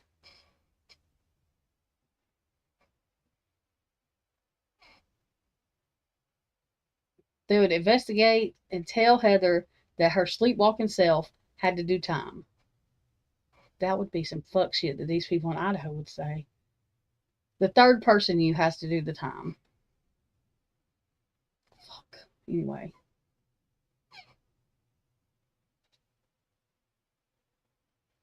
Well, my mama didn't sleepwalk, but she didn't remember a lot of the walk she took because she was drunk as shit.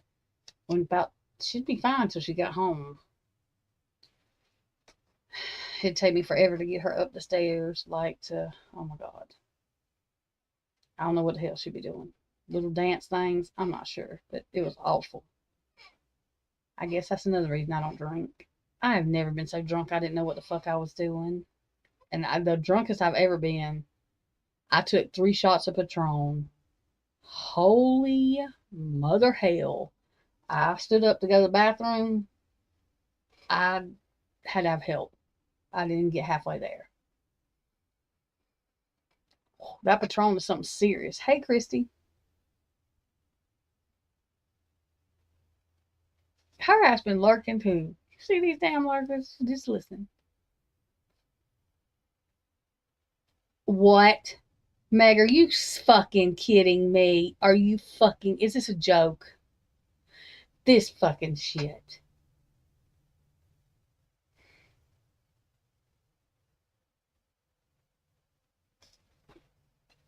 Christy, did you hear that she washed a whole loaf of bread in the sink, slice by slice? Well, did you end up in the ocean?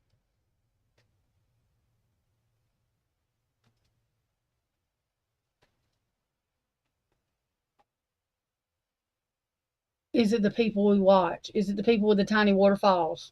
Is it the people that they train to be coaches, to be whatever the fuck they are? Because I'm not sure what they are. I'm scared. I'm all the way scared. I mean, I'm all the way scared. They are taking this twin like that.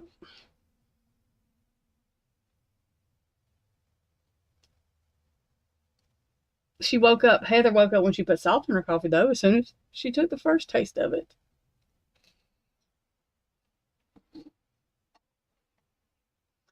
When my brother taught in the Navy, look, he had a thing about peanut M&Ms because this guy choked to death, like literally passed away because they weren't supposed to be eating in class, and he ate peanut M&Ms. And if you gave a kid a peanut M&M around my brother, he would fucking you just didn't do that. Like, he hated peanut M&Ms. Hated them. The guy choked to death. There was nothing. He tried everything. So, can you imagine having PTSD from peanut M&Ms? I'm telling you, you didn't give your kid around my brother. You did not, because he would fuck you up. Don't let the kid put it in their mouth, because my brother was going to take it out, down the throat, down whatever. He was getting it out of their mouth.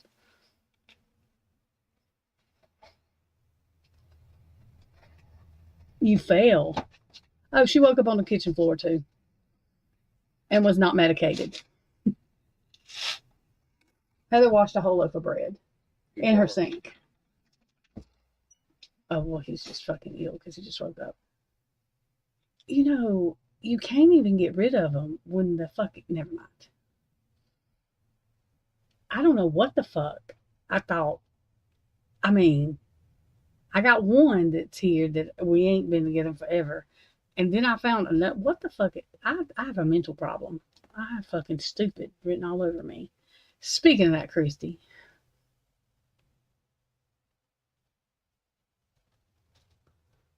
Hey, I about knocked myself out on my desk.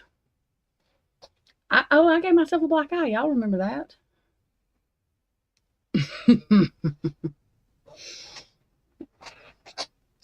It was great. It was not great. It was horrible. I ain't never woke up outside.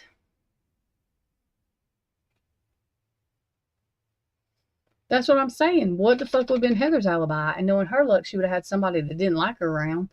And they would have, I mean, you know.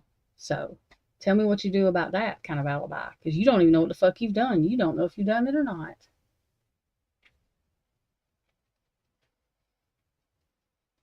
Well.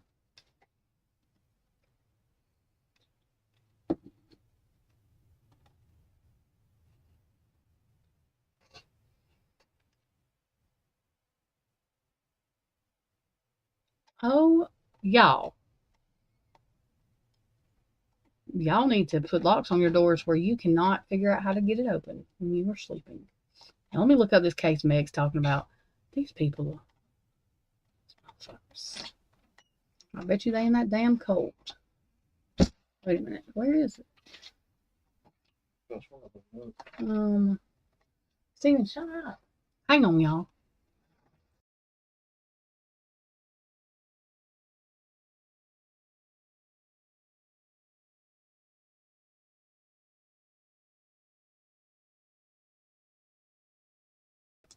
Oh my God, okay.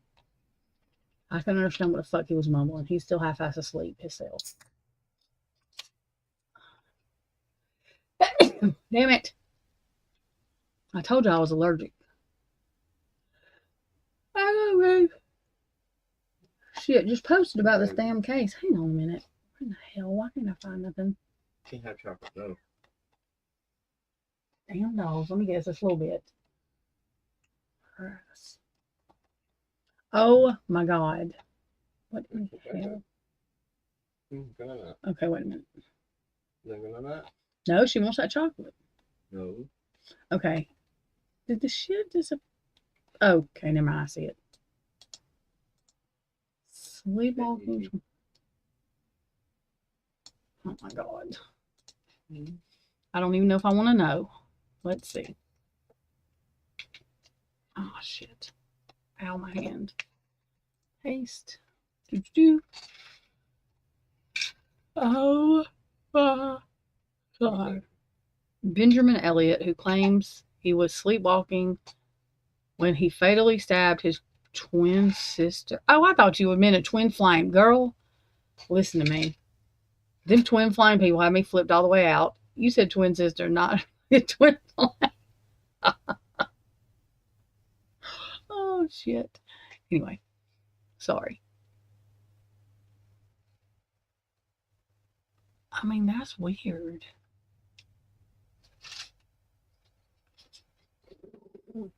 Yeah. You think he was really sleepwalking? I mean, did he have a diagnosis?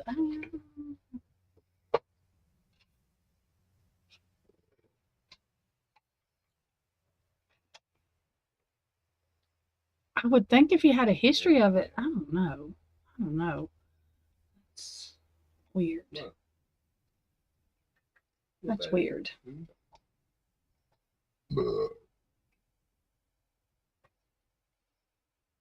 Oh, shit.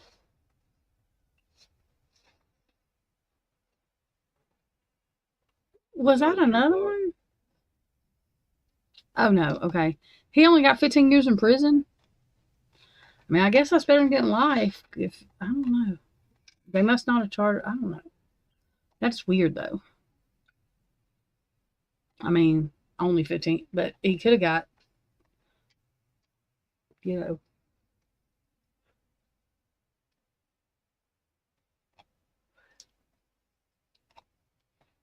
What? What?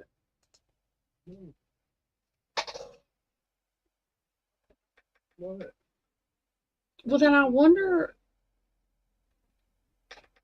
Well, I guess because they gave him 15. Girl, I don't know. That's weird.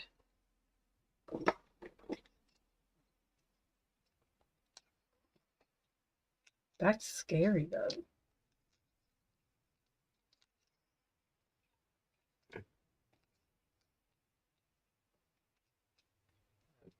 Oh, baby.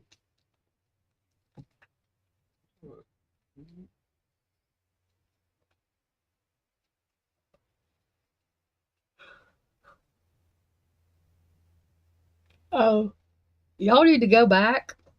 I don't know exactly how far it is. It's not too far back. And listen to. I did a reading on. Well, I did a thing on Kaylee. I ended up just telling everybody the other shit because some of this stuff I got in January and stuff, and I was freaking myself out with it. Just go listen to it. The stuff that I channeled from Ethan and Xana. Or I'll tell y'all again, I don't mind.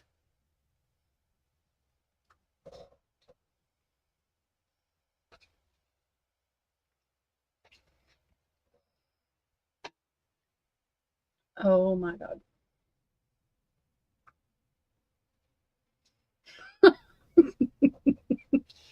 Well, my sister lost her tampon and went to the hospital one night. She got drunk. Fucking. She didn't lose it. She didn't even have one on, I don't think, but she swore she lost the damn thing. That's the shit. That's the shit that happened. Oh, Jesus.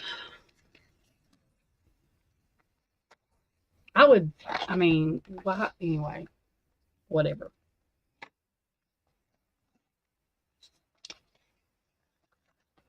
I love watching fucking another dude. No, she didn't even have one. I mean, she just. She's one of them crying drunk. She don't know what the hell she does. But can you imagine going to the hospital? To any fucking way. What else is new? What? To have them do x-rays or what the fuck ever they do. To make sure. Yeah, I swear to God on everything. She went to the hospital. She thought she lost a tampon. I don't know. How do you do that? I guess she thought her body swallowed. I don't fucking know. I mean, she is off her rocker, so who knows? Plus, drinking didn't help none. God, she cried all the time. I hated that shit. Oh my God. I can't. Ugh. You know, it is what it is. Why is all alcoholics cry so much? I don't know. Because it's a depressant. It's my thought.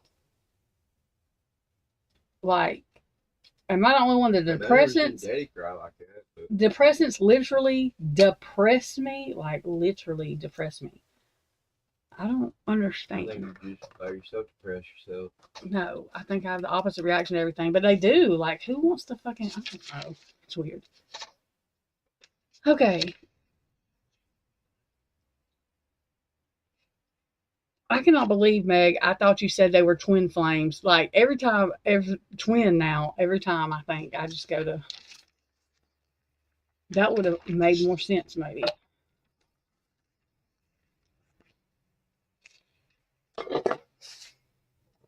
Gus?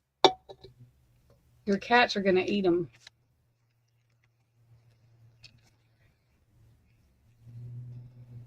No, do not name them that. Where is Carla?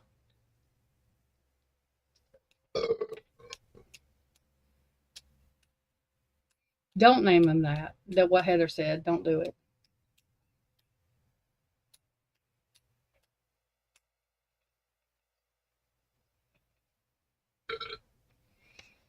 Oh my God.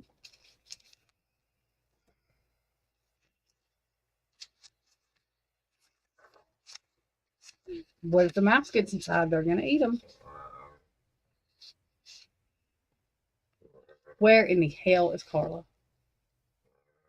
Quit making them noises, Stephen. Damn, there. you can't hear it. Yeah, people can hear it, you Is weirdo. that bouncing? Yes, my microphone. Yes. Daddy's mouse is bouncing. No. Anyways. Carla. Look at what Heather told her to name her mouse. Stephen! Jesus. Oh my God.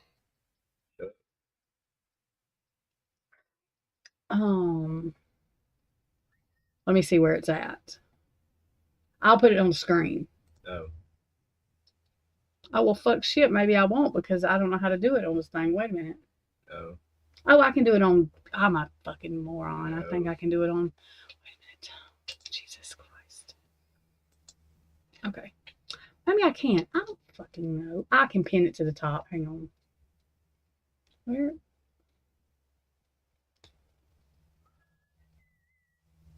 Hang on.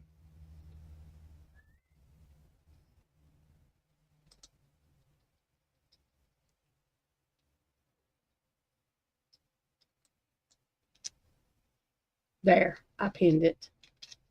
Now do you see it?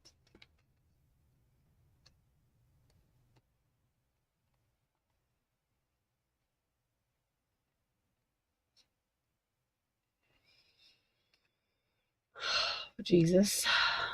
Jesus, don't do it. Just don't do it. Okay. All right. What? Nothing. Okay. Now I'm going to tell y'all, and I'm still going to make videos and put them out, but I was not going to tell everything that I had on each victim, but I ended up because I got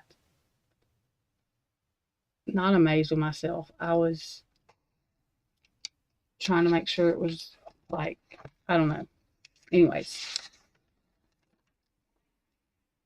Some of the stuff I got in January, like before we knew this stuff. I'll tell y'all. Hang on.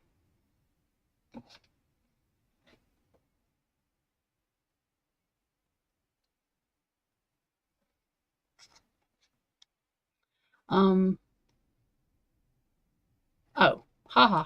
I found it. I thought I lost my bag. Okay. Are y'all ready?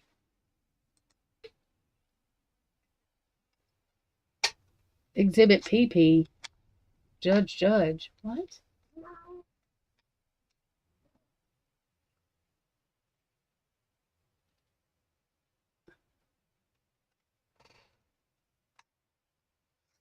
Oh, Lord. Okay. Cul-de-sac crew. That's funny. Y'all, don't let me forget to tell Wiz, Twiz, I guess he went to sleep, what Willie said about him being 110 away from a Hamas person, or whatever the hell Willie said. It was funny. I think he missed all that. You just lost her to the darker side?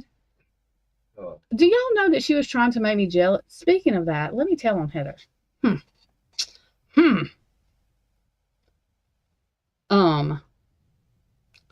One, she has to say how close she lives to this person. Two, she has to say how she talked to him all night on the phone, or 2 hours, or whatever. And she has to tell me that 3 or 4 times. Then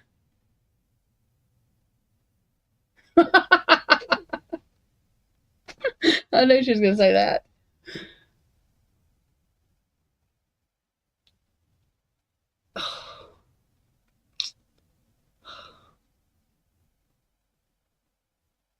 Oh, and now she ignores me. I'm going to really think something crazy. Y'all don't be telling me that. I'm just playing. I'm messing with her for real. But I think she was trying to get a rouse out of me. I do.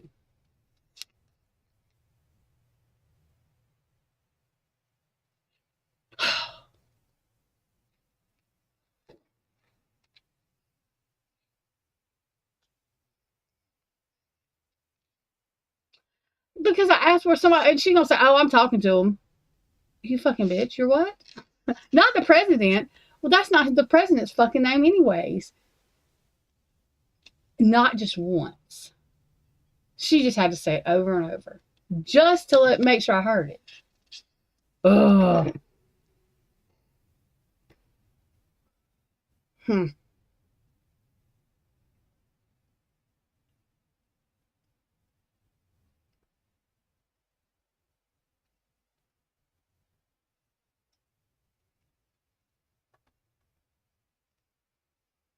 Who's still up eating? I have these poor people. I have like 20 people in here. I have no idea why. I didn't apologize to them. Why? I don't know. Oh, and Christy, Heather has now decided she's the one that lives in Utah, and so that's why my thing shows up that. Oh, and I have magic powers. Do you know I can make people completely fucking just stop saying anything at all? Literally. Oh, shit. All I had to do was come and say something. I mean, just fucking didn't say another word.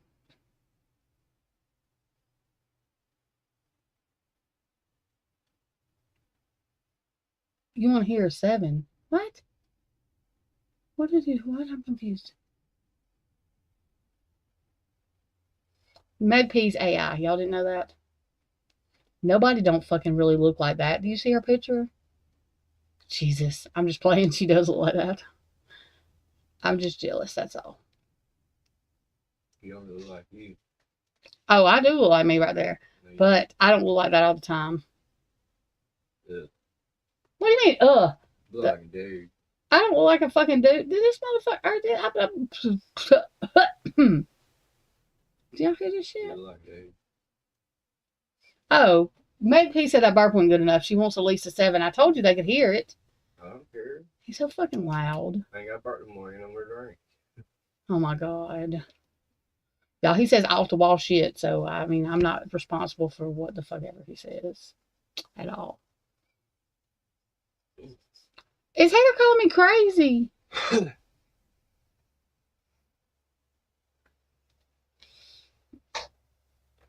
Oh, you've been rating Steven's burps? Okay, well, as long as somebody's doing it.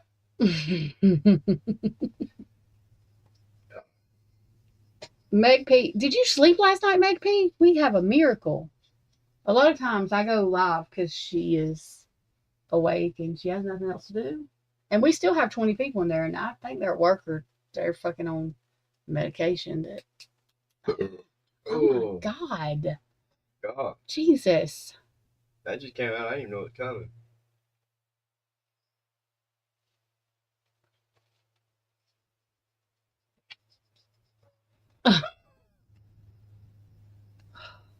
Okay, see, I done got on what Heather was, what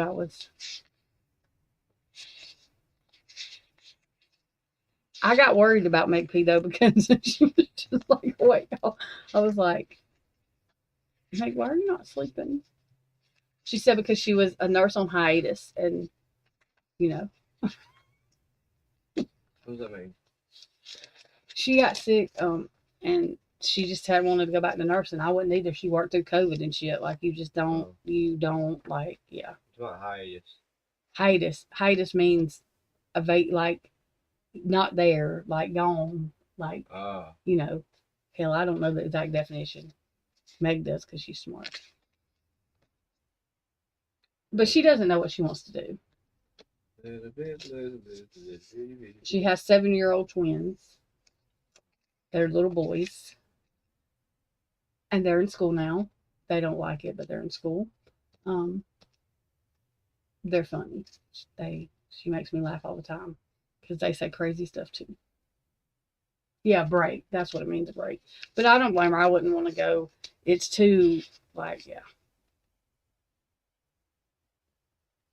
I got 15 Siamese brothers in my brain. He has 15 Siamese brothers in his brain? Jesus Christ, I swear I find every fucking one of them that's drank all fucking evil. Some fucking water that they shouldn't have or something. Fuck. I swear. Just, yeah. That's something beeping all night. What? Your phone? No, I would have done through that motherfucker. I mean, they don't do nothing. You do most of the shit. Doctors that deliver babies, they come in, like, sometimes they don't even, anyway. So, yeah. Anyway. My baby. I'm a baby. Let me read y'all this stuff. And I know, that's what I told Heather. Number one, I really was not upset with her. I thought it was hilarious. I thought she was just messing with me. I knew she was. I'm saying that I thought she was trying to aggravate me by just keep on telling me that. That was like,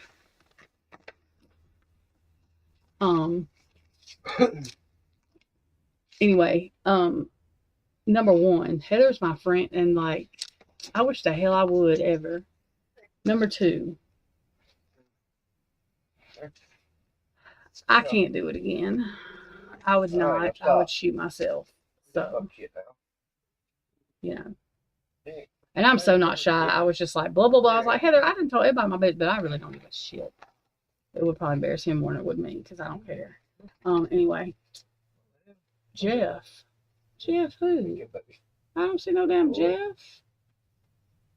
Who is Jeff? Where is it, Jeff? I'm going to be coming off with some shit. Jeff. No.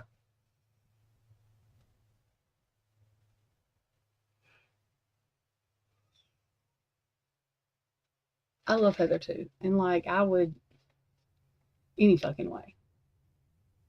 I don't know. Tonka's ass be coming with some stuff. I was laughing at Kiki last night because she got herself so tongue twisted. Because she said he to Tonka. I always say he. And I was like, listen to me, y'all. She's like, I don't want to offend nobody, though. I don't know. I was like, look, when I went to school, pronouns were fucking something that described a noun. Okay? I can't help it. They changed the whole fucking meaning around. I didn't learn it that way. So I can't relearn what the fuck a pronoun is. I don't know why they decided to use that shit because that was stupid. A pronoun is a pronoun to me. I don't care what anybody wants to do. That's their business. I'm not trying to disgrace anybody. I'm just saying. I thought he was. I thought that's what I said. I said, isn't it a guy? I've always called him he ain't said nothing. I do assume a lot. Oh my God, Tonka, you swear everybody's Jeff. I swear to God. Jeff, I can't. I can't with you.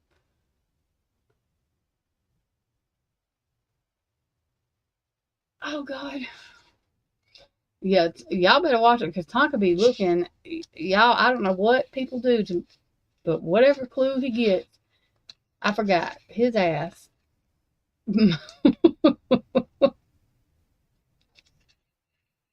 Okay.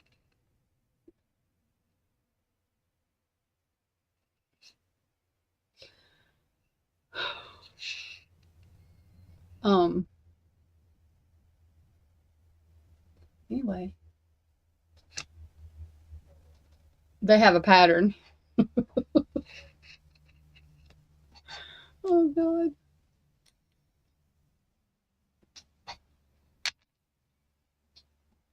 I ain't never been able to. I don't think Jeff can keep up with being a non-guilter, though. I don't think he can keep up with that persona at all. I don't think he could do it.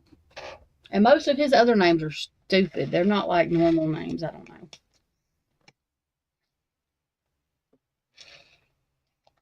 Okay.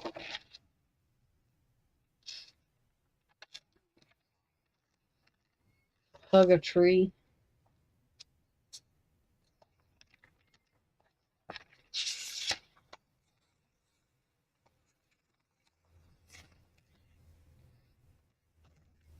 Oh, can he? I ain't never been able to hear to. I ain't never seen him keep up with the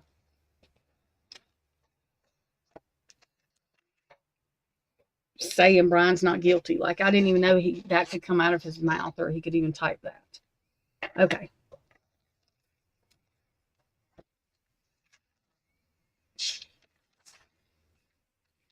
Well, I'm telling y'all now, if I was going to be somebody I wouldn't, that would not be the picture I chose.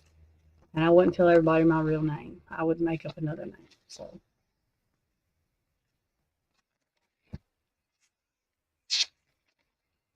I don't care. People know my name. Okay, y'all, let me tell y'all this stuff that I have. And I gotta remember where I put it all. Okay. Wait a minute. I have notes and notes, and I've got shit wrote down for days. Down and no. Why do I have that in my head? Okay. Okie dokie. Wait a minute. Okay. I'm not doing Kaylee's because hers is already recorded, which I'm still gonna record these, but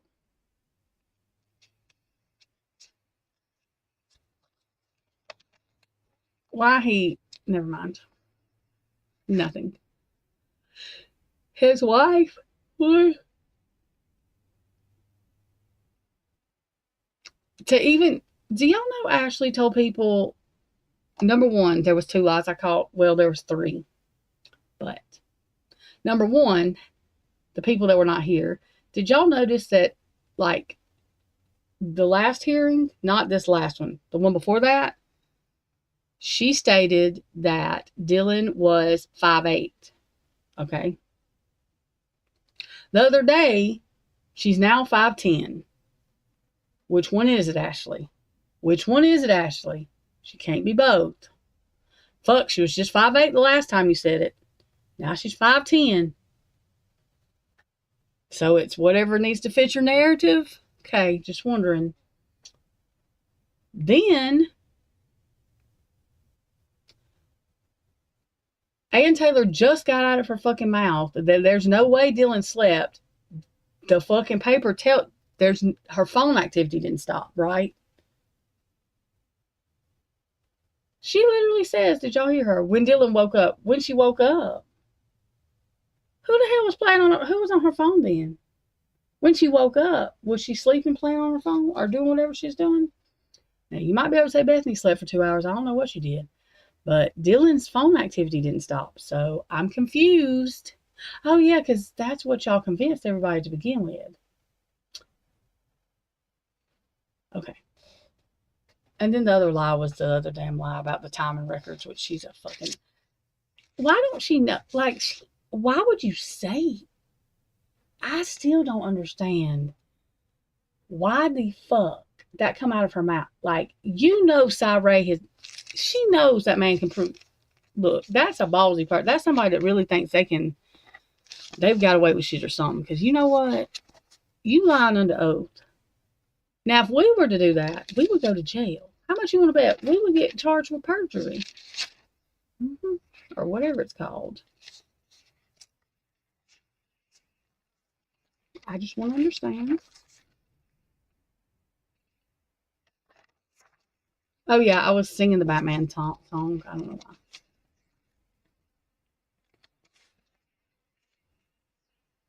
why. Okay, yeah, let me find this, y'all. Hang on one second. Okay. I was getting offline until I did this and I freaked myself out.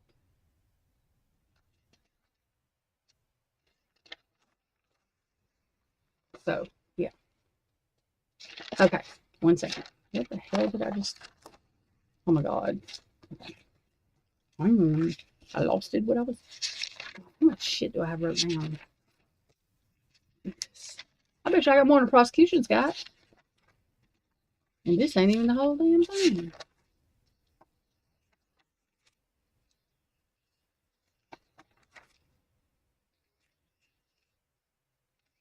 Okay. I wish I could read my writing somewhat. Some of this stuff when I was channeling, I have no idea. I don't even remember writing it down. I don't know what the fuck that is either. Okay. What? The hell? Oh. Okay.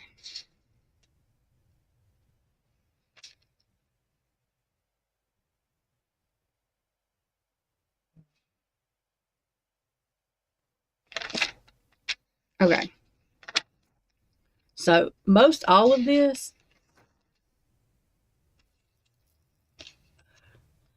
I think all of this pretty much, I got December, January, something like that. Some of it maybe even in November, but, and I clearly haven't read it. Didn't read it till, I mean, I guess because I don't remember writing most of it. It's definitely my channel messy writing. Okay. Where is, oh, haha, found it. Okay, so I'm gonna not go in opposite order this time. Let's go up here. I typed some of it because I cannot read my fucking writing. Okay. That's not where it is. 1 second. Okay. No. Okay. Wait a minute. Okay.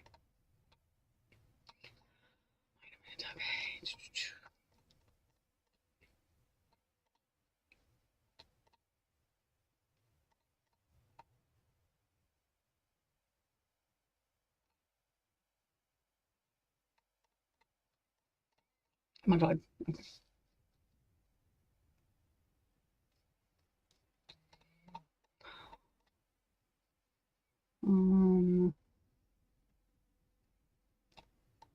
Ow. What was that? I felt like someone was on me. I don't know why I said ow.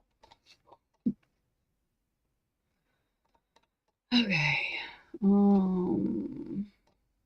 Not that. Oh, is that it?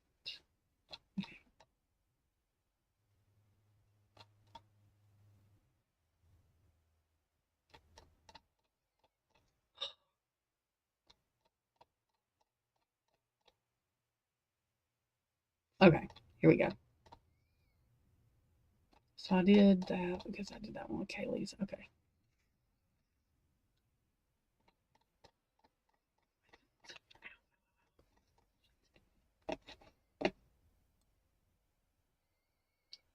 All right.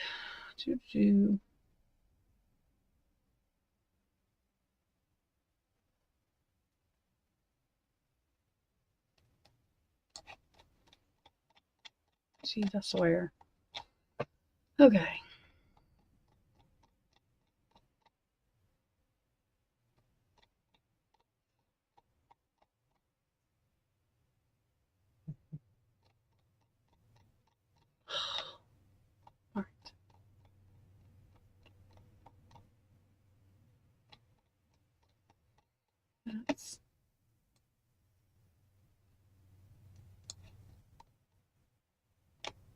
shit. No, the dog sneezing. All right. Y'all sorry. Hang on. It took me a minute. Because clearly I was way the fuck away from it. Okay.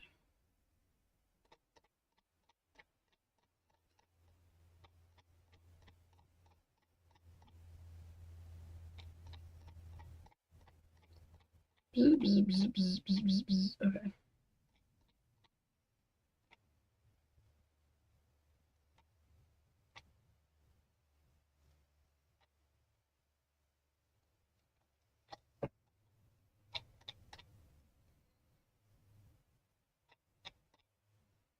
Jeez. Okay.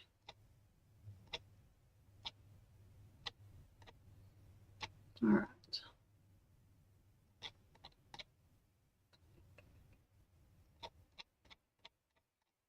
Good Lord. Okay, here we go. That one's Kaylee's. Let me get a manager. Finally. Jesus.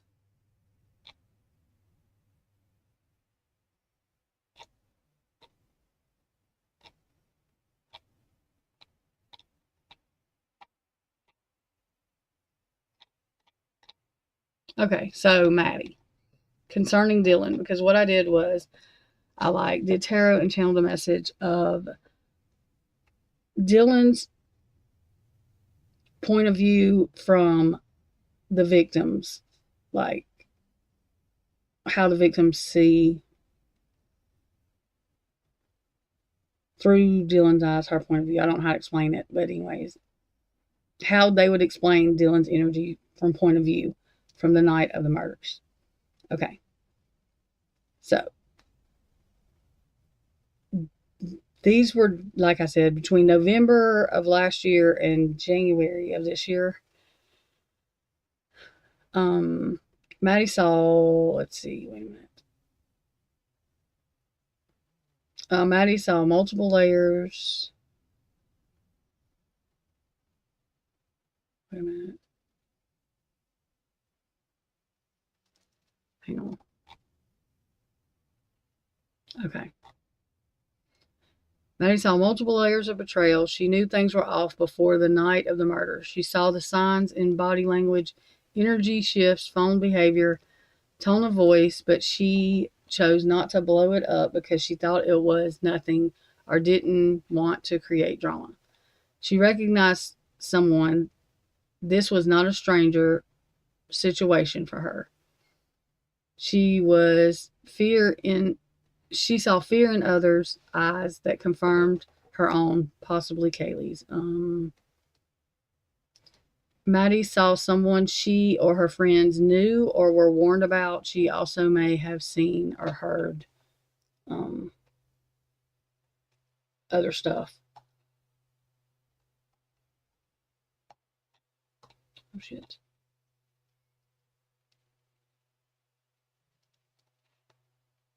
So the way I did this, it will hold like the tone of Maddie's energy into intelligent, emotional, perceptive point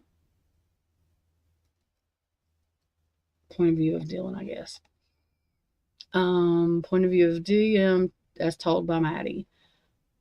What Maddie saw in DM, Maddie wants us to understand that DM was acting strange even before that night. There were moments Maddie mentally clocked as off, but she didn't press, possibly chalking it up to personal drama, roommate tension, or something that wasn't her business. DM was observing a lot, but not saying much. She was very aware of dynamics and paid attention to who came in and out, but would later play dumb or overly innocent. Maddie hints that DM may have withheld info in group conversations or deflected questions when things got suspicious around a certain person or topic. Maddie knew DM was afraid of someone or something, but she couldn't tell if it was because DM knew more than she should or was in way over her head.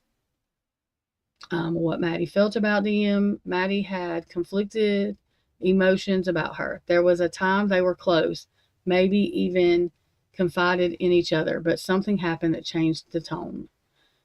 She got the sense that DM could be easily manipulated or wasn't telling the full truth when it mattered most. She is frustrated that DM avoided responsibility or dismissed things Maddie brought up that may have been serious. Maddie also felt DM was watching things unfold from the sidelines instead of getting involved, almost like she had the opportunity to help or warn, but didn't. What Maddie thinks DM feared. Maddie is adamant here, it was like very strong energy to me. DM knew enough to be terrified, but not enough to fully stop what was coming.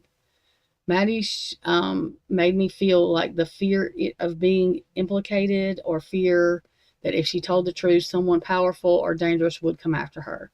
She also feared social media backlash, loss of reputation, or being accused of not acting, which is okay. There's a huge fear of not being believed or of the truth hurting her family's image. What Maddie says or feels DM is still hiding. Maddie makes it clear, very, very strong energy, that DM saw and heard more than she told law enforcement, and possibly omitted something crucial because it would open a can of worms. DM may be protecting someone. This shit gets weird, y'all. DM may be protecting someone or trying to avoid tying herself to someone who could be blamed or questioned. There's also a possibility DM deleted. Y'all, this is before. Like, I know we knew about Snapchat, or Kim had said something, but this is wild to me. She's not the only one that says this. I think Ethan, you'll see in a minute. There's also a possibility that DM deleted texts, Snapchats, or messages related to the case or the crime or of people involved that night. Maddie feels DM knew more about tensions, threats, or secrets between people in their circle than she let on, and that omissions benefited someone else, not the victims. What Maddie believes will happen when the truth comes out. Maddie is calm but serious. It will shift the entire timeline. I felt like she looked at me and was like, it literally will like shake the, it's some people, it's going to screw them all the way up, because we know what they wholeheartedly believe. When DM finally speaks in full, whether by choice or by pressure, there will be a domino effect. It will confirm hidden links between people involved. It will disprove narratives the public was fed early on. It will shed light on corrupt handling, missing evidence, or who was protecting who. Maddie hints at some kind of power structure or influential connection, deep state, legal shielding, etc. is involved, and the truth will threaten it. She saw more than she'll see, and I would never be able to write this. She saw more than she'll admit. She froze, but it was not just fear. It was not even mostly a fear. It was self-protection. Someone told her to stay quiet, and she listened. But what she is hiding could have spared us or caught them. Notice she says them. Okay. Okay. So Xana's POV.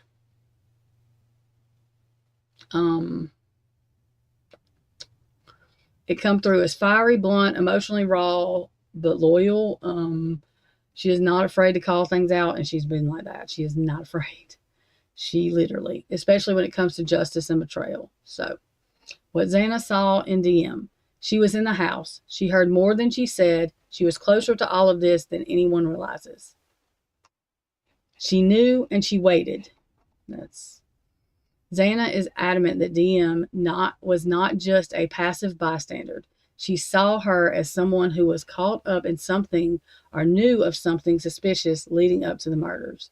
DM had a nervous energy in the days before. Xana picked up on fear and anxiety, but also an avoidance, like someone trying to look away from a train wreck she knew was coming.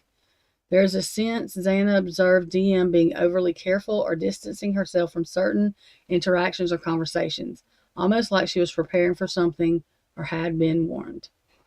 What Xana felt about DM. She didn't scream. She didn't call anyone. She didn't move, and we were dying. That flipped me out.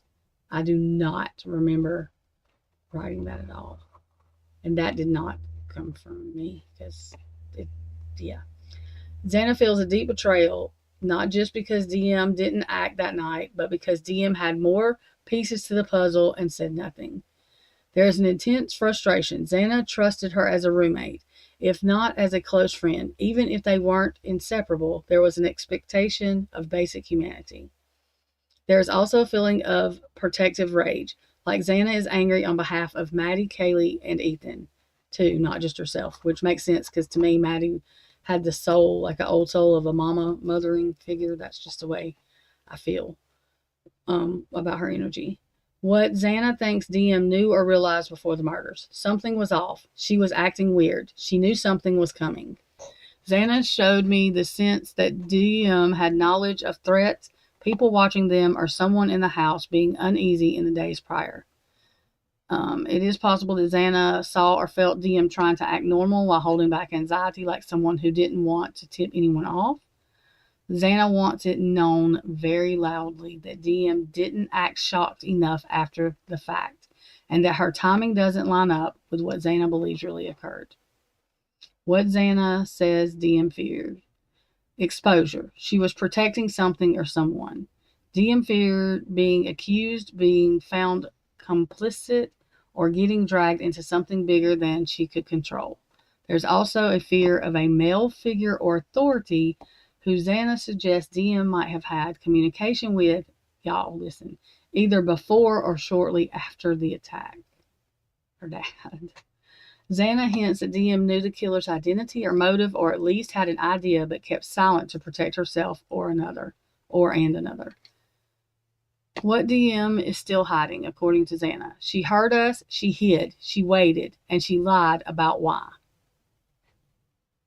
And I remember, after I read this, I can remember, and Xana had her hands up, she was so, I don't want to say dramatic, dead ass, when she said that, and she lied about why, it's wild to me.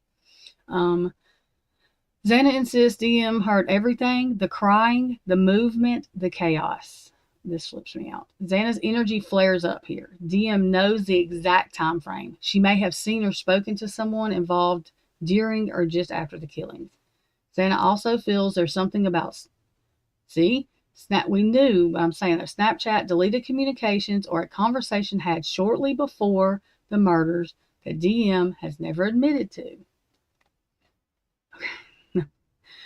There's an implication DM may have had a protective figure, someone who told her what to say and helped her craft her original statement. What Xana believes will happen when DM's full truth comes out. It'll unravel all of it. The timeline will collapse. The version we've been given will fall apart. Xana believes there will be a panic reaction from others tied to the case, possibly investigators, insiders, or legal counsel. It may open the door to a mistrial, charges being redirected, or previously protected evidence becoming admissible. Xana warns that DM will not come forward willingly. She will be forced to tell the truth, possibly due to a subpoena, the court stuff, leaked info, or media exposure. She was there. She was awake. She wasn't just scared. She was involved in something she didn't want to be caught in. Her silence isn't innocent. It's survival, but it cost us everything. That shit right there is takes my breath. Takes my breath. All right, here's Ethan's. Ethan's POV of surviving roommate DM. Ethan's energy is protective, sharp, and deeply intuitive. He may not have been fully aware in life of every detail, but in spirit, his clarity cuts through confusion like a blade, and it always has. But this is weird. I think Ethan was just moving into that house, and this is why. Ethan's POV of DM. I wasn't supposed to be there, but she was, and she knows why. That's weird to me. What Ethan saw in DM before and during the events. She was moving around, watching, listening. She knew something was going on. That's wild to me. Ethan, oh, y'all, the shit Ethan said. Okay, hang on. Ethan gives the impression that DM was more mobile and alert than publicly claimed. He doesn't believe she froze all night. He shows her listening near doors, peeking through small spaces, and checking her phone repeatedly. There's a specific moment Ethan references, a kind of crossed path or hallway glance, where he implies that DM may have seen something or someone moving but didn't act. Ethan gives an eerie visual of DM holding her breath, trying not to make a sound, but not in shock, rather calculating. That is fucking creepy. She wasn't supposed to get caught, but I wasn't supposed to be there either. See, he says something about that again. Okay. Ethan implies his presence was unexpected. There's a feeling that I wonder if she was. Okay, hang on. There's a feeling that whatever was about to happen, he became collateral, a disruption to a plan. He shows confusion and heartbreak. DM was someone they all coexisted with, but she stayed at a distance, especially emotionally. He sensed DM was involved in something separate from the rest of them, something dynamic, friendship, or even possible influence outside the house. What Ethan believes DM knew before the murders. There was a plan. She knew pieces of it. She didn't stop it. Ethan feels DM knew that something serious or violent was in motion. Whether she believed it would be that extreme is another matter, but she knew something. He points toward an outside male presence, someone DM may have had a connection with. Ethan believes she was protecting or covering for that person, perhaps unknowingly at first. He also feels that she may have seen messages, behaviors, or odd interactions the days before, and she never said anything to anyone in the house. What Ethan says DM's afraid of, losing her protection, being found out. Ethan is very clear. DM is terrified of being connected to the wrong people. There is a sense she was either influenced, coached, or groomed by someone dangerous and didn't realize how deep she was in until it was too late. He believes her fear isn't about the killer. It's about the consequences of telling the full truth. There's someone else involved that still has power over her. He also shows a fear of exposure, like digital evidence, deleted communications, inconsistencies in her story, or outside help she received the night of the murders. What is DM still hiding, according to Ethan? The truth is layered. She lied to herself first, then to the rest of us.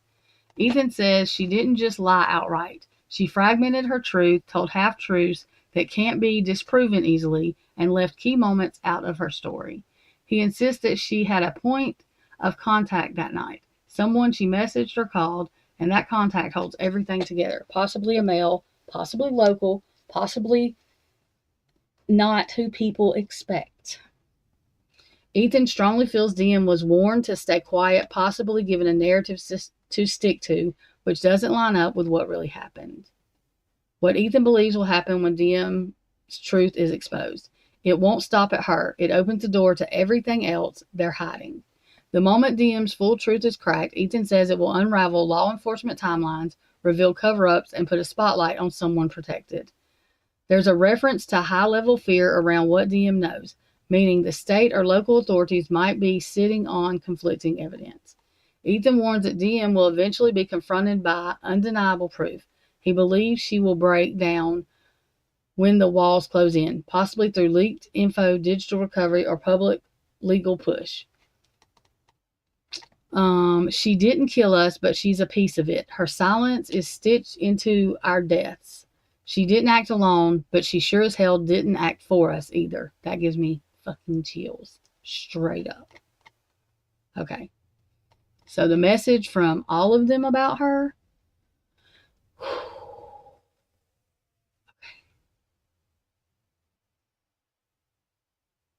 This is not just a message for truth seekers.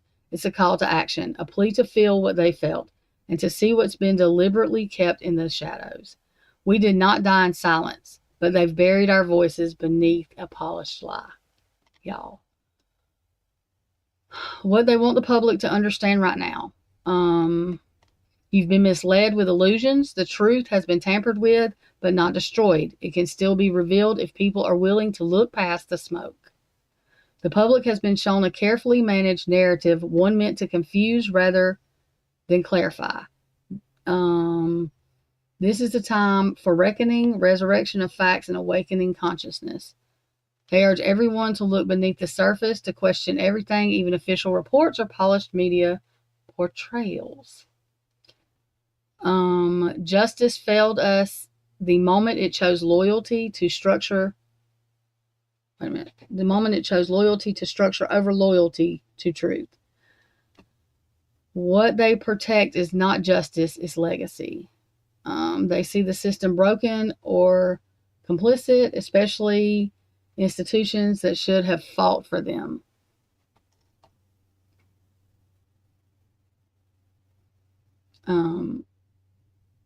A deep betrayal, not just by the people who did this, but by those who continue to benefit from hiding the truth.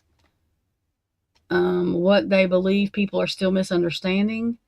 This wasn't random. This wasn't simple. This wasn't solitary. They empathize the presence of manipulation, obsession, and control, possibly by someone not officially charged.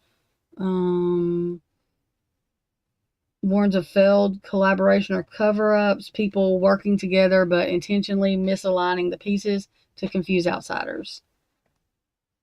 The public's hesitation to believe this could be deeper than a lone attacker story. The victims want people to push past that discomfort. The most important clue they keep returning to. The truth is already visible. It's just being filtered. Someone close to the case, someone intuitive, sensitive, or silent holds the key.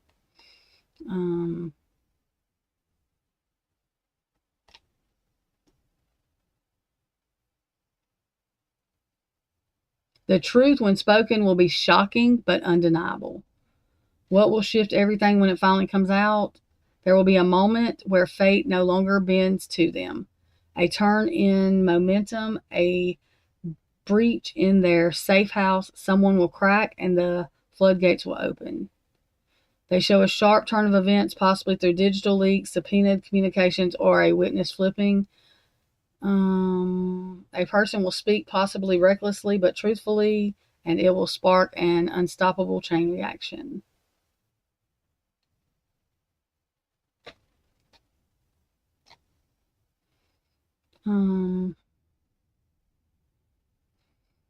We're not at rest until the full truth is told. We are not at peace. We are not sleeping. We remain tethered because the truth is tangled in lies, and our souls are still waiting for the unraveling. If you feel called to us, you are meant to help carry that sword forward. We choose you. Oh,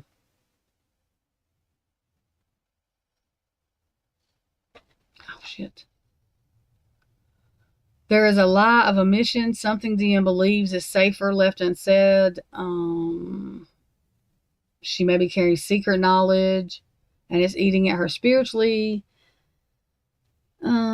She's suspended between fear and duty, unsure if sacrificing her silence will cost her everything or redeem her. DM is mentally in a state of torment, haunted by the events and perhaps choices made that night or just after. She's more scared of losing her freedom and being put in jail, of course. She may have idolized someone that's actually involved in this or had an emotional tie to someone the public wouldn't expect. She may feel like speaking out will bring conflict or retaliation. She's protecting herself, possibly holding on to knowledge out of fear of losing her safety, stability, or future. There may also be a male and a female who manipulated her into keeping quiet.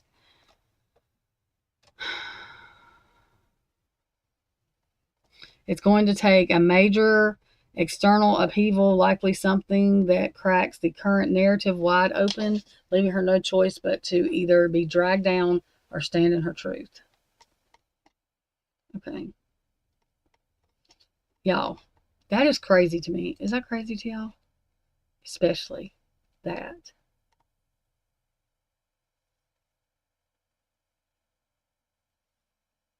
Did y'all listen to this? Kane, did you listen to this or did you leave? Because I'm still doing video on those, even though I told you everything. Isn't that weird? That freaks me out. It freaks me out really bad that, like, I don't remember even writing the shit down. And then to write it down and then, like, know the date was November to January. And then I would rather be wrong. That freaks me out all the way. All the way. Just saying. Oh my God. Anyways. Oh, all that's alleged, not fact, my opinion. Why are you laughing, Heather? You've already heard this. It does freak me out. I'm not excited I got it right. I would rather fucking be wrong.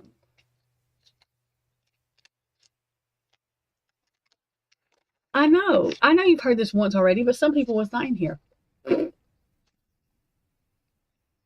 And Heather believes it too. Don't let her lie to y'all. I don't care who believes it. Some of the shit is, I can't even say it's alleged. I'm saying alleged, but some of the shit is, I don't know. I'd rather not be real though. That's a lot. I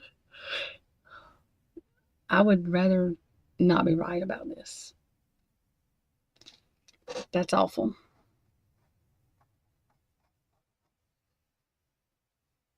But I was really freaked out when I started reading it.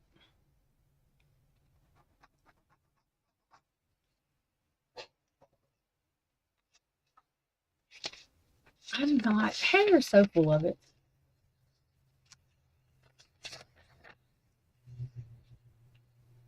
Y'all act like y'all are held. Do y'all hear that? Now, wait a damn minute. Are we turning? Let me tell y'all, y'all are not held here. I don't apologize to y'all listening to me for hours. Y'all must like it. Y'all act like y'all held here, and ain't nobody made y'all stay here.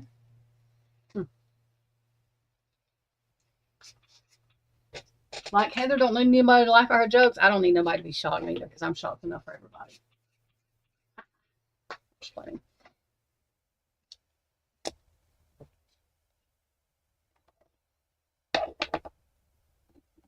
By far, I'm not the only one that got this, I know anyways. So, I'm not bragging, y'all. It freaked me out. Who the fuck would brag? Yes, I'm right about somebody being manipulative and letting these people... Who the fuck? I'm good. I'm not. No. I would rather not have wrote that down. I don't know why I don't remember that. Or I don't know why I'm just now reading it again.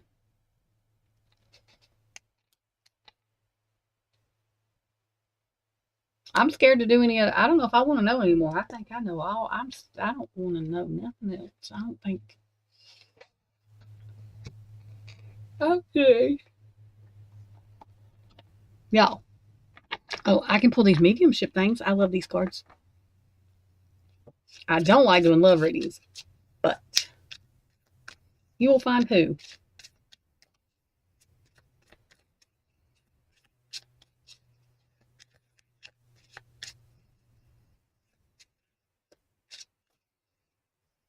Who are you talking about?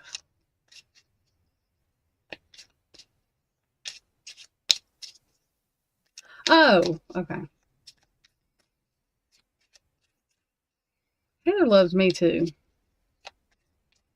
Oh my God, that fucking Coke bottle. I just thought of good. Oh my God. Hang on. That Coke bottle popped. And I just about had a fucking heart attack.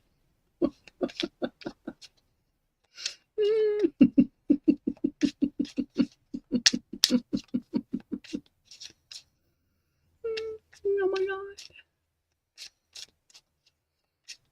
Kane wants to brag though about his damn audio. It was good though. Because Hibler needs to put on a damn traveling microphone. Y'all, I just thought, I don't know what I thought happened. I thought I got attacked or something. That Coke bottle scared the shit out of me. The shit out of me. Okay. What was I saying?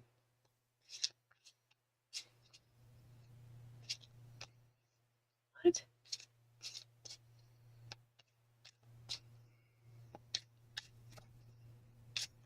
Ah! Oh my God. I dropped the card. Hang on. I didn't mean to do that. I was telling y'all something. I forgot what I was saying.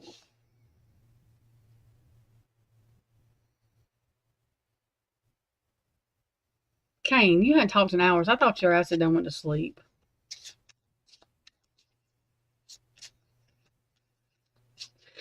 Okay. Now, oh, I know what I was telling y'all. I have these mediumship cards that I got from Ashley. Oh my God. And I really like them. They're really good.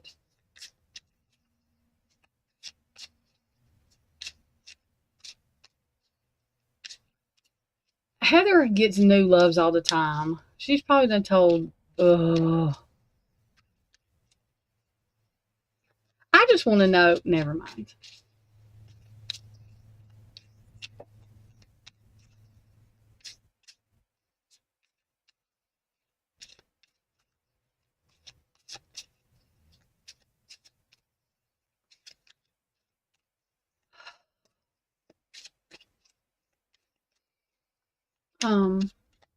Now I can't think.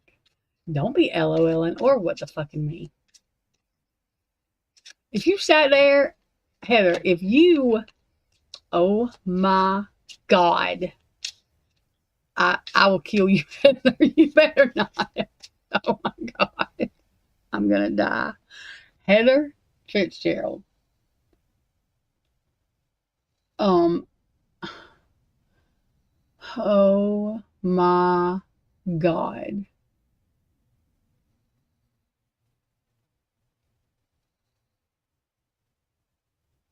I'm going to kill her.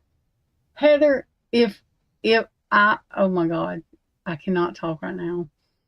I just thought about something I wish I wouldn't. Oh my God. I'm not boy crazy, but I just thought about something. I don't get embarrassed, but the thought I just had just embarrassed me. Heather,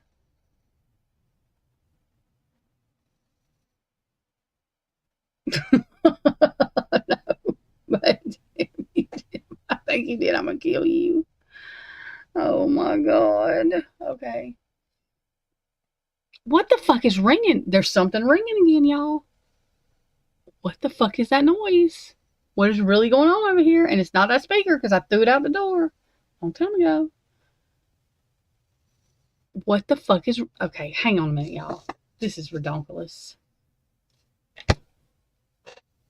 What the fuck is that?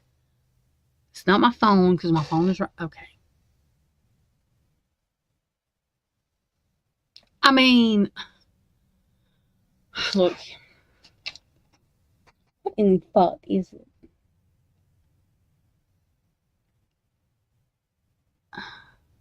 I'm really confused.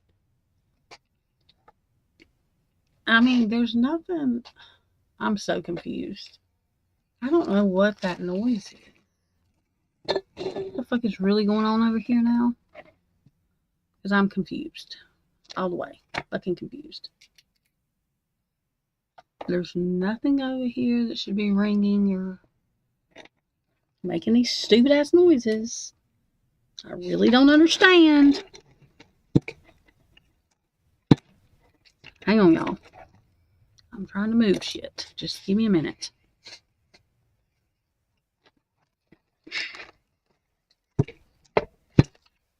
Damn it. Hang on. What the fuck is that? I swear to God. Shit starts just happening and I don't understand what's going on or why. There's nothing over here that should be... I give up. I'm not even looking for it. It is not that speaker though. Like I said, I threw that bitch in the yard a while back. Because it kept on not staying charged and I wasn't even using the damn thing and it kept on doing whatever it was doing. It was getting on my damn nerves. So I threw it out the door. But I don't know what the fuck this is. It's not loud. It's a weird, like, I don't know. But there ain't nothing over here that should be ringing, so whatever. I give already. I ain't even doing it. I refuse, damn it. Alright. Sam.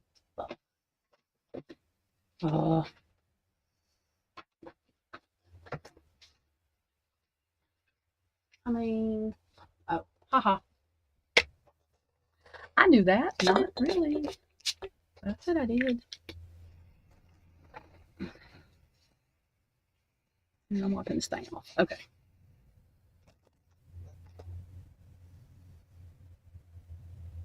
Oh, are you gonna fucking play like Shaggy does and tell everybody you love them? Except he don't say that to me. Tell like he says hey to everybody except me. So are you gonna just do that, Heather? She done told me she lived in Utah. Jesus.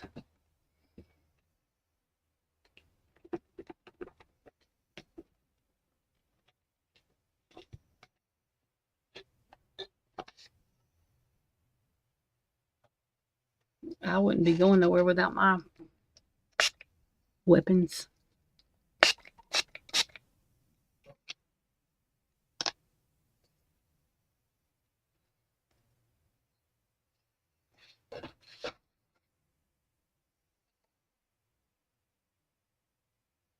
Oh my God, that sounds like some shit that would happen to me.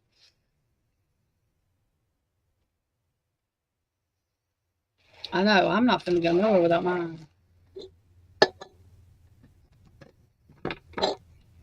Twiz says that what I conceive as a threat is not a threat and that I'm going to end up getting in trouble. It is a threat. If you ask me for my number, I feel threatened. I did not point the damn thing at the person. I just showed him I had it on my hip and told him that what he just said to me was a threat. And I did feel threatened because, God forbid, the mentalness of it all was a threat. Okay. I would rather shoot you and wait on the police than fucking give you my number. That's what I said. I didn't point it at him. I just told him what I would rather do. And that is the truth. And I would have even shot him in the kneecap and still waited on the police, but still. Shit. Twiz told me that I shouldn't take my gun with me because I was going to end up going to jail. I told Twiz I was not because I really felt threatened. It wasn't a lie.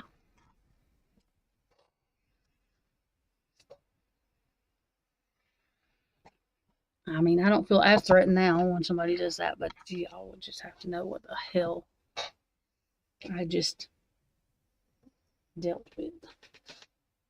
So, I felt very threatened. I would still rather shoot somebody than fucking give them my phone number, but you know, that is what it is. Okay. Oh my God. You know what's sad is these people have so many names that literally that's why we think that. Because they literally have so many different names that we think that. That's some sad shiznit. I have you know. At least I think it is.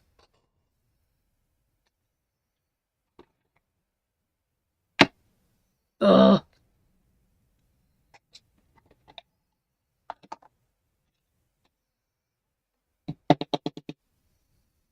Stupid ass thing. Pisses me off. Okay. Alright, maybe. Still might be cussing the damn thing in a minute. Alright. Now, let's try that.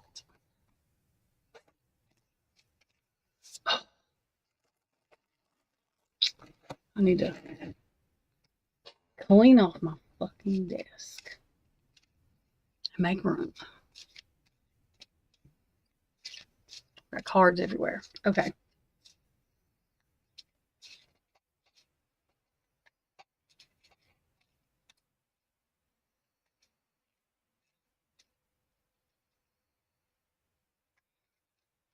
I don't know that she is Brat. I think that that's one of Brat's minions, but I think she's different.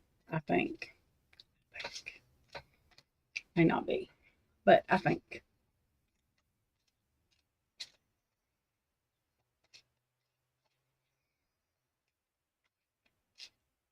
Yeah, I think I blocked her because she causes problems whenever she gets upset.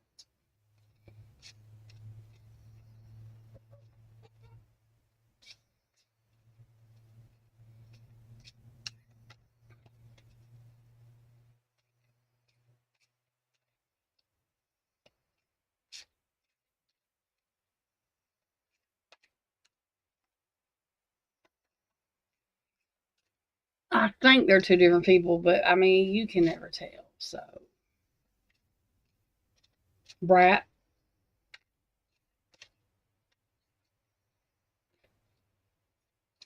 That's who runs the group, and I'm convinced that Howard Bloom, and the prosecution of Idaho, I'm convinced that she is paid opposition.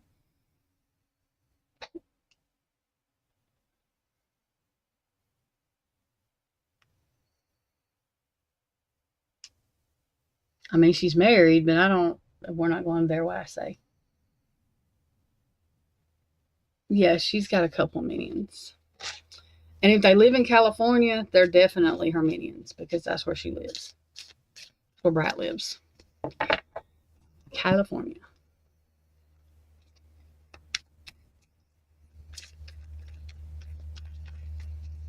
Anyway.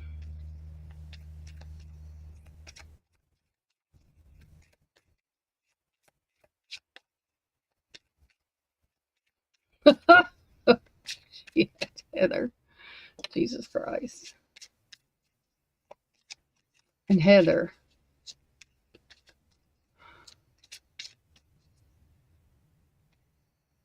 Is trying to start shiznit.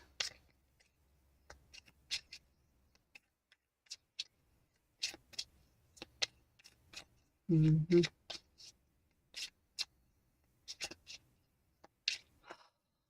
Anyway.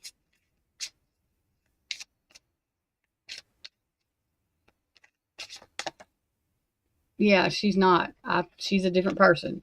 I just said the people that live in California are her minions because she lives in California. Jesus, Lord, have mercy. Thank God you ain't got a channel because they'll be trying to take you out, girl.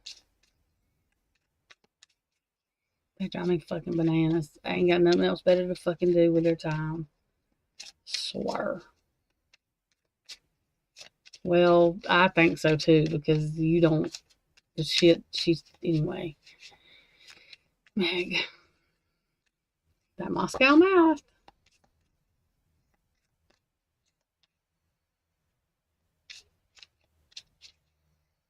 Oh my God. Okay, let's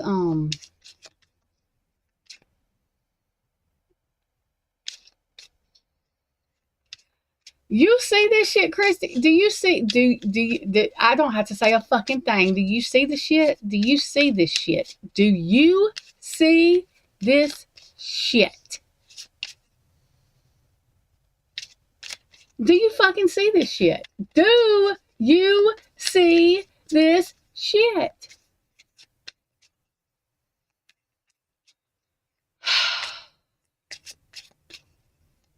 You know what? I don't care. How about that? I'm never accidentally almost not really telling her nothing again.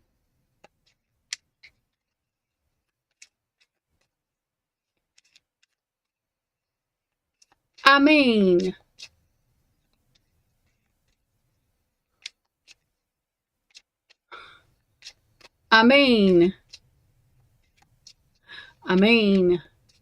why the fuck couldn't you like the other one, Heather? What the fuck? God.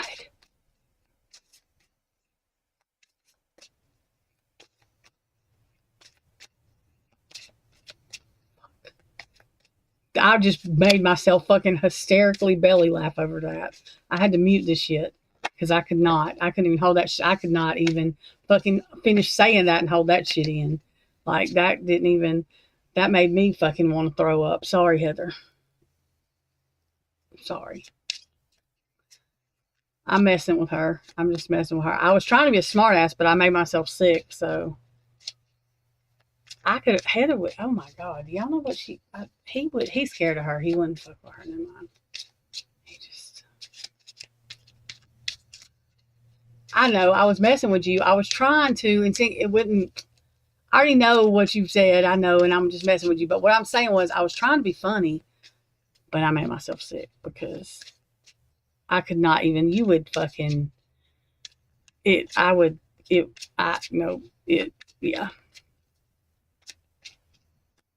You would fucking, that would have lasted fucking The first fucking time he said some stupid shit. The first fucking time. The first fucking time. Oh, God.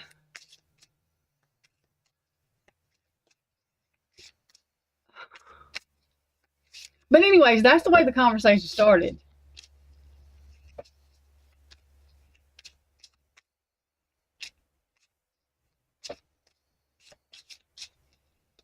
I didn't even know she was in here because she was not, or she was lurking.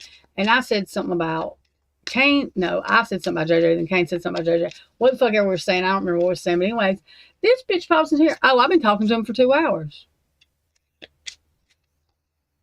Now I know who she's talking about. And then she's trying to tell me not the vice president. Well, fuck, I know, because his name is not JJ. His name is JD, isn't it? Yes, because I wanted her to see.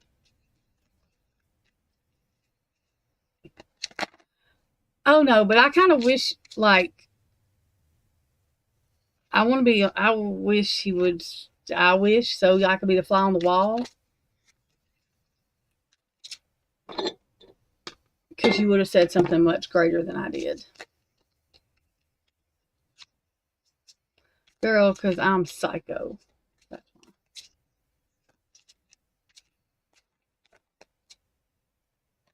Christy, I have a question for you too. I asked Heather this. Dead ass serious. Oh my God, Amy, she was in here earlier. She's probably thinking, what the fuck?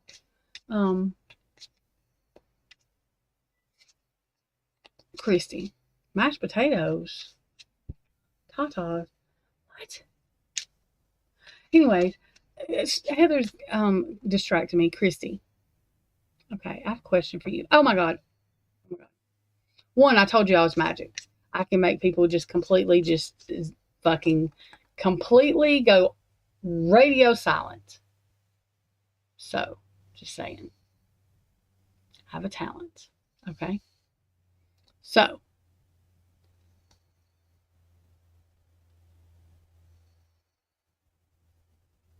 but how is somebody going to ask you a question that's not direct?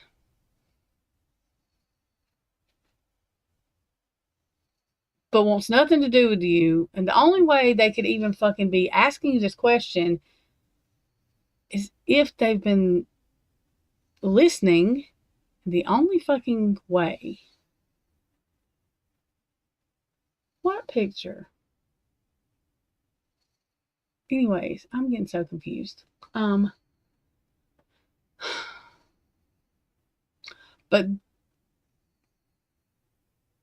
it has been insinuated for you to get over them, they need to wipe out their social media.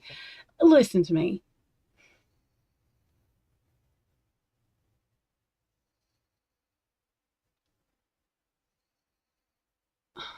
Again,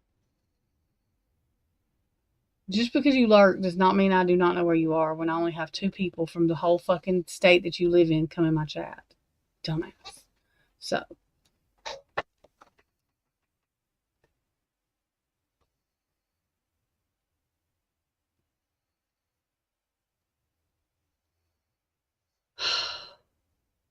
My head hurts.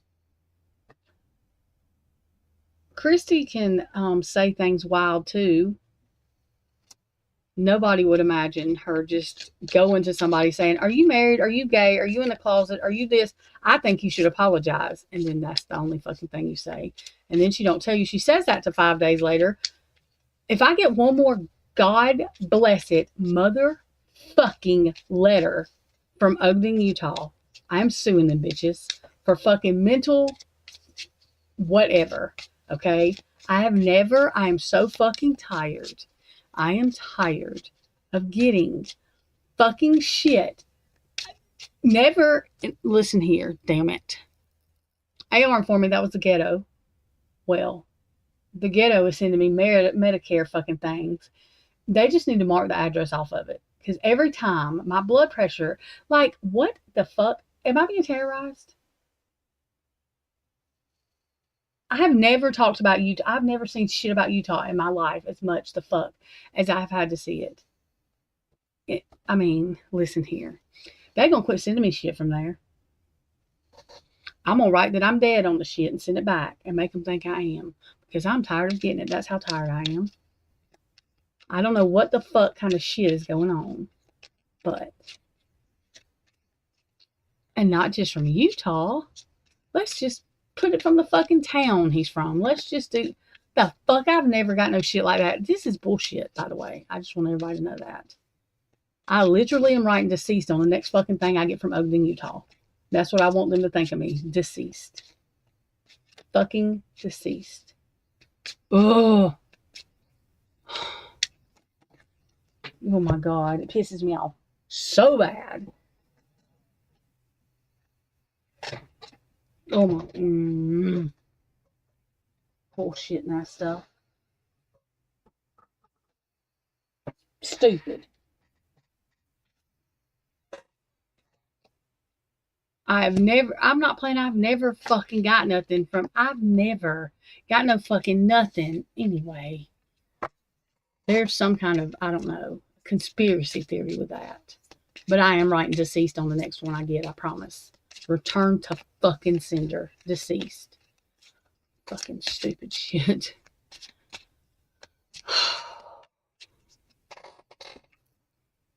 And I'm not old enough for no fucking Medicare anyway.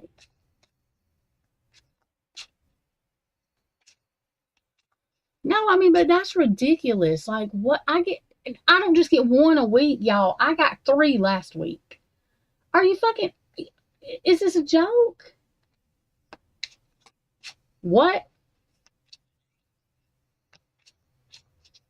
Oh, what the fuck? And if I do that, you need to fucking tell me that, look, that's stupid. That's absolutely fucking ridiculous. That's how fucking girls act. And I don't hang out with girls. You and Meg T and Christy are not girls. Y'all are females. But if I do that, then you need to have me committed, because that's fucking absolutely absurd. What the fuck? I wish the fuck I would. Anyway.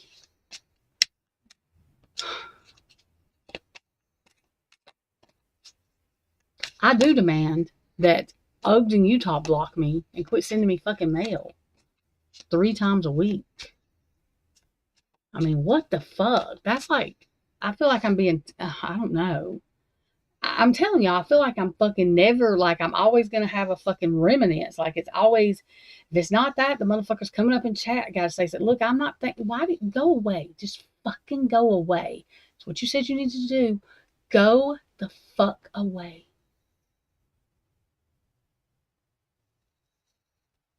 Yeah, and even getting 1 a month, y'all, but 3 in a fucking week, man. This week, I'm telling y'all, if I do, there's something fishy with this, okay? And it stinks. And I don't want to catch nothing that nobody in Idaho or Utah. Look, I don't understand. Oh, he don't want to be involved in nothing, because you know what? I sure as fuck can send him shit. Think it won't come from Alabama. Oh, and I know it'll get to him too. I'm still alive. Well, I'm not going to be to Ogden, Utah, because I'm writing deceased on the next fucking piece of mail I get from there. And that's what I want them to think I am. Deceased. Fucking morons. Medicare. Who the fuck gets 3 ever? Y'all. Now y'all know that shit is weird. Heather washed bread piece by piece, slice by slice. She was sleepwalking. And she washed the bread in her fucking sink, and then woke up and was mad because she had a mess and wanted to know who made the fucking mess, and it was her.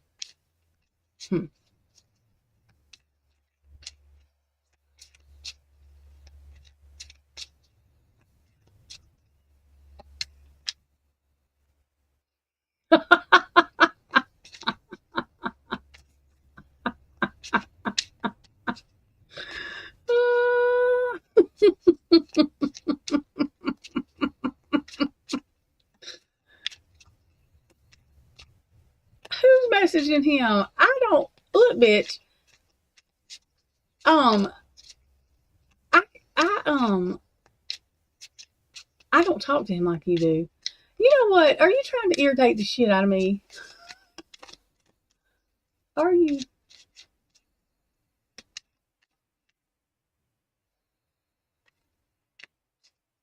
I'm not telling him that. I'm not telling him nothing about you sleepwalking, and I don't talk to him. And why would I talk to him about?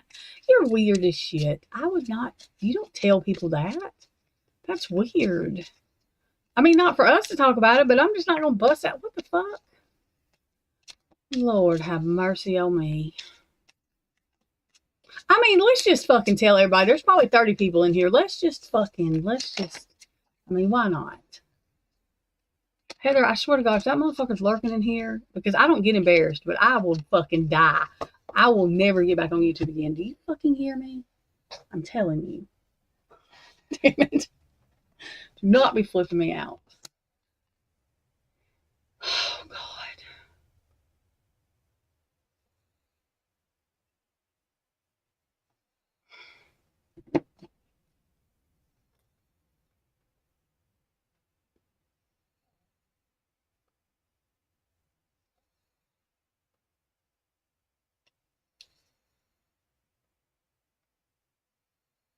And it takes a lot to get me like, but yeah, that I would, because I really am playing and I don't like that. Oh my God. Oh my God. I will fucking die. I fucking will literally die. Oh God.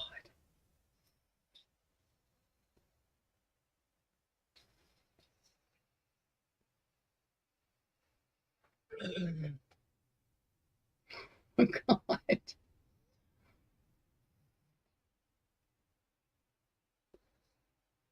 What? Christy's also had toys come walking toward her too. Tell them about the toys. Y'all, can you imagine how wet bread? Oh God, I hate texture stuff.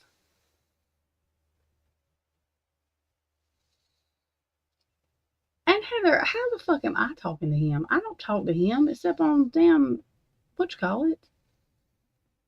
Don't be fucking.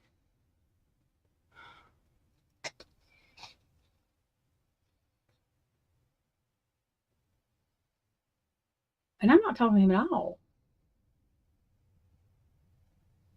I feel uncomfortable now. I never feel uncomfortable. It's Heather's fault. And I forget it's not just me and Heather in here, and I'm just, which I really don't give a shit. I really don't. I do not care. I have no shame in my game. I don't give a fuck at all.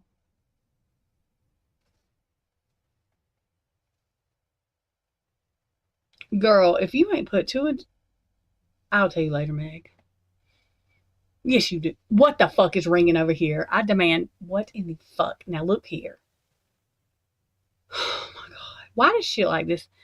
See, I think he does shit in the closet. I swear to fucking God. And he did used to be a Mormon. Kiki, the vice president. Vice president. I'll tell you on Discord. Christy. Oh, motherfucker.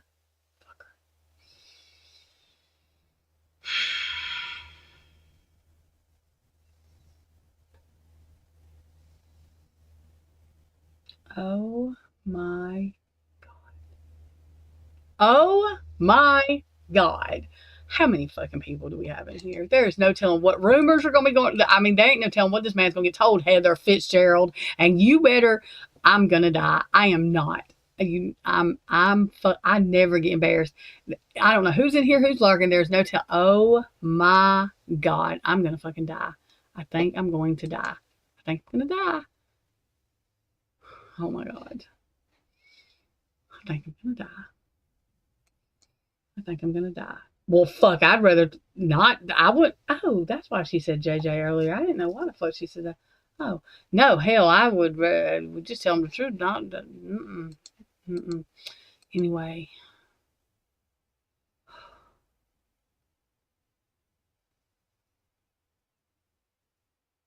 I did not listen to this shit right here. Oh my God. I did not insinuate. Okay. You are the one that come in here talking about, I want to be talking to him for 2 hours. Don't. His twist is on.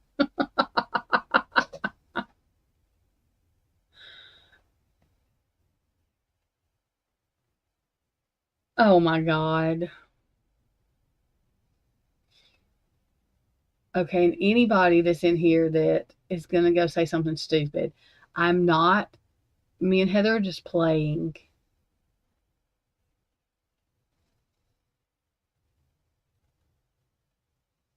And it would be absolutely weird, you know. Anyway.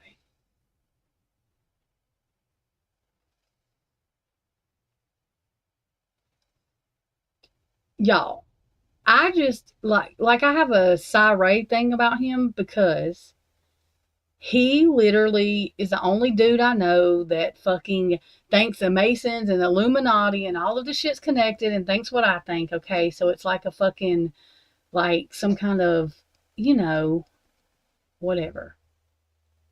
That's why. That's it. Did y'all not see what I just went through? Are you fucking crazy? Like, I'm good. Shit. It don't matter what they look what there's always more shit. Look, I'm not. I refuse. I already have fucking shit coming from Utah 3 times a fucking week that people don't get but once a fucking month, okay? I'm good. I've learned my lesson completely. I don't joke anymore. I don't do none of that shit. God forbid, fuck that. You know, I done ruined one of their lives, you know, just fucking, I did it. It's all my fault. The motherfucker had to delete everything he owns and fucking do voodoo shit in the closet, I guess, going on, because I got weird shit going on here. But, you know, I wish he would have just told Christy he was gay or something when Christy asked him was he gay or married or anything. The real answer is he's just too fucking lazy to have a girlfriend. That's really it. He's too fucking lazy. And he's lived the same life for fucking over 11 years and just doesn't want to put energy into it, but has manifested that I don't fucking know, but I'm not going out of my way so that he can talk when he ain't going to talk anyway. I'm just going to make sure I say something loud because that's who I am, and then radio silence, and then he'll go away. The other day I tagged his ass. I was like, why are you acting fucking weird? That made his ass completely, oh, that's how I could have made him leave. Watch, I got it next time. I'm just going to tag his ass all day long. That motherfucker just takes off. Shoom, bye-bye. I mean, any normal fuck, I don't know. I don't even know why you say something you want if you don't want. Like, none of this shit makes sense. 50 years old, like 50, they don't, if they're 50 and they don't fucking, it's the same. I mean, what the fuck? I'm good. No, it's all my fault. But let me remind y'all that this motherfucker is the one that manifested in his head that he couldn't trust me. And I don't even fucking know why. Like I said, I'd rather him call me a slut than a liar because he knows I don't lie.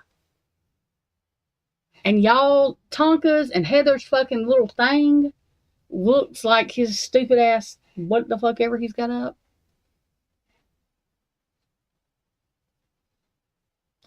And I literally am just going to be me. I always talk. I'm not the one acting weird. He is the one that fucking, I don't fucking know what he does. It's weird as fuck. He just wants to whine and say that I chased him away from true crime. He didn't do shit, no way. He didn't do shit. He didn't do shit on Discord neither. That's why I was like, told him a long time ago, why don't you just leave Discord? Fucking, you don't do nothing. Nothing. The fucking only person he talked to was me, so what the fuck? Why be there? Bye. Oh. Fucking idiot. But I'm trapped because I'm getting fucking 3 letters of fucking advertisement from the fucking town he lives in, literally, and the fucking state for Medicare. I'm not even old enough for Medicare, nor should I be getting fucking 3 advertisements a week. I swear to God. I am putting deceased on the next letter. Deceased, bitches. Jesus Christ. I told y'all, I don't think he's ever going away. Like, I don't think the motherfucker's ever, I just don't think he's going away. And his little feelings will really get hurt when he wants to come back in 10 months because he's decided he's mentally, and I'm just like, I mean, because I do not, I cannot. Yes, let's do an emotional, who the fuck, like, guys don't even, grown-ass men, my head hurts, man. There's something, what the fuck is really going on? I don't want to know, never mind. I probably don't want to know. I just fucking don't want to know. Maybe, never mind. I don't want to know. I just do not. Good.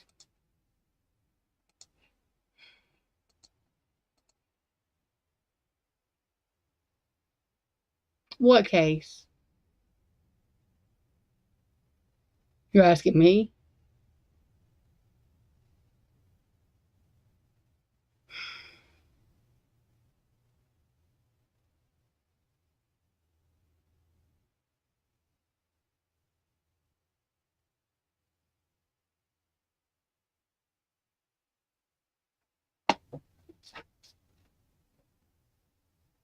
I have a question about my fucking life. Can somebody answer it? How in the fuck?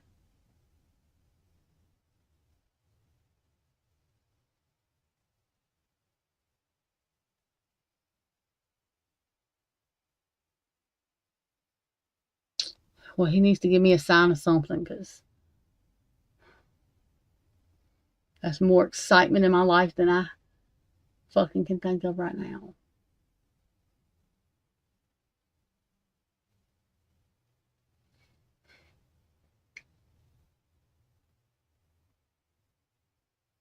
Yeah, please change the subject. Look, I'm so fucking tired of Heather talking about, is there, okay, listen here now. You text him too, Heather. You text him too, bitch.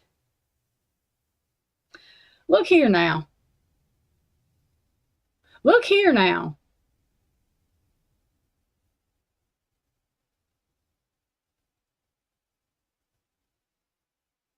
Just because you're fucking prettier than I am, and I don't fucking know, but just because, okay. Why the fuck wouldn't you? Never mind. I don't want to make myself throw up again. Oh my God.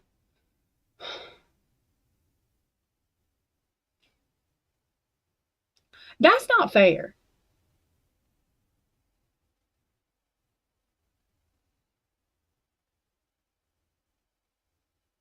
I'm mad.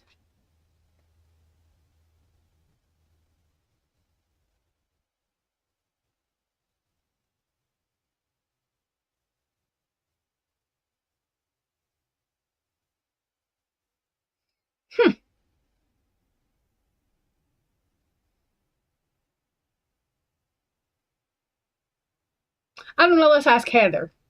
Because Heather probably knows.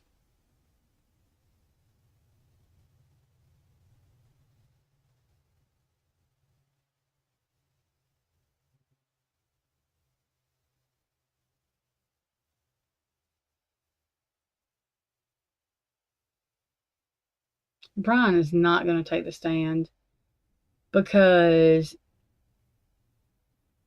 Ashley Jennings and them would be so fucking mean. Like, they better not put him on the stand. Not because he's not smart enough, but because Ashley and them are going to do something very mean to him. I mean, yeah, they bet. No, I don't think he's going to. I don't think Anne's going to let him because they're going to do the exact fucking things. No, I don't think he is.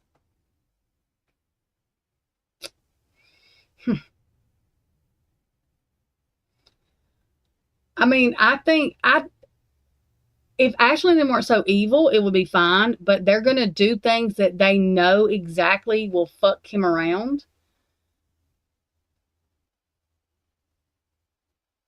And you never know how a jury's going to take that. Like, they should be like, this bitch is evil, but like, and it's not that he's not smart. It's just that if you do certain things, you know what I mean? He can't. It's hard. I don't think he should, because I don't trust the state to crawl. Like, no, I don't think he should at all. I don't think he needs to. I don't think he's going to have to.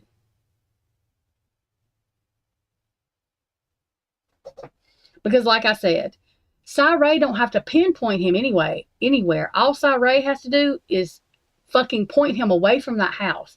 It doesn't make a fuck where he was for real. It's none of nobody's business. As long as his fucking car was not in, if it's not even in fucking Idaho, if his car is going down the fucking road in Washington, then who gives a shit where he's at? He don't need to take the stand. Fuck, he probably can't remember exactly where he was. Who gives a shit? He's not at that fucking house. So, what does it matter? Like, it's none of nobody's business. I hate it for Hushley. You don't get to know when he goes and pisses. Fuck, you might try to take a picture of him using the bathroom and say he fucking uses the bathroom weird, because your ass would probably know. But anyways, so the reason I don't think it's a good idea is because they are going to do things on purpose to, and it's not, I don't think he should. You can't like keep him from taking the stand, but they're literally trying to pressure him, and that is the right to his remain silent. Do you know why they want him to do that? So they can do that to him. Because Cy Ray is going to put him away from that house, and the only thing they can do is try to make him look as bad as they can. Again, the state is guilty of conspiracy to commit murder. I'm literally going to have, in my opinion, a fucking shirt made with a firing squad with their fucking faces like they did the other ones, because every one of them motherfuckers are conspiring to commit murder, and that's the only words it can be, because they know his ass wasn't there, and they are. So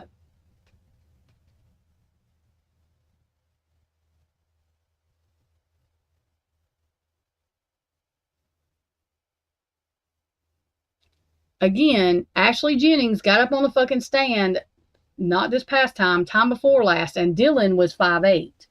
Fuck, the other day, Dylan's now 5'10" again. Anybody get that? She can't even fucking tell the truth. I mean, she don't even know what the fuck she's talking about. So she went from 5'8" to 5'10". She also, right after Ann Taylor got out of her mouth and showed the fucking paper with the nonstop text messages and data shit going on Dylan's phone, said Dylan woke up. Woke up when? What day are you talking about, homie? The day you're trying to say she's asleep because her phone didn't quit fucking, Bethany's did for a couple hours. Dylan's didn't. Who was asleep? I hope the fuck she says that stupid shit in front of the jury, and Ann Taylor then reminds them again, look at the fucking text. How was Dylan asleep? Yeah. I do not think Balance is going to show up. Like, I think he would be a fucking absolute moron. He needs to catch pneumonia or something. I mean, if I was him, that's what I would do. I would catch something I could not fucking get rid of, because he's going to look like a dumb fucking ass. And he knows how to, I don't even know why I don't understand. Anyway, because he knows how to do this. Cy Ray has done said, I know he knows how to do it. I've listened to him testify about cell phone stuff. He does know how to do it. What is he going to testify to? A fucking map that somebody else drew? It's not even off the fucking thing. Like, I'm confused at what is he going to say? He hadn't even wrote his testimony. That's man wants to ask him that is, he's stupid. Even to have to answer Ann's questions. But he's not fixing to come back. He is not. I cannot see that man. He even submitted all his fucking testimony. I think they full of shit. They doing the same thing they talking about Brian's parents fucking testifying from them. Whatever. They full of shit. I don't think that man's coming. He gonna catch something Ajax won't get off. I'm telling y'all, they're gonna be an emergency, something. His ass is not stupid enough to show up. I just don't think so. That would, I mean, if he is, then I don't know what to say. I don't think they're gonna let him testify. When Ray gets done, they should impeach him, impeach Ash, or do what they should disband, this fucking put that would, in my opinion, all of them fucking people for the state should go to jail.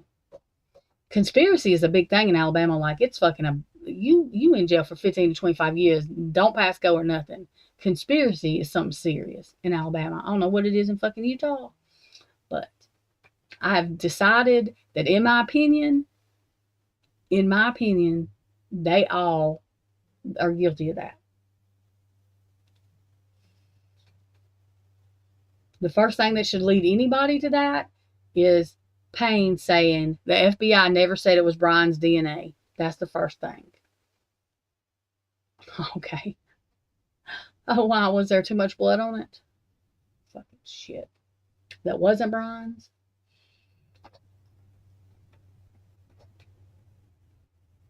And then Bill Thompson gets up there. What's his last name? I fuck his last name up. It's Harsh's fault. I try to mix him and Ann Ann's gonna get pissed the fuck off using her last name. But Harsh has me fucked up since the day he did that. This motherfucker says that Ray knows or said his phone was off. Ray has never said his phone was off. And then the motherfucker said that Ray could not place him anywhere during the time of the murders because his phone was off. Ray has never said anything like that, so I'm very confused at how the fuck he's putting words into Ray's mouth. Because I would like to show him. I know that Ray has not fucking had a private conversation. You think Ray's going to have a private conversation with that motherfucker? Ray can't pick that motherfucker up probably, and he damn sure can't throw him, and he don't trust him further than he can throw him. Okay. He's a liar. So I don't know what the fuck he's talking about. I don't know where he got all this information from. I guess he made that shit up too. Because how is he going to say what Ray can? Ray didn't say no shit like that. Who the fuck? I swear to God, I wanted Ann to ask him so bad. When did Ray say that? Tell me when Ray. Why didn't? See, I need to know. I wanted. When the fuck did Ray say that? Tell me when. I went back and listened to his test just to listen. He did not say anything about where. And why is a judge talking about so the only fucking thing the judge can remember from the case is something about stargazing? No, the fuck body said the man was fucking. Now the judge is repeating the shit.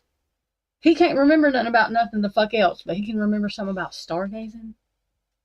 I think it's dangerous to look at the stars while you're driving.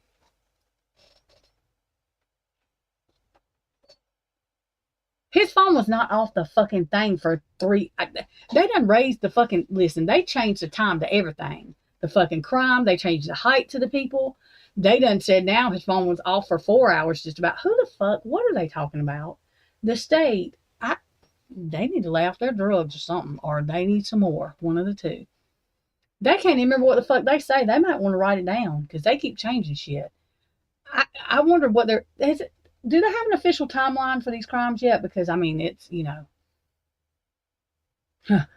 they gonna change it with the TikTok thing now, because Xana was not on TikTok at whatever time they said. Jesus fucking Christ. They can't even, any fucking way.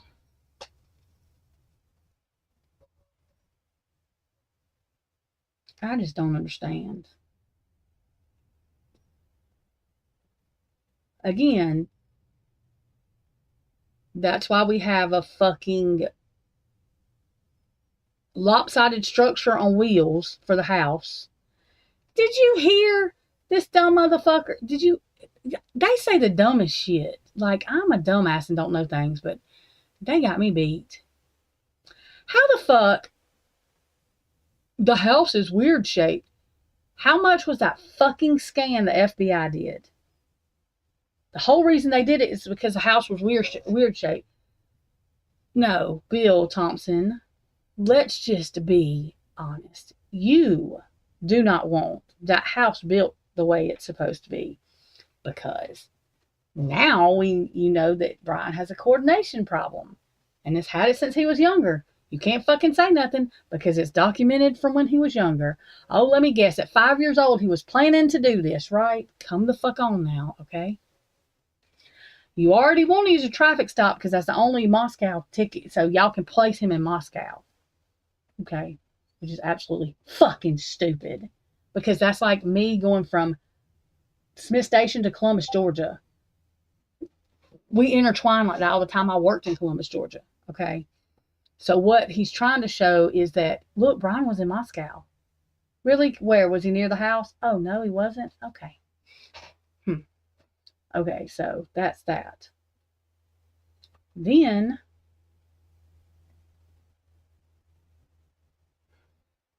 I mean, look, half the shit that they're still admitting, even for financial stuff, has absolutely not fuck shit to do with Brian. The jury is going to be very confused about what the fuck they're looking at and why. Because usually when you have exhibits, it's showing why the defendant would be guilty. Well, when it has absolutely fucking nothing to do with the defendant, you're missing something there. You're missing something. You know, I swear to God, I wish I could call myself to be on the jury because I would stand up. Excuse me, I'm confused. I'm sorry. I just want to make sure that I'm not, I know I'm not the smartest one in the book. Can I find out what this exhibit has to do with it? Aren't they? What are we looking at? I swear to God, I would go all the way dramatic. Well, this has nothing to do with the defendant, so I'm confused. Why am I looking at this? What do you want me to do with this? Okay, so they bought some makeup. What the fuck does that have to do? I mean, I cannot. This is stupid as... It irritates the fuck out of me because it's that stupid. Y'all, what the fuck? Oh, he got his tag. Why the fuck am I looking at this? Remember, y'all used the other thing to verify who he is. Oh, we're going to verify the car. You dumb motherfucker, you just told on yourself. You cannot link that fucking car because it's got a picture of the tag because the stupid shit you're saying who that is, y'all's picture, the goddamn wheels ain't even on the fucking road, much less can you see a tag. And also, it looks like there's a fucking sunroof, and Brian's car don't have a sunroof, you dumb fuck, by the way. And also, wasn't Brian still in goddamn Washington at the time they had this motherfucker over here? So please tell me how he's in... Oh, he's not only a ninja, the motherfucker is Houdini, can be in two places at once. Oh my God. There's no way. There's absolutely no way. Oh my God.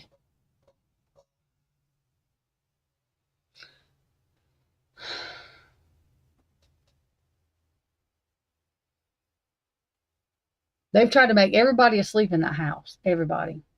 They failed at it. Maddie. And they ain't even pushed the fact that Maddie was asleep.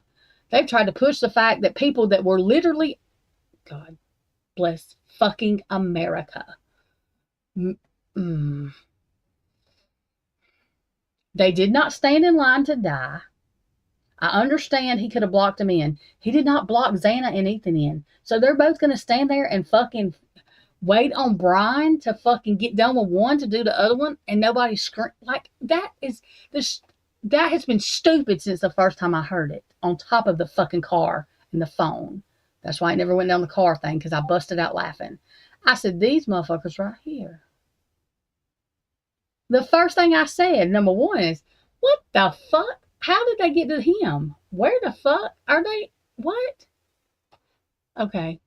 Then, when they said what he was going to school for, I busted out laughing and said, these motherfuckers done said he had his phone. I hope they really know he had his phone in his car, because that sounds stupid as fuck, okay? That's why I never went down the car narrative. The other thing is, I don't give a fuck if you're asleep or not. You're waking up if somebody's stabbing somebody. You gonna lay there and fucking sleep while your fucking friend's getting stabbed in the bed with? What the fuck? So even if they were asleep, somebody's waking. Jesus Christ. How in the fucking common sense? See, I need to be. If somebody in this jury does not ask this, I swear to God, I'm going to make a post and tell the jury when it's over how stupid they are. The first fucking question I would ask, excuse me. So you're telling me this one man in this whatever the fuck dollhouse, Barbie house, this wheel, your wheels are falling off, by the way. Is that supposed to lean over there, right there? And I hope they're using Hot Wheels too, you know. I wonder if they're going to have a second grader build it. You know, because they have those, like a book fair, you know, how we used to do those, you know, the little shoebox things. I mean, they would fucking do better doing that. Let's just do that and do the little paper people in them, you know, the book report things. You paid for $1 million fucking scan. Nah, we ain't going to use that. That's not suspicious. The fucking, I cannot. This shit is the stupidest shit. Fucking stupid. They should all feel stupid, okay? So you're telling me Ethan is 6 fucking whatever the fuck he is. Weighs, I mean, he wasn't fat, but he weighed at least almost 200 pounds. You're not going to tell me he didn't. Explain to me exactly what was happening. Brian can't take, I just want somebody, nobody can do this. I'm telling y'all, if I was on the jury, they'd probably kick me off or they would answer my damn questions. They'd probably do me like the preacher did me. If nobody on that jury answers that shit, I think they're all fucking idiots. I mean, ask that shit. I just want somebody to tell me. See, I wish I could ask questions. They need to do a thing. I have a question. Oh, God. They need an email or something. They probably wouldn't answer me. Hushly. Oh, fucking old-ass man that fucking is weird as fuck. That you're fucking trying to... Anyway. Tell me. I want to know because nobody has said it. And this is fucking stupid. And if I was a judge, and I've never been a judge, but I would not have signed that shit until they explained to me how the fuck Brian went through this house and did this shit. I want to know because that makes absolutely fucking no sense. I don't give a fuck if they were asleep. He's stabbing the person. What the fuck? I understand that happened in Oregon. Okay. For it to happen once and you to be out, like the wife, the husband, yada, yada. But this is 2 different sets of 2 people. Okay? Ethan could have knocked him the fuck out. Y'all, they are fucking... Do you know that if I was Ethan's parents, I'd be like, motherfuckers? Do you think Ethan's going to stand... Who the fuck? He was restrained, and I guarantee you his autopsy is going to show that. What? Xana fought like that, but nobody knocked Brian out? Man, what the fuck? Get the fuck out of here. That is... They ought to feel stupid. I want to make them feel stupid. That is the stupidest shit I've ever heard. So Ethan just didn't do nothing. So he just fucking... Nobody screamed. Man... Dear Jesus, Lord, have mercy. I cannot, okay? I cannot. That makes no sense. That makes no sense. Like, nobody is ever going to convince me that, no. But somebody would have been screaming. Oh my God, I get so irritated. Yes, it can happen. It did happen in Oregon where that man did end up stabbing both, and I understand that. I think she was in shock, and I'm not saying that one of them wouldn't be in shock. Somebody would have screamed. They screamed. She screamed. Like, they made noise. The fucking... Okay, either all the neighbors are lying, or there was more than one person in there. Who sent me a message? I just get really irritated with that, because I don't understand, like... Nobody's told them how stupid that sounds. I just don't. They just let these people say anything. I just don't get it. I really don't understand. Do I see a Barbie doll with fucking hands on their breast?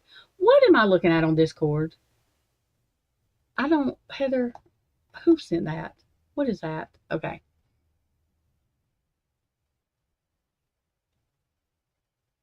Oh, thank you, Kiki.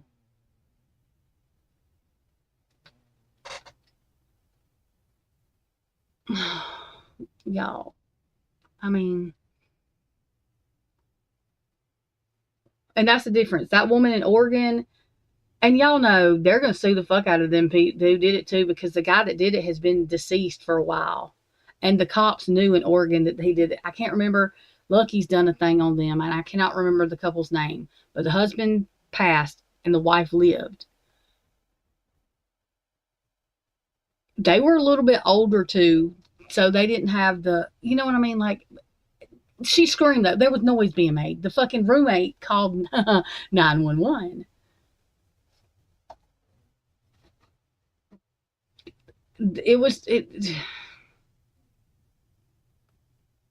Ryan walks into a fucking house he knows nothing about. And this shit, if he went in there before, how the fuck did he get in there? He just walked up in there, didn't know if nobody was in there? I can't. Oh God, somebody competent has got to be on the jury. I need to clone myself so I can send myself there, because I would probably get thrown off the jury. I would have questions. I would have all kind of questions. I would question fucking, oh my God.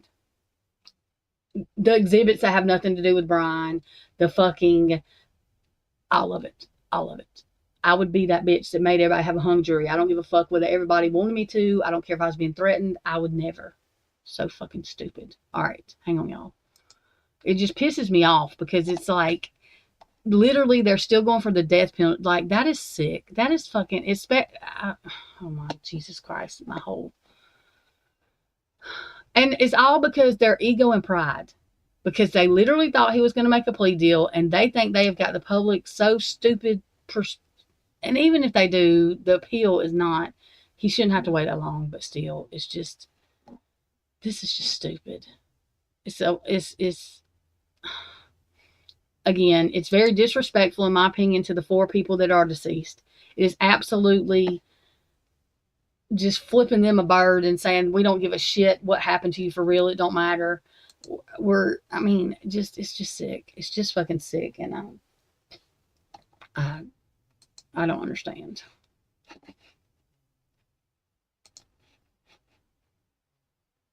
I really don't. Okay, hang on, y'all. Let me share the screen.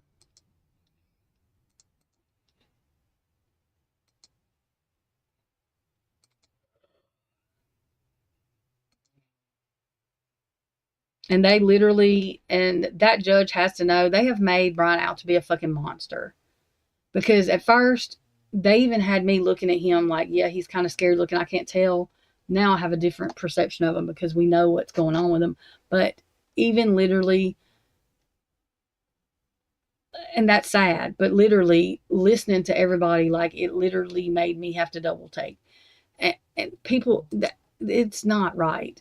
Fucking Nancy Grace, like, man, I would sue everybody I could sue them. Not even give a fuck about the money. Flush the money. But I'm telling you, anybody that says some fuck shit, I would sue them. Because Nancy Grace knows better. That's so gross. All of that irritates the fuck out of me. They're grown-ass people don't act like that, man. What the fuck? Oh my God. That is somebody's life. Like, she's a prosecutor. You can't pay me enough to lie. I might be a fucking idiot, but I bet you won't nobody ever pay me off. Because I can't do it. My mouth won't let me. It ain't gonna happen. I can't do it. These folks ought to lose fucking sleep at night, but none of them do. They sleep just fucking fine. And I don't understand. I don't like none of them. What in fucking, why is this not sharing? I done got aggravated again. Because it's stupid. And this is stupid. And the shit they say is stupid. And nobody's stopping them. And if you think about it, it's fucking aggravating stupid. It's not even, God. They don't need to worry about Brian having fucking mental problems or whatever they're trying to make it seem, because I think they fucking have mental problems. Shit. You know, the state and their right to a fair trial and all. The fuck? we got, how the fuck, they don't even know. Oh my God. I can't. I literally cannot. I just cannot. The state has who in the fuck has ever, my head hurts. That judge said that. The state, listen to me. I don't know a whole lot about our Constitution as far as memorizing. The reason the defendant has the right to a fair trial is because y'all's dumbasses are the ones saying he's doing something. He's not saying, well, I'm saying y'all are doing something. Y'all ain't got a right to fair shit because y'all ain't fair to nobody. And I'm literally making a fucking firing squad t-shirt. What's good for the goose is good for the gander. What can they do?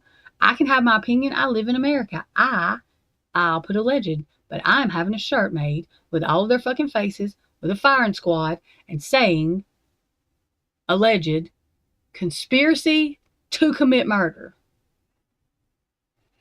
Allegedly guilty. And that's my opinion, and I can have it. So, and I hope they see the motherfucker. I do. See how they like that. Y'all just so quick to put somebody in front of a fucking firing squad. Well, this is what I think. Stupid ass people. They make me mad. Okay. I'm trying to share this, y'all. I was too busy. See, I get off on my rants because it pisses me off. Ugh. And I want to have a shirt made with their fucking faces that says perjury with Ashley's Dylan being 5'8" and 5'10", her saying Dylan's asleep, her saying the other fuck shit she said, Bill fucking whatever his name is saying that, what did he say that he lied about? There's a couple things he said. I can't remember right this second because I'm aggravated. I don't remember. I said them earlier. One of the things. Oh yeah, that Cy Ray said all that shit. I probably have a lie for each of their fucking heads. And I'm going to perjury. I'm going to have me some fucking graphic shirts made. How about that? I'm wearing them too, and I don't care. And I'm going to get Heather to figure out how I can make one of them a potato head. And I'll make her say something. I don't know what, but something. Stupid ass people. Needless to say, I don't like none of them. What in the Sam Hill? Oh, hang on, y'all. I told you I was bitching too much. I can't even figure out what I was supposed to be doing. Wait a minute. I'm so irritated. It really does irritate me. Oh, my mother. Let me cancel this and do this over. Because it's being a pain in the ass. When I start this, I have to go get something to drink. I done talked myself. I'm really mad. I get so mad. It's just stupid. Like, it's just fucking. I feel like we're in a fucking Pee-wee's Playhouse. I do. I mean, this is not supposed to be a fucking joke in a game. And basically, this is, let's see if anybody catches on. Oh, fucking stupid.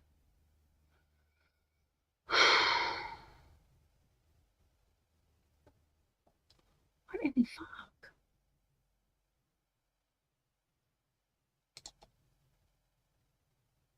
All right, hang on, y'all. Let me. My head hurts. I got mad. All right. Hang on, y'all.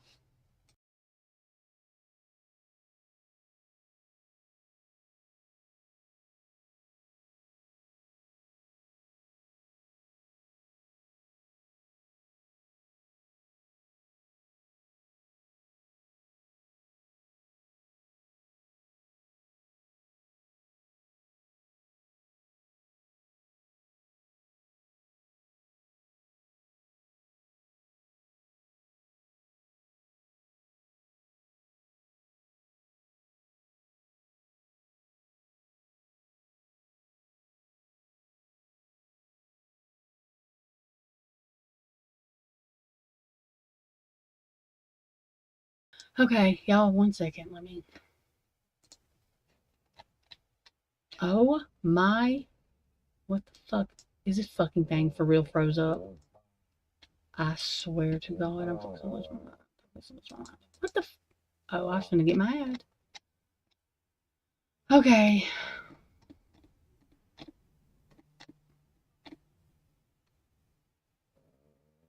Oh my God. See, he's asleep. He's making all kind of fucked up noises, y'all. Is this the video? Wait a minute. That's not. Okay, no. Is it the video, Kiki? Or I'll just read this. I don't think that video is. Okay, hang on. Am I on pause? Did I fucking mute myself? No, okay.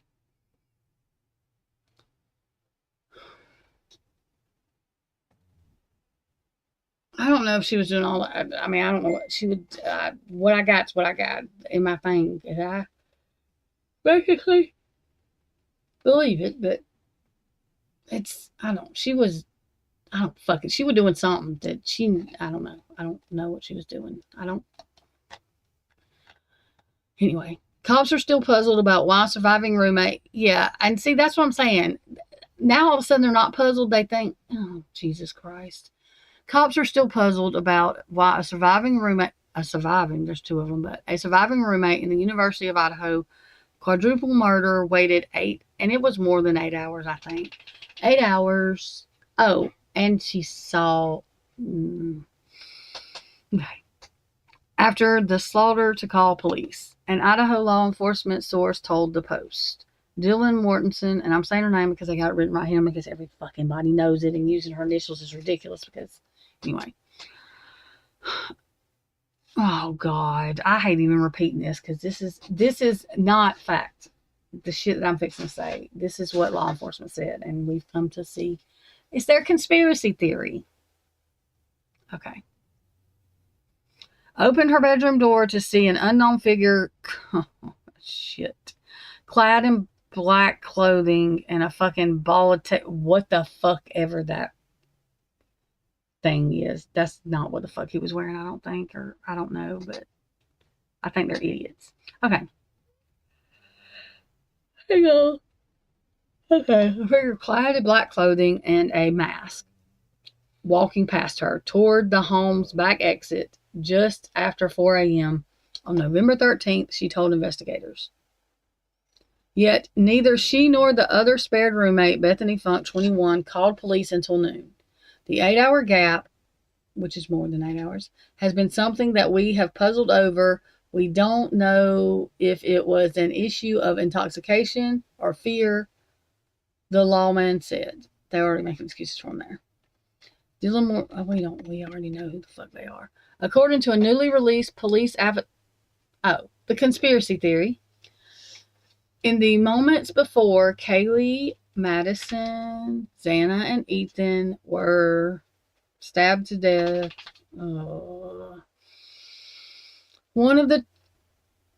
on the two upper floors of the Moscow house, Mortensen thought she heard Gonzalez saying there's someone here, followed by the sound of crying from Knodle's room and a male voice ringing out, "It's okay, I'm here to help you." Anyway, early police reports said that Funk and Mortensen, who lived on the first and second floors of the house, recruited friends to the scene before one of them finally called 911 at 11:58 a.m. The pair were quickly ruled out. The pair were quickly ruled out as suspects and have cooperated with the investigation, cops have said.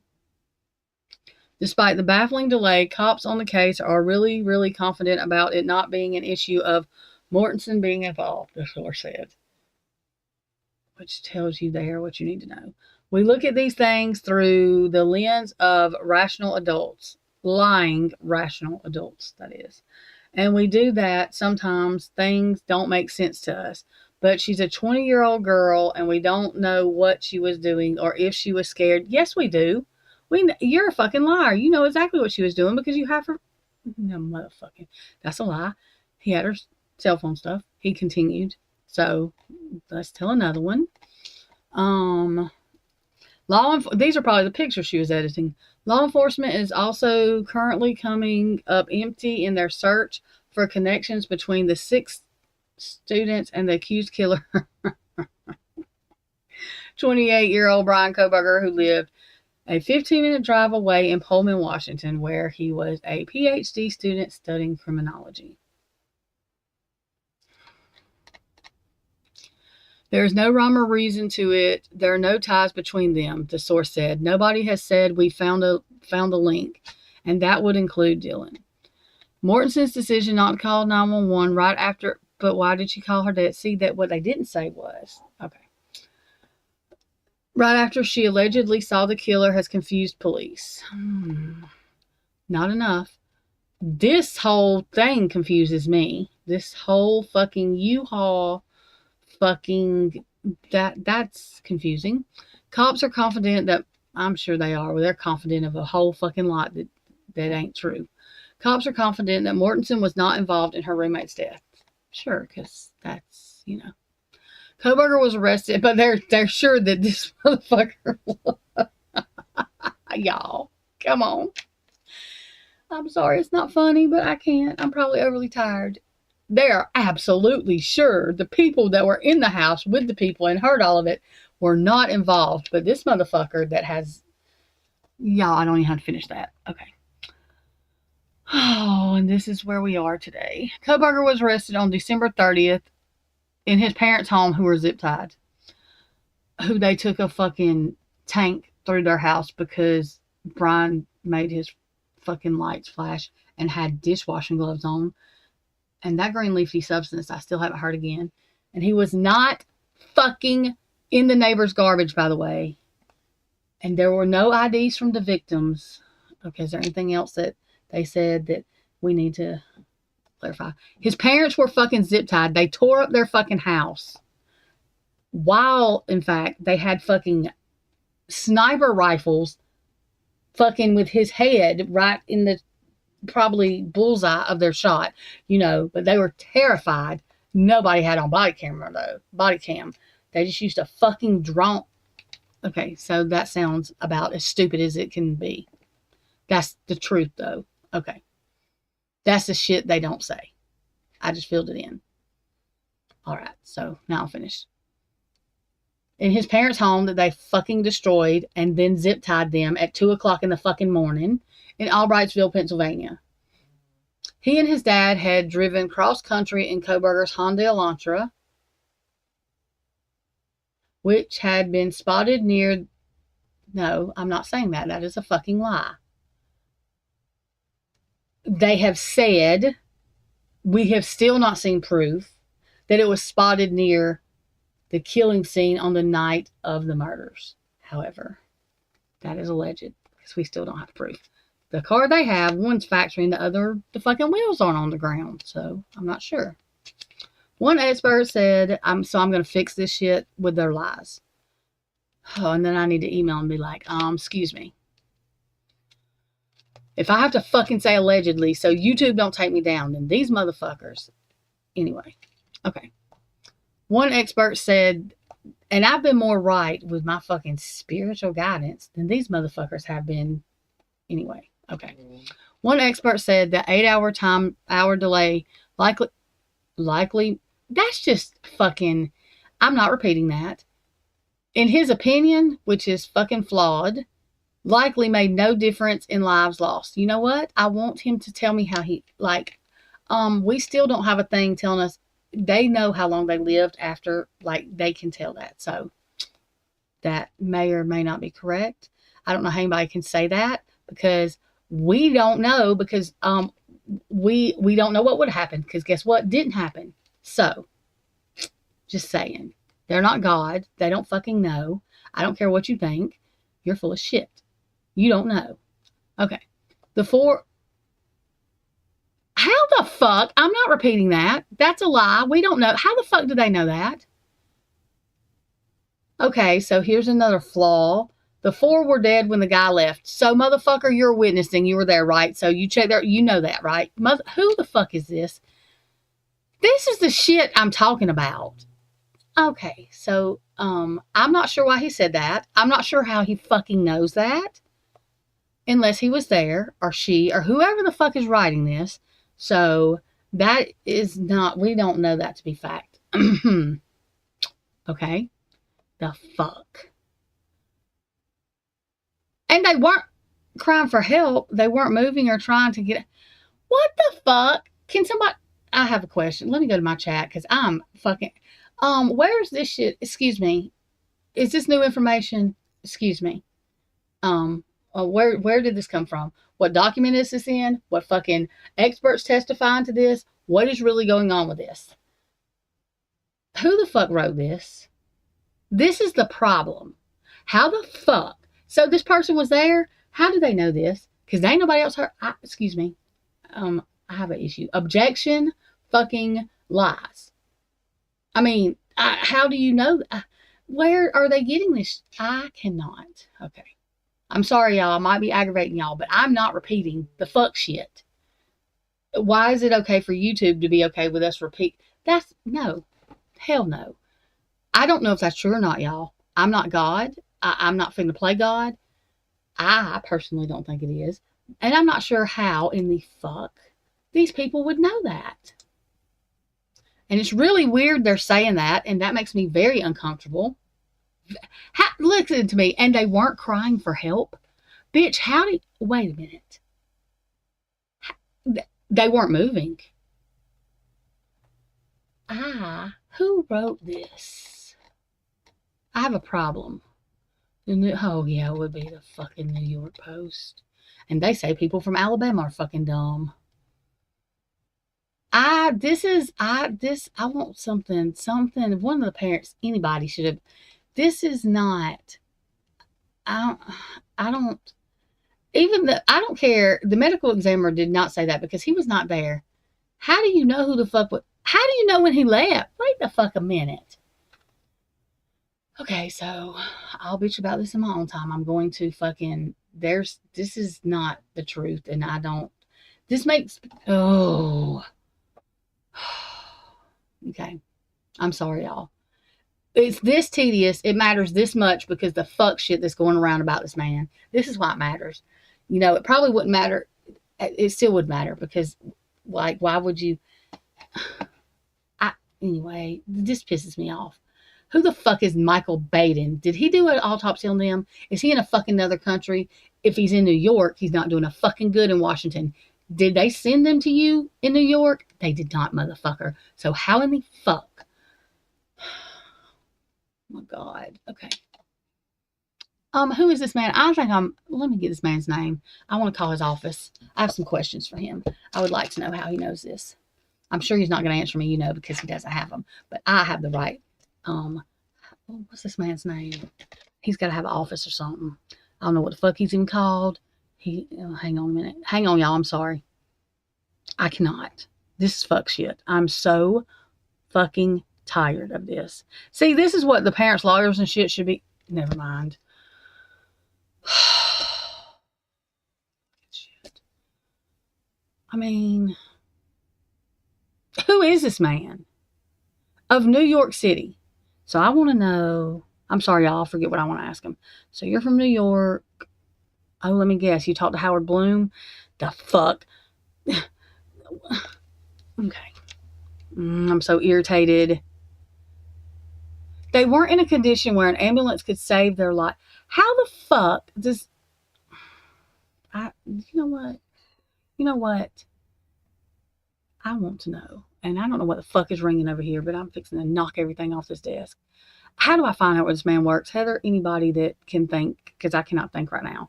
I want to know who the fuck he is. How do I get in touch with this office? I want to talk to this man because I have some questions. And I want to know how the fuck he knows all this. Because he's across the fucking country. Jesus Christ. I don't even like reading that, y'all. That is not fact. I'm not sure how he knows that. So, on the basis of what we know now. What do you know now? It's a gag. That's a lie. That's a fucking lie. The basis of what you've heard fucking... Anyway. Okay. People are concerned about the delay in calling for help, but it isn't a concern from a forensic point of view, really, because there's messages deleted and there's all kind of shit going on. So, yeah, maybe it should be. So, Baden, you sound like a fucking idiot. And I cannot wait to talk to you or talk to your nurse or who the fuck ever. So I can specify these documents you should read to know that you're wrong about that. Because there was all kind of shit going on, wasn't there? Dumbass fucking idiot. Okay.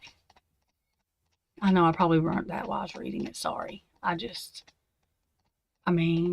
Washington, because it's the same for everybody. Jesus Christ alive. Fucking stupid shitting ass fucking people. And this is why we have a fucking mess. God. And we have people still coming in saying the fuck shit that they're fucking saying. Oh, and that's Idaho. I'm often mistaken for an adult because of my age. I will literally spend the money and buy those and send them to them stupid fuckers. Okay, I'm going to find this man's number or his thing. He's got to have office or something. That is fucking absolutely ridiculous. This fucking man wrote this stuff. Hang on. And which affidavit, actually? What you didn't say was there's two different ones. So which one?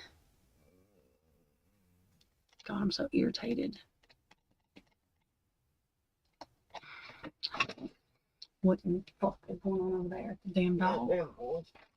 Okay. Am I going to get mad about this? I'm not even going to read this stuff.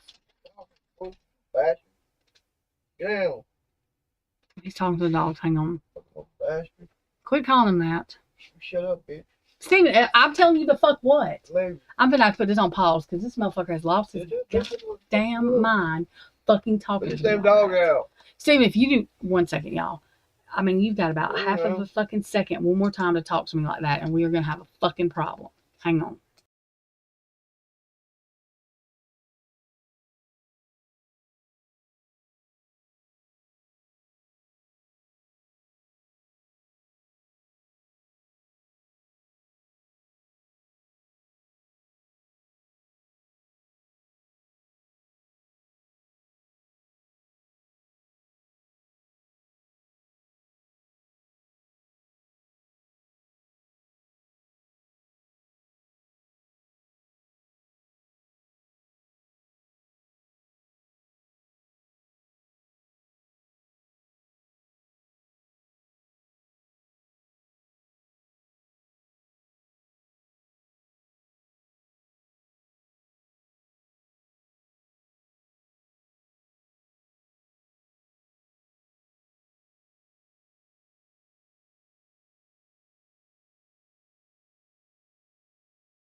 Okay. Now, if he, Lord, let me pray. Jesus, have mercy. Okay.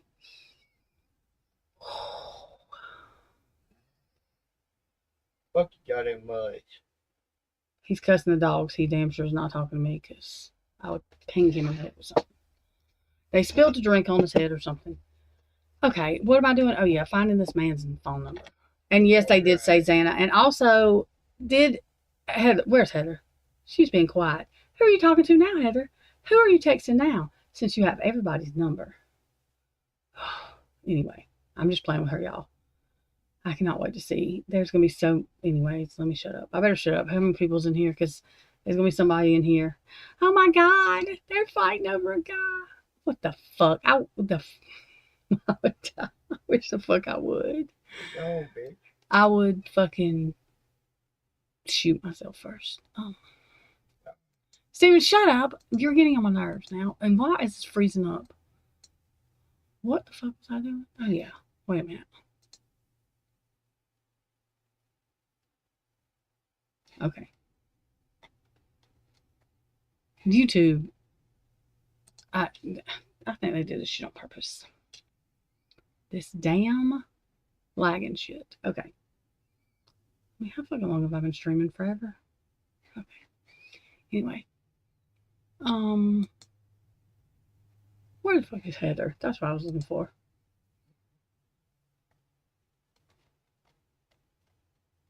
Now, she didn't play Houdini all damn night. Did she fall asleep? Oh, she might be taking her doggy potty. Never mind. I forgot. Okay.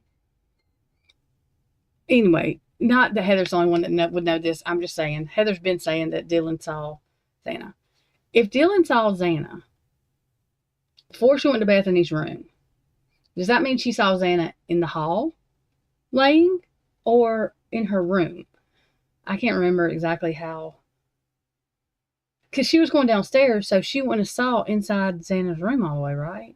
I don't fucking know. I'd have to look at the layout, and I don't want to really look at it again. But, and so, I'm just trying to figure out this 911 call, because if Xana was not all the way in her room, somebody had to do that, or Hunter fake knocking on the door to get it open to, I don't know.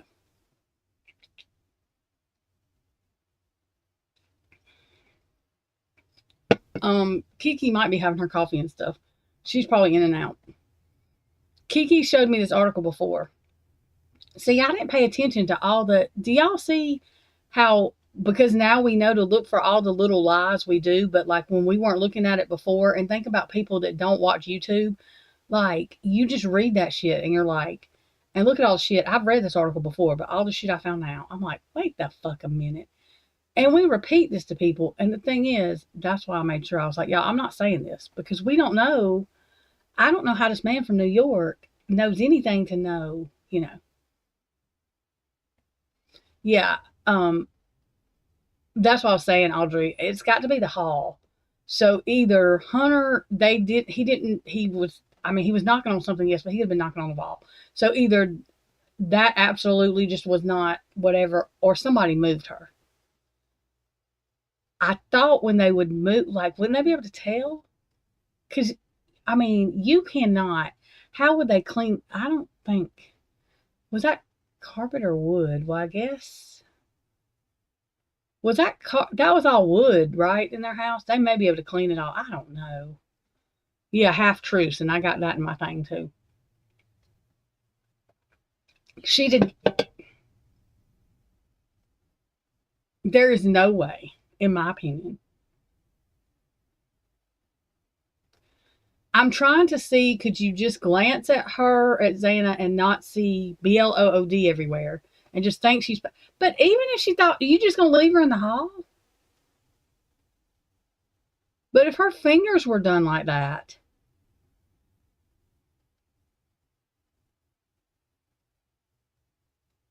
Well, if it was like wood, then they could have got all the stuff up. Carpet, there was no way. I don't know if that you can get it all up or if you can tell. I don't know how that shit works, like what they would use. But if they got that latent footprint from there, but if they drugged Xana or moved her, there should be. Wouldn't the blood soaking? I mean, I'm not trying to be gross. Trigger warning, y'all. I'm just saying. On the autopsy, it's going to say she would. I would think she was. I don't fucking know how that works. I mean, I don't know.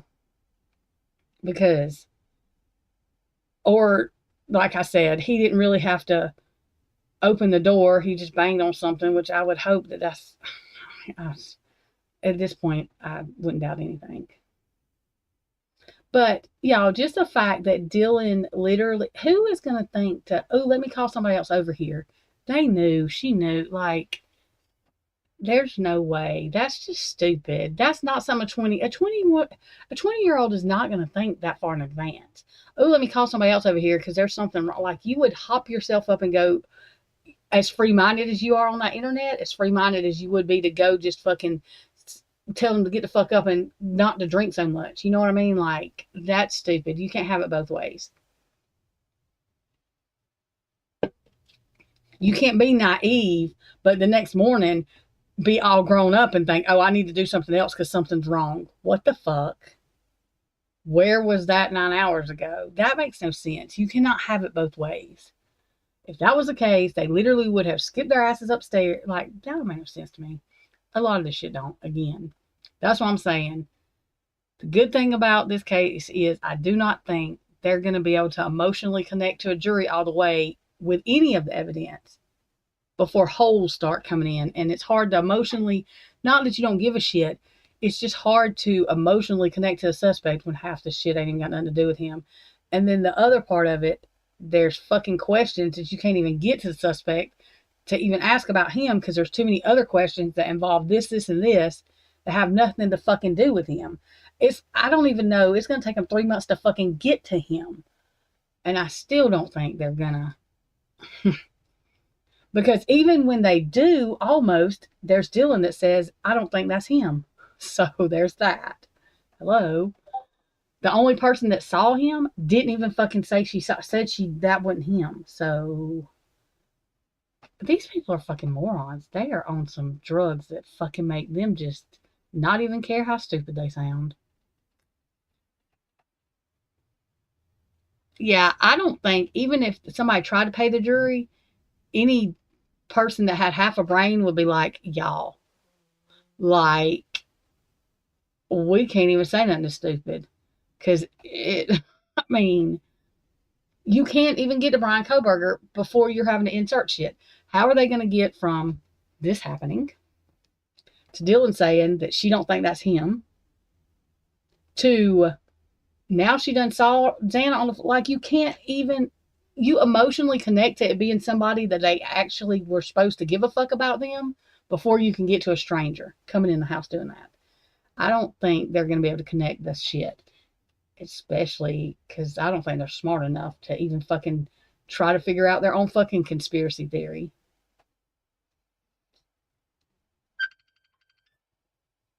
That's what I'm saying.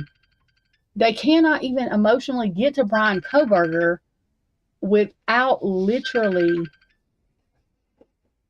emotionally connecting them to people that should have gave a fuck about them. You see what I'm saying? So the jury is going to emotionally connect to what the fuck is wrong with them? Why did they just leave this person there? Is that Dustin? Fuck yeah. Oh my God.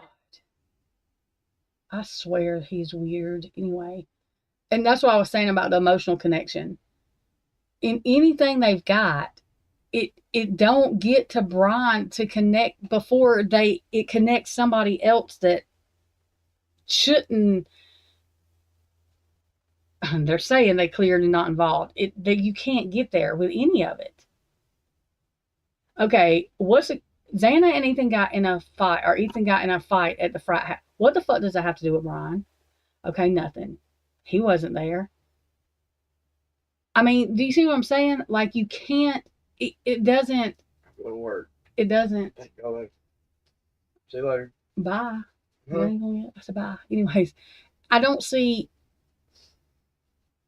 I mean, I see what they did to Richard Allen, and I know that. This is a little bit different. I don't see how they can. Yeah. My head hurts. I just don't see how they're going to do it. Oh, yeah. Steven, go on. Shit, get out of my head now. Damn it. Where, Steven, if you don't quit fucking aggravating me, I'm telling you, I'm going to knock you the fuck out. Oh my God. Chrissy said bye. Bye. Okay, I'm fixing to knock you out. Will you get off of me? Don't touch me. Get out of here. Quit. Gross. Go on now. Go. Oh. You don't love me.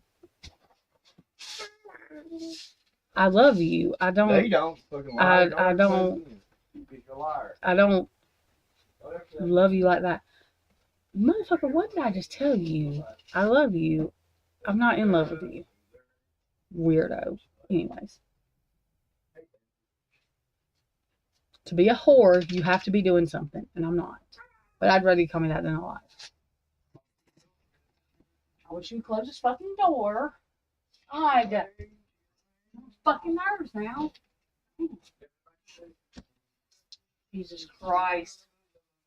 Somebody want to aggravate and fucking grown child. Y'all can have them.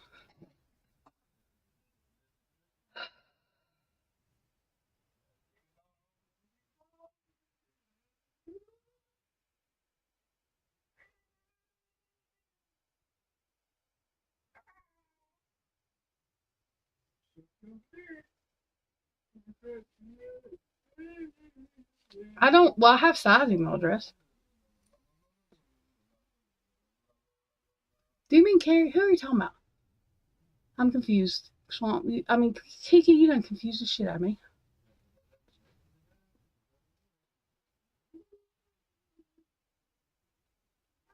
We're not asking what I think about that man because I want to know how many nonfiction fucking books I read that were not really nonfiction because I learn something new every day. Because it's truth to him, it's nonfiction. Excuse me. They didn't teach us that in school. Nobody said that shit. Nonfiction had to be real life stuff. Fact. Fiction was fiction. So, I want to know how many nonfiction books I read that were not. I mean, that's like me saying, okay, well, he's got 10 boyfriends and I feel that's fact, so I'm writing a book about it and putting it in nonfiction. Where the fuck they do that at? Okay? Okay. Just saying.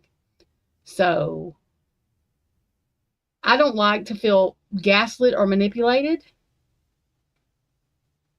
And just because you think something, we have to freaking say allegedly on fucking YouTube, but these people can write nonfiction books like they're real. This is why our world is so, this place is fucked up.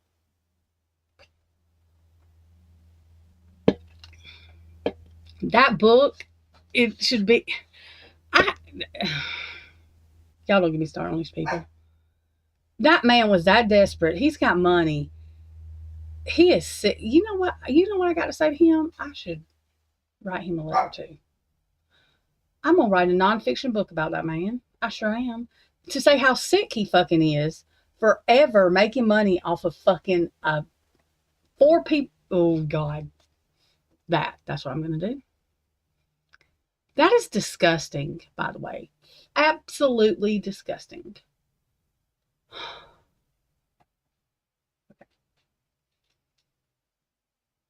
But I don't understand how that's nonfiction. So now I don't even believe in when shit says it's nonfiction. We have to question that because, everything's a lie. What they described was an opinion, not a fucking, just because he thinks it's fact. Well, then why do we have to say what we say on YouTube? Any fucking way. Oh. That TikTok person got sued. Bloom did something to me more gross than that because he don't even believe what the fuck he's saying. That woman really believes what she's saying. He's fucking making shit up to make money. That's disgusting. Anyway, these people make me. Yeah, but like him going through, Brian's dad did not fucking say any of that. Even if what we were told is the book has to be all the way factual to be nonfiction. It can't have some facts in it. It literally, or it had to say, I don't remember. I don't remember things like that ever being a factual book, like people's biography, which I mean, I guess that could be a lie too. But what I'm saying is, I don't know. I get shocked every day, y'all. Nothing surprises me.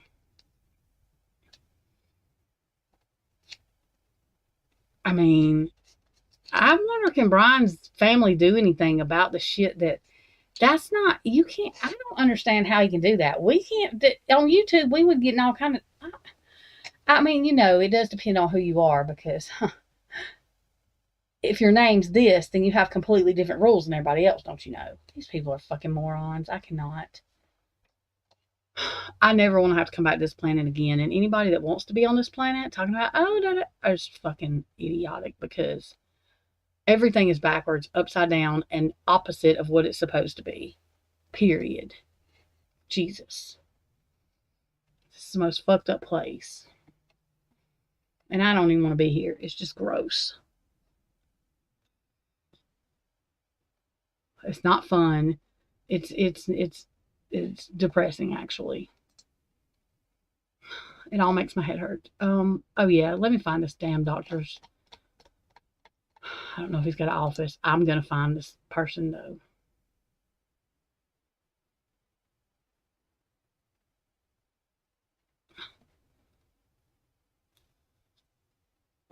That should be gone. That's not true anymore. Why is that still up? It was never true. I cannot. This shit.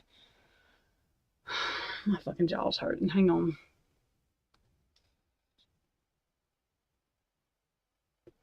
Jesus, I don't need to read no more. Let me find this man's name again so I can. Don't ask me what I think. I can't even right now.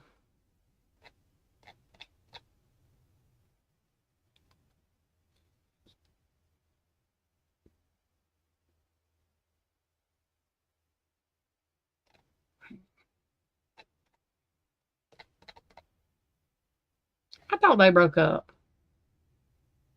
Is she really pregnant? I don't even care. I can't stand Travis, whatever the fuck. I cannot stand him. He is disrespectful as shit, yelling in that fucking coach's face like that. I don't think he's cute. I can't stand him. I cannot fucking stand him. I used to like Taylor Swift. I don't know now. I do like her old stuff, but I can't stand. I can't stand him.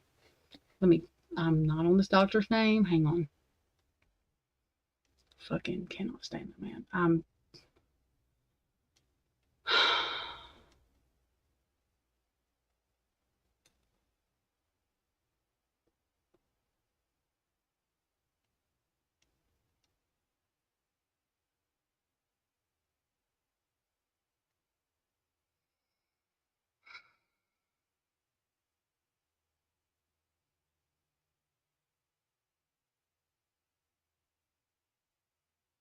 That's just fucking. I don't know. Okay, hang on, y'all.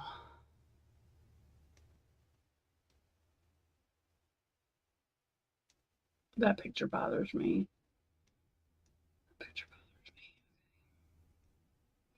Oh my god, where the fuck is this man's name?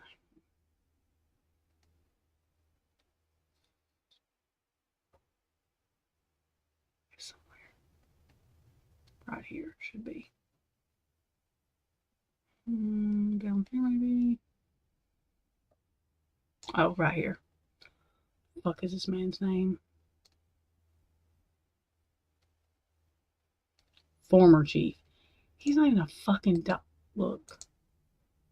Of course.